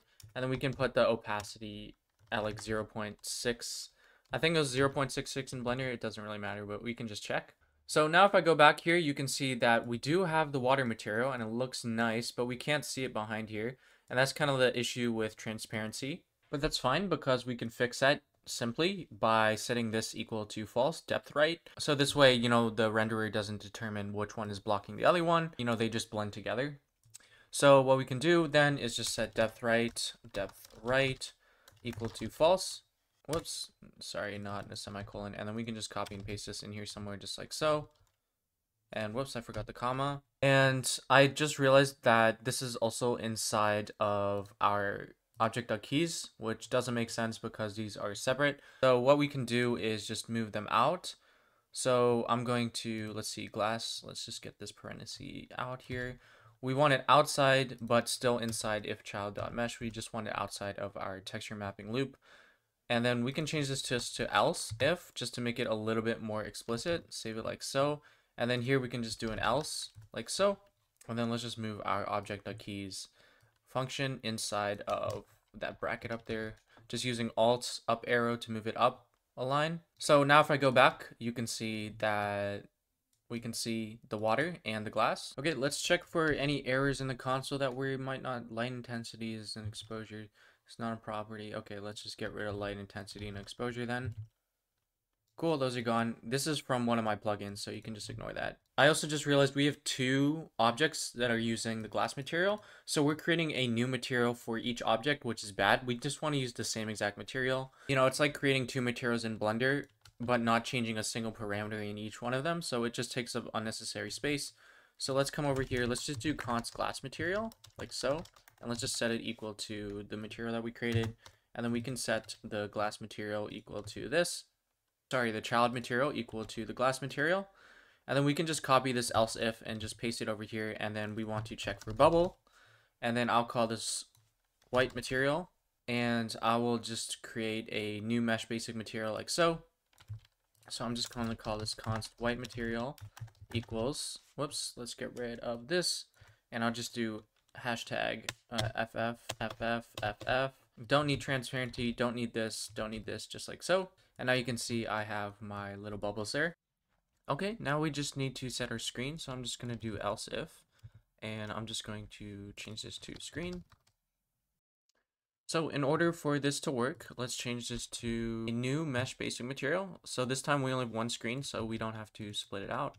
We can just do equals new basic material, and then for the map, we can just put it to a video texture that we will create in just a few seconds. So let's see. Okay, we just need to get rid of that equals. Let's just create this video texture with our other material kind of areas. So we need to create a video element first. If you want to put it in your HTML directly, you can totally do that. I'm just going to do it in JavaScript, so everything's in a single place. So I'm just going to do document.create element, create, and it'll be a video HTML element. And we'll set its source, video.source, let's see, equal to, let's see, where do we put it? Okay, /textures, /room, /video. So it should be in here. So I have a small video here that I'm going to be using. So, you know, use whatever video you want. Just make sure the file size is kind of small. Cool. So this is called screen.mp4. So I'll just call it screen.mp4, just like so. I want it to loop. So I'm just going to shift alt down arrow. I want it to loop. So I'm going to set this to true. We're going to set this to true, just like so. We have to mute it if we want to autoplay it. And I don't have any audio anyway. So I'm just going to set it to true. Then we can set then autoplay to true. It will, if you don't set, sorry, this should be muted. If you don't set muted equal to true, autoplay won't work. That way they just prevent you from, like, if someone loads on a site, it'll just like bombard you with extremely loud noise and things like that. So the same thing is true with audio. And then we can just tell it to play. So we can do video element dot play like so. And typically if you just want it constrained to its own space rather than full screen, you just do plays in line. And also set that to true. For us, I don't think that will actually really matter. And then to use video texture in Three.js, you can just see that it's built into the 3 export by itself.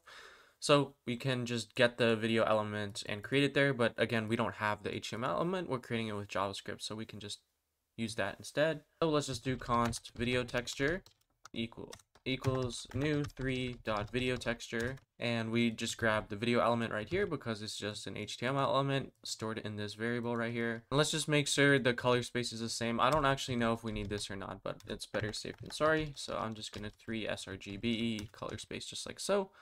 And then we can just place the video texture. Well, actually we already did that. All right, this should be good. Let's go take a look and see. Okay, let's see. Failed to load. No supported source was found. Okay, it's probably a glitch somewhere. Let's see. I mean, the path is probably wrong. /text rooms /room / oh, video is separate. So, whoops, my bad.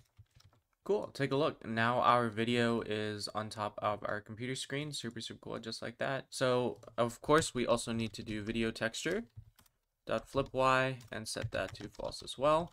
And sweet. Now it's upright, just like that. Oh, by the way, if you feel like the screen is a little too standoutish, given that it's under the shadow and whatnot, you can totally probably reduce the opacity with the mesh basic material, or if you want reflections as well, you can totally change this to a mesh physical material, just like our glass material, and then play around with some of those settings as well. So you could totally do that if you wanted to. Additionally, if you want, you can put a plane around here. You can either create that plane in Three.js, or you can create it in Blender and re-export your model. You know, really up to you. I might do that a little bit later, but for now I'm just going to move on. Okay, the next thing I want to do is set like a default camera position, because right now every time I refresh, I start here and then I have to like zoom out and then pan just to get like a good, decent view. Come into my render function over here, and I'm going to log the camera position. So I'll do camera.position, and let me put that in a console.log. Console.log camera position. And I also want to log the OrbitControls target, which by default, this vector 3 of OrbitControls, it looks at 0, 0, 0.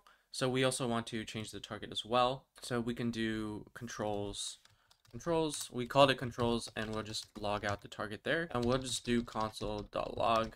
I just want to split it up, so I'm just going to put like something there. Okay, now we just find a good camera position that we like. This seems pretty good, so I'm just going to scroll up once on my mouse wheel, just like so.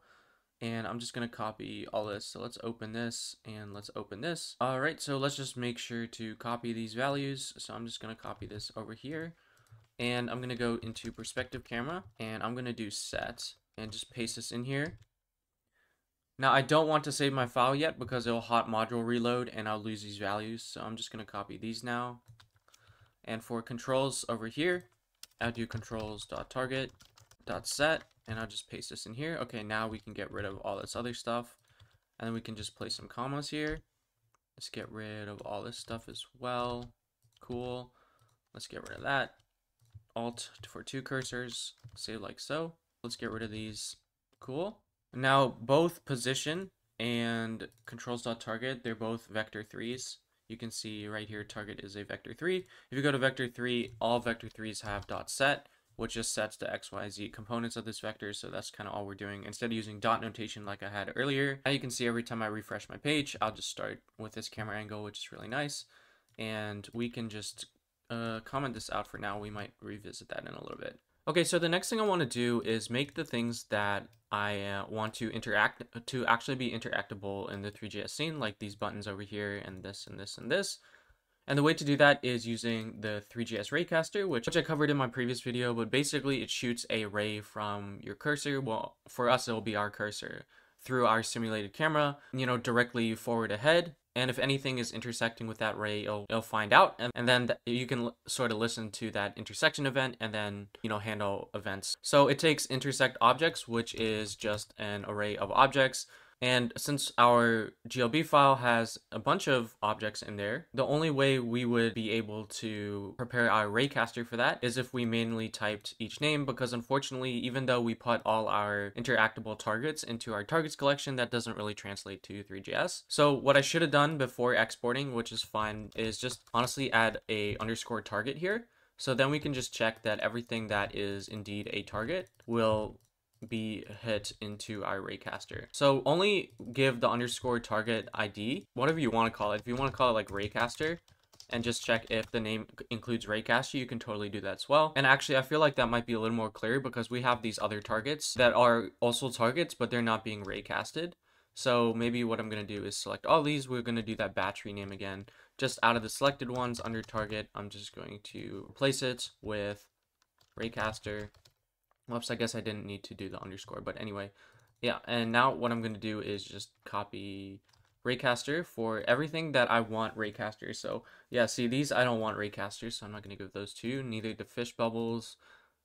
But these ones I definitely want to give the Raycaster. So anything that you want to be clickable or like hoverable or listen to some sort of event, definitely give it a Raycaster for sure. Now, I left this in here originally, but now looking back in the browser, I will never see that back face ever because I'm capping the rotation to like this and this. So there's no point of keeping that there. It's just taking up file size in our geometry. Yes, ideally you would rebake because it took up a huge portion of the texture, which you could fit other objects in there. So yes, it's a complete waste, but oh well, at least we can save on some file space. But if you want to rebake, you totally can, but that takes a lot of time. So I'm just going to not do that. Let's just make sure we can delete these as well. So I just want to make sure that I'm getting only that. Let's just delete those vertices. Cool. Yeah, so we'll never see those back ones. Okay, cool. We could cut this as well and then just save up on that amount as well, but it's not really too much of a big deal. We don't have to be too perfect about it. Oh, here, I guess for this back, we can do that. So we can add like a loop cut. Let's just leave it halfway just to be safe. And then let's just delete these vertices here. Again, we're wasting texture space because we baked the full length rather than just a little bit. But that's totally okay. So again, I'm capping it to here so they'll never notice. Another thing I'll say is if you accidentally messed up a baking and you don't want to bake again, you still have sort of, ways to get around that. But for example, this lamp here, I kind of want it to be its own target that I animate in and bounce in. So what I can do is select everything, Control plus, just to increase my selection more, get everything there. Again, if you don't have that, you can do select more or less right here. And then I can do p separate by selection, and I can rename this to lamp and underscore first, and then move this into targets. Now, obviously, if I go from a scale of 0, well, actually, let's reset its origin point first. So I'm going to right-click, set origin to geometry, and then control period, GZ, and just snap it down to the bottom here, control plus, just to confirm that. Okay, so if I scale it like this, if the scale is 0, let me just hide it with H real quick. You can see that this place is black, and that would look kind of awkward from far away. Actually, luckily for this, no one can really tell, but we can possibly get away with is texture painting a color over here. So you can do this in Photoshop. Normally what I would do is in Photoshop, I would like circle this area, select this area, and do content aware fill, and then it'll kind of fill in that area really, really nicely. But Photoshop is paid, so I'm not going to be doing that. So you kind of have like two options here. You can hit period key just to jump to your UV where it is, and you can see over there what it's highlighting is that sort of thing there. But since this is roughly the same shadow area, we can actually just move this and map it over somewhere here. And now you can see, well, now the color is a little bit off because that area is darker than over here. So, but from far away, you can see that actually no one can tell whatsoever. So if you want to do that, you can do that, or you can try and get away with just scaling it down. It might look a little more blurry, but it might be better, more seamless this way. Now you can see it definitely looks a little bit more seamless. So you might want to grab some of these edges just to move them a little bit, make them a little bit darker as well. Just move it back over here. Yeah, so from far away now, no one can tell that there's anything messed up there. So if you don't want to use that sort of hacky method, what you can do instead is actually paint right over these. So again, you can also do this in Photoshop, but let's see. Okay, it's right here on the image texture. If we go to texture paint and we navigate to, okay, we're already on here. Let's just see where it is. So this giant bulb right here. So what we can do is probably sample some sort of thing here and just like repaint it. So if you have Photoshop, you'd do the same thing in Photoshop as well. So we can like sample a color from there and like just paint over there like so. And of course you have options to adjust your brush, which I'm not going to be covering in this video, but that's something you can do as well. And you can see I'm just going over there. You can adjust your strength if necessary. And of course, you can always resample your colors to like get a darker place. And then hit F to make your cursor a little bit smaller, Shift F to control the strength. And then you can just like paint, the details back in there. And you can see I'm just like painting the lines back there. So if you want to sample a color really quickly, you can just hold Shift X and you can see my color is updating up there. And I don't have to hit anything after Shift X. I just do Shift X and it'll sample the color. So here, maybe I want a little more of this color over here. So I'm just texture painting back. And then what you can do then is, you can see that asterisk means it's not saved, is do Alt S and save it. Then let's go back into your shader editor or anywhere that you have a shader editor. So somewhere over here, like so. I have first texture set, just hit Alt R just to reload images. And now if I go into solid, let's go back to rendered. You can see we kind of patched up that hole. Yeah, it definitely looks a little bit messy, but if you had good texture painting, you could polish that up and make it look nice. Typically though, again, what I do is like I go in Photoshop, I just select that area, I do content aware fill or generative AI. But now you can just do like remove background and it'll like do effectively the same thing.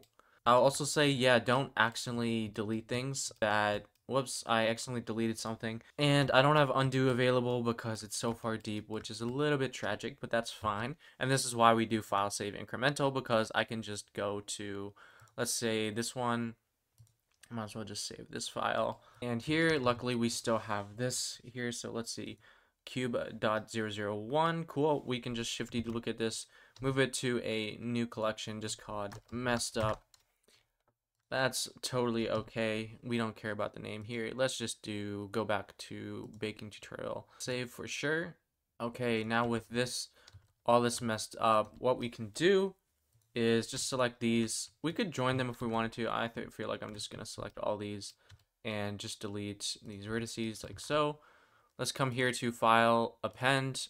Let's search for that one that we had, collection. Let's see, where's our messed up one? Okay, we just added it. Cool, now it's here.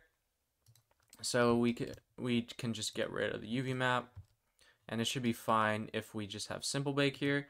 And then this was with texture set 1, so we can change the material for our first texture set. Cool, works. And now we can just delete this bottom face over here. Let's go into local view just to make sure that, yeah, back face is deleted as well. Okay, now we can just join this back with the first texture set because I'm not going to be animating it. Cool, so there is the power of saving versions. You know, that would have been catastrophic to fix otherwise. Well, maybe not that bad. We would just fill in the top and then find it on here and just map it again, but whatever. So when you're done with everything that needs to be done, you can just hit A to select everything. File, export, GLTF. We shouldn't have to touch any of this because we kept it. Remember, export settings. Yep, no export of the material. I'm going to version this into V1. That way we have a fallback in case we messed up something.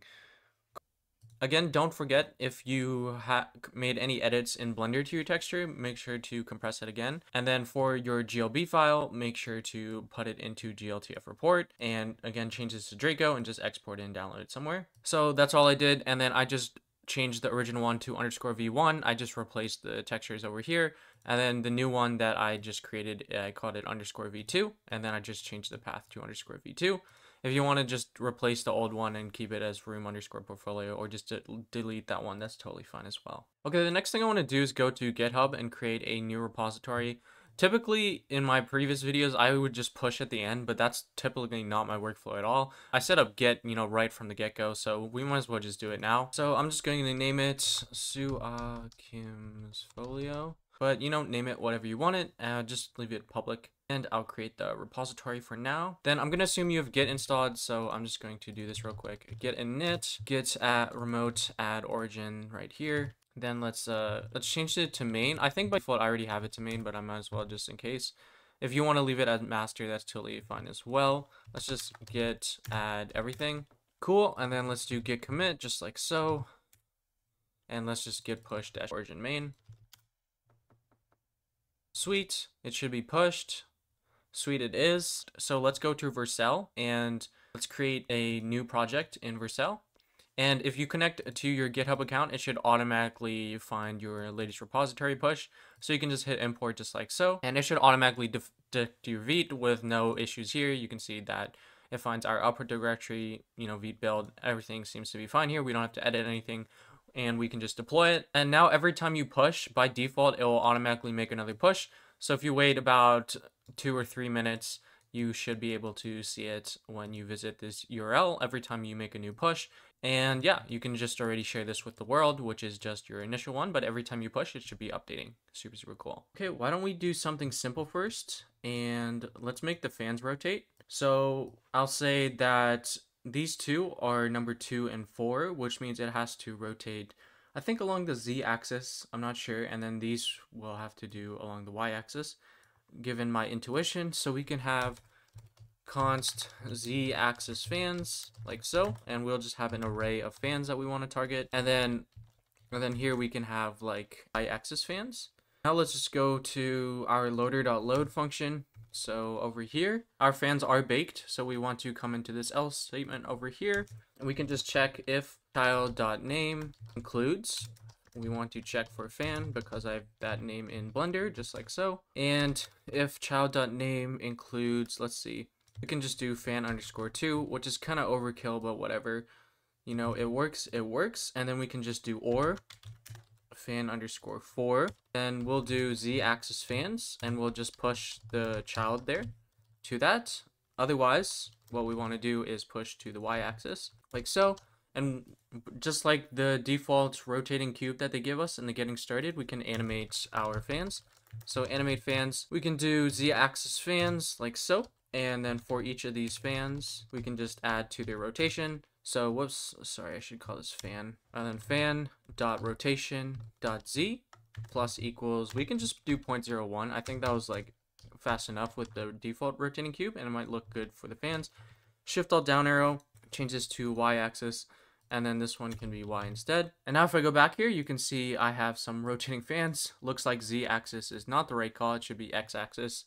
So let's just Control-Shift-L for z-axis with a highlighted. It'll select all the instances, and we can just type x-axis here.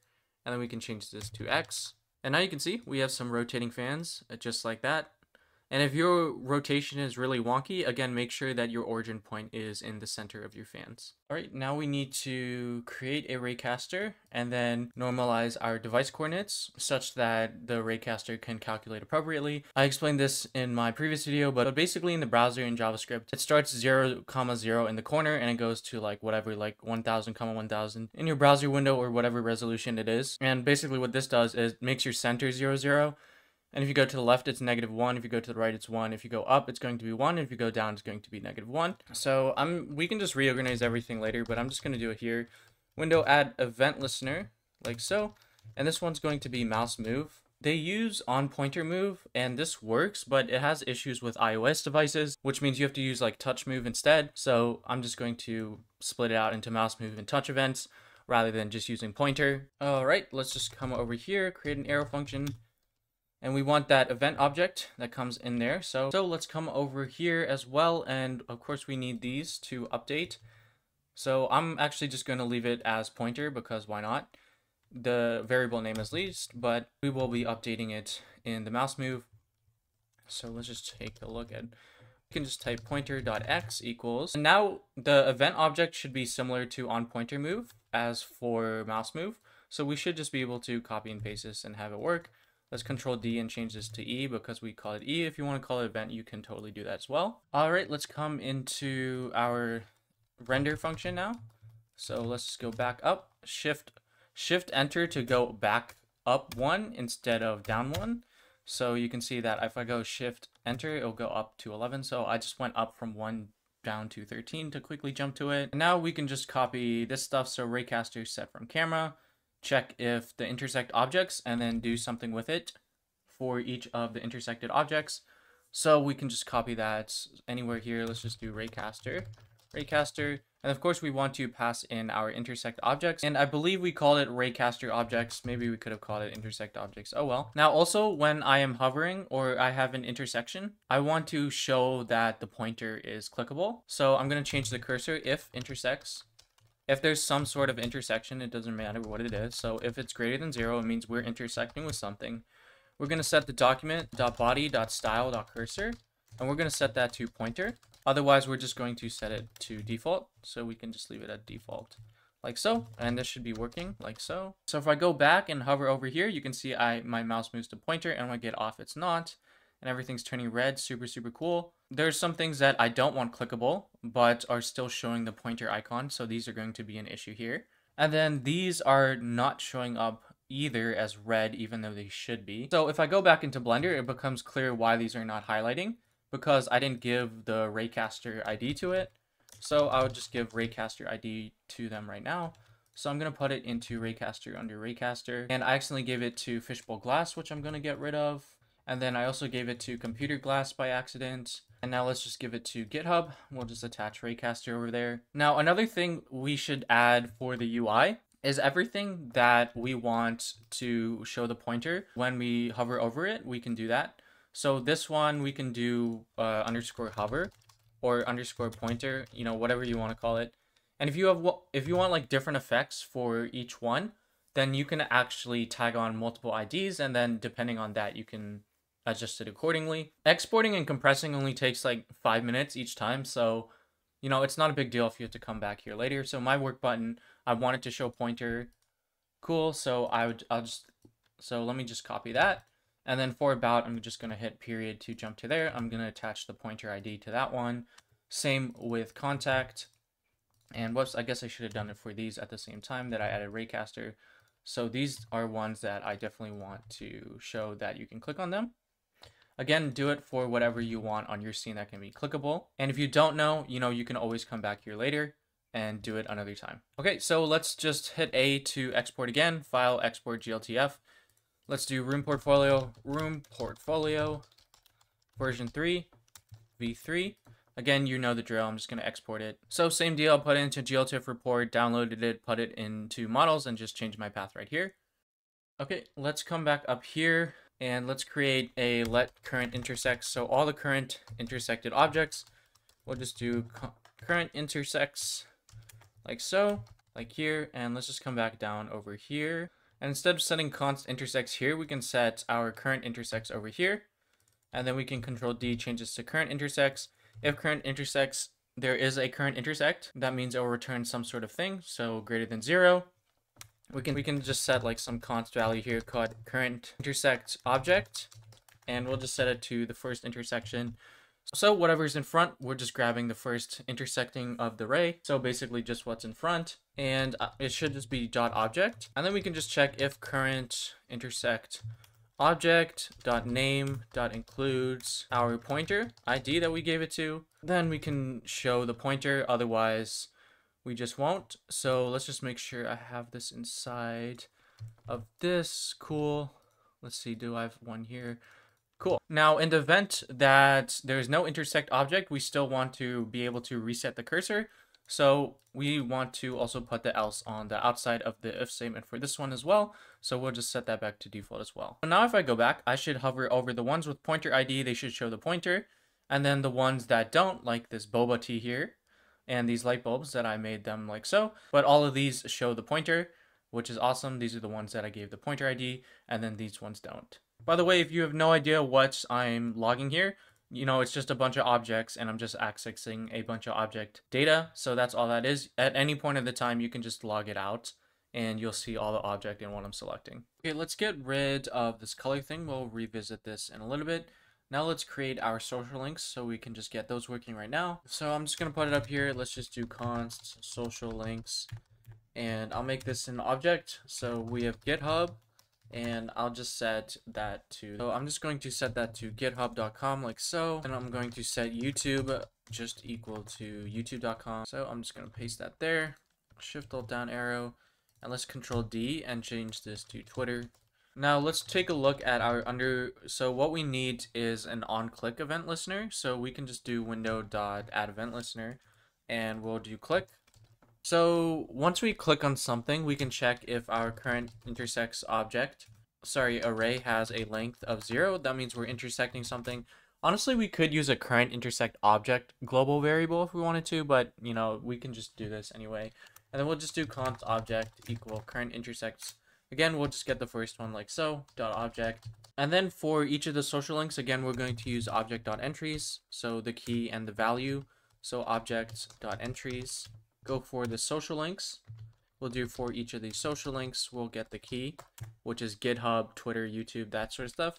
And then I'll just call it URL. They call it value in the docs, but we'll just call it URL. And whoops, need to do it like so. A function here, and whoops, I'm missing another parenthesis over here and one over here. So if object.name.includes the key that we're looking for, right, which is just GitHub, YouTube, that kind of sort of stuff, then let's just do const new window equals window.open. So we're opening a new window here, and we want to set some things for this new window open. For example, the opener, we're going to set it equal to null. These are just security things that are best practices. They're very common. If you've ever worked with links before, you've definitely seen this done. So we're just doing it in JavaScript instead. Window.location, we're just going to set it to the URL associated with that key. And then just more stuff, window.target equals blank. Whoops, target. And then .rel, just more security stuff here. No opener, no referrer. Whoops, that should just be E2 like so. So now when I click on these, it should work. Well, okay, YouTube works, Twitter works, GitHub does not work. GitHub does not work, which means I probably misspelled. I probably had a capital H in Blender. I don't actually know, but this is probably because of that. Yeah, okay, it's because of that. Sweet. All right, now we just need to display our modals when we select our navigation buttons. So let's go into index.html and set those up. So I'm just going to place it here. I want 3 modals, so I'm just going to do ×3, and then we can have like an about, and then we can have like a contact, and then I think my last one was work. Let's just put it in the same order. Honestly, it doesn't really matter, but I'm just going to keep it the same order. Now what we can do in style.css is just target these modals. So I'm just going to do the generic stuff for the modals. So I'm just going to make all of them the same style for now. So I'll just do modal, and I'm just going to do the generic position. Absolute, like so, just to center it real quickly. Top 50%, left 50%, just like so, and then transform translates -50%, comma, -50%, just like so. And let's just make the font size really big, so like 32 pixels, like so. Let's go back to index.html, Control P, index.html. Let's put some stuff in here, so I'll do work, and we'll just copy and paste that a bunch, and then I'll do about here, and then for contact we can write contact and a bunch of other random characters after that. And then let's just set their z index to like 999, so they're in front of everything, just like so. Cool. And you can see that they're all there right now. Now I want to hide them and then display them, so what we can do is just like, let's just set display equal none for now, and later we'll fix that. Also inside of index.html, what I want first is an exit button. I'm going to create another HTML element here, and I'll just call it modal exit button like so. And I'll just type exit modal here, something really large and noticeable. And then I guess I should have just done it appropriately, but whatever, we can just do it now. And then I'll just do like h1 modal title, and then let's just move our random spam inside of modal title. I don't actually know what format I'm going for yet, so I'm just doing some dummy content for now. So cool, we have a bunch of modals with a title and an exit modal, and these should be a button. Sorry, hold Alt, double click, and let's just place button there. All right, let's go back to main.js, and let's do Control W just to quickly close that. And in main.js, we want to select all our modals, so we can create an object for that. That way we can just loop through them later. So const modals equals just like so. We have work, and we have, let's see, about and contact as well. So we can just do something like so. And let's just place 3 cursors here and document.query selector like so. And all of them have the modal class, so we can do .modal and then just the appropriate thing. So this way, whoops, 0 out there. Sorry, backspace, I mean. And then we just selecting both their class names. So it says, so I'm going to be using GSAP, the animation library, to animate these modals coming in. So we need to import that. So what I'm going to do is come up here, just import GSAP from GSAP from GSAP, and then we can create our functions that animate our modals. So we'll do the first one, const show modal, and we'll pass in a modal here like so. And let's see what the issue, oh, it didn't recognize a space area. Okay, that's fine. And then we can just immediately set the modal.style.display equal from hidden to block. So as soon as we click on one of our bottom options, it'll click show modal, it'll pass in the modal, and we'll just set it to block. And then when it comes to GSAP animations, you have to set your initial states with GSAP itself, otherwise it might glitch out. Not always, but sometimes you do.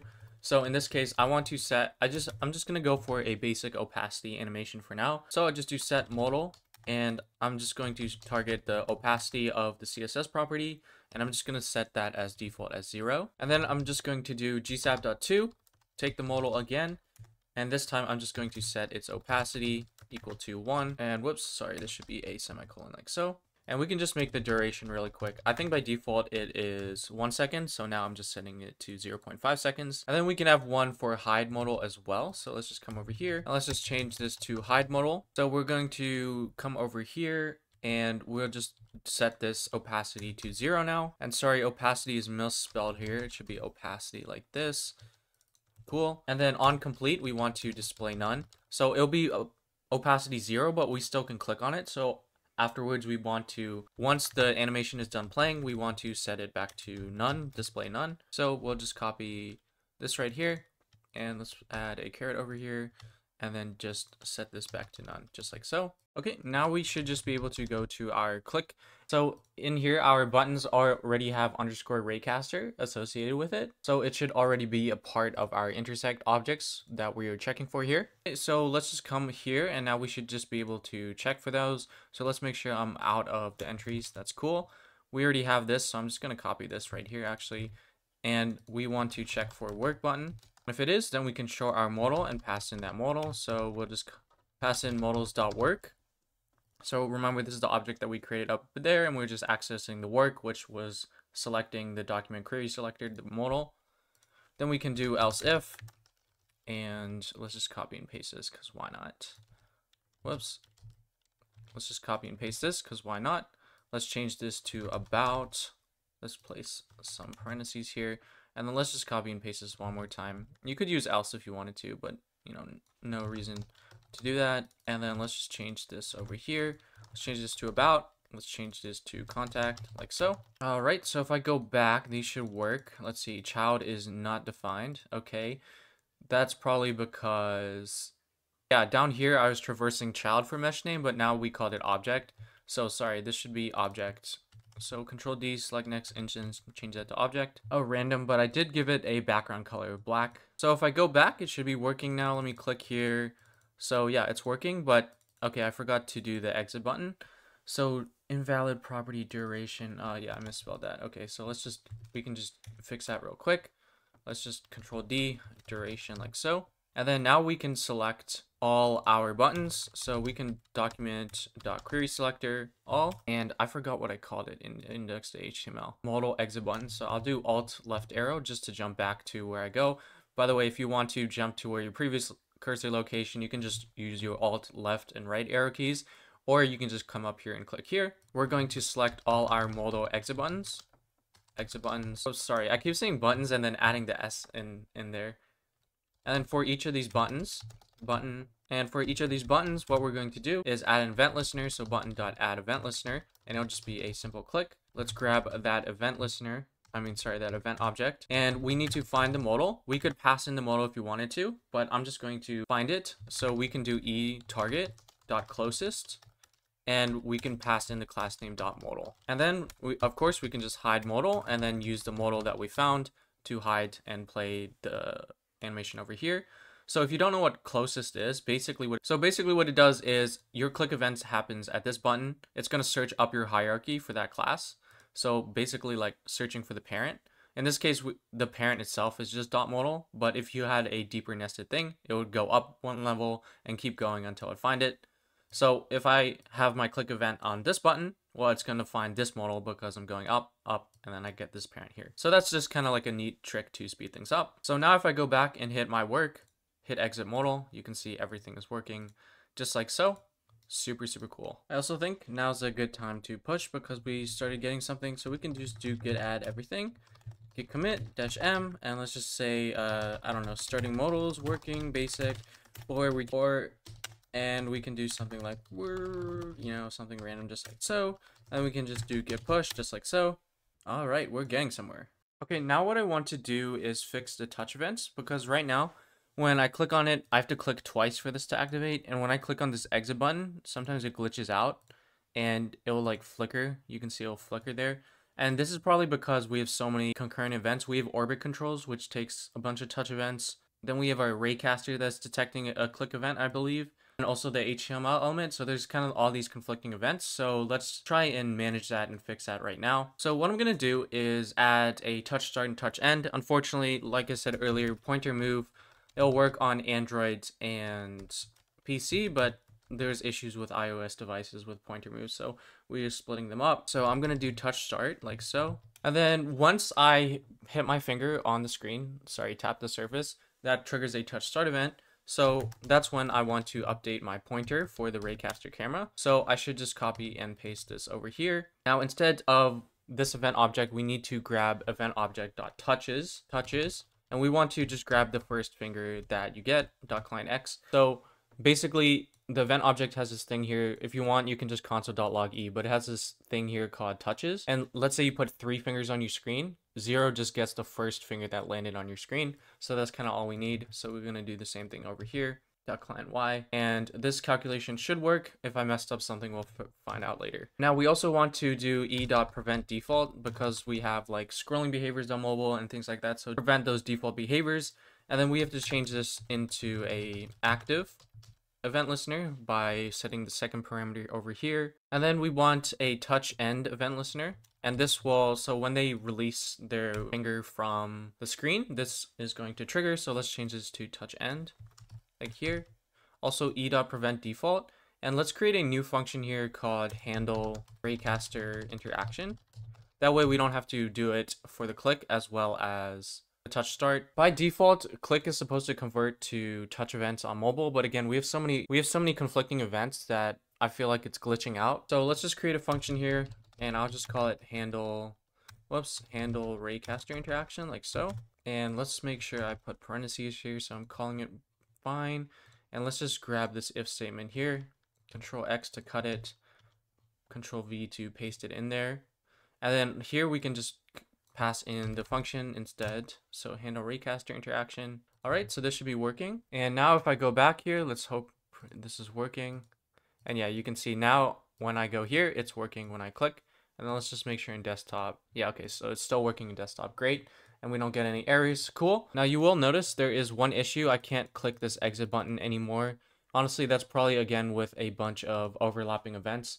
I don't actually know, but I'm just going to assume that that's the issue because click should convert to touch. So what we can do is add a separate touch event using the same exact thing. So we can just copy this over here like so. Oh, I also forgot passive equals false here. So passive equals false. Well, not equals false, but passive false. And we can just change this to touch end. We don't need touch start, right? Because if they tap down, there's no event, but as soon as they release their finger, there will be an event there anyway, so touch end will be fine. So because click might also accidentally trigger on the mobile device, what we can do is add a flag variable, and that checks if it's a touch, then don't fire the click one. So we can just do let touch happened or something like that, and we'll set it to false. And then if this one is triggered, we'll just set this equal to true. So we'll set this to true. And then if touch happened over here, if touch happened, just guard clause return and don't do anything. So if I go back here, let's just take a look and check. Cool, that seems to be working. Now let's go to desktop. Okay, exit modal is no longer working, and that makes sense because once we have a touch event, then we go to desktop, this is still true, and it's just constantly returning that guard clause. So it's not executing anything here. So let's actually just move this up above here. And then once a mouse move, we can just like set touch happened back equal to false. That feels a little bit hacky, but honestly, you know, I feel like that. Okay, let's go from desktop to mobile. Contact, let's go back to desktop. Still great, it works. Yeah, seems like a sort of a hacky solution, but I feel like, so if I figure out something, you know, make sure to check the code for updates. But for now, that seems to be working for us, so I'll just leave it as is. All right, so let's come into source and let's create a styles folder, and this will kind of just like hold everything in here. So let's do fonts.scss, which I want to do right now, so we can have a custom font for our modal design. I'm not going to go into too much of the modal styles in this video because I kind of just want to focus on the Blender and Three.js part rather than the styling, but you can style it however you want. Once you have your fonts that you want, just click and drag them into Transfonter. So here I just have my font OTF file that I downloaded online called Multi-Forces, and the other one is Shifty Notes. Both of them are public license and created by Niskala Huruf. So definitely check them out. Definitely check the artists out there to support them. And what we want to do is convert it to WAF and WAF2 files, which are the web fonts, and fix vertical base metrics. Sometimes the fonts will have, and basically what it'll try and do is like match up your font alignment, because sometimes depending on how you made your font can appear in line, but like the actual spacing will be a little bit different. For the most part though, if you make your font correctly, this won't really do anything whether you leave it on or off. So I'm just going to leave it on, and I'm just going to hit convert, again WAF and WAF2, just like so. And then we can just download our font face kit. So here you can see that we have our fonts, and then we also have this style sheet thing here, which we can open in VS Code. Let's just copy that and paste that into our fonts.css. And then let's take what else they gave us over here, and let's just drag that. Well, actually, let's create a new folder here first, and let's just call it fonts. Let's just click and drag that into fonts.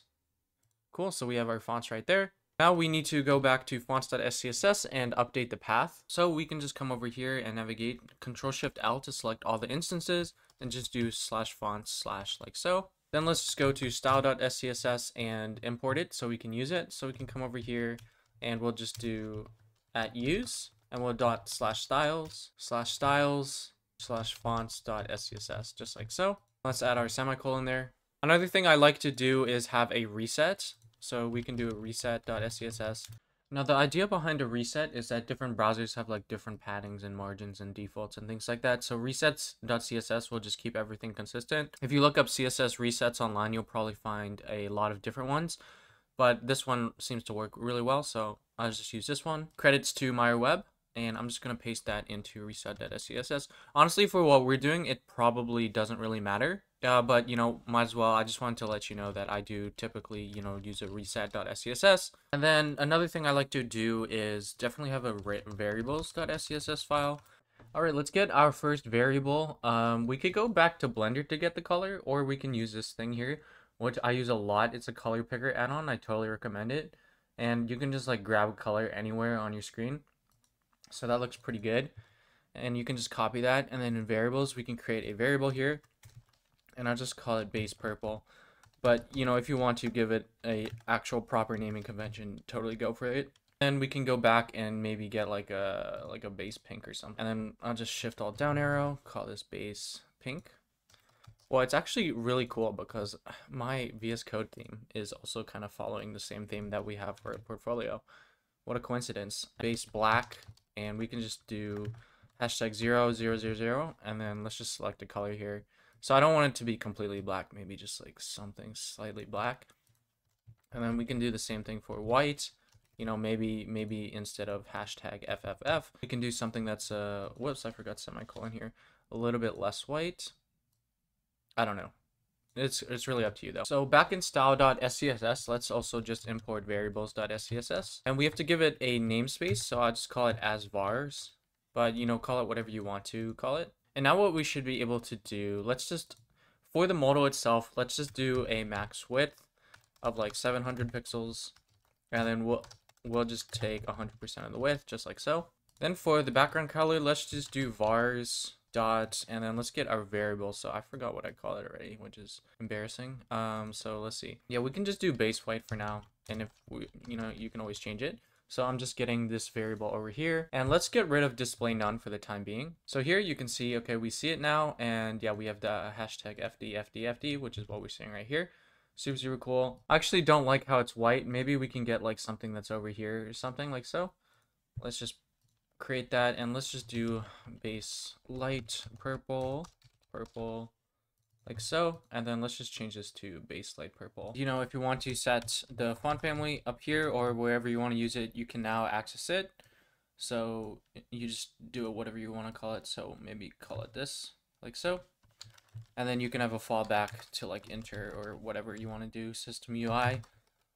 You know, same thing, whatever you want to do there for the fallbacks. Yeah, so you kind of have all the general idea when it comes to styling. Yeah, so now just have some fun styling your modal, or if you don't want to use a modal, you can do something else like a full screen overlay or some other canvas transition or whatnot. But you kind of have the general workflow now that I typically use. I also like to, when I'm working with SCSS, use @include_media. And this is a really easy way to make breakpoints in SCSS. Of course, you could also just do it in native SCSS as well, but include media kind of makes it a lot simpler. And then every time that you have like a breakpoint, basically you make like an object of breakpoints. So like mobile is like 20 pixels or whatever, and then desktop is like 787 pixels or whatnot. And then you have these breakpoints, and then in here you just do @include, and then your breakpoint. I think it's like less than or equal to your breakpoint over here. And then it'll just pretty much look like this. You don't have to type all the media screens and everything every single time. So that's kind of just a really nice way to make it responsive. So you'll probably also see me use mixins, which is part of SCSS, but basically they're reusable styles. So like display flex and justify content center, all this sort of stuff is very repetitive and appears in multiple places. So basically you just create the style once. Basically you just create it once, and then you can just use it in multiple places just like so. That way you don't have to copy and paste a bunch. Of course, you could also just add that class to the HTML element as well, or you know, you could just do it in SCSS as well. And of course, you know, feel free around to play with the GSAP here. If you need a timeline, you can totally do that as well. So now what I want to do is when I hover over these, I want some sort of user feedback in terms of like scaling or whatnot. So yes, you could again check for name, but I'm gonna come back here again, sorry, and I'm gonna have one more. So I'm gonna call hover. So every item that has a hover, I'm going to add a hover effect for it. And then for the ones that I want different hover effects, I can do like, for example, over here, I can do like hover_2 or hover v2, you know, whatever you want to do it. Just give it some sort of ID that you can easily check for later. That's what I'm going to do for all of these. I'm definitely going to give it _hover. That way, when I hover it, I can apply like a small, like a scale effect. And C, we'll just add hover effects to all of these. Yep, so just give hover to whatever that you want. And make sure everything that you have a hover effect, you also have the Raycaster ID for as well. And of course, order doesn't really matter because we're just checking if the name includes that. So you know the drill. I put it in GLTF report, downloaded it, changed it to _v4, and then just change the path here. All right, so now we need to track the hovered objects. So let's just come up somewhere. Honestly, I don't know where. We can just put it over here. And let's just do let current hovered object. So this will keep track of whatever we're hovering. And we're just going to set it to null. Then, of course, we need to go to our room portfolio in here and check if the child name includes hover.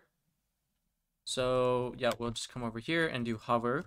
If you have another one like hover _2, you can also do that here as well. I'm just going to do one initially here. And then in here, what we need to do is, because when I hover over something, we're going to change it from an initial scale and rotation or whatever parameter you want. If you want to change position too as well, you'll need like an initial position. So in order to store that, we could attach it to a custom object, or we can just use this thing here called .userData as part of all object 3Ds, which includes our mesh, where it stores some user data that you can put in yourself. So we can just use this instead. So since I'm going to be adjusting the scale, rotation, and maybe position, we might as well just do all of them.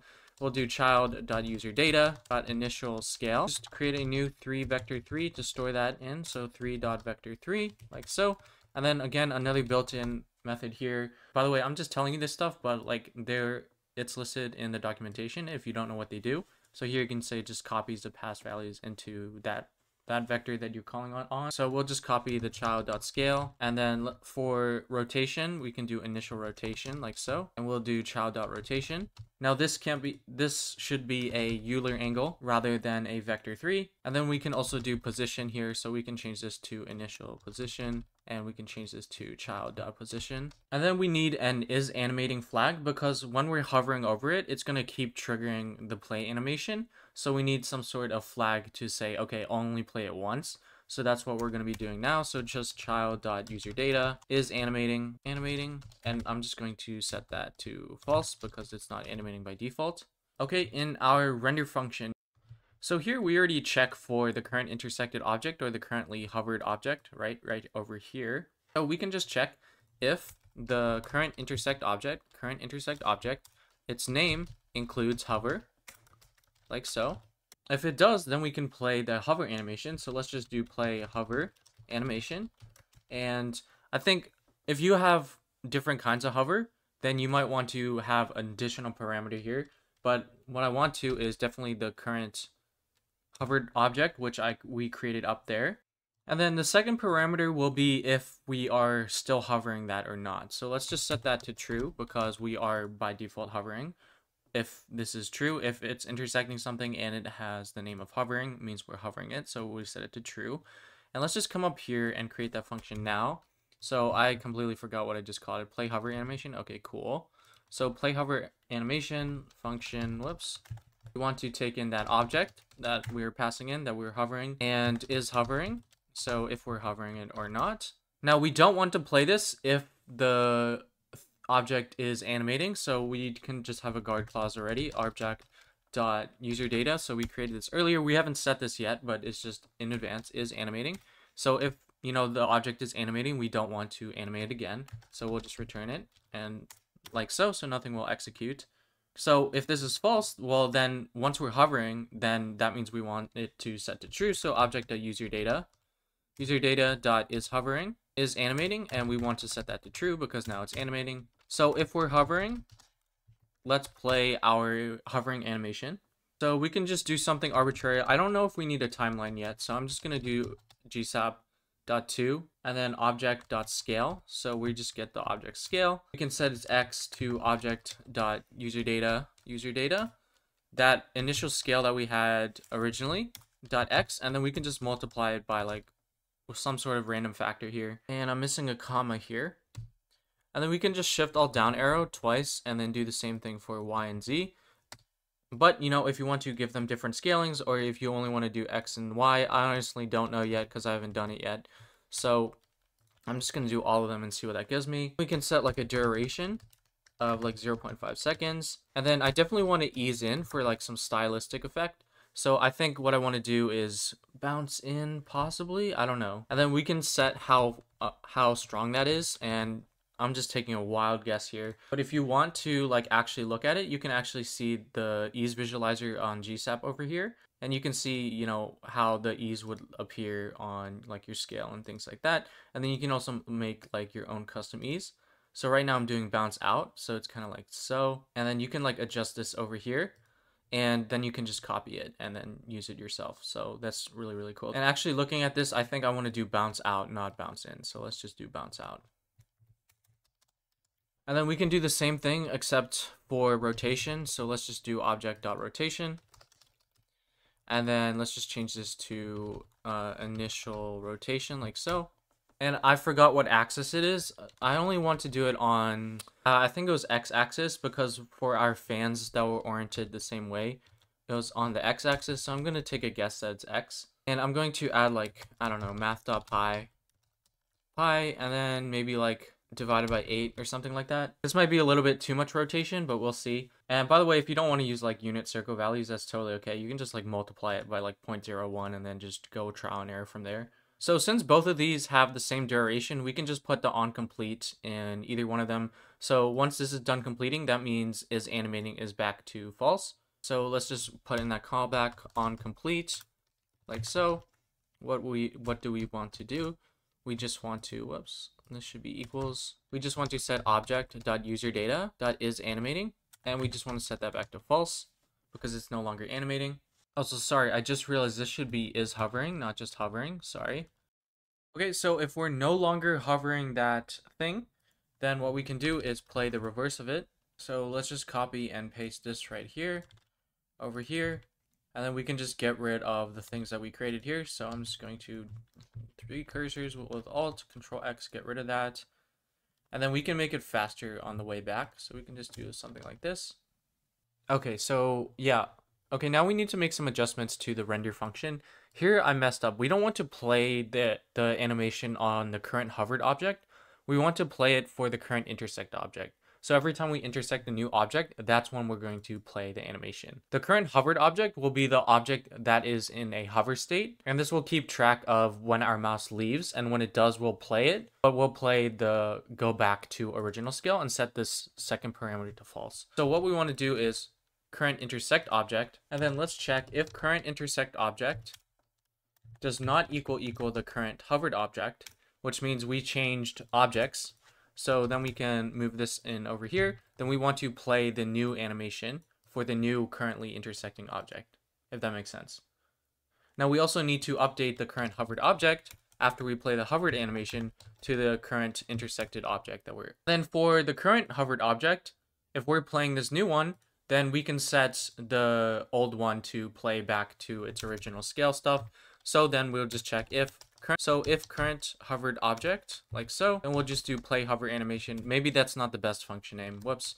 Anyway, we'll pass in the current hovered object this time, and we'll set it to false. So trigger that else statement and play this one going back to its initial state. And then in the event that there is no current intersect object and no current hovered object, means we're not hovering anything. We want to set everything back to null. So again, just like over here, with our else statement with the document body style cursor default, we just want to paste if current hovered object here.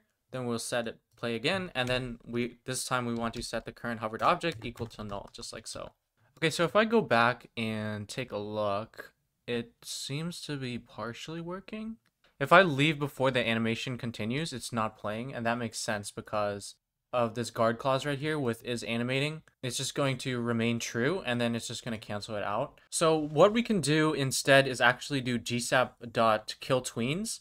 So we can do gsap.killTweens, and we'll do object.scale, because we're attaching tweens to object.scale, right? This is what we're targeting right here, as well as object.rotation, and if you have position, you can do that as well. I'm actually going to do that for position as well because I feel like I'm going to plan to do that in the future, just probably off camera or something. And then we actually don't need this user data thing here at all. And let's also get rid of child.userdata right there as well. Okay, so basically what's happening here is once this is playing, if we leave our mouse initially, it's going to trigger this play hover animation and it's going to kill that tween. So it'll take whatever partial it is. Let's say like we start at scale of 1 and it's at like 1.1 when our mouse leaves. GSAP is just going to kill this tween and then play this tween instead, right? Because we're no longer hovering it. And it'll just take that scale that it paused at and then immediately just go to the initial scale. So this should be working now. So now if I go back, you can see I can hover over everything and it'll work perfectly fine, just like so. So here you can actually see this is why you probably need different versions for rotations, because some of these, you know, they don't feel good with the same animation here. So here you can see I also have an issue because I had overlap. Those areas are black. So that's something I'm going to be fixing in Blender. We already know how to fix that. You can adjust your UVs or you can paint over it. And let's just go into local view over here. Let's just see. So it's just the top face over here.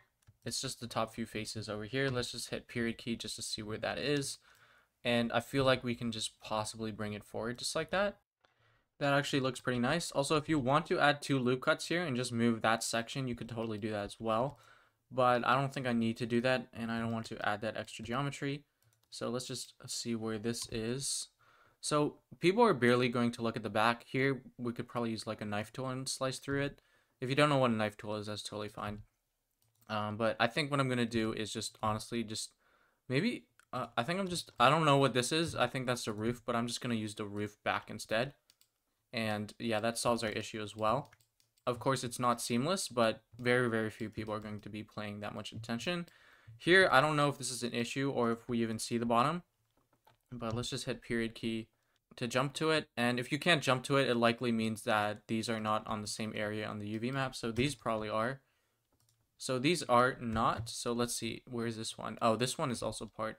So we can move that here, and then this one, and this one, and this one. Hopefully these are in the same area. Yes, they are. So here, so for this one, I can also just move it to like our, wherever that is there. So yeah, again, we're wasting texture space by baking that area because we're not even using it anymore, but oh well. Fast solutions. And honestly, we could probably only have baked one sign and then just use that sign's texture and not bake any of the other ones. That would have probably saved up a lot of texture space and we could have put like a lot of stuff. So yeah, just do it for the other signs and I'll see you on the other side. And then again, now is the time to add your other hover effects and you can just check for that. Basically what I'm probably going to do off camera is like do scale factor, and have a lot of other things like want scaling equal true. And then if I want scaling, then I'll do the scaling. And if I want rotation, then I'll also do the rotation. And then this value will be determined like if object.name contains v2.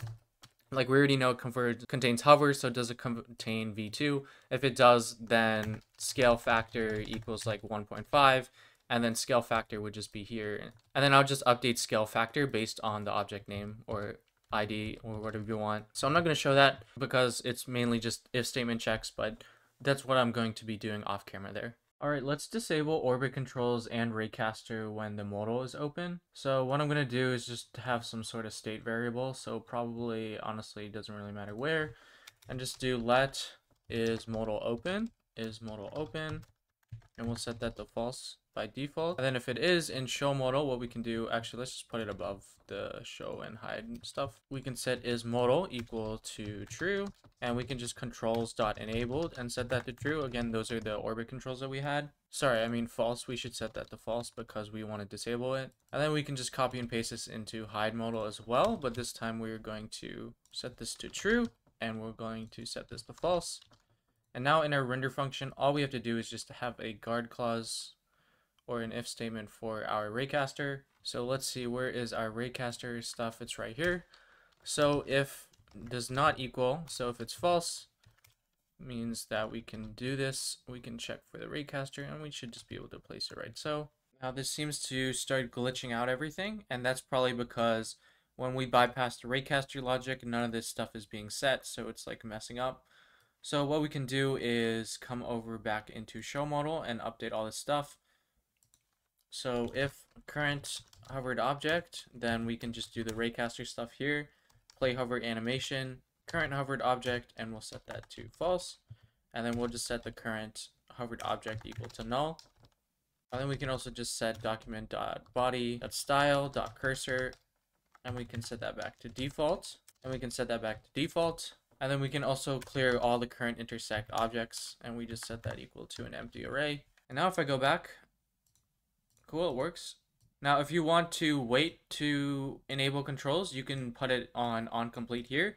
Like if you had some extra animation or something that you wanted to like wait until you went back to your original position and then you enable controls again, you could totally do that here as well. Also forgot to mention, don't forget that we need to also put is modal open here. Whoops, sorry, is modal open. And if it is, then we just want to return guard clause for touch start and touch end, because if you have like an overflow on your modal that's open, it will prevent that default scrolling behavior where you like touch and drag to scroll. So that would require you to use the scroll bar instead of just touching, and the scroll bar might glitch out a little bit. So make sure to have this guard clause here as well for the touch start and touch end event listeners. All right, now let's limit our controls so they don't see the back of this area. So if you remember, when we first started, our camera started like smack dab right over here.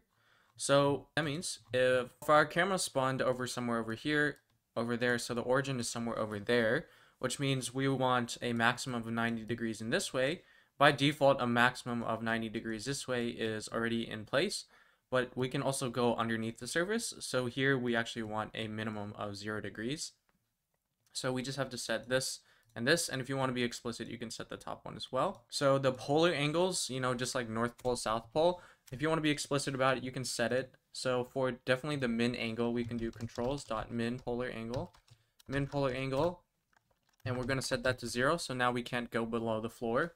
And then we can set the max. So like when we drag down instead, we can set it to math pi divided by 2. Or 90 degrees, right? Just like on the unit circle over here, pi divided by 2, like so. And then again, if you don't know where these properties are, you can go to the OrbitControls documentation and it'll tell you what these actually stand for. And then I want to set the left. Oh yeah, I forgot to mention, but when we go left, we don't want to go any rotation, so we're also going to set that to 0. So we'll call that min azimuth angle. That's what they call it, and we're going to set that to 0, so we can't go any further left. And then controls.max. 0 angle, and again that will also be math.pi divided by 2. So now if I go back, you can see I can't go left anymore beyond this. And over here, yes, our camera starts here, but those properties are relative to the camera starting position. So you can see that we can't go below, and we can't go above, and we can't go to the right. Super cool. So we're kind of constrained here. Now, another thing I want to limit is the distance that they can go in and out, because if they keep going too far, you know, then they'll see emptiness. So we can change that. We can also prevent how close they get. Again, these are also properties in the documentation, and I'll set this to like 5, and then controls.max distance, I don't know, I'm just going to take a wild guess and say like 50 or something. So now you can see if I dolly in, I can't go any closer beyond this point. So maybe you want them to go closer. I don't know, kind of up to you. And then when I go farther away, this is going to be the max zone that I'm looking for. And then on mobile, this seems to be okay for mobile as well. So the next thing I want to do is limit how much they pan, because I don't want them to like pan off over here, you know, into oblivion. Now the way we do that is by limiting the target.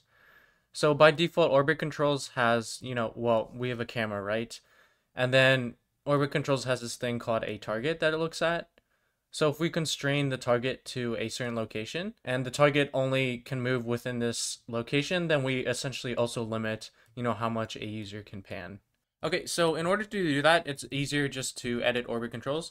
So hold Control and just like click here just to quickly jump to OrbitControls code. And you can see here, this is all the OrbitControls code. So let's just copy this and let's come into our own area. Source over here, we can create a new folder called utils, and then we'll just call this OrbitControls.js.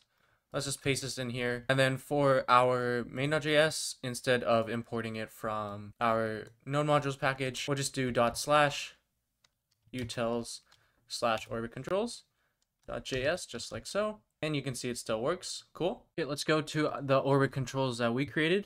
Make sure you're not in the node modules one. Okay, so in our OrbitControls, you can put it anywhere. We're going to create a min and max pan. So let's do const min pan, and we'll just set it equal to a new vector 3. This time we're not using dot notation because they imported it with object deconstruction. When we did it, we did import everything as 3. So that's what we're doing 3.vector3 in here, but here they deconstructed it. So now we don't have to do 3 dot. So now we can just set some stuff. I don't know, maybe I'm just going to guess maybe like -1, -1, -2, something like so. And then here I want them to be able to go up in the y-axis like 5 units. And then, you know, maybe a little bit on, you know, this will just be the other corner pretty much. So we can try something like this, and let's change this to max pan. And now what we want to do is find the area where the pan is being set. So there's probably some sort of this dot target area or something. So if we look for target, yeah, we have this dot target. So this is where at some point they're probably setting this somewhere, so we can just search for that. Let's see. This dot move target to pan location. Cool.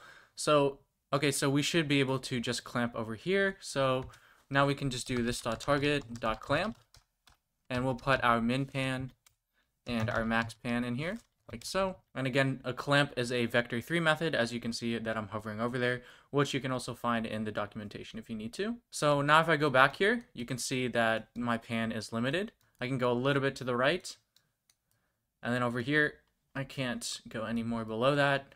Cool. And I can't go any more above 5. So if you want to increase that, I feel like I want to increase that. You can definitely play around with this. I definitely want to be, and I can see I can go much higher. So yeah, just play around with it until you get something that you like. Okay, so now what I want to do is have some intro animations. So basically, you know, once we load on the page, you know, things animate in like this over here, just to catch the user intention, you know, areas that they can click on later. So but before I talk about that, I just want to talk about, you'll notice a few things like the fish going up and down and the chair going left and right, and why I didn't show that. And the reason I'm not covering that in this video is primarily because it's very, very similar to when we were doing the fans.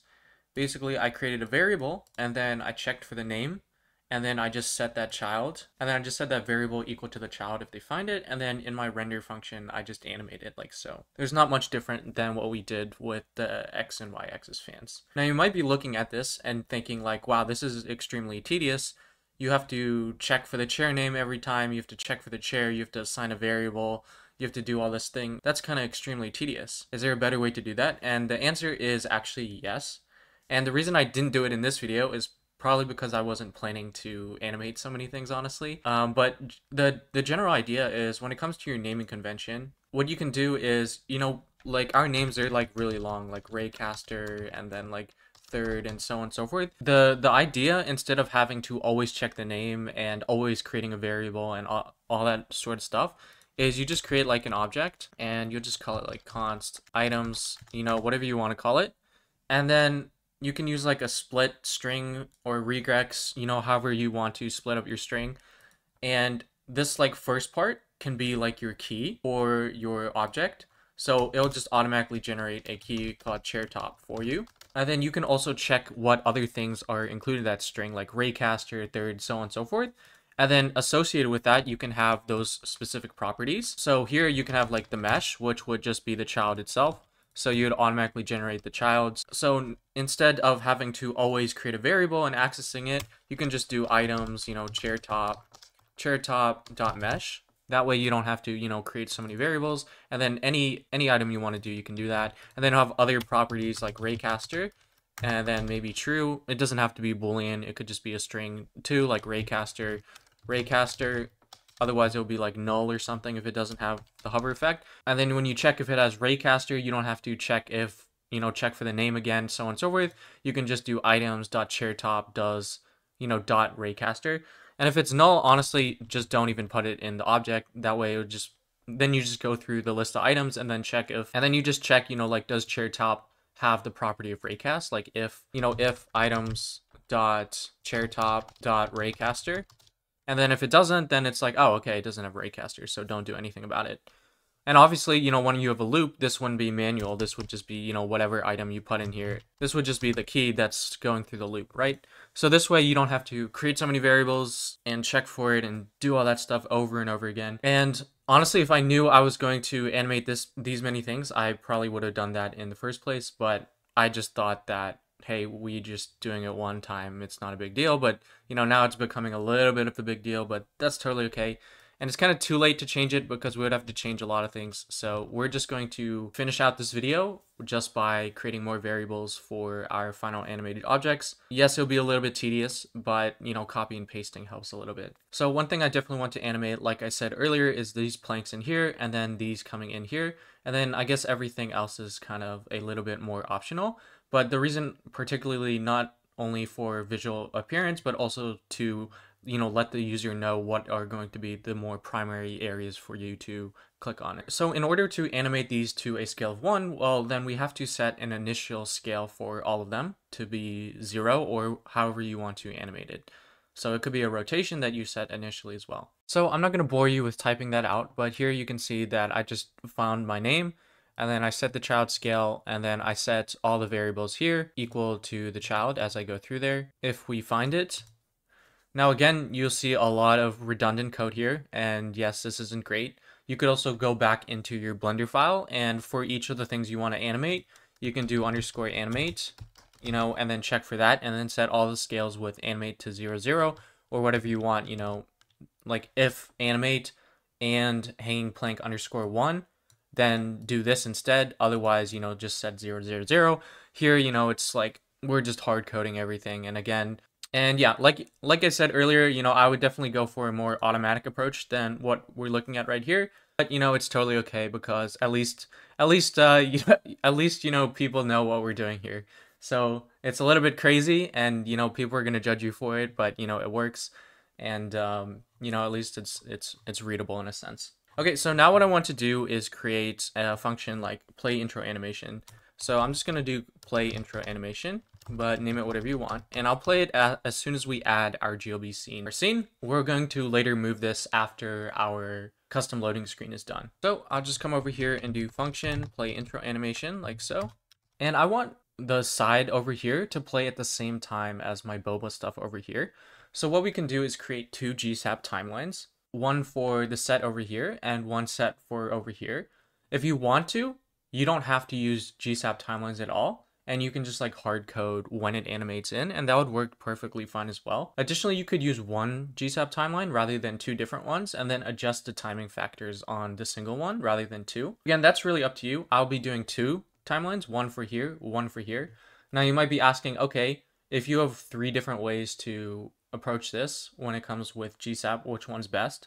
And for this specific idea, for this specific project, all 3 of them are perfectly valid, and they're probably equal in terms of complexity. Honestly, it's probably just up to your preference at this point. If you wanted to, again, you could also go back into Blender and give them IDs and names to automatically generate a timeline for you in a specific order rather than hard coding it yourself. However, I will be hard coding it just so it's a little bit clear. So the first thing I'm going to be doing is creating a const t1 GSAP timeline like so, and I want to set some defaults, which means every time we play an animation, it has these certain animation features. So one is probably duration, and I'll set that to 0.8. So every time one of the meshes scale, it'll take 0.8 seconds. I also want to do the same thing with their ease. All the eases will be back dot out, and I want to probably put in a intensity of like 1.8. Again, if you don't want a consistent ease, you can actually just replace the ease in the timeline itself, and it'll override the default. Cool. So now what we can do is use t1.2. So 2 in GSAP just takes your original value and goes to the new value. So we'll do plank1.scale, which is what I call hanging plank 1. And I'm going to set its z to 1 and its x to 1 as well. You can see that that's exactly what we get. And now we can just do method chaining. So we can just dot 2 again. If you want to split it up to t1.2, t1.2, so on and so forth, you could totally do that, but I'm just going to be using method chaining. Okay, so let's do plank2.scale, like so. Come over here, and this time I want to set all x, y, and z to 1. So let's just go in order, x, and then y, and then set it to 1. And then we might as well finish it up right now. So I'm just gonna paste that, paste it again, paste it again. This one will be work button. This one will be, I think it's about button. Yes, cool. And then this one will be contact button. So if I go back, it should play in. It comes in, goes down, up, like so. And you can see that it comes just like that, and we have an issue. And that makes sense because we are saving in our user data the initial scale, position, and rotation. So that means all we have to do is just move this below that. So let's see, hopefully that is outside of is Raycaster. Let's see, it's right here. Yeah, so we should just be able to move it below this and everything should be fine. Yep, and now everything is back to working. Cool. So it copies the original scale before we set it back to 0, 0. Super cool. Now, I don't like how it goes one at a time. I want them to sort of overlap with each other. And the way to do that is by using relative values related to your previous animation or your forward animation. And you also have absolute values as well that you can use if you want to as well. But for us, we're going to be using relative values, which means it's going to be relative to something. In this case, it'll be to our previous animation in the timeline line. And here you can see there's a lot of different ways to do that. And then maybe for Plank 2, I want to start a little bit early at Plank 1 scaling. So we can do like minus equals 0.5 seconds. So essentially this should start at 0.3 seconds in Plank 1.scale. And then we can just copy that for these other ones. I don't know if I want to offset it any differently, so we can just copy it to the other ones as well. So now if I go back, it should play. It seems like the easing is not working. So let's take a look if I messed up somewhere. And indeed I did. I don't have the defaults object that we need to put our defaults in. Whoops. So let's just move that into our defaults object. And now you can see it works appropriately. Cool. Now I want these to play a little bit faster on their own animations, because right now it seems a little bit too slow. So we can just change this to like 0.6, like so. And now you can see we kind of get a more nice effect. Now for the boba and the work items, we can actually do the same exact thing. So we can just copy and paste this. Again, I would probably automate this in the future rather than what we're doing, but you know, it's totally okay. So here we can change this to T2, and then we can change this one to T2 as well. And we can change this to boba. And boba also has a scale this time of Y as well, of 0. So we're going to set that to 1. Then we can change Plank 2 to GitHub, YouTube, like so, and then Twitter, and then we don't have anything after that, so we can just get rid of this. So now if I go back and refresh the page, you can see they're playing at the same exact time. Super, super cool, super cute, super awesome. Also, by the way, if you get something that you really like, except it goes a little bit too fast, you don't have to, you know, hate your life and go back and change every single value. There's actually this thing in GSAP called timescale where you can just like set the timescale for it. So here you can just see after every time I created the timeline, I just give it a scale of 80%, so 80% speed. Of course, you can change that per your timeline. And here you can see it plays 20% slower. Super, super cool. Just how I like it. Okay, so now I just want to talk about my loading screen here. So if I refresh the page, you can see loading, and then I can hit this enter button, and then I'll enter, and just like so. So I want to briefly talk about how I did that. So the first thing is I needed some styles here. So what I did was I made the entire loading screen a little bit larger than the screen itself. And that's because I wanted the border to not be visible initially from the start, especially because I have a border radius. And if you have a border radius, the tiny little corners there would show. So I made it expand a little bit out of the viewport. Additionally, I kind of like the style better when the loading screen didn't have a border around it, which is why I don't have a border here. And yes, I know I'm mixing pixels and rems and things like that. It's not the prettiest code, but I am my prototyping habits die hard. For the intro stuff, I used the loading manager. So here you can see that in Three.js. Basically, you just attach it to your const loader. So I created my manager loader and I just attached it to the GLTF loader. So here you can see I just passed in my manager to that GLTF loader, and that's pretty much all you did. And then just like the GLTF loader, then we're loading our models. This also has a onLoad callback function that you can do something, you know, once the loading is completed. So that's all I did here. I just set, once everything was done loaded, I just set a bunch of styles. And then also, you know, when it's done loading, what I did was I add some event listeners to loading screen button.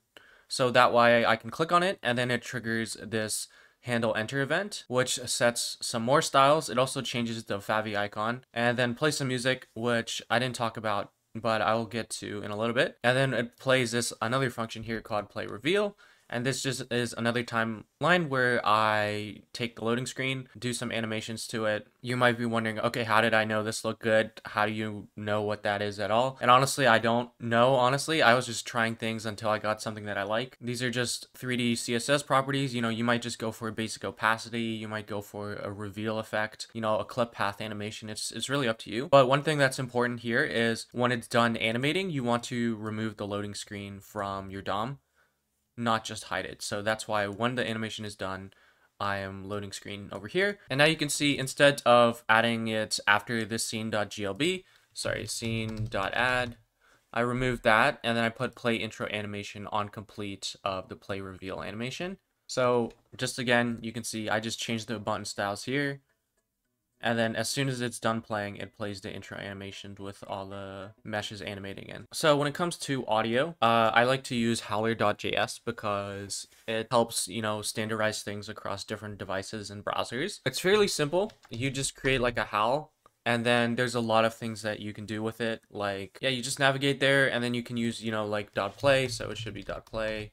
Yeah, here you can see .play. When I click, it starts playing the music. And here you can also see I have like .volume, so you can set the volume. Yeah, that's pretty much it. I feel like I'm going to clean up some of the code, you know, hopefully by the time this video is released. And then, but for the rest of it, it's mainly just CSS styling, and then a lot of bunch of other GSAP stuff that we already know how to do. It just, you know, it's just a bunch of time consuming stuff. Oh, actually, sorry, one last thing that I didn't mention is to make the starting responsive. What I did is I just had one initial check, you know, just below my controls on window.innerWidth. If it's less than 768 pixels, then I'm setting this target and position.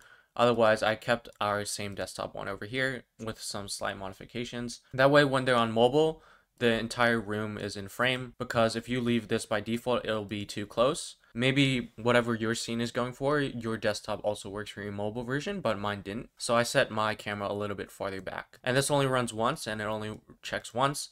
This is not a on resize sort of thing. Okay, so now what we can do is just push. So as like set starting, just so I have a camera here, I mean a comment that I can push or something. So we can just make, well, I was pushing off camera, but we can just make one last push here and just do, let's go epic folio. Let's do this. Woo, woo.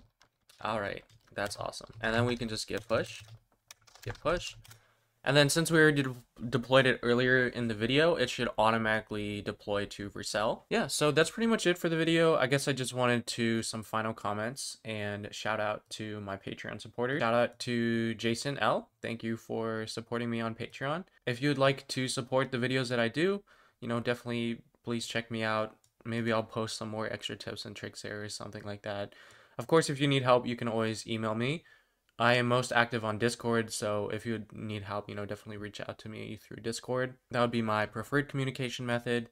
Email is totally fine as well. So, you know, some future challenges, you could probably do like this piano, or like these fish and these other things that I didn't cover in this video. Like, we know how to target the fish, and then we also know about the sign function and things like that. So you could consider how to do that. Same thing with the piano. You can imagine that the origin points are over there. When you download the Blender file, you'll notice that all the origin points for the black keys are at their top over there. So all I did in GSAP was just rotate it and scale it when I clicked on there, just like so. Yeah, so definitely share what you create. It doesn't have to be a room, you know, tag me. I'd love to see it. And I guess I will also mention that there's a lot of things that you see that I did not cover, like this coffee steam. This is actually from Bruno Simon, a very, very popular, he's one of the most, if not the most popular 3.js developer, and he has this really awesome course that I highly recommend. I'm not sponsored by him in any way, I just really, really recommend it. And even if you don't learn anything from the lessons, the community that you get is well worth the price. So, you know, if you have some money, you know, definitely purchase it. And it goes on sale often for like Easter and a lot of really big holidays, so definitely keep a lookout for that. I just mentioned Easter because I feel like that's the closest holiday here in the United States. You also notice that I have night and theme toggle between switching between day and night textures. This is also a shader. You can see it's over in here, theme. I was planning to cover it in this video, but I decided not to. But the code is there if you want to take a look. However, I do plan in my next video to cover shaders. So yeah, thanks so much for watching. Hopefully you enjoyed. Hopefully you learned something. Definitely tag me when you create something and post it on social media. I'd love to see it, and I'm sure a lot of other people would really love to see it as well. Again, thanks so much for watching, and I hope to see you in my next video. Take care. Peace out. Bye.